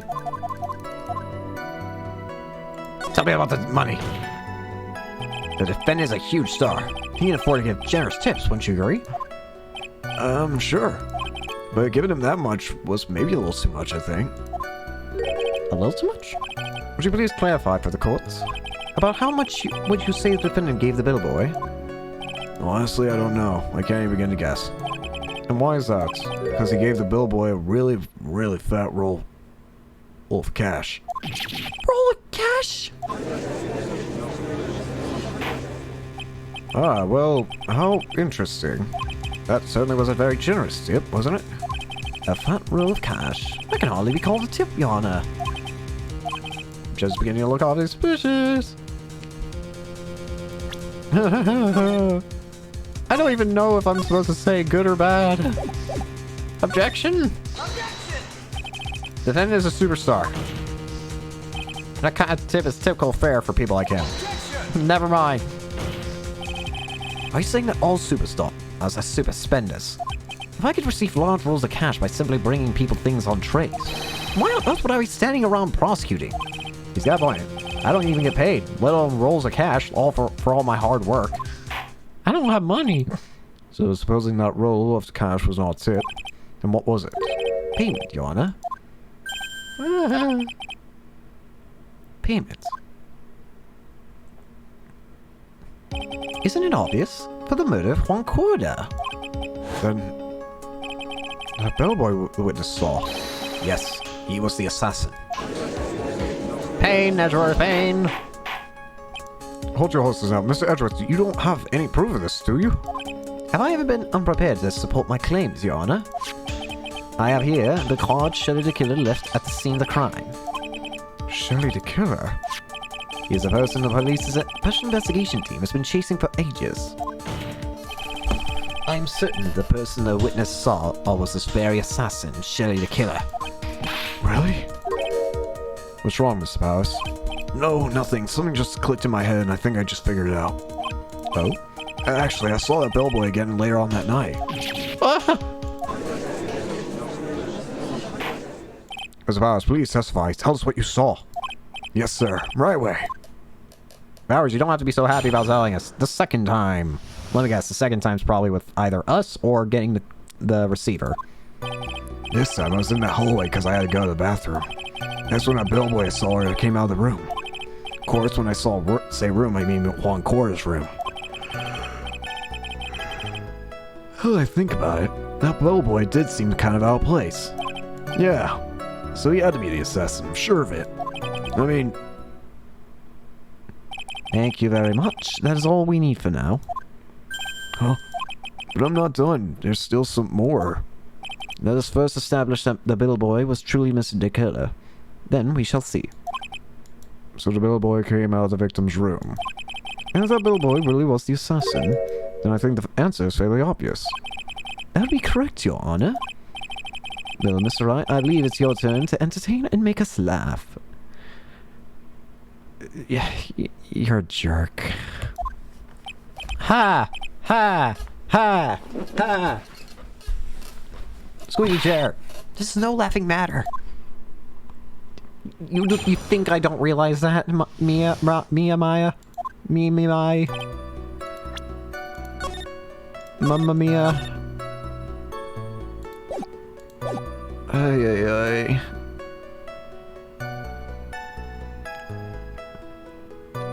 Press. And what time was it?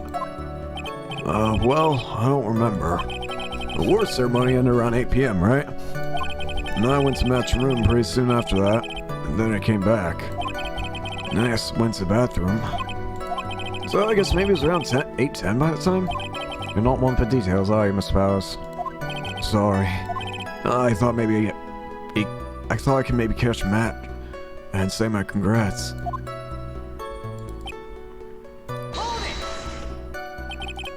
Are you sure it was the same bellboy? Yeah. And how could you tell? All the bellboys wear the same uniform. Stitch face.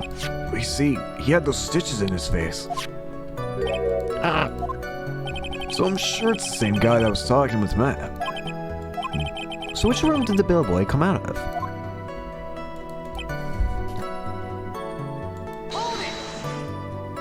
The victim's room, huh? Yeah, the one with all the really pretty flowers and teddy bears. The Swan's room, alright.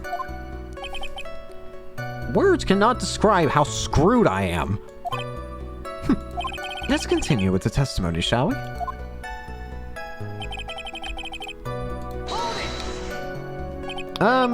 So what exactly was out of place about him? Right. Why the insipid grin? Maybe because I have no idea what damaging thing he's going to say next. Well, the bellboy was empty-handed. Empty-handed? That bellboy was one of the room service people, right? But he wasn't pushing a car, and he wasn't holding a tray either. You call that a little strange, too, wouldn't you? I agree that is a bit strange, Mr. Bowers. Is it really that unusual for a bellboy to be empty-handed?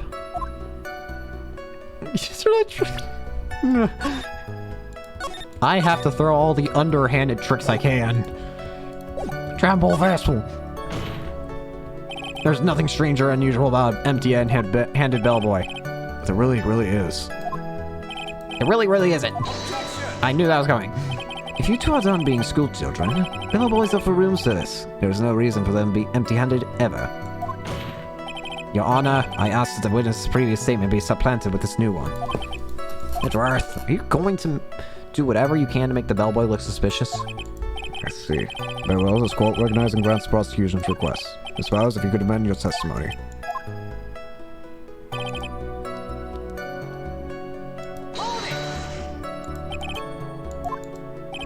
Yeah, it's really suspicious. I mean, when I first saw the bellboy, he was holding a tray in his hand. And there was a bottle of juice and a wine glass on it. Juice? What kind of juice was it? I'm pretty sure it's tomato juice. So we could come up with some sort of reason as to why he would come out empty-handed. Then I think we can dodge this bullet. Oh, wait. Well, I don't think it would be. I mean, logically speaking, he delivered his order, wouldn't he? Take a look at this. Mr. Powers. Yes? You're easily influenced by other people's words, aren't you? As soon as you heard that the bellboy might have been the killer, you got caught up in believing it must be true. But isn't he really suspicious? He's got all those stitches and... So, a baseball has stitches. Are you saying all baseballs... Phoenix! Are you saying all baseballs are suspicious because they have stitches? Well, there's also... I mean, what about him being empty-handed? If he's placed something in a room, then he's going to go back to the kitchen or whatever. Then be empty. Yeah, that's what we got. I would like the court to please take a look here at the thing that I did not present. This is the crime scene. There's a wine glass sitting next to Mr. Cordo's body. The liquid inside this glass is tomato juice. Now, if you would look at what is on top of the table in the lower right corner here, anyone can clearly see that it is a tray with a bottle of tomato juice on it.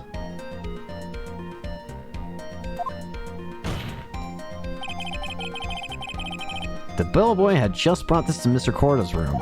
He left a tray in the room, which is why he was empty-handed when he left. But that would mean the bellboy had seen and left a dead body in the room. But can you prove that Mr. Cordo was already dead at that time? Miss Edgeworth, Yes? I blame you for leaving me. What is this court turned into? I'm terribly sorry.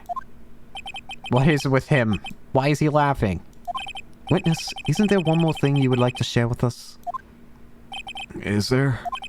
The bellboy was empty-handed, or should I say empty-handed. I recall you had something interesting to say about his hands.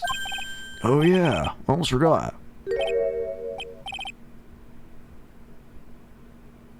What? That bellboy, who's wearing gloves. Gloves? Yeah, pitch black, leather ones. All the art bellboys don't wear gloves like that, right? Black leather gloves. Why didn't you mention them earlier? Sorry, it slipped my mind. Bellboy, does this make the bellboy look really suspicious? Alright, gotta focus. I can't get lax here. So what if he had gloves? A lot of bellboys wear gloves. Come on, Mr. Wright. Come on, Mr. Wright. That bellboy was wearing black leather ones. So, a football made a letter. Stop! Are you saying all footballs are special because they're made of letter? Cease. What's next?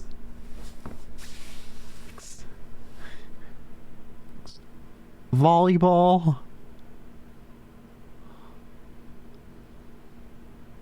Tennis ball?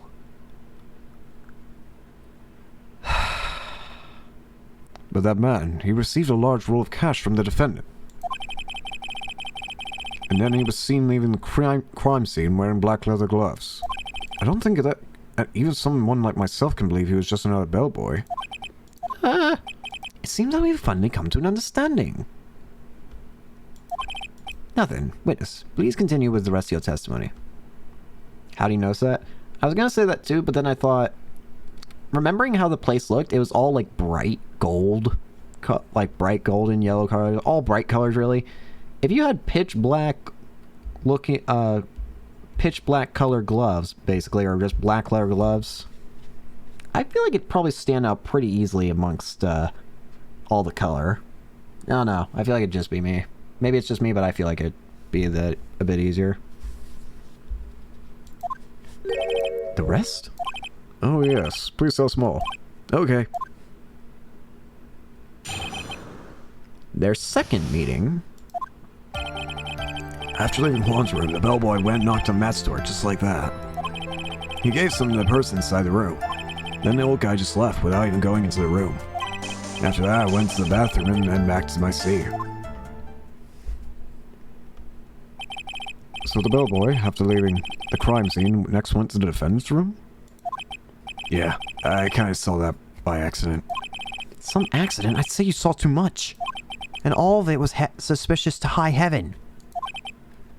I think it's safe to say that we can no longer consider this bellboy to be normal. Now then, let's get started, shall we? Mr. Wright, your cross-examination, please. Yes, Your Honor.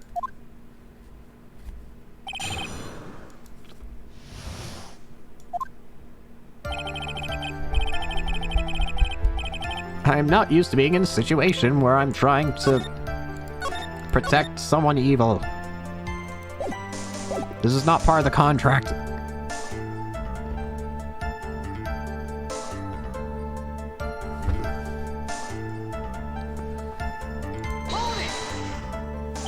Is that what you saw while you were busy spying? Excuse me. I may be a poor underpaid action star, but even I wouldn't stoop to spying. Well, I think the point is, where did you watch all this from, Miss Powers? Oh, from the door of the bathroom with my left eye. In like a sort of sneaky spy light. I knew he was spying. Please, does it really matter if he was doing it over or underhandedly? Also, be so much easier if they just had security cameras. That's true. Why the heck are there no security cameras? Wait. Why not?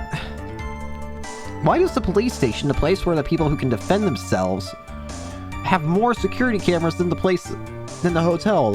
Oh, a place where there are people who are not likely going to be able to defend themselves, or at least more people who are not going to be able to do that. What did the bellboy do next? That's all I care to know. Put that much effort into a hotel, and yet you can't, and yet you skimp out on doing security.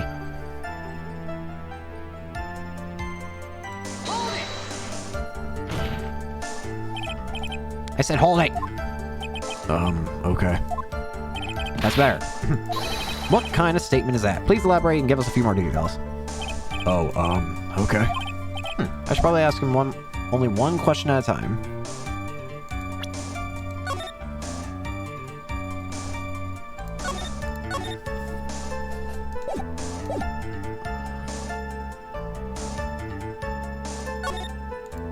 He gave something to this person? Yeah. And what was the something? Yeah, if I remember what it was, I wouldn't be calling it something, would I? This implies that something was removed from the scene of the crime. Are you sure you really can't remember, Miss Powers? I think it's something kind of small. It's an incredibly crucial piece of information. Please, try to remember what it was. We'll try. In the meantime, let's talk about the other point. Namely, what the bellboy did next.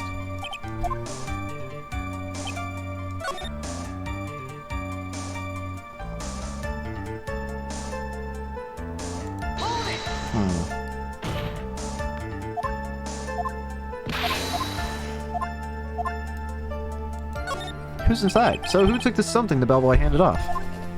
Actually, I don't know. What do you mean? I'm sorry, but I only saw the person's arm. Only an arm.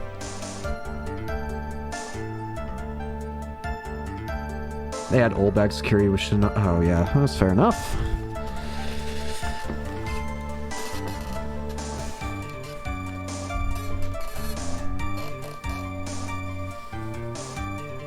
Old bag's dedicated to her job, but that's all she is. As to being good at it, no comment. And you're saying you didn't see the person's face? Yeah. I would like to summarize the testimony up to this point, if you don't mind. When the bellboy left the crime scene, he immediately went to the defendant's room. There, he handed a small item of some sort to the person inside. As for the person who received the item, all you could see was the person's arm. Yes. It was just like that. Miss Edgeworth, is all this really that important? Of course, Your Honor. I think this is of the utmost importance. This is when whatever was removed from the crime scene was handed over to the client. Miss Powers, please try to remember what it was that the bellboy handed off. See, I think it was snow. If you remember, please add it to your testimony. Yes, sir. If I saw it again, I could say for sure, but I think it was some sort of small wooden statue. Wooden statue? Wooden statue? Wooden statue?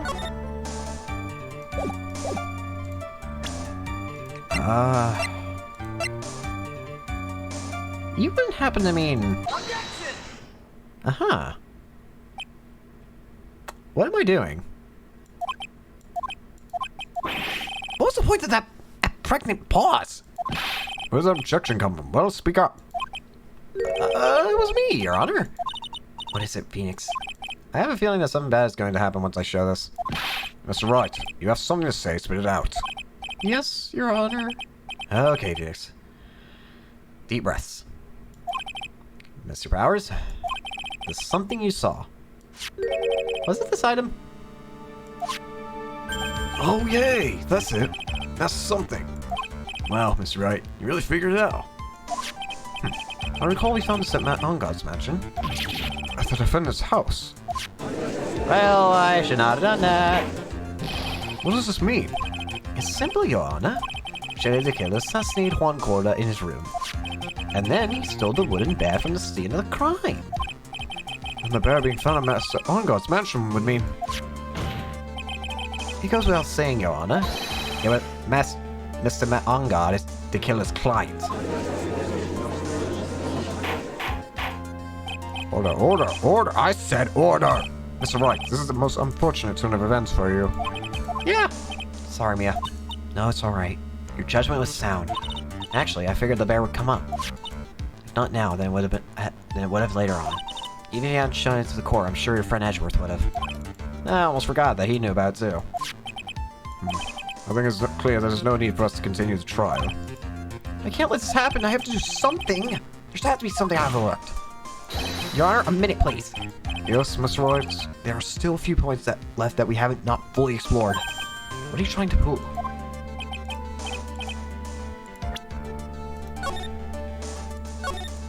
I don't even know where we're going at this point. The bear itself! I think it's really us. The bear itself is very questionable.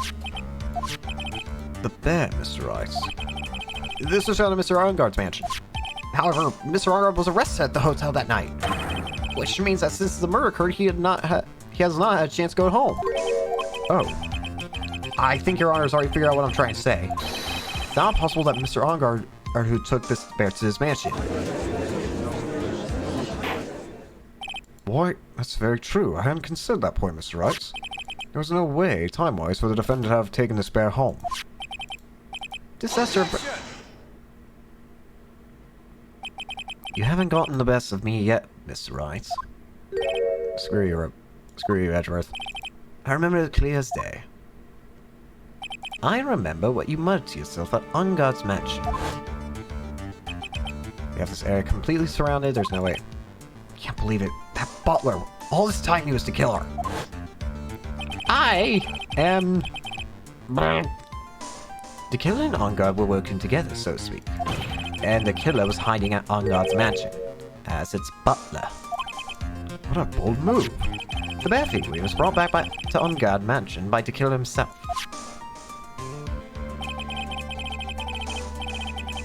Cool arm. When it looked like he was about to be arrested, Ongard had him do so. Bear is very questionable, but I want to stand for his sins. For his cross-examination. Nah. Honestly, I wouldn't... at this point, we should. I honestly would be happy with doing that. Send the bear for its sins. I assume that because it would have been bad had the police found it during another investigation.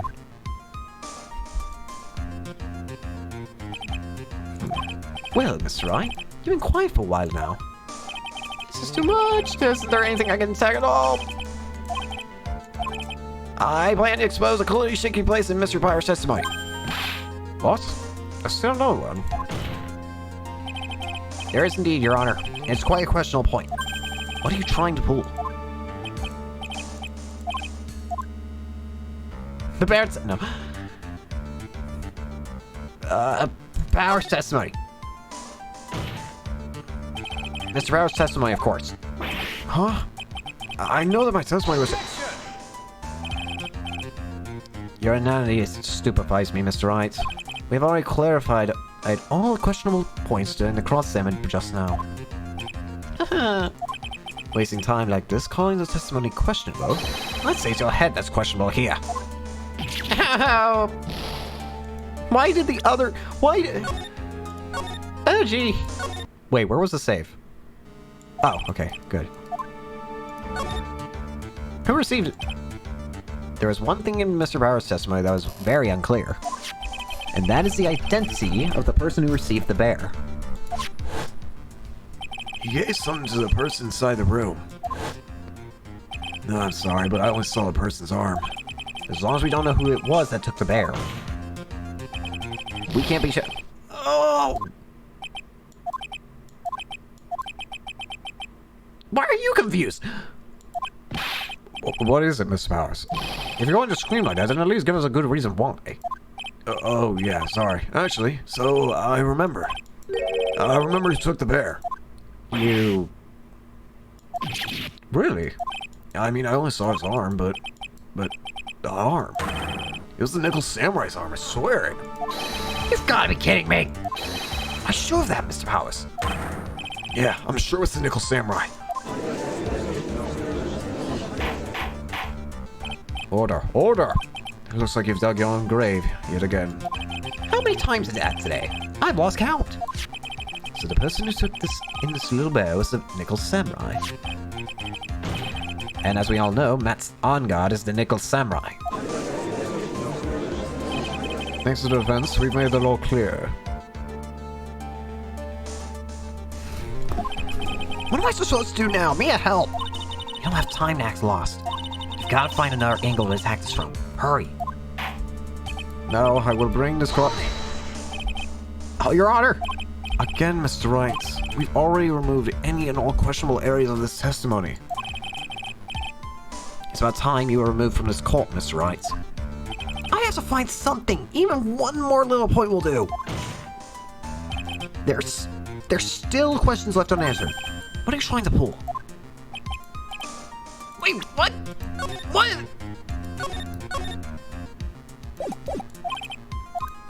What do you mean? The bear itself!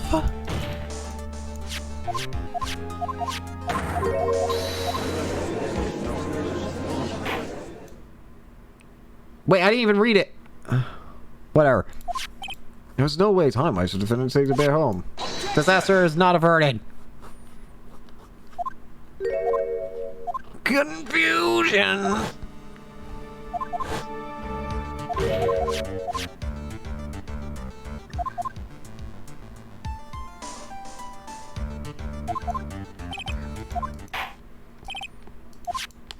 We know why this bear figurine wasn't at the defendant's mansion, as well as who it was that received the bear from the assassin in this room. Everything's become very clear. The clients who hired the assassin to commit the murder. I see no reason for this trial to continue. Therefore, I will now hand down my verdict. Thank you, Your Honor, for understanding. You see, Mr. Wright, you cannot win against the truth, could you not? I knew it would turn out this way. After all, what Edgeworth has stated is true. Any last objection, Mr. Wright?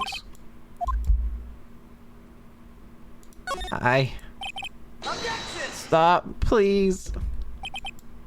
There's only one way for me to drag this trial out. The only thing I have is one dirty trick. Your Honor, right now we have these two reasons to believe my client is the assassin's client. Reason number one, he accepted the bear figurine from the assassin.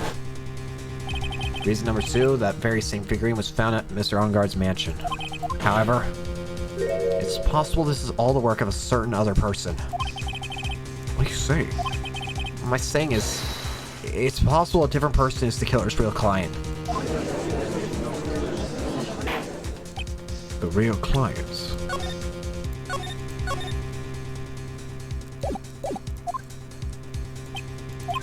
Is that all you have?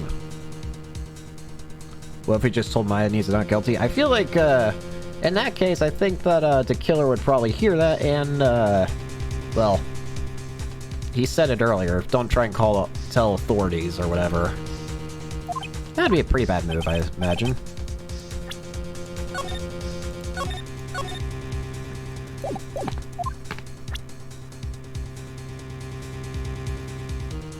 Who do you think the killer's real client is, and therefore... I don't know. Old bag.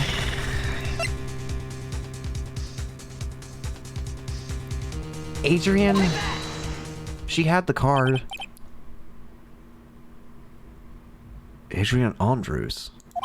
Yes, we already know that she tried to frame Matt for the on guard for the crime by wearing a spare or nickel samurai costume. Then the nickel samurai's arm that I saw. That could very well have been Miss Andrews. But when is the on guard? If you would please recall yesterday's testimony, the defendant was taking a nap during the break period. That's right. Then flying this figure at Miss Onguard's mansion. There's a well-like trap set by Miss Andrews. Miss Edgeworth, what is your opinion on this?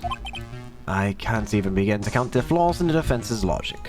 Besides which, there's no evidence to support it. However, I can't fully discount its possibility either. What is with this trial? I agree. Come on, anyone can tell Onguard did it. I agree. I can't believe the offense is, unbelievable. It's something petty. It's a murder of all things. This is Save Maya. This is Save Maya. Even if the whole world turns against me, this is one fight I can't give up on. Order, order. All disruptive parties will be forced to leave the courtroom. Your Honor, for the benefit of the defense, I'm willing to play along with his what-if game.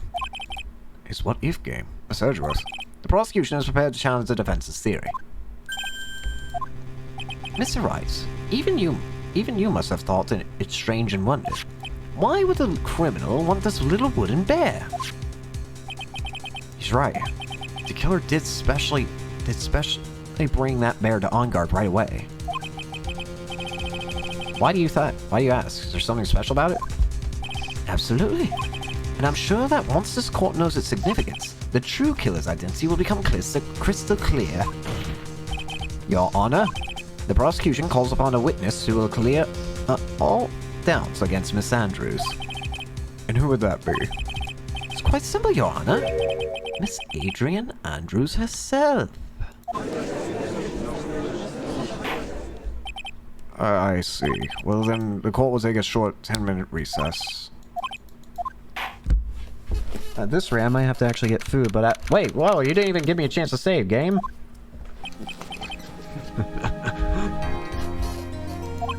Oh, I knew it was a good idea to hold her hostage. Don't you agree, Mr. Lawyer?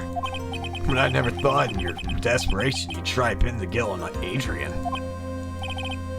I swear this demon will pay. Mr. Nick. Pearls, where's Mia? I don't know. Your strong power suddenly called her away. A really strong power? Your phone is from Gumshoe. How's it going? Have you been hanging in there, pal? Yeah, sort of. We just barely found something to latch onto. That's good, pal. What about you? Anything yet? Have you figured out where the killer and Maya are? We still don't have any leads, but... What? We don't have any more time! We just have one. Even a single clue would be helpful. I was only coming this far because I kept thinking to myself, I've got to keep the trial going until Maya's been rescued. If I just run out of luck this time, it's all our hope for naught. What's that? What's that? I could see a circus tent. Mia! It looks like Maya was unconscious just until a few minutes ago. As soon as she woke up, she called for me. So it was Maya that called you away. She's locked away in a dusty little room right now. But I could see a circus tent outside the window about 300 feet away. Gumshoe, is there a circus in town right now? There's only one, pal. The very big circus. Maya's somewhere within a 300-foot radius of the main tent. What? Okay, hold on a sec, pal. Hey, draw a circle on that map. 300-foot radius from the main tent. Hurry! I can see a mailbox under the window, just outside. Gumshoe, there's also a mailbox. Okay, what else? What else, Mia? I'm sorry, it was a very small window. I couldn't see anything. I felt like I was in an old office building, maybe the 3rd floor or so. No off spilling. Good stuff, pal. Okay, just hang in there. It's a little longer, but pal, wish us luck. Good luck. Call you later, so don't let your battery die, okay, pal? Mia, mine's not hurt, right? She's in a pretty bad state, Phoenix. She's being starved. Gumshoe, please hurry. Looks like we're out of time. Are you alright, Phoenix? It's only a matter of time before Mai's rescued. I can do this. I just have to make this trial last a little longer.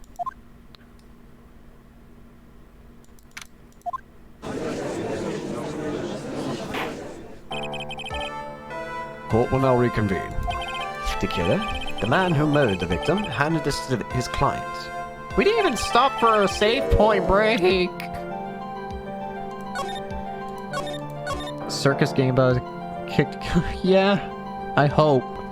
This is so much. We didn't even get a save. From this, one obvious question arises. Why this particular item? I believe the answer to that question will provide us the name of the real culprit. Now then, prosecution calls the defendant's manager, Adrian Andrews, to the stand. Currently, the witness is accused of tampering and obstruction of justice.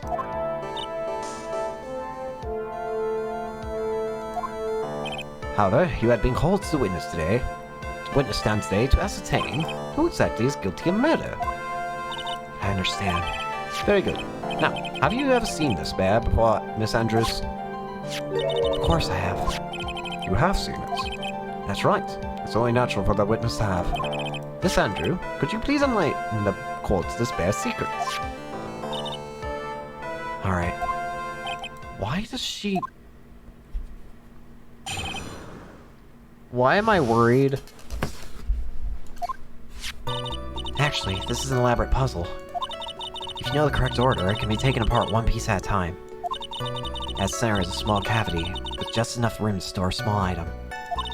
Because of its complexity, if you don't know the order, you can't open the bear. You really can't tell that it's a small jewelry box just by looking at it. A jewelry box? That case gets a lot of hate. The circus one, I thought it was nice. So this figurine, it's a container of sorts, is it? Yes. This looks to be deceiving, wouldn't you agree? Yes, this superb craftsmanship. Oh, yes, I nearly forgot. You may begin your cross-examination, Mr. Wright. It's like there really was something to that bear after all.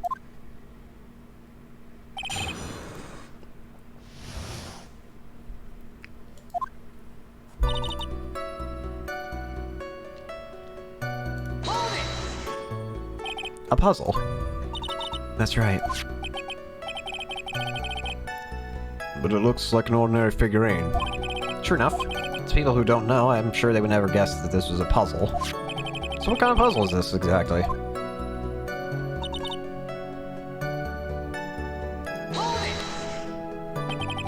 So you can't take it apart. So you can take it apart. How would one go about doing that? Well, you first turn the tail to the right and then push it in. Oh, yes, I see. After that... After that, the arms and legs are free to move and can be removed. Oh. This is most interesting. People generally dislike it. You personally liked it. I thought it was nice too. I think it was neat. I think I might be able to tell why, because it's a very, like... I don't know, I can see why. I think I can see why, but I have a hard time explaining. I get the feeling it has something to do with, like the chances of it happening, like, are just kind of... I don't know. I think I can understand why people like it, but I personally think it's cool. Boy and his new toy. It's like he's 5 all over again. Judge! UK! Oh, don't mind me. Go ahead and carry on. I think he's lost it. So what do you find after you take the puzzle parts?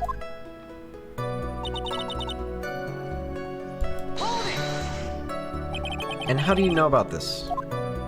I know because I was the one who brought it. Huh? It was a souvenir from when a friend and I went to Switzerland. And this was a present from you. That's right. It's a puzzle in the shape of a bear, so I thought it would be perfect for fun. So it was a present from Miss Andrews. Witness, let's continue with his testimony.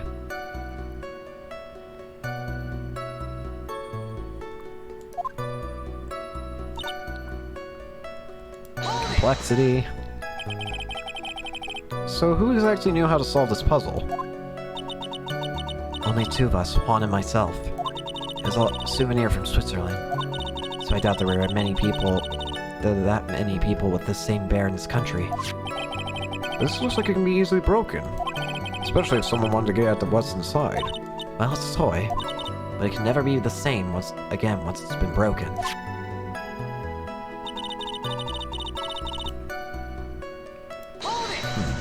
Weird. Who else knows that this bear is actually a small container or a jewelry box? I never told anyone. And as long as Juan never told anyone either, then only the two of us knew. The two of you, huh? Then of course that means Mr. Ongard didn't know either, right? And I think this is about all I'm gonna get for now. A wooden puzzle with a hollow inside. Only Corda and Andrews knows how to open it. Can we see what's inside at least? Well, Mr. Wright, I think even you have come to realize that there is one very important fact that we have uncovered, and that is this. This bear is actually a jewelry box. Now that we have agreed on this point, there is only one logical conclusion. One logical question that can come next, and that is this. What is inside this box? Correct. Thank you. What's inside? That's right. That's what we are going to find out next, witness. Yes. You are the only one who can open this. Please. What's inside? What's inside? Painful silence. All eyes are on Miss Andrews now as she solves the puzzle and takes the bear part. She never gets it open. Never mind. I've opened it. Is this what you wanted? I'm very terrified. What is that? Looks like a note. Oh no. Oh no.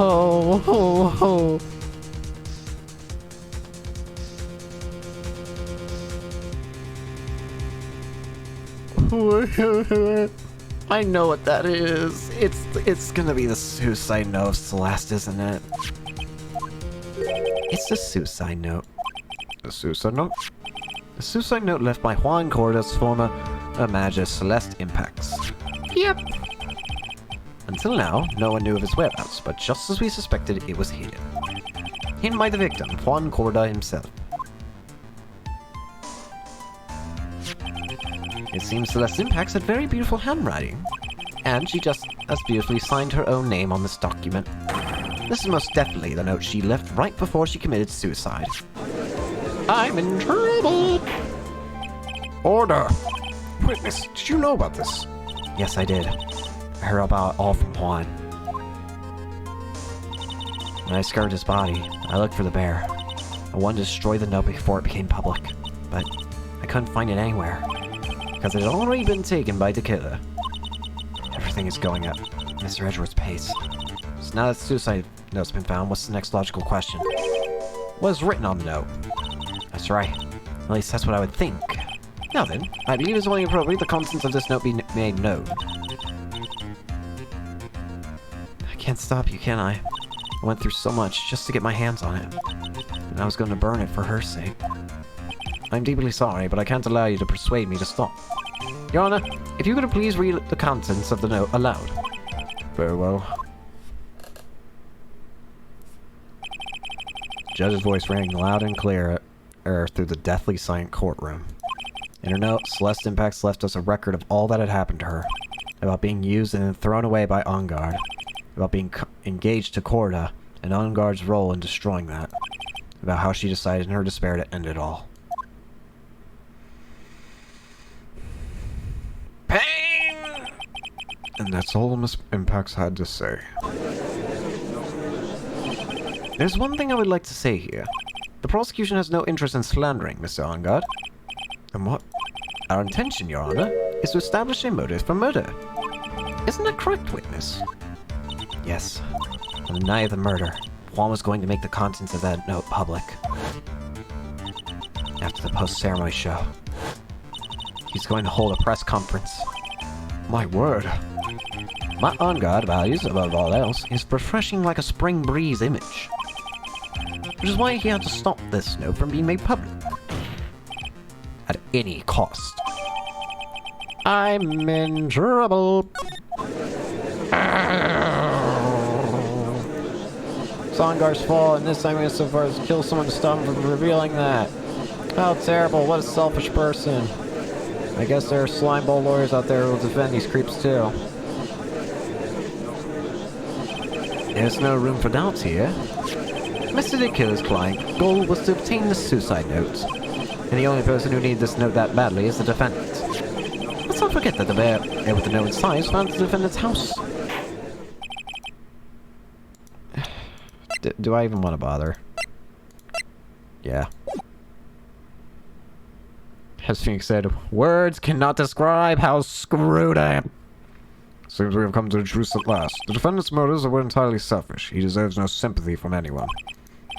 How am I supposed to escape this one? My hesitation, Phoenix. Gumshoe hasn't called yet, so you know what you must do. I know, I have to carry on and buy him some more time. Okay. There are 2 deadly pieces of evidence, the figuring it and the suicide note. Maybe somehow I can find a way through this situation through one of those. The gavel's up in the judge's hands. Phoenix, quick! I don't know!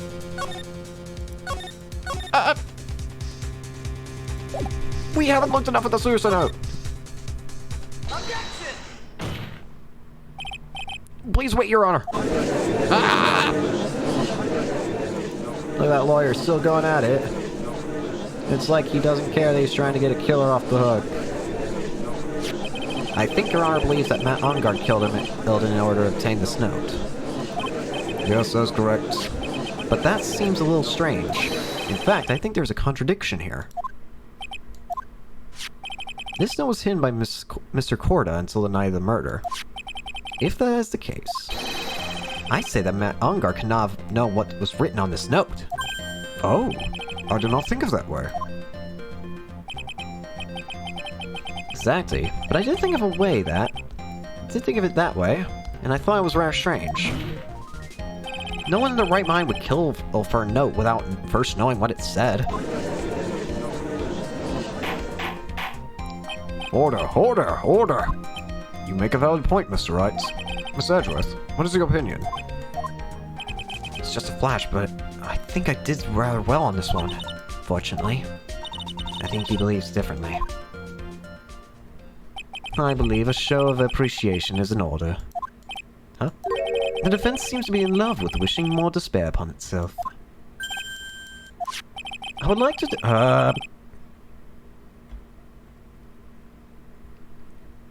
I would like to direct the court's attention to this. What is that? It's a very small video camera, Your Honor. This type of camera is commonly used as a means of spying. Spying? What the... I thought the spy camera was in my possession. How did it get... Matt Ongard and the victim both follow the other as their biggest rival. They even went so far as to use this type of item to find each other's weakness. And the victim, Juan Corda, was being spied on. His personal life was being watched by none other than Matt Ongard. Order, order! Mr. Wright. Yes, Your Honor.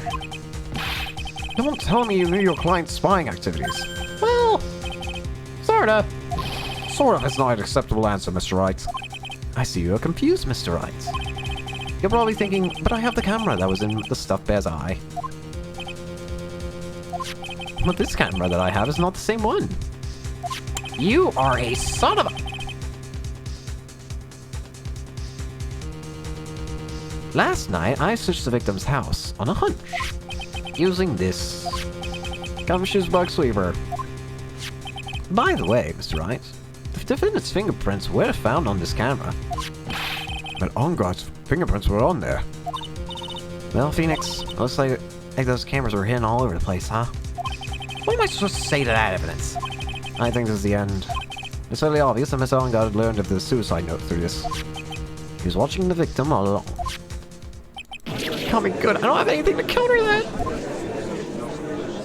Hey, that's what I call lore. What's that lore thinking? Mommy, is that man the bad killer guy?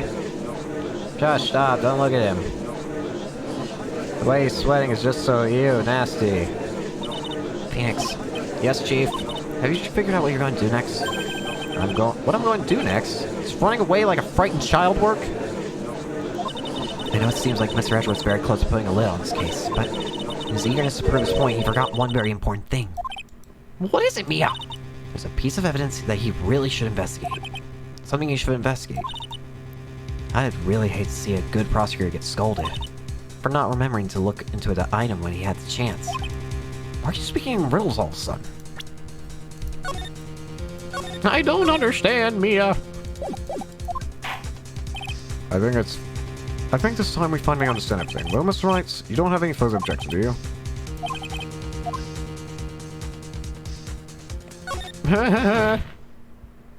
I have an objection, Your Honor. That was the weakest objection I've ever heard, Mr. Wright. How about that? Your Honor, the defense has no intention of letting this go so easily. You're beginning to sound desperate. It's just your imagination, Honor. Mr. Edgeworth, this is not like you at all. In your eagerness to prove your point, you've forgotten one very important thing. Hey, isn't that what I just said? So you're telling me that I forgot something. You're so close, Edgeworth. And I'm so close to just jumping into the garbage can and falling asleep.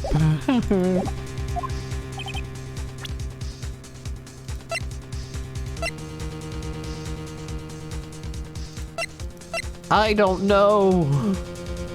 I don't know. The transmitter. No.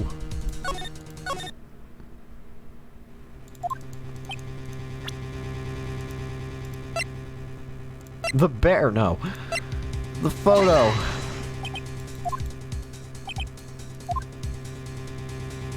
It's the fence's gray matter. How about...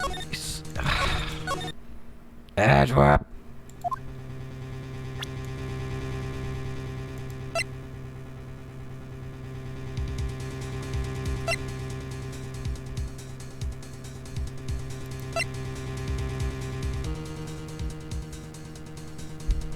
Sure. I don't know. This trial has turned my brain to mush. Ay, ay, ay.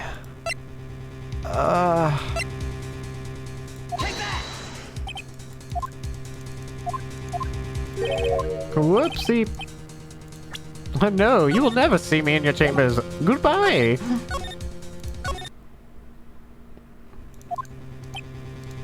Squad we are on.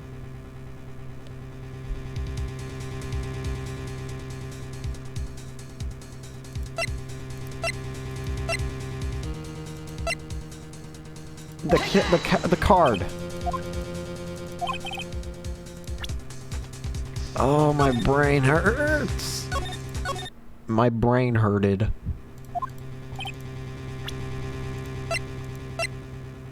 The bear. I don't try the note.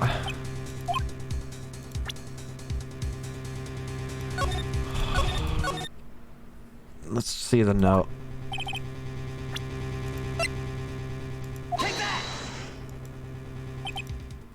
Oh, hey, it is. That is Miss Impact's suicide note, right? Who knows? I mean, sure, the suicide note was found inside this bear, but this bear was in my possession until only a few moments ago. Which means... the handwriting on this suicide note has yet to be analyzed. Oh. So, as to whether this pivotal piece of evidence was really written by Miss Impacts or not, that is yet to be even remotely confirmed. Mr. Wright, you can't seriously say... Mr. Wright! Are you saying the suicide note is fake? Miss Andrews, you're the one who tried to pin this murder on Mr. On Guard. Who's to say you didn't create a fake suicide note and put it into this bear? How dare you! Your Honor, the defense isn't indiscriminately accusing the witness again. There's no evidence linking the witness to the suicide note whatsoever. But if this is fake, then the witness is the only person who could have made it. What? Recall that the witness's testimony concerning this figurine. The only person other than the victim who could have solved the puzzle is the witness herself. Another set broken? Miss Andrews, you wrote this note, didn't you? You wrote it so you could frame Mr. Matt Ongard. No such thing. Right. If you're willing to pronounce the suicide note fake, and show this court some evidence to support your theory. Mr. Edgeworth, you were the one who presented this scrap of paper as evidence. That means the burden of proof lies with you, the prosecution. That's enough. Mr. Edgeworth, can you confirm the handwriting on the suicide note? It's not as if been stated that your handwriting is yet to be analyzed. If that's the case, it seems that, yet again, we have reached a point where the verdict is impossible. Impossible! It's impossible!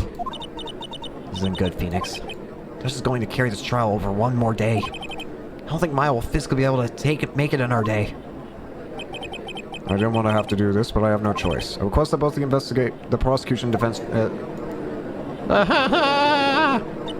I think we've reached the end of the line. Help! Huh? What is that sound? It's Gumshoe. Gumshoe. What's with them? The slide! Where's Maya? What? Yeah, you got away. I'm sorry, pal. I really am. I don't want to safe. I'm sorry. I really do. Hey, what's going on? How's high pal? 2 of them were already gone. This is terrible. I'm just gonna keep looking for them, pal. Don't you worry. You need a little more time. What?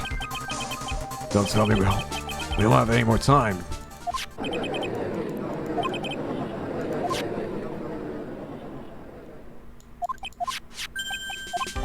What is it? Let me talk to Mr. Edgeworth. I can't do that. Throw the phone. Would you please get a hold of yourself? Yes, Your Honor. Buzz in today's proceeding. You may take your phone calls after. Hold on, Your Honor. Edward, catch. Weep. Weep. Edgeworth, please, you've got to buy some more time. Close this in session. You asked... I'm sorry, Your Honor. What you were saying? That's right, this is a court of law. I'm sorry, Your Honor, but... I'm reluctant to do this, however. It appears that I have no choice but to suspend today's proceedings until tomorrow.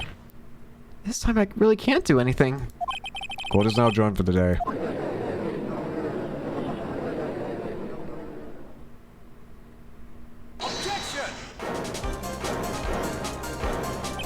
Please wait, Your Honor. Edgeworth? What is it, Mr. Edgeworth? I humbly request another 30 minutes of Your Honor's time. For what purpose? We can perform the necessary tests on this piece of evidence in the time. But can you really obtain the results in 30 minutes? I believe we can, Your Honor. Wouldn't it be better if we adjourn for today and then reconvene tomorrow? 30 minutes. Please, Your Honor. That's all I'm asking for. Please, Your Honor. Very well. At the prosecution's request, this court will take a 30-minute recess.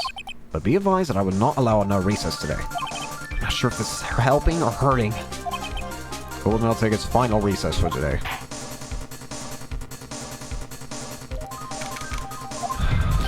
Right, well, what's going on with my situation?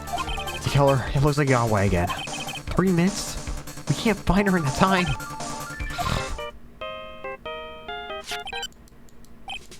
What? Is that Mr. Edgeworth? We don't have time to spit it out. Right, no, sorry, we just missed him, sir.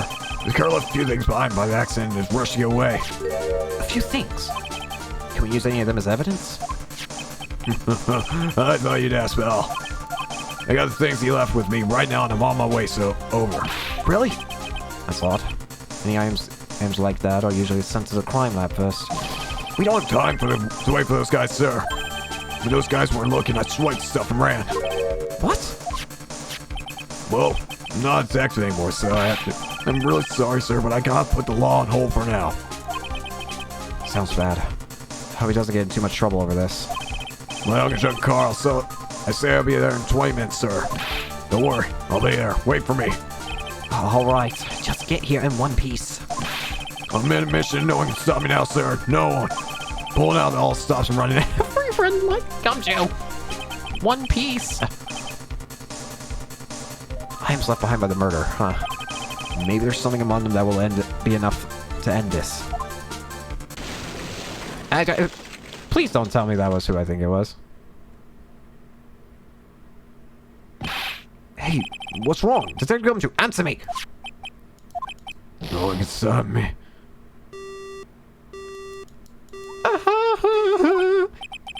What happened? Sounded like he had an accident. I'm guessing his cell phone broke as well.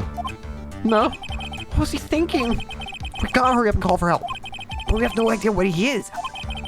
His cell phone is broken and he wasn't driving a patrol car, so no radio either. Also, if we don't get to those items before they do, the police will take possession of them. No, we can't let that happen.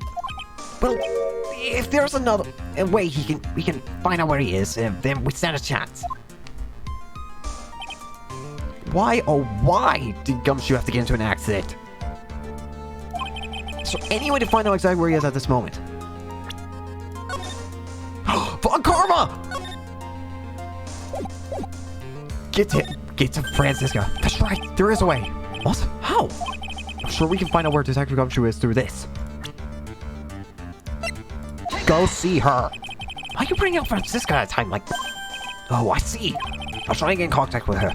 The chances are slim, but she's all we have.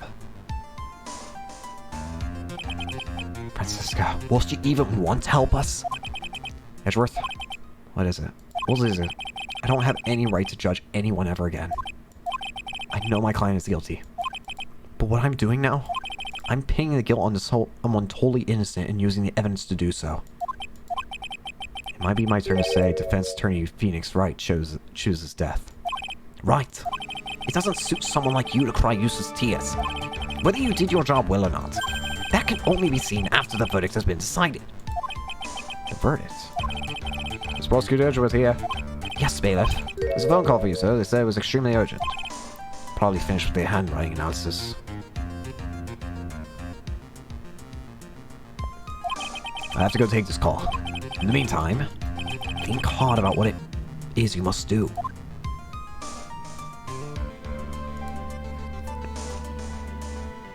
Again, at this point, I have to continue.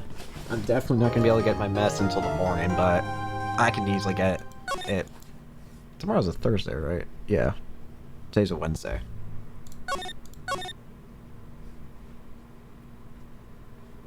I'll have enough time to get it tomorrow. And again, I've gone whole days without that medicine, so I know I can live it. Because I have.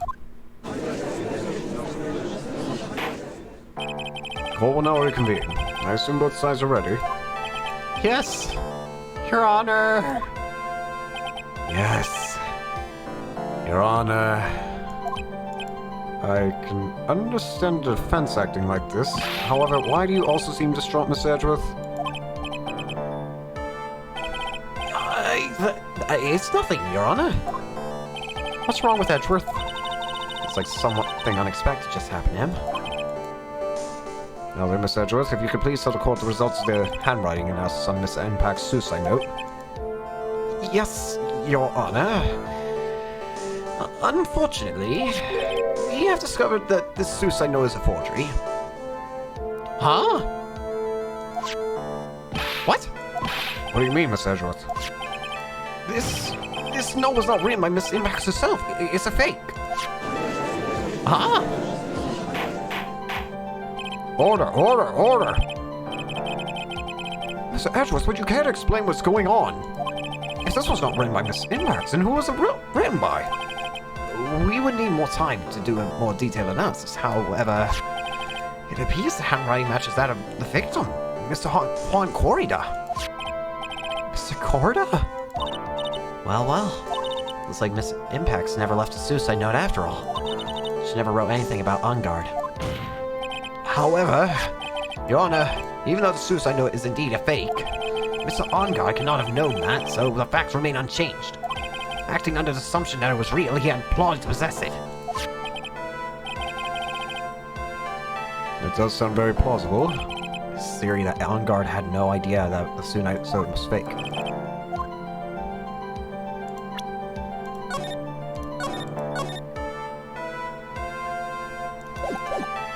How would he have known it's fake?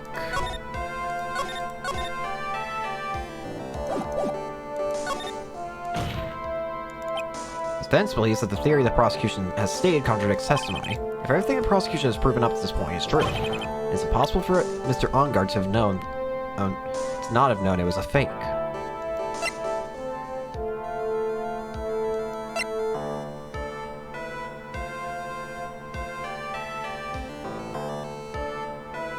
Hey, Case Fiber, welcome to the stream. You can't present forged evidence. Yeah, at this point, I don't think anyone's on this. I don't know what's happening in this court case. How would he have not known it was a fake?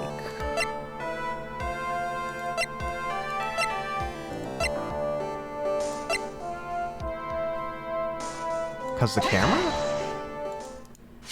What is this little item called again? Video camera, Your Honor. Well, a very small one, but Oh, that's right. A camera.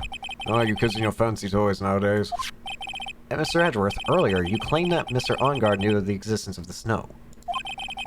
Because he was spying on the victim, isn't that right? If that were true, then this means Mr. Ongard would have known that the victim had forged the note.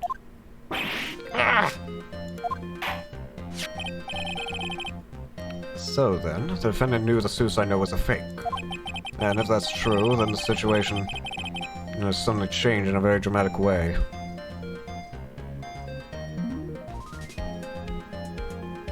thought those our cases were excessive. Oh boy. Exactly, Your Honor. Prosecution's theory as to what Mr. Ongard's motive for murder was. Yes, suddenly disappeared into thin air. But Your Honor, it's not as if Mr. Ongard monitored Mr. Cordos 24 hours a day. Perhaps the victim wrote the note in a place Mr. Ongard didn't know of. Well, right back at you, Mr. Edgeworth. Why don't you show some proof that the victim made the forgery at an unknown place?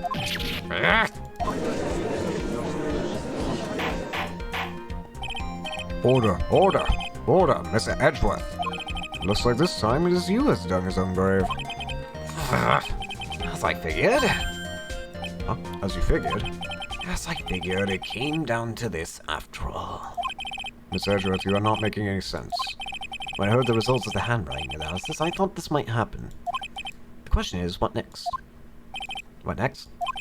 If the prosecution can't prove Mr. Ongard's motive through the evidence, then we must prove it from another angle.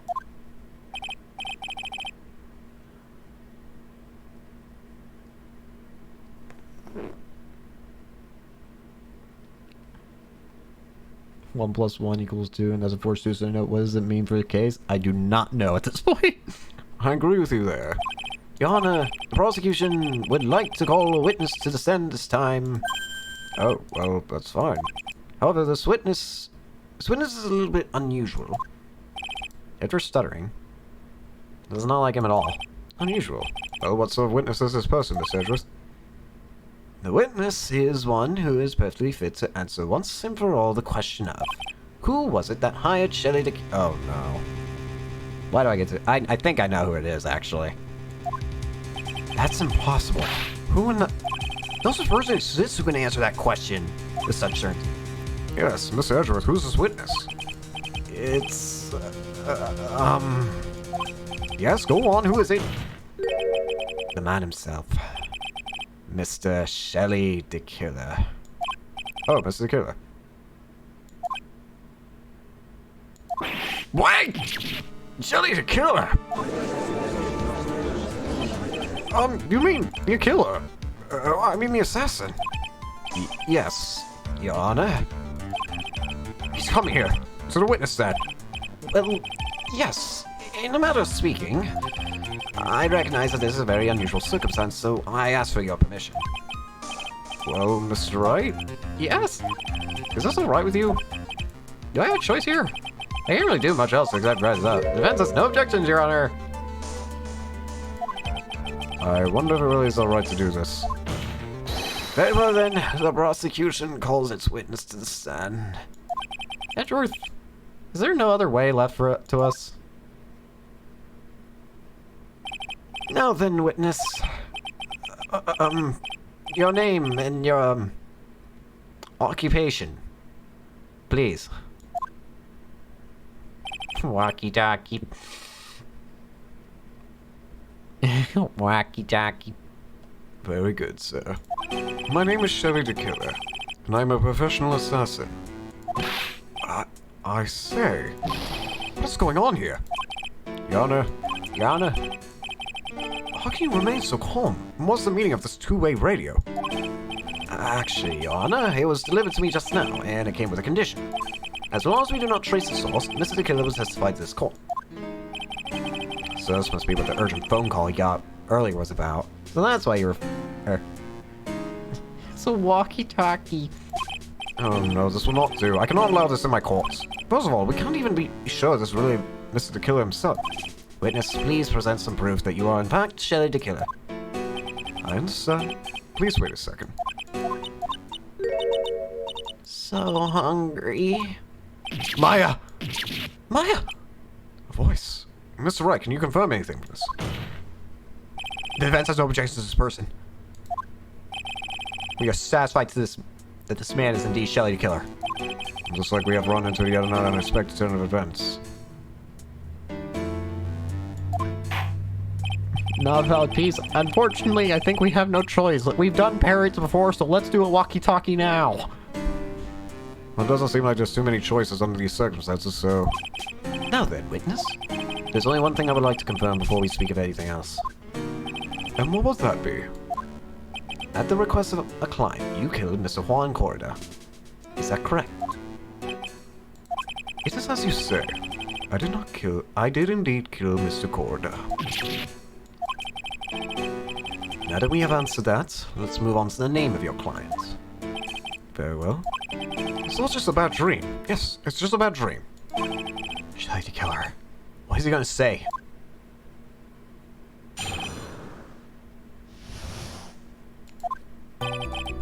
There's something I must first state. To an assassin, nothing is more important than the trust between a client and himself. And that's the reason why I'm here today on this witness stand. It is my wish that you grasp this concept before I give you the name of my client. Mr. the Killer seems to be a very clever man. I'd almost say he seems to be mocking us. While he may appear to be our enemy, Your Honor, Mr. the Killer is only saying the truth. He is no hypocrite. He has always stood by this one belief. You mean about his trust between his clients and himself? There seems to be a level of trust beyond what people like me can comprehend. Well, Mr. Wright, are you ready to cross-examine the witness? Yes, Your Honor. There's no way to know what's coming next, so stay cool and collected, Phoenix.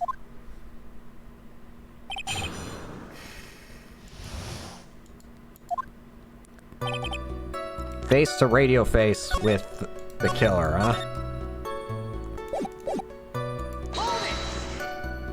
We can hear anything you have to say later. Can you please tell us your client's... I don't think you understand your place, Mr. Attorney.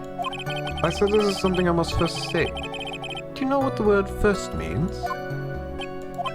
Sorry, go on.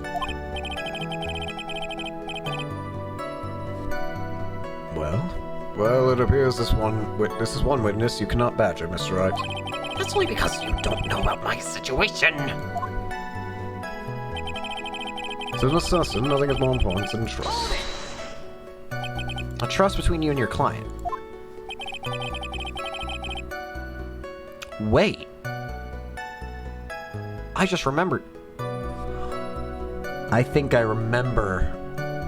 I think I know. I think I remember. I think I know, and I think I know how I'm gonna say this.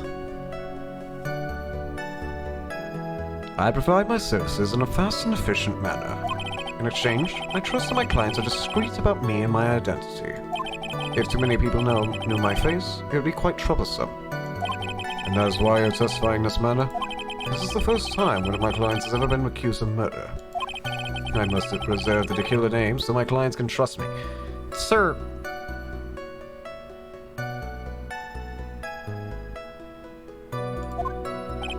couldn't someone stab your back and break your trust? It has never happened before.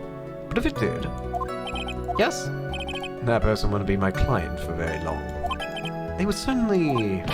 That's enough, please, no more. Well, it was only a hypothetical anyway.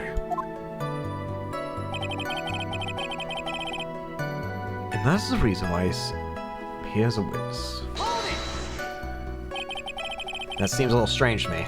I mean, you're about to tell us the name of your client. I would think this is very bad for them. It doesn't matter to me. This client has already broken the rules and acted outside their prescribed role. Their role?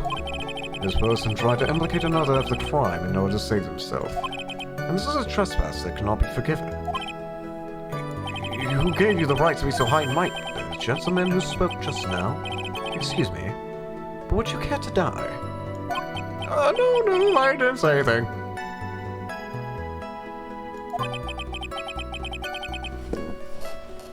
It seems, you've already figured out, too, what I meant. STT. Matt already... he broke his trust.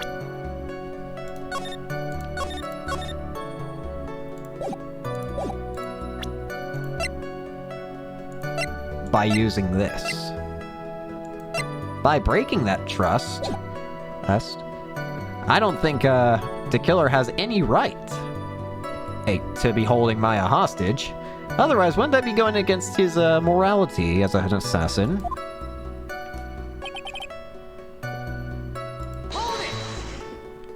We understand that, so please tell us the name of your client. I'm afraid I cannot do that. I still have a few things to say before I do. That's like maniacal.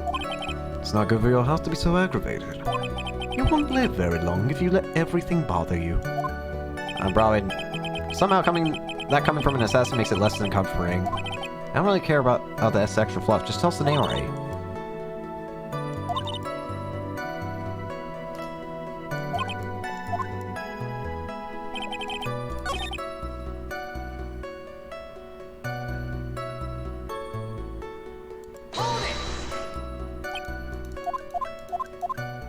I'm sorry, but I was wondering about something you just said. You said that your client had already broken the rules. A person who frames another is the worst kind of human. And that's why you feel you can betray this person? I have no trust relation with a client who cannot understand their assigned role. Just my luck, and as someone with a conscience. Who would have figured? Now then, everyone, do you think you can understand my logic? This case just keeps getting better and better. If you can't, then I'm afraid we can't proceed. Everyone understands your point, I think, really. In that case, I believe I'm prepared to disclose the information you seek. You have made it crystal clear that you value trust over all else. I believe we are ready. Excellent.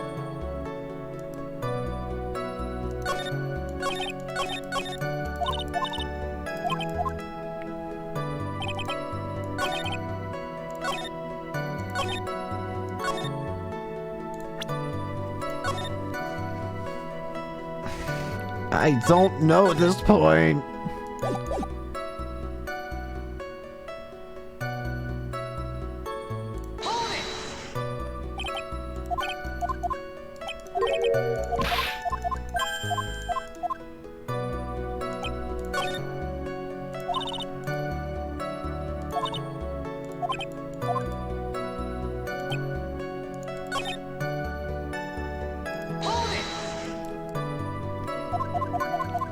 Broken the rules.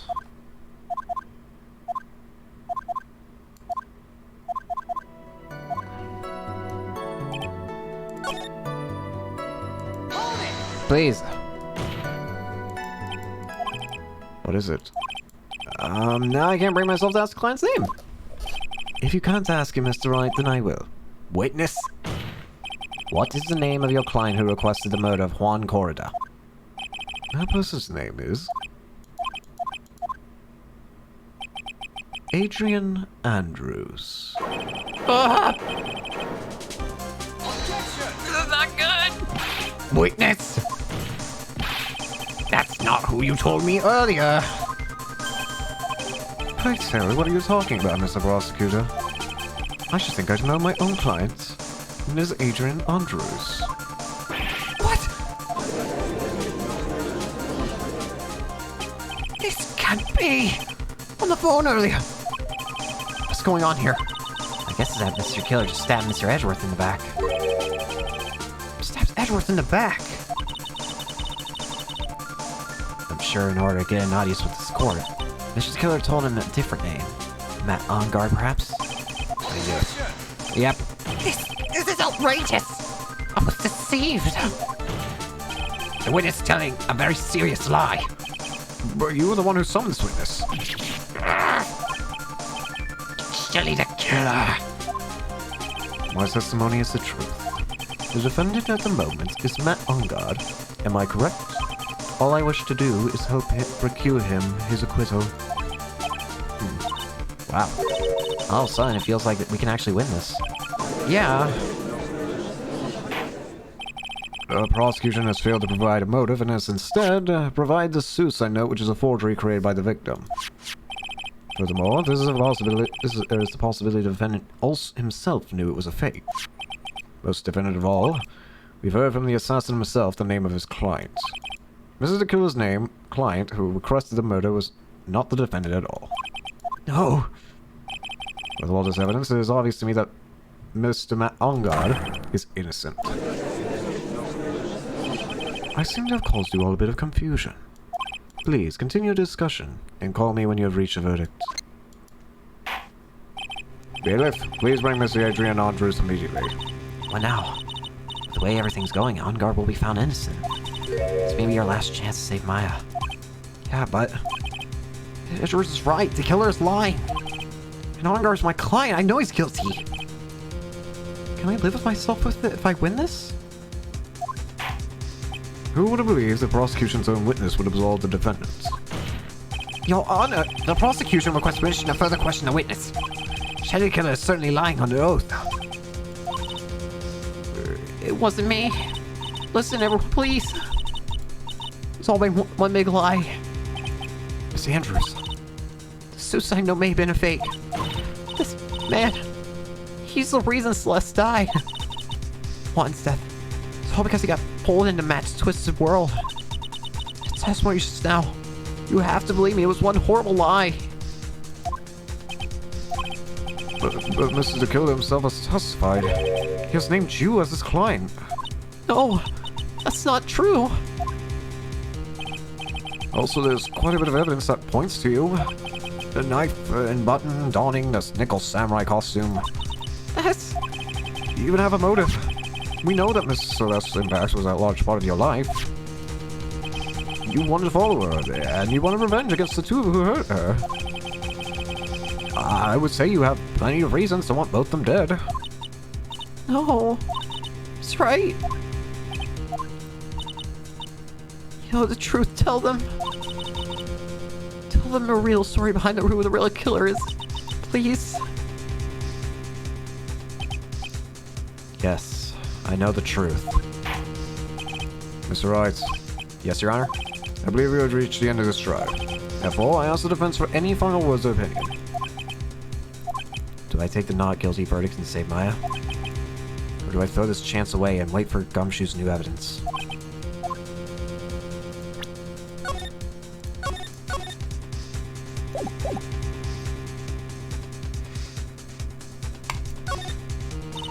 Phoenix, I can't do it, Mia. I can't accept a not guilty. You're a lawyer. I know. But Matt Onguard is a killer. A murderer. I can't let him get away with this. I can't let someone else take the fall. If I let Miss Andrews be convicted, then I'm no better than Onguard. And even though I don't want to admit it, I have to face the fact that it's because of Edward that I now know the real truth. He could have gotten Onguard convicted so many times over. But he never took a single one of those chances. If I take this verdict right now, I'd be betraying his trust. His trust? I never thought about it till now. I trust him. Yes, You do. Mr. Wright, your opinion, please. The defense requests that we be allowed to further question Mr. the Killer. Am I hearing you correctly, Mr. Wright? Right. But the witness has clearly been your client through his testimony. Your job here is done. I'm not done yet. To see through witnesses' lies and find the truth. That is my job, Your Honor. There's still more evidence to look at. And I'm sure that once those pieces arrive here in this very courtroom, a miracle will occur. Very well, the trial will continue. Miss Edgeworth, please re-establish connection with Mr. Tequila. Right away, Your Honor. Has a verdict been reached? Before that, we would like to talk with you a little more. About. All you need from me was the name of my client. What else could you need from me? Well, actually, we would like to hear everything you know about this case. That is how things are usually done. What's he talking about? Usually done? But what shall we have him testify about now? Mr. Tequila, if you don't mind, please tell us about the client in more detail. You legal people and your procedures. Is it any wonder no one likes to go to court? If he tells him that his actual client broke trust, he might let go Maya because it's not worth it. That's the goal here. I think that's what I gotta do. I gotta prove to the killer that that Matt Ongard never even followed that creed. So if I can prove that, Maya's free. As I have already stated quite a few times, Adrian Andrews is my client. However, one thing I simply cannot overlook is tampering with the scene of the crime.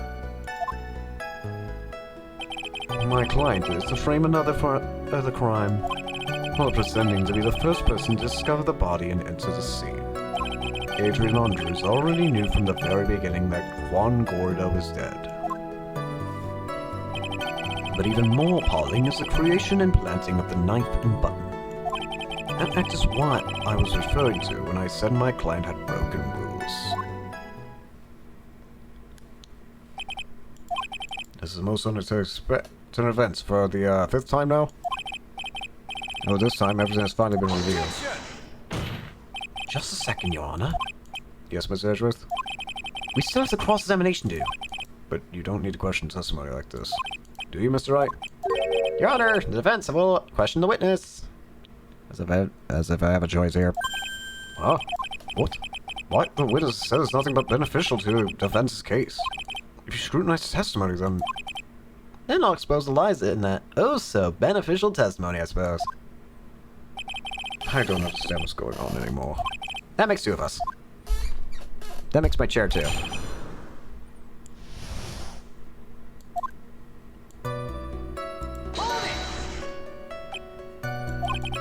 What is it, Mr. Wright?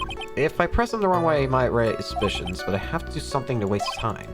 Witness, about requesting a hit. Yes?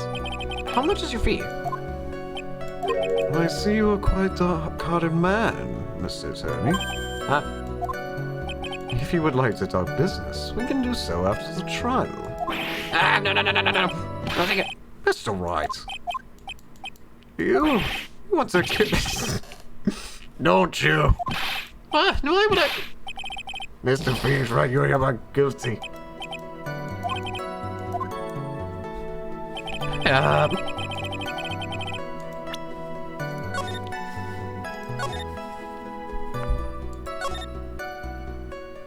Why did the judge think I want him dead?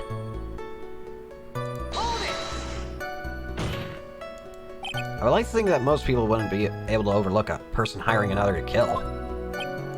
If I had a problem with such a thing, I wouldn't be very effective at my job. Ah, yeah. Well, a change in occupation might be good for you. However, I will say this. Even though I am the one that does the deed, my clients are always the real guilty party. It goes without saying, Mr. Tequila.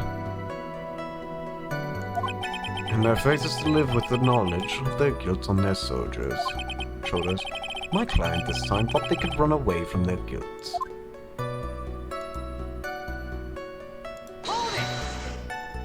Are you talking about the button and the knife? Yes, and my business card. Oh, this card. So no one has to waste their time, including the police. I always make it a point to make things as easy as possible. You try to make things easy. My business card makes it very easy to identify who carried out the service. He's pretty devoted to this work. But disregard everything. To go and stab the deceased with a knife. And even hide my card from sight. That's something I cannot overlook. It's really hard to tell if he's being truthful or not without him being here.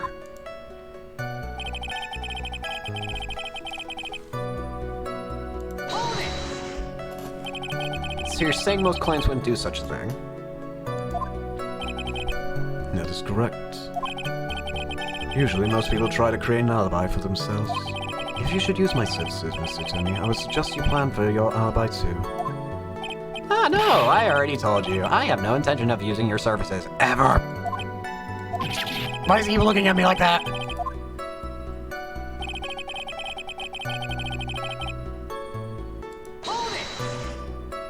From the very beginning. That is correct. From before my client visited the room. All my clients know precisely what the situation is at all times. I wonder if that's really true. That's odd.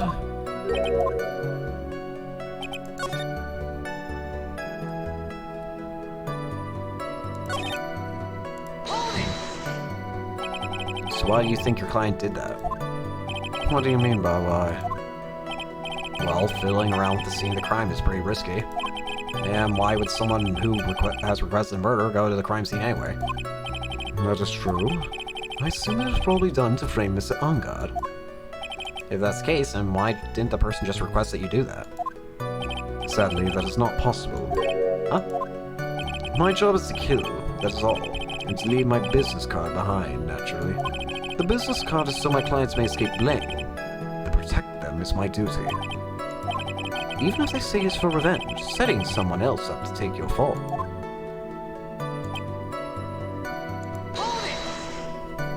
And that's all you have to testify? Yes, and I pray that I will never be called to the stand again. Again? As in you plan to continue? I must, as I've yet to find a person to take my place, and become the fourth successor. Actually, how would you like to make a new life, Mr. Attorney? Excuse me? No, I'm really fine. Are you really now? I wonder what kind of man the judge thinks I am now. What are you going to do now, Phoenix?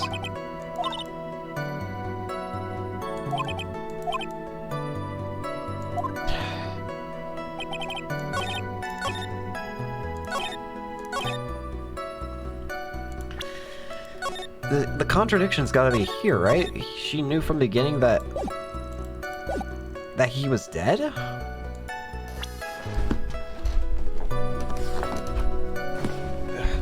I really need to get food after this. Holy crap. Hopefully it doesn't go on for more than another hour or two. I definitely wasted my chance to get my medicine, but oh well. Contradiction is staring you in the eye.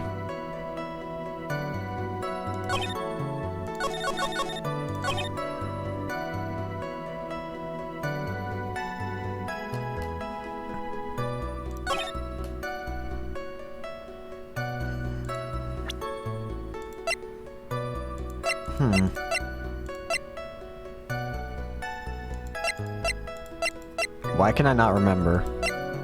I think this case has fried my brain and even the obvious things are unobvious to me.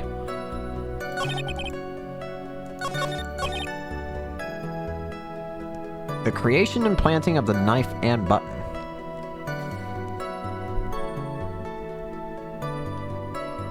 Contradictions looked at me in the eye. I bet it is, and I'm probably looking over it like a smooth.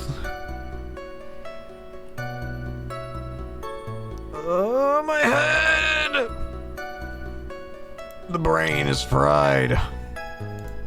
Why did I try and do this trial on one day? I mean, I'm going to do it, but why did I do it?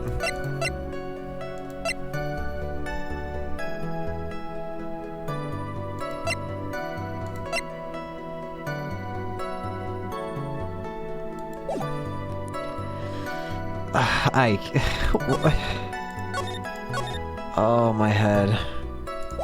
My poor head.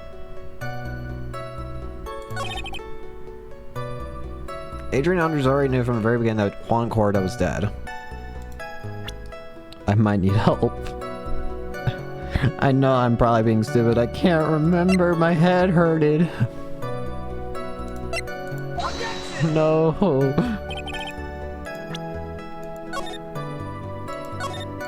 Oh. I need a hint. I'll take one, fine. Simply because I don't want to be here forever and I do want to get food and stuff, but I want to see the stuff as well. If it goes on for another hour, then I'm just going to have to combine it with the third game. Or more than an hour or two. No, I shouldn't do that, but I might just need a hint.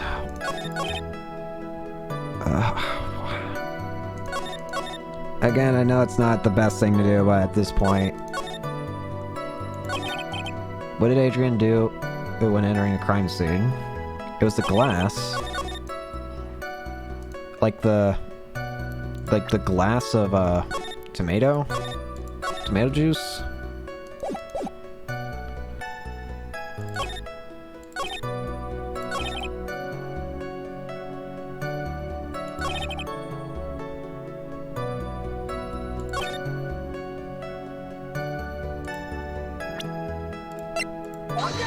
Wrong thing.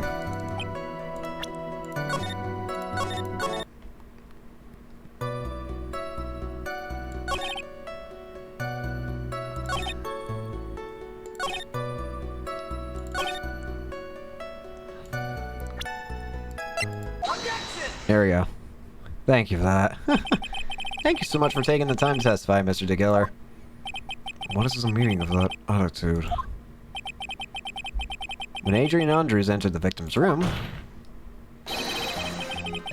your client had no idea that Juan Corda had been murdered.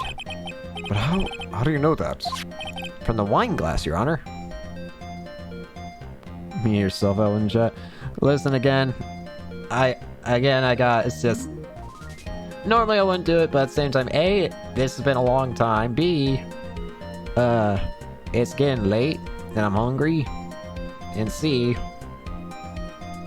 I'm kind of getting excited as well to see the end. Mostly because I want to see how we can end up making, what's-his-face suffer, Matt Ongard. The glass. This particular supposed client thought Mr. Corda had only fainted, which is why this glass of tomato juice was poured for the victim. But isn't that just part of Adrian Andrews' calculated plan? That is not possible, Your Honor. The glass bears the fingerprints of that person. That has been planned. They would have never left their fingerprints behind. I see your point. Mr. Edgeworth, what's your opinion? Strangely enough, I had the exact same thought just now. Witness, how do you explain this strange phenomenon? Isn't it such a waste of time to ask such a minor detail? It's not a very important point anyway, correct? I'm afraid you are mistaken. If Adrian Andrews really is your client, as you claim, then your client should have had knowledge of Mr. Corda's death. If not, then that can only mean that Adrian Andrews was never your client at all. How strange. Yes? Why is it that the attorney has yet to raise an objection at this absurd situation? Phoenix, if the killer figures out what you're up to, we're in real trouble. Yeah, I know. Mr. Edgeworth, I'm surprised. You know you can't say things like that without evidence. Sorry.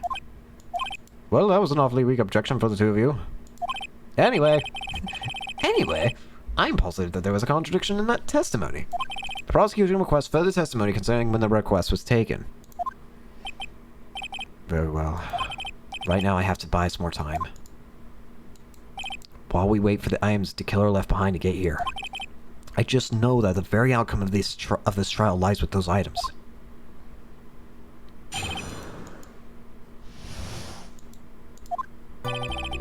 This case came to me, a week ago. It was a request for my services on the night of the awards ceremony. We met at a certain bar to discuss and finalize a few matters. This is what occurred. I trust my memory, and I believe I have made no mistakes. So you physically met your client, That is correct. Meeting one's client is the first step to building trust, in my opinion. I see. Well, Mr. Wright, your cross-examination, please.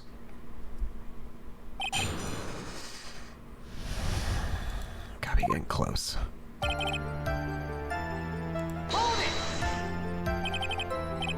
1 week ago. Are you sure?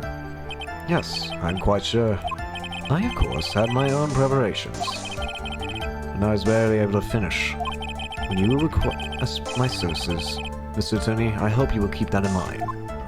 Please stop. In any case, my client had this time had a very specific date and time in mind. A specific date and time.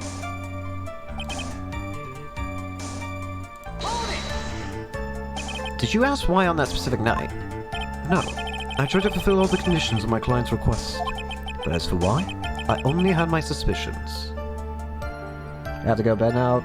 Enjoy the rest of the case. Thank you, and thank you for watching. Have a good night. Your suspicions, huh?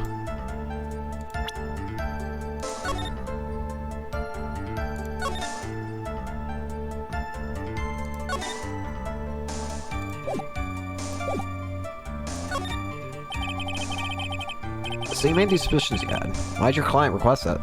Hey, night. I'm sure it was all for the bear. The bear? My client spoke of it. I'm sure there would be a bear-shaped figurine in Juan Cordo's room. I would like you to retrieve that item for me. You must be talking about this bear puzzle.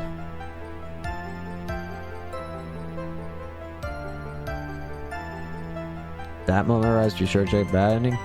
I might check it out on my own time. Likely, simply because, again, it's happened so much just happening. And at this point, I'm just trying to see the end, but I'll definitely have to check. Bad ending, interesting.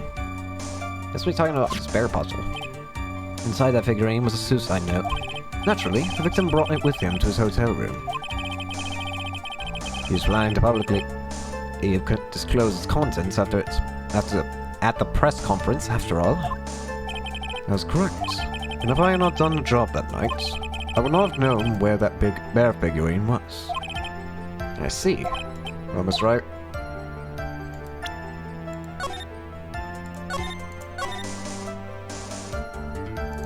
Let's argue that it is.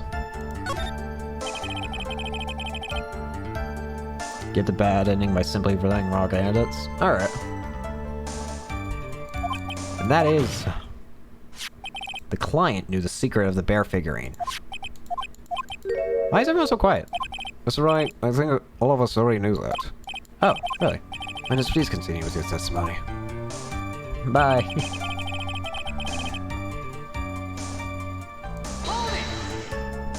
So you physically met Adrian Andrews, right? Of course I did. What was that? Why did you just have a brief pause?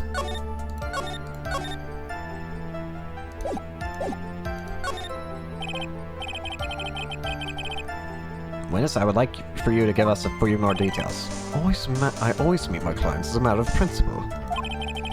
I have never taken a request by telephone or mail. And why is that? And why is that? Because I value the trust between client and myself above all else. And the only way to establish that is to speak with the client while also looking them in the eye. Well, Mr. Wright? Very.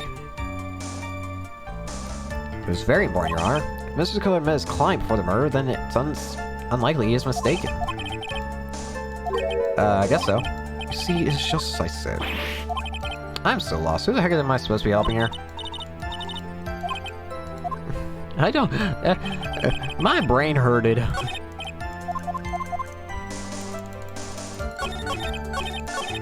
Wrong. Click. Click. Click. So your client was Adrian Andrews. That's correct. Well, he says two of them met. But if they did, then there shouldn't be anything wrong with the killer's testimony. There doesn't seem anything strange this time around.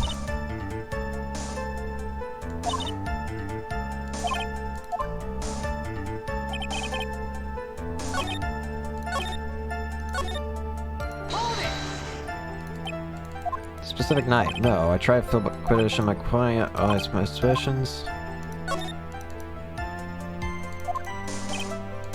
All for a bear.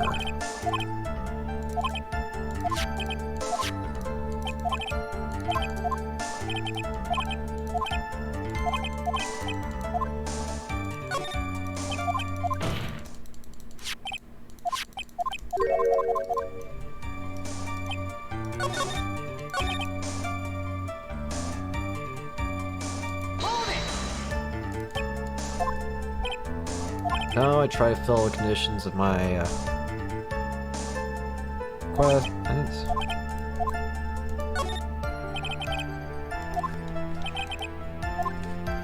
The bear?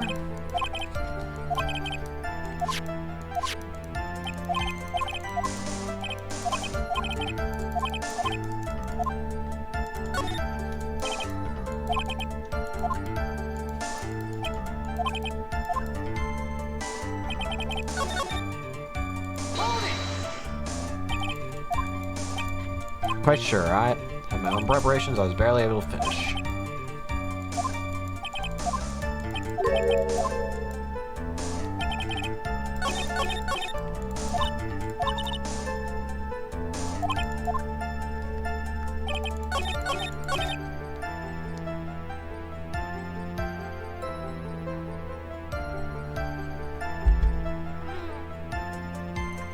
Ow.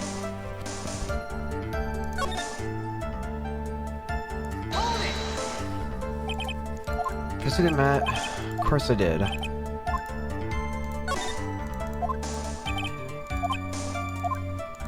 Why is that?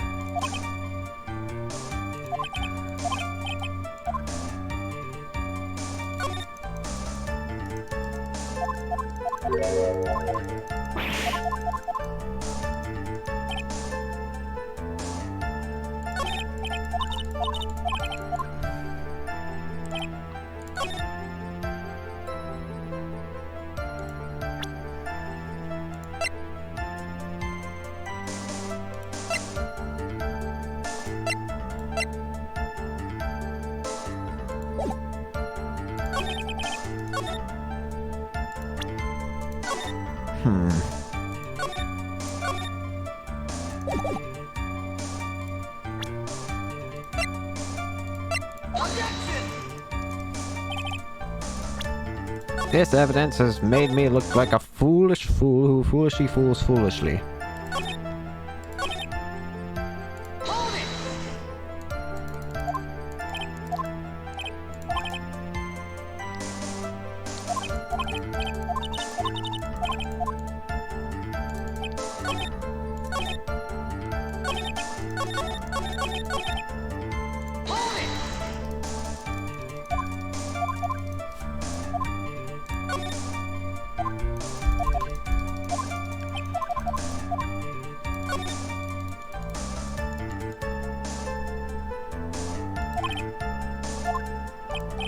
What do you mean by this? Did you really meet Adrian Andres in person? I've already told you Mr. Wright did. I was going through talking with him face to... I can trust this person as clients.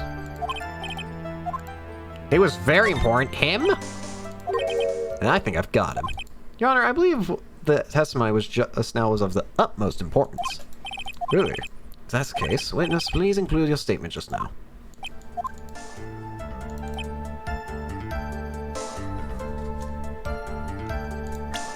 I mean, I don't know about you, my friend, but, did you actually see this person? Because it doesn't sound like you did. I'd like to go over this one more time. You met Adrian Andrews at a bar and took the request. Yes, that is correct. And that's when you thought he was trustworthy. How many times must I repeat myself? Yes, that is correct. I'm sorry, but that is an impossible tale. What?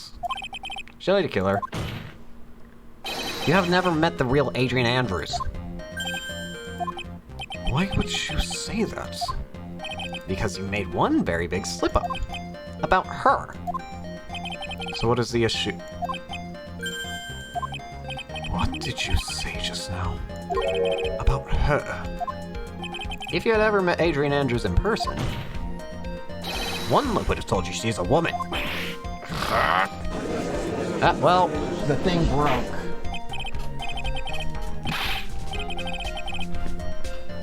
what's the meaning of this?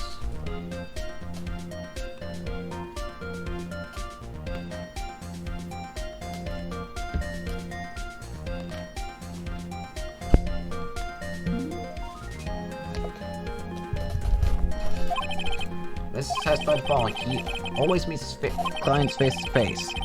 He's never met Adrian Andrews in person.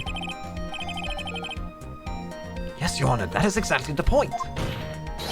That means Mr. Killer's client could not have been Miss Adrian Andrews. I like how that's. Mr. Andrews, I understand your logic on this one. However, Why would the assassin make such a basic mistake? I believe it has to do with her name, Your Honor. I know. Adrian Andrews is without a doubt a very androgynous name. yes, I see. Unluckily for Mr. Killer, the entire time he was on stand, no one had stated Adrian Andrews' gender. And so, he simply picked the wrong gender to go with. What? What's going on? Charlie the Killer. This court demands an explanation. I think somehow I must have mixed up this client with another. So does that mean you remember something different now? Yes, of course. Please, if you would allow me to testify once more. I know he's just going to spit out more lies. This time give us the truth and nothing but the truth.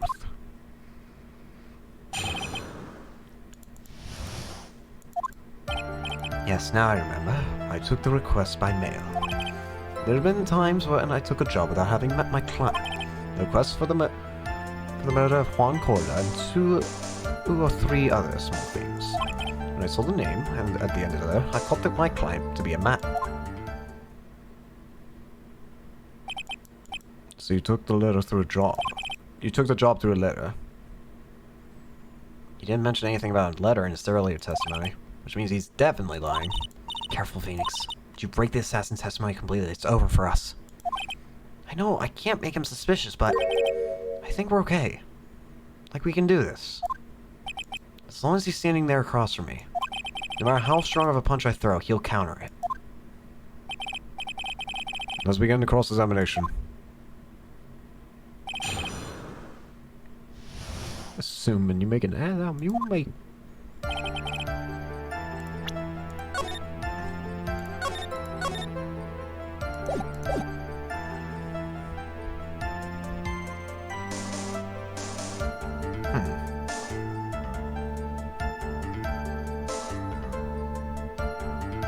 What was I doing again?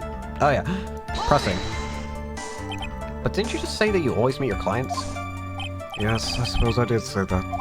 However, there's some clients for whom a meeting is simply not possible.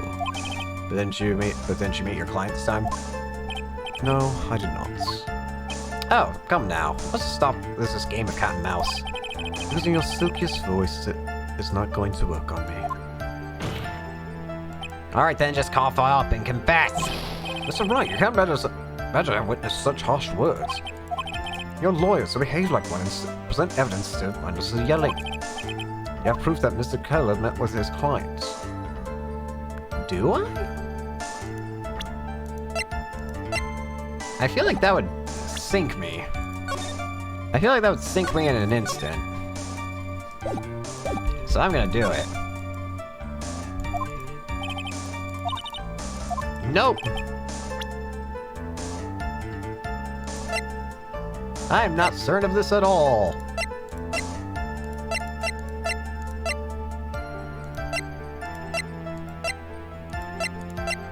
We're going with it anyway.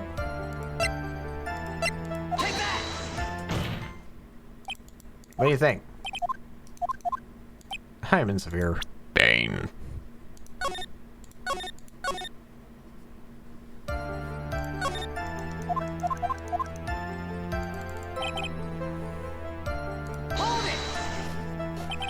And why could you not meet certain clients? Recently, I've been receiving more requests If I meet each and every client, I would lose some nice business opportunities. Nice business opportunities. On top of which, the times have changed. It is now in an age of information and computers, correct? Well, I have joined the times, and now take requests via electronic mail. Electronic mail? Do you have to mail that in a specially insulated envelope? I'm very sorry. I despise the shortening of words. What I meant by electronic mail is what is commonly referred to as email. Email? In a contest of mimicry, the judge would be to parry it, hands down. Anyway.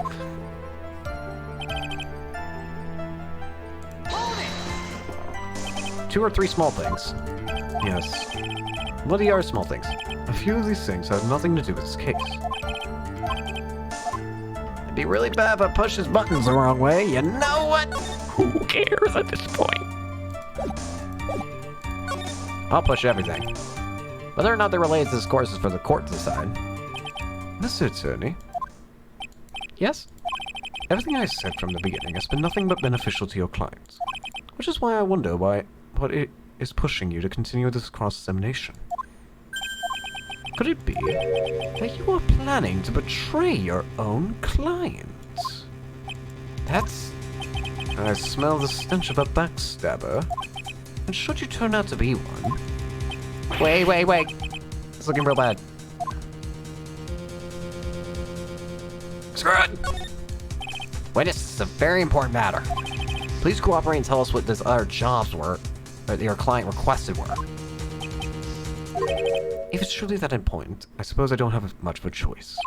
The bear figurine. The bear figurine? After the assassination, I was to find that top figurine. I was told that this job was just as important as the actual killing. And where was the figurine? It was inside Mr. Corder's suitcase. And then what did you do next? I handed it over to my client right away. You gave it to your client? Interesting. This information certainly sounds important to me. Witness, please include what you said in your testimony.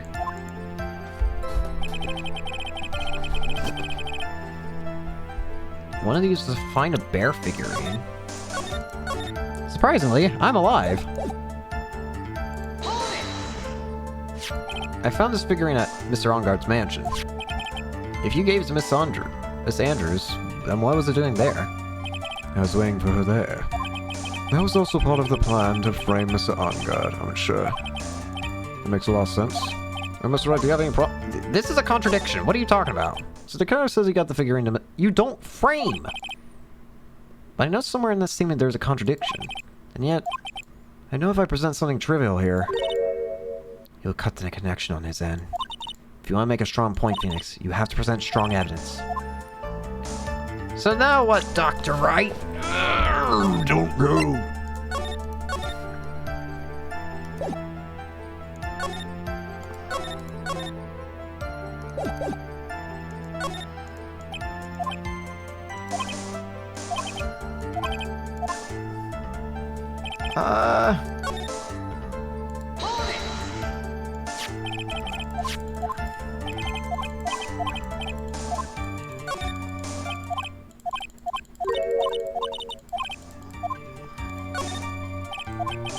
You gave Miss Andrews the bear figurine, and she told you to take the bear and wait for her at On Guard Mansion.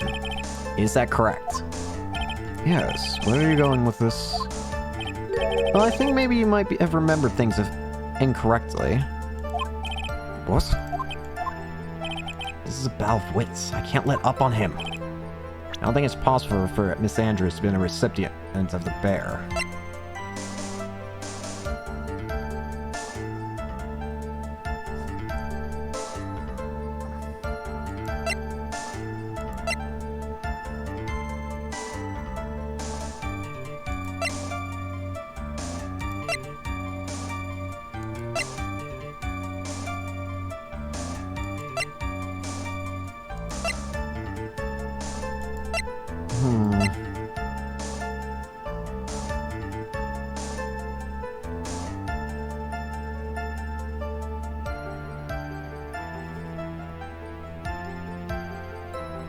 Let's do a clip YMS.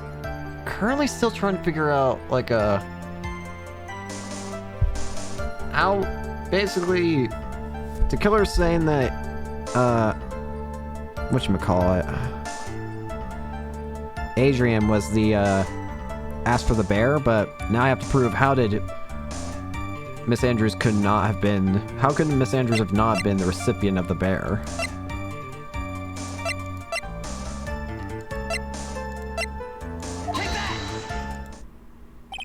Show the killer. If you had really given this bear to Miss Andrews, then this item should not have been cited. Oh yeah! She was supposed to burn that. This item. I see where you're going. Yep, that's where I'm going. Where's everyone going? Do I need to pack a suitcase? Your Honor, please think back to Miss Andrews' testimony. And I was going to burn it for her sake. If even for a single minute, this bear had actually been in Miss Andrews' hand, I'm sure she would have taken the suicide note out and burned it. Order, order! So that's where you two are going. so by the very fact the suicide was still inside the bear, that tells us that your client didn't know how to disassemble the puzzle. Which means... Means, Your Honor, that it's impossible for Adrian Andrews to be the client.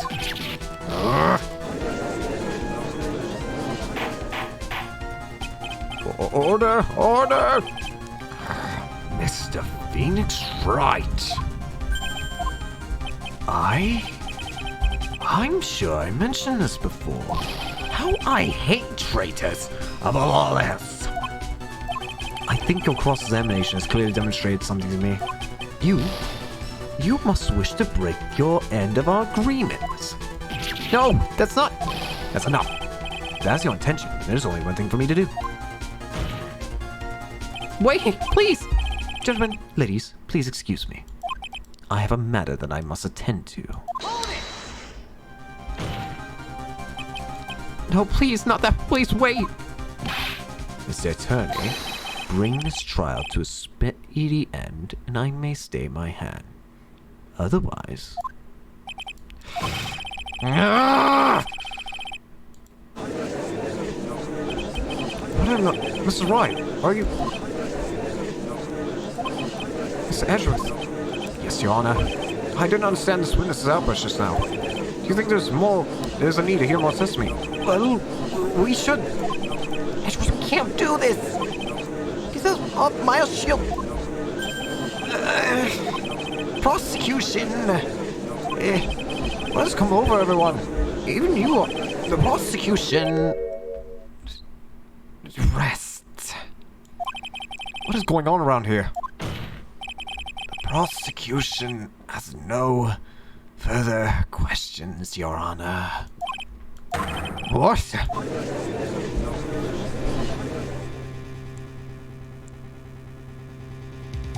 Well, I never thought I'd see this day. This is the most unusual case.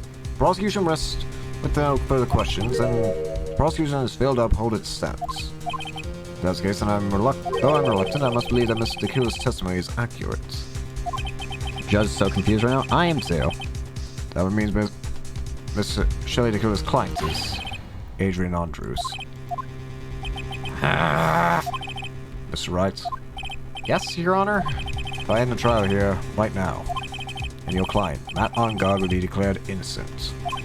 And in his place, Adrian Andrews would be charged with murder. Andrews would be charged with murder? Prosecution has no further questions. We will now hear the defense's final remarks. Bailiff, please bring the defendant, Matt Angard, to the stand. Been making time. Try as hard as we could, but looks like our time has run out. I can't believe it. The outcome now lies in your hands.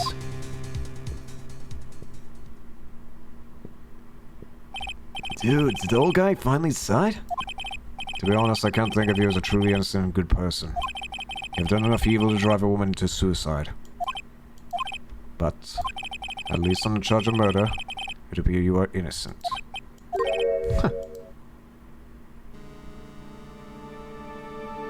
So, I guess even the old Fudgy Duddy figured me out. Mr. Unger? What an atrocious lawyer I have. Giving his own client up like that. And that refreshing like a spring breeze crap? It's just atrocious. You agree? Anyway, get on with it and pronounce me innocent already. Right, Mr. Lawyer. Should I side with justice?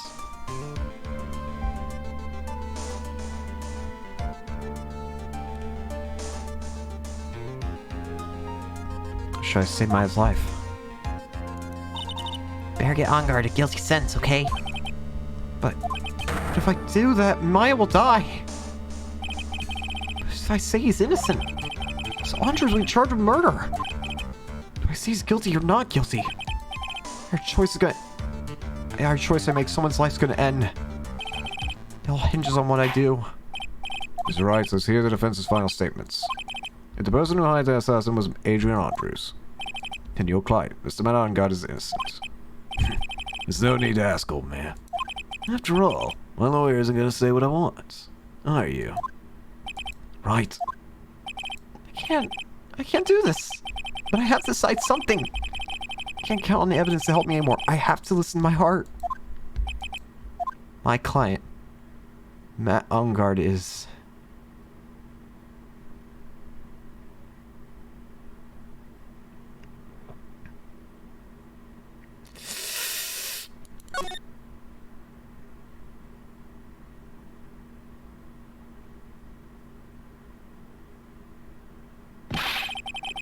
We are waiting for your answer, Mr. Wright. Matt Angard, your client deserves an answer. Maya, I'm sorry.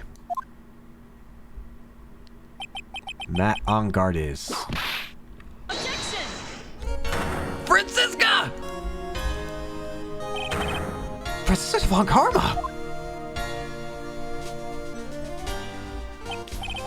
What are you doing? Ah!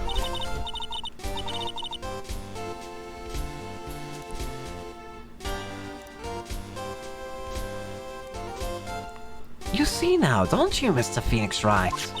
This is exactly why you should never take your eyes off that scruffy fool. Did you bring them? The final pieces. Do you have them? You should know better than ask them, Miles Edgeworth. The Von Karma is perfect in every way. The evidence here is here in perfect condition. Don't worry about Scruffy, he's fine. And his injuries are minor. All the items are inside this. What, this fills the old coat? That's gumshoes. I can supply tired rags anywhere. I apologize for its ugliness, but there was nothing else to wrap the items in. I fought long and hard this whole trial. All for what is inside that raggedy coat. I'm sure that inside that coat lies a crucial piece of evidence. Your Honor, inside that filthy coat, the offensive vile piece of evidence. Your final evidence?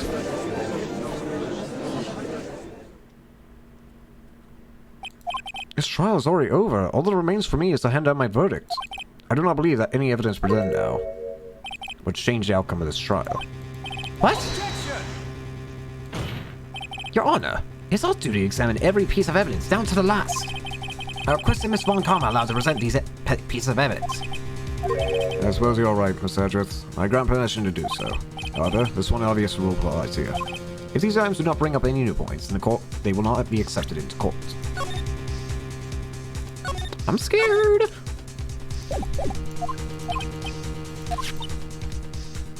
These are the pieces of the evidence that... These pieces of evidence are items left behind by the killer during his escape from the police. It must have been quite a rush. Yes, Your Honor. The killer left 3 pieces of evidence. Some are among the evidence we're about to see. At least something that will turn this whole situation around. Like a miracle. I'm sure of it. That's all we can hope for. The first item is a pistol. Does the killer pistol have anything to do with the case? I don't think so. That's probably just how he might kill sometimes. I'm pretty sure there's no gun involved in this case. There's not a real benefit to hear about it. Please present the next piece of evidence. So, the second piece of evidence is this videotape. I bet the killer looked at it from the on-guard mansion. I should've... Well, I hope that...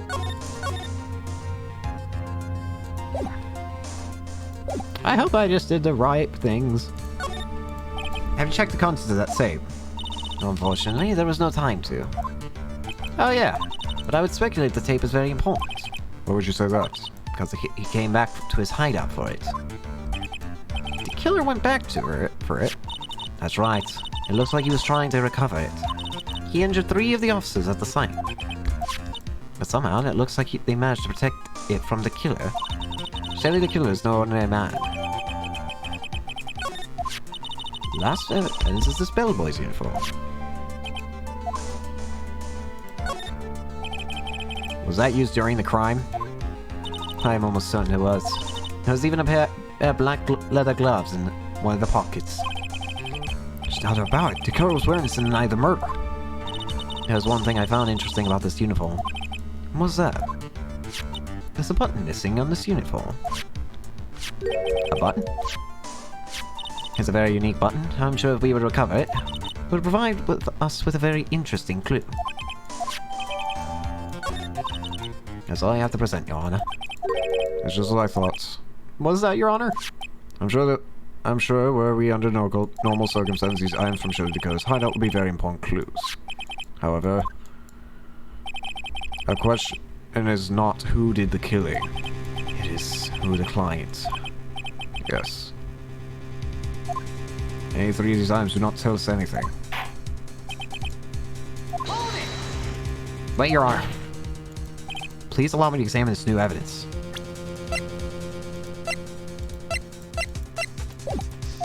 Overruled. This court already has all the evidence it needs to hand down a verdict. Wonderful. Absolutely splendid.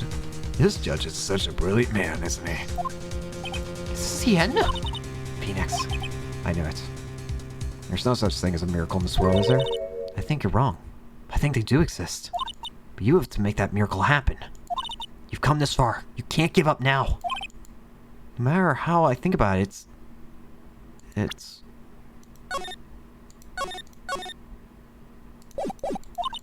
Try for my sake. Just think about it for a second. There are 2 ways out of this situation for us. 2. The first? Make On Guard wish from the bottom of his soul for a guilty verdict. Huh? The killer will always place his client's wish first. If On Guard himself wishes to be convicted, then he will let his hostage go. That may be true, but It's asking me to do the impossible. The second way? Force the killer to end his contract with On Guard. If the killer would no longer think of On Guard as his client, he would let Mai go. Mia! It's even more impossible! He's a man who values his duty towards his clients above all else! I know both these seem like impossible feats at first, but if you could make either one happen, it would truly be a miracle. Phoenix! Think things through from this other side. Turn things around. The judge says he doesn't need evidence. If that's the case, then who needs it?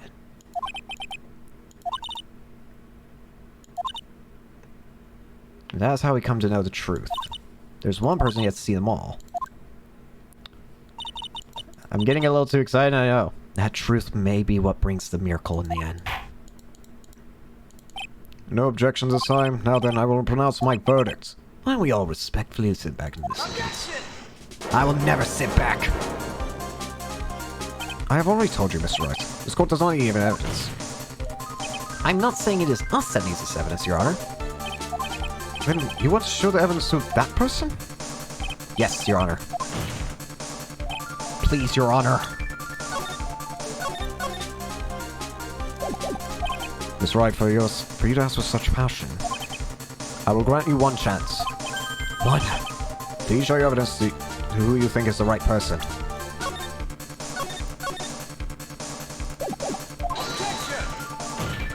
That's impossible to turn the situation around in one try. One try. That is all I will permit. I have to try to remember. Everything has happened up to this point. Think, Phoenix, think. There must be a way to save Maya while taking On Guard down at the same time.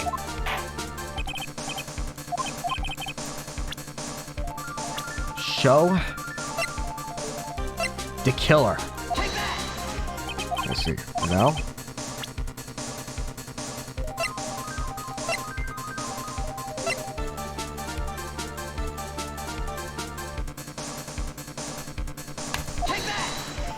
miracle. I think there's some merit to showing this evidence to that witness. Bailiff, bring in the transceiver from earlier. Alright, so I can manage to convince him. Maya, she's okay, right? Didn't I tell you to concern yourself with bringing a speedy end to this trial? Now, if I understand correctly, you wish to show me one piece of evidence. Yes, one is all I need. I have here a videotape. It was found in your hideout. I heard you injured 3 officers in your attempt to get this back. That was most regrettable. However, it was an order from my client. I was to protect the videotape. I thought so. I'm afraid I seem to have failed in that regard. Do you know the contents of this tape? I was certainly told by my client not to watch it, so I have absolutely no idea. Actually, you were on this tape. Me. There was a video camera hidden at the crime scene. Your actions were being recorded. What? Is this true? This is right. Who was it that planted that camera? Well, the only person who could have placed the camera at the scene of the crime would be your client. Naturally. That was Adrian Andrews. Be quiet and listen, Your Honor. Yes, sir. Your client specified a place and time for you, isn't that right? Yes. That was so they could film you. I had no idea. Mr. Wright, why would my client do such a thing? I would like to know why. Why didn't Matt Ongarm fill the scene? The reason why he did that is my whole ticket out of this whole mess.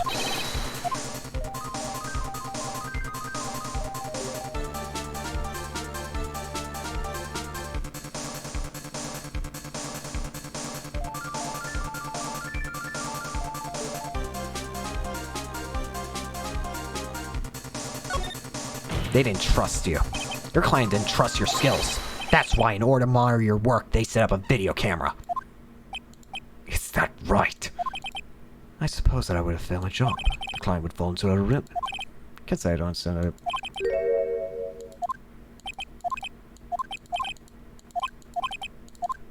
There's just one shot.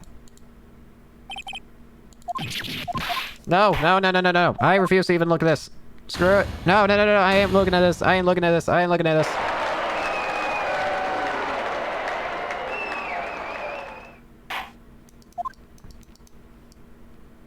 not looking at this. I refuse to. No.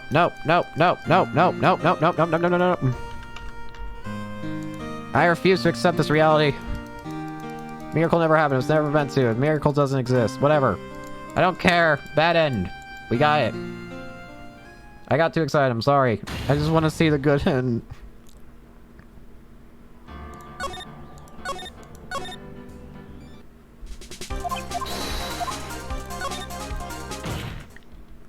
Your client once told me something very interesting. You were talking about... we were talking about you, and this is what they said. How to mess up this bad? Listen. I'm tired, okay? And I haven't eaten since, for me, it is currently 7:51. I started streaming at around 11. I haven't eaten in that time period. I'm tired, I'm hungry, and I've not very well thinking, and my ADHD medication has probably stopped being effective at this point. I'm not exactly thinking very straight at the moment. Look at Phoenix, he's in black and white. I don't know. I'm no weakling. I don't believe anyone, least of all assassins. Oh, come on now, Mr. Wright. Assassins aren't above blackmail. Yes, that's where the video tip comes in. For that, I keep him at bay. I can even blackmail him if I want. Your client didn't trust you at all. They were thinking of using this video to blackmail you. What do you have to say to that, Shelly the Killer?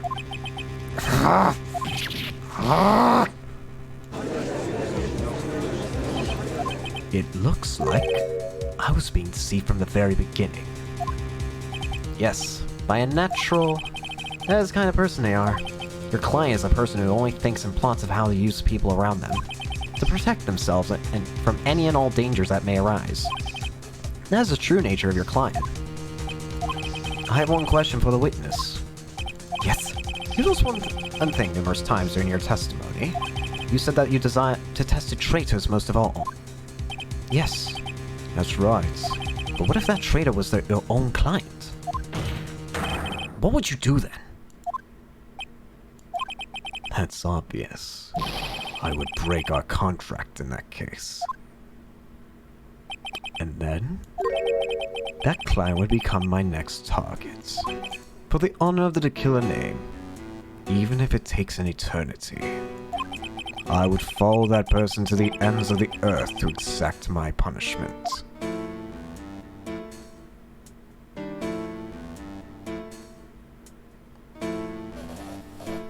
I see. That's all I want to know. So Traitor becomes the killer's next target. I get it now. This is how we'll turn this case around. Mr. Wright? Yes? My contract with my client is over as of now. I seem to have a new job in my hands. I will now return to your... Yes! Ah! I'm not an item. Maya, I thought I'd never see you again. Oh, thank God.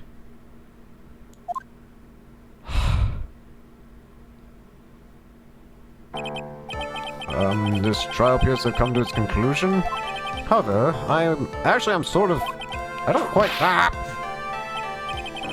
Miss Von Karma, where did that... Wait, this Edgeworth? She always has you in her sights. Now, I do believe it's time to finally hand down a verdict. Oh, look at that! Mr. On Guard, it looks like somehow you got what you wanted.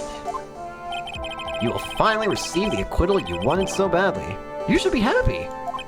But before that, I would like to make one final statement. Sometime in the near future, one very betrayed assassin may appear before you. Needless to say, that man is very good at what he does. I'm sure you would understand what I mean if you watch this video. Help me. Now then, Your Honor, the verdict, if you please. Is it alright with you, Mr. Wright? We have finally reached the end of a very long battle. Whether he's convicted or acquitted, there's no escape from now. Go on, Phoenix. Plead whichever way your heart tells you. Right, Chief. You know what? This is getting saved in a main slot, so I can just savor this any day I want. You know what, my friend? You wanted this so badly. You wanted that not guilty plea so badly. So, have it. Have your not guilty. Congratulations, Mr. Matt On Guard. Please make sure to savor every moment of what little time you have left. Your Honor, as always, the defense pleads not guilty. Very well. This court finds the defendant Matt On Guard.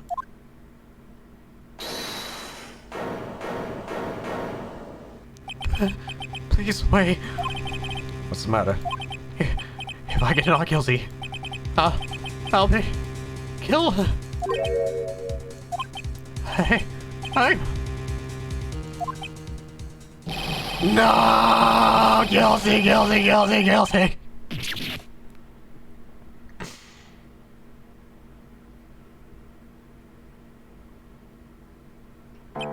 As always, it looks like we have uncovered the real truth. We? I don't remember you helping out much in this. Miss On Guard. Miss Edgeworth, how's Miss On Guard? I have left Miss Von Karma in charge of his incarceration. I'm sure he's getting a full course meal of whip leather right about now. Very good. That was a close one, wasn't it, witness? Yes. I plan to pay my debt and save for my own crime, Your Honor.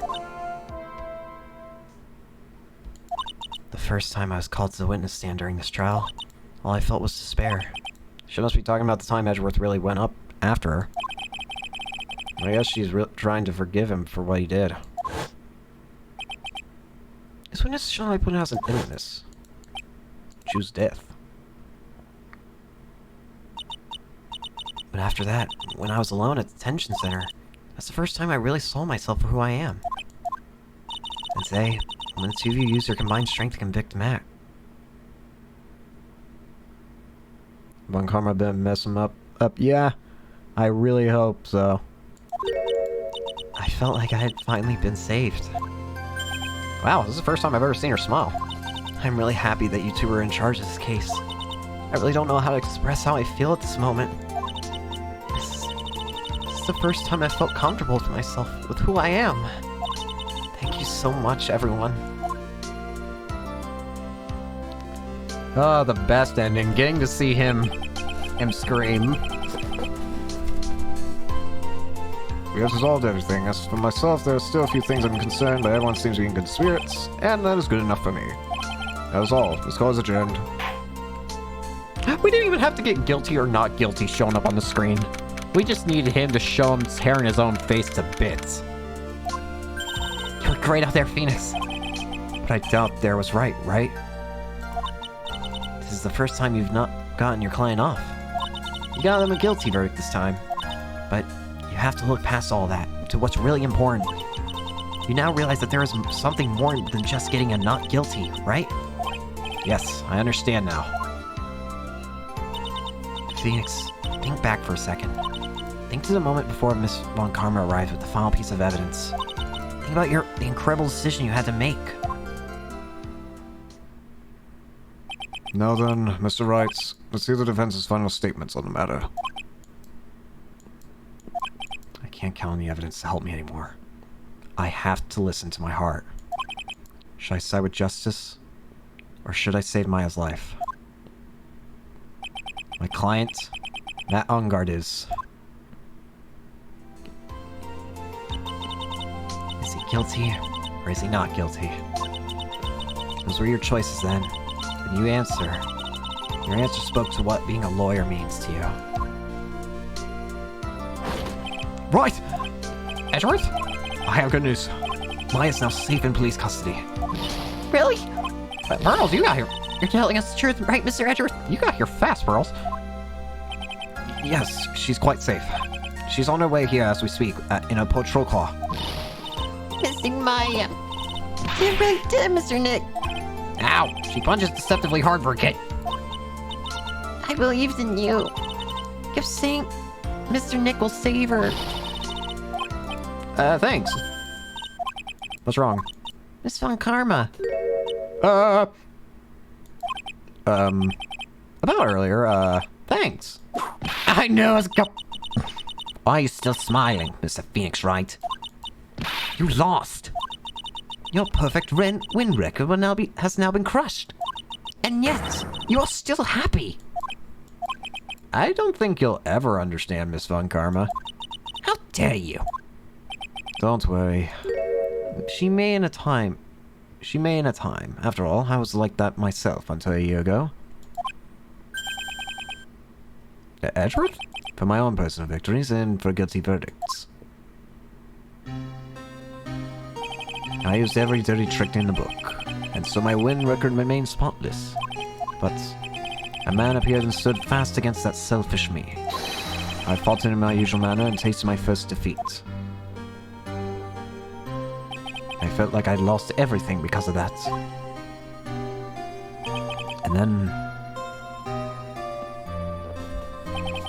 it was my turn to sit at the defendant's chair. So does this mean we're gonna have a case with Von Karma? Miss Von Karma, I should say. I was saved by that person I called an enemy. I couldn't forget myself for all that happened, so I left the prosecutor's office. I left that note. Prosecutor Miles Edgeworth chooses death.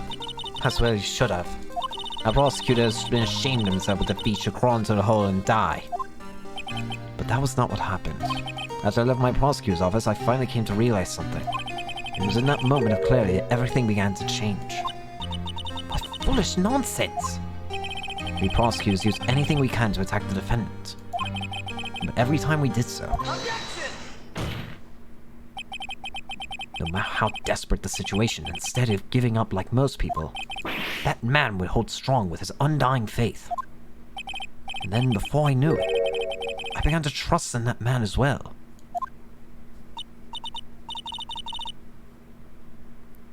You trusted your enemy!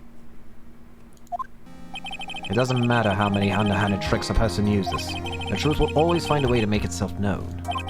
The only thing we can do now is to fight with the knowledge we hold and everything we have. Erasing the paradoxes one by one. It's never easy. We claw and scratch for every inch. But we will always eventually reach that one single truth. This I promise you. The truth. Yes, that's the reason why prosecutors and defense attorneys exist. But I'm sure you knew that already, didn't you, Wright? That's why you couldn't forgive me. This man who went into hiding, isn't that right? This man who only had his sights set on victory, who ran away into the night. Is Mr. Edwards right, Mr. Nick? Yeah, I get the feeling he is. You really let me down. When you disappeared, I felt betrayed. Yeah, he is. Being down bad, yeah. It's because I believed in the things you said to me all those years ago. And you betrayed your own words. That's why, 1 year ago, I made up my mind. I decided that Miles Edgeworth I knew had died. At least, that's what I told myself. You pathetic fool. It's Von Karma. I don't want to hear your wretched whimpering of a disgraced loser. Von Karma is someone who's destined to be perfect. Miles Edgeworth, you are no longer worthy. You are no longer worthy of being a Von Karma. I don't think he ever was. And neither am I. Huh?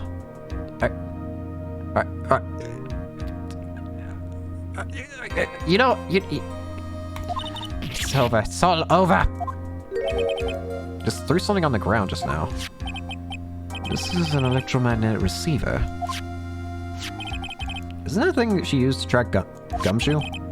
I'll return this to the precinct later. And there's something else. Is that Miss Von Karma's whip? A new weapon's been acquired. I'll never set foot in another courtroom again. I'm sure that's what she's saying about this action. You should keep this, right? Okay. Maya!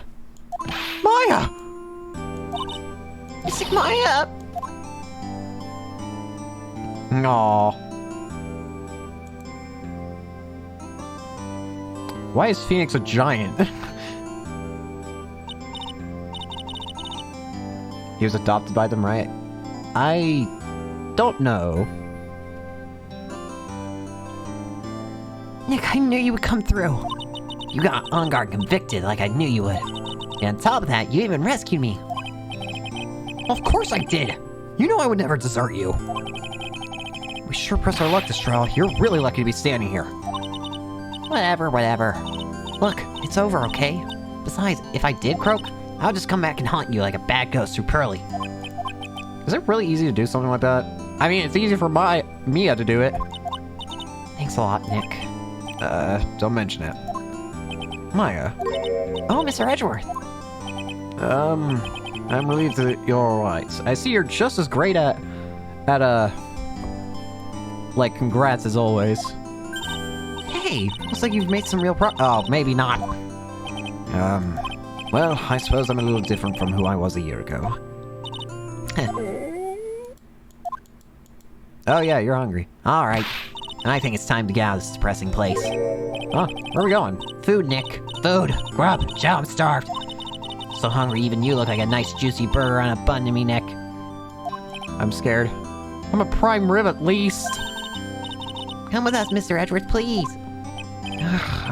If you insist. Alright. How about we hit up our usual burger joint? Don't be silly, Nick. Huh? This case missed up that awesome evening and got in the way of my gourmet food. We had to make it. Oh no. Another feast? Come on, Nick. Food. We're going to the hotel. No.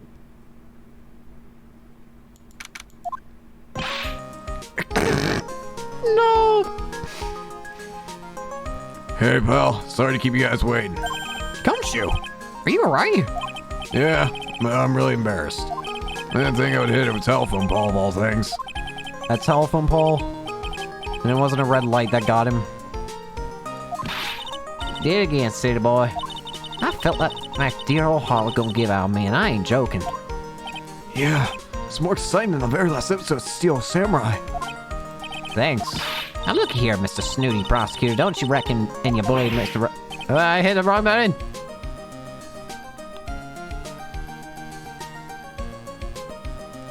My man ran to a telephone pole. I can't speak anymore. Everyone gather around. Y'all gonna get your picture taken by a genuine professional photographer. Well, I bought herself a new camera. Well, pal, at least we can put this messy case behind us. Come on, tonight's all about eating, so let's go chow. Amen. You saved me, detective. Me? Really think so? He's right. If it wasn't for the 3 items you took, I don't think this trial would have had a very different ending. Oh, well, you know, it's... Oh, wait. That's odd. I ran off the things from the killer's hideout. I'm sure I took 4 things total, sir. What do you mean 4? 4? Yeah, I'm sure I put one of them in my coat pocket. There was a 4th item. Come on, y'all, it's over. So you realize something? Getting accused of murder and getting kidnapped. Never a dull moment with you, huh? You think? Why'd you look so happy about that? Being shut away for 2 whole days. Weren't you scared? Yeah, it was really scary. I felt so hopeless. So to keep my picture, I drew a picture. I said look like that? I have no idea. Ah, see it. I don't know where it went. Aw. Well, it's alright. Wasn't important. Ah. Sure is nice to finally see them both smiling. Was it Edgeworth? This thing is picking something up. Ah, that's Miss Von Comer's receiver. Thanks, sir. I had my most awful experience of my life, sir. Can't believe she's stuck a tracking device on me. That's odd. Even though you're standing right here, the track device seems to be in a different location. No, it's probably bust or something, sir. Well, it doesn't matter. I'm afraid it's about time to excuse myself. I still have some work to do. Huh, Mr. Edgeworth, you haven't eaten anything. You've eaten way too much, you glutton. I had fun tonight. Now, if you'll excuse me. Wait. What? I just want to say thanks, Edgeworth. You really saved me out there. Everyone should be saying thanks. It should be me, right? I feel like words alone are not enough here. If there's anything I can give him to express how I feel.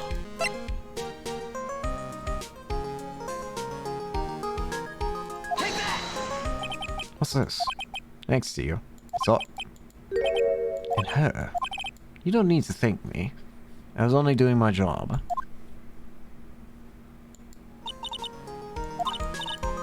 Oh boy. When she put a tracking device on him? I don't know. Admittedly, I am kind of rushing to get through this cutscene because I am very hungry now. Shut up, you're embarrassing me. Anyways, who's paying for this bloody dinner party? Please, no.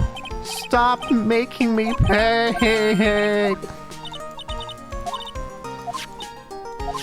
40,000. All of you don't deserve your text. Shouting time. Alright, if you say so. Alrighty.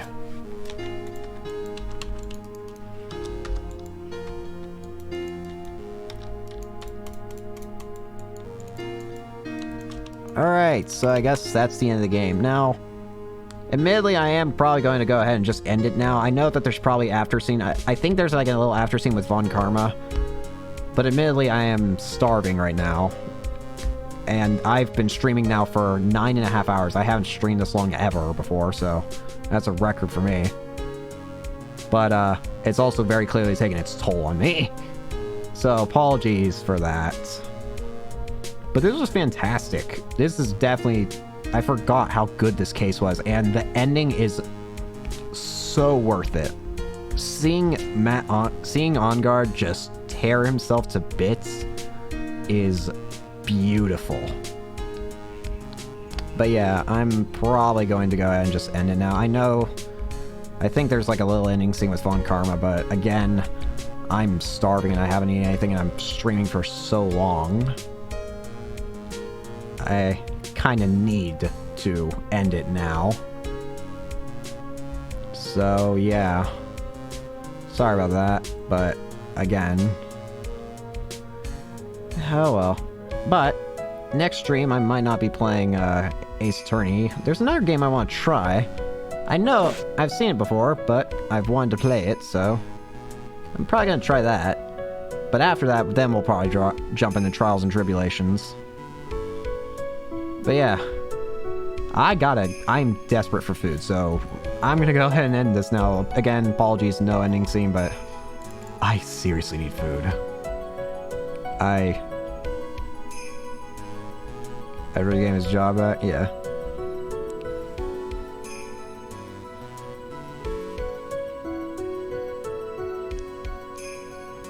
What's the game? Well... I guess I can say it. I was probably gonna try Hat in Time. But yeah, I'm gonna go ahead and leave it at that. Thank you for watching, and I am starving, so I have to go eat before I eat the camera.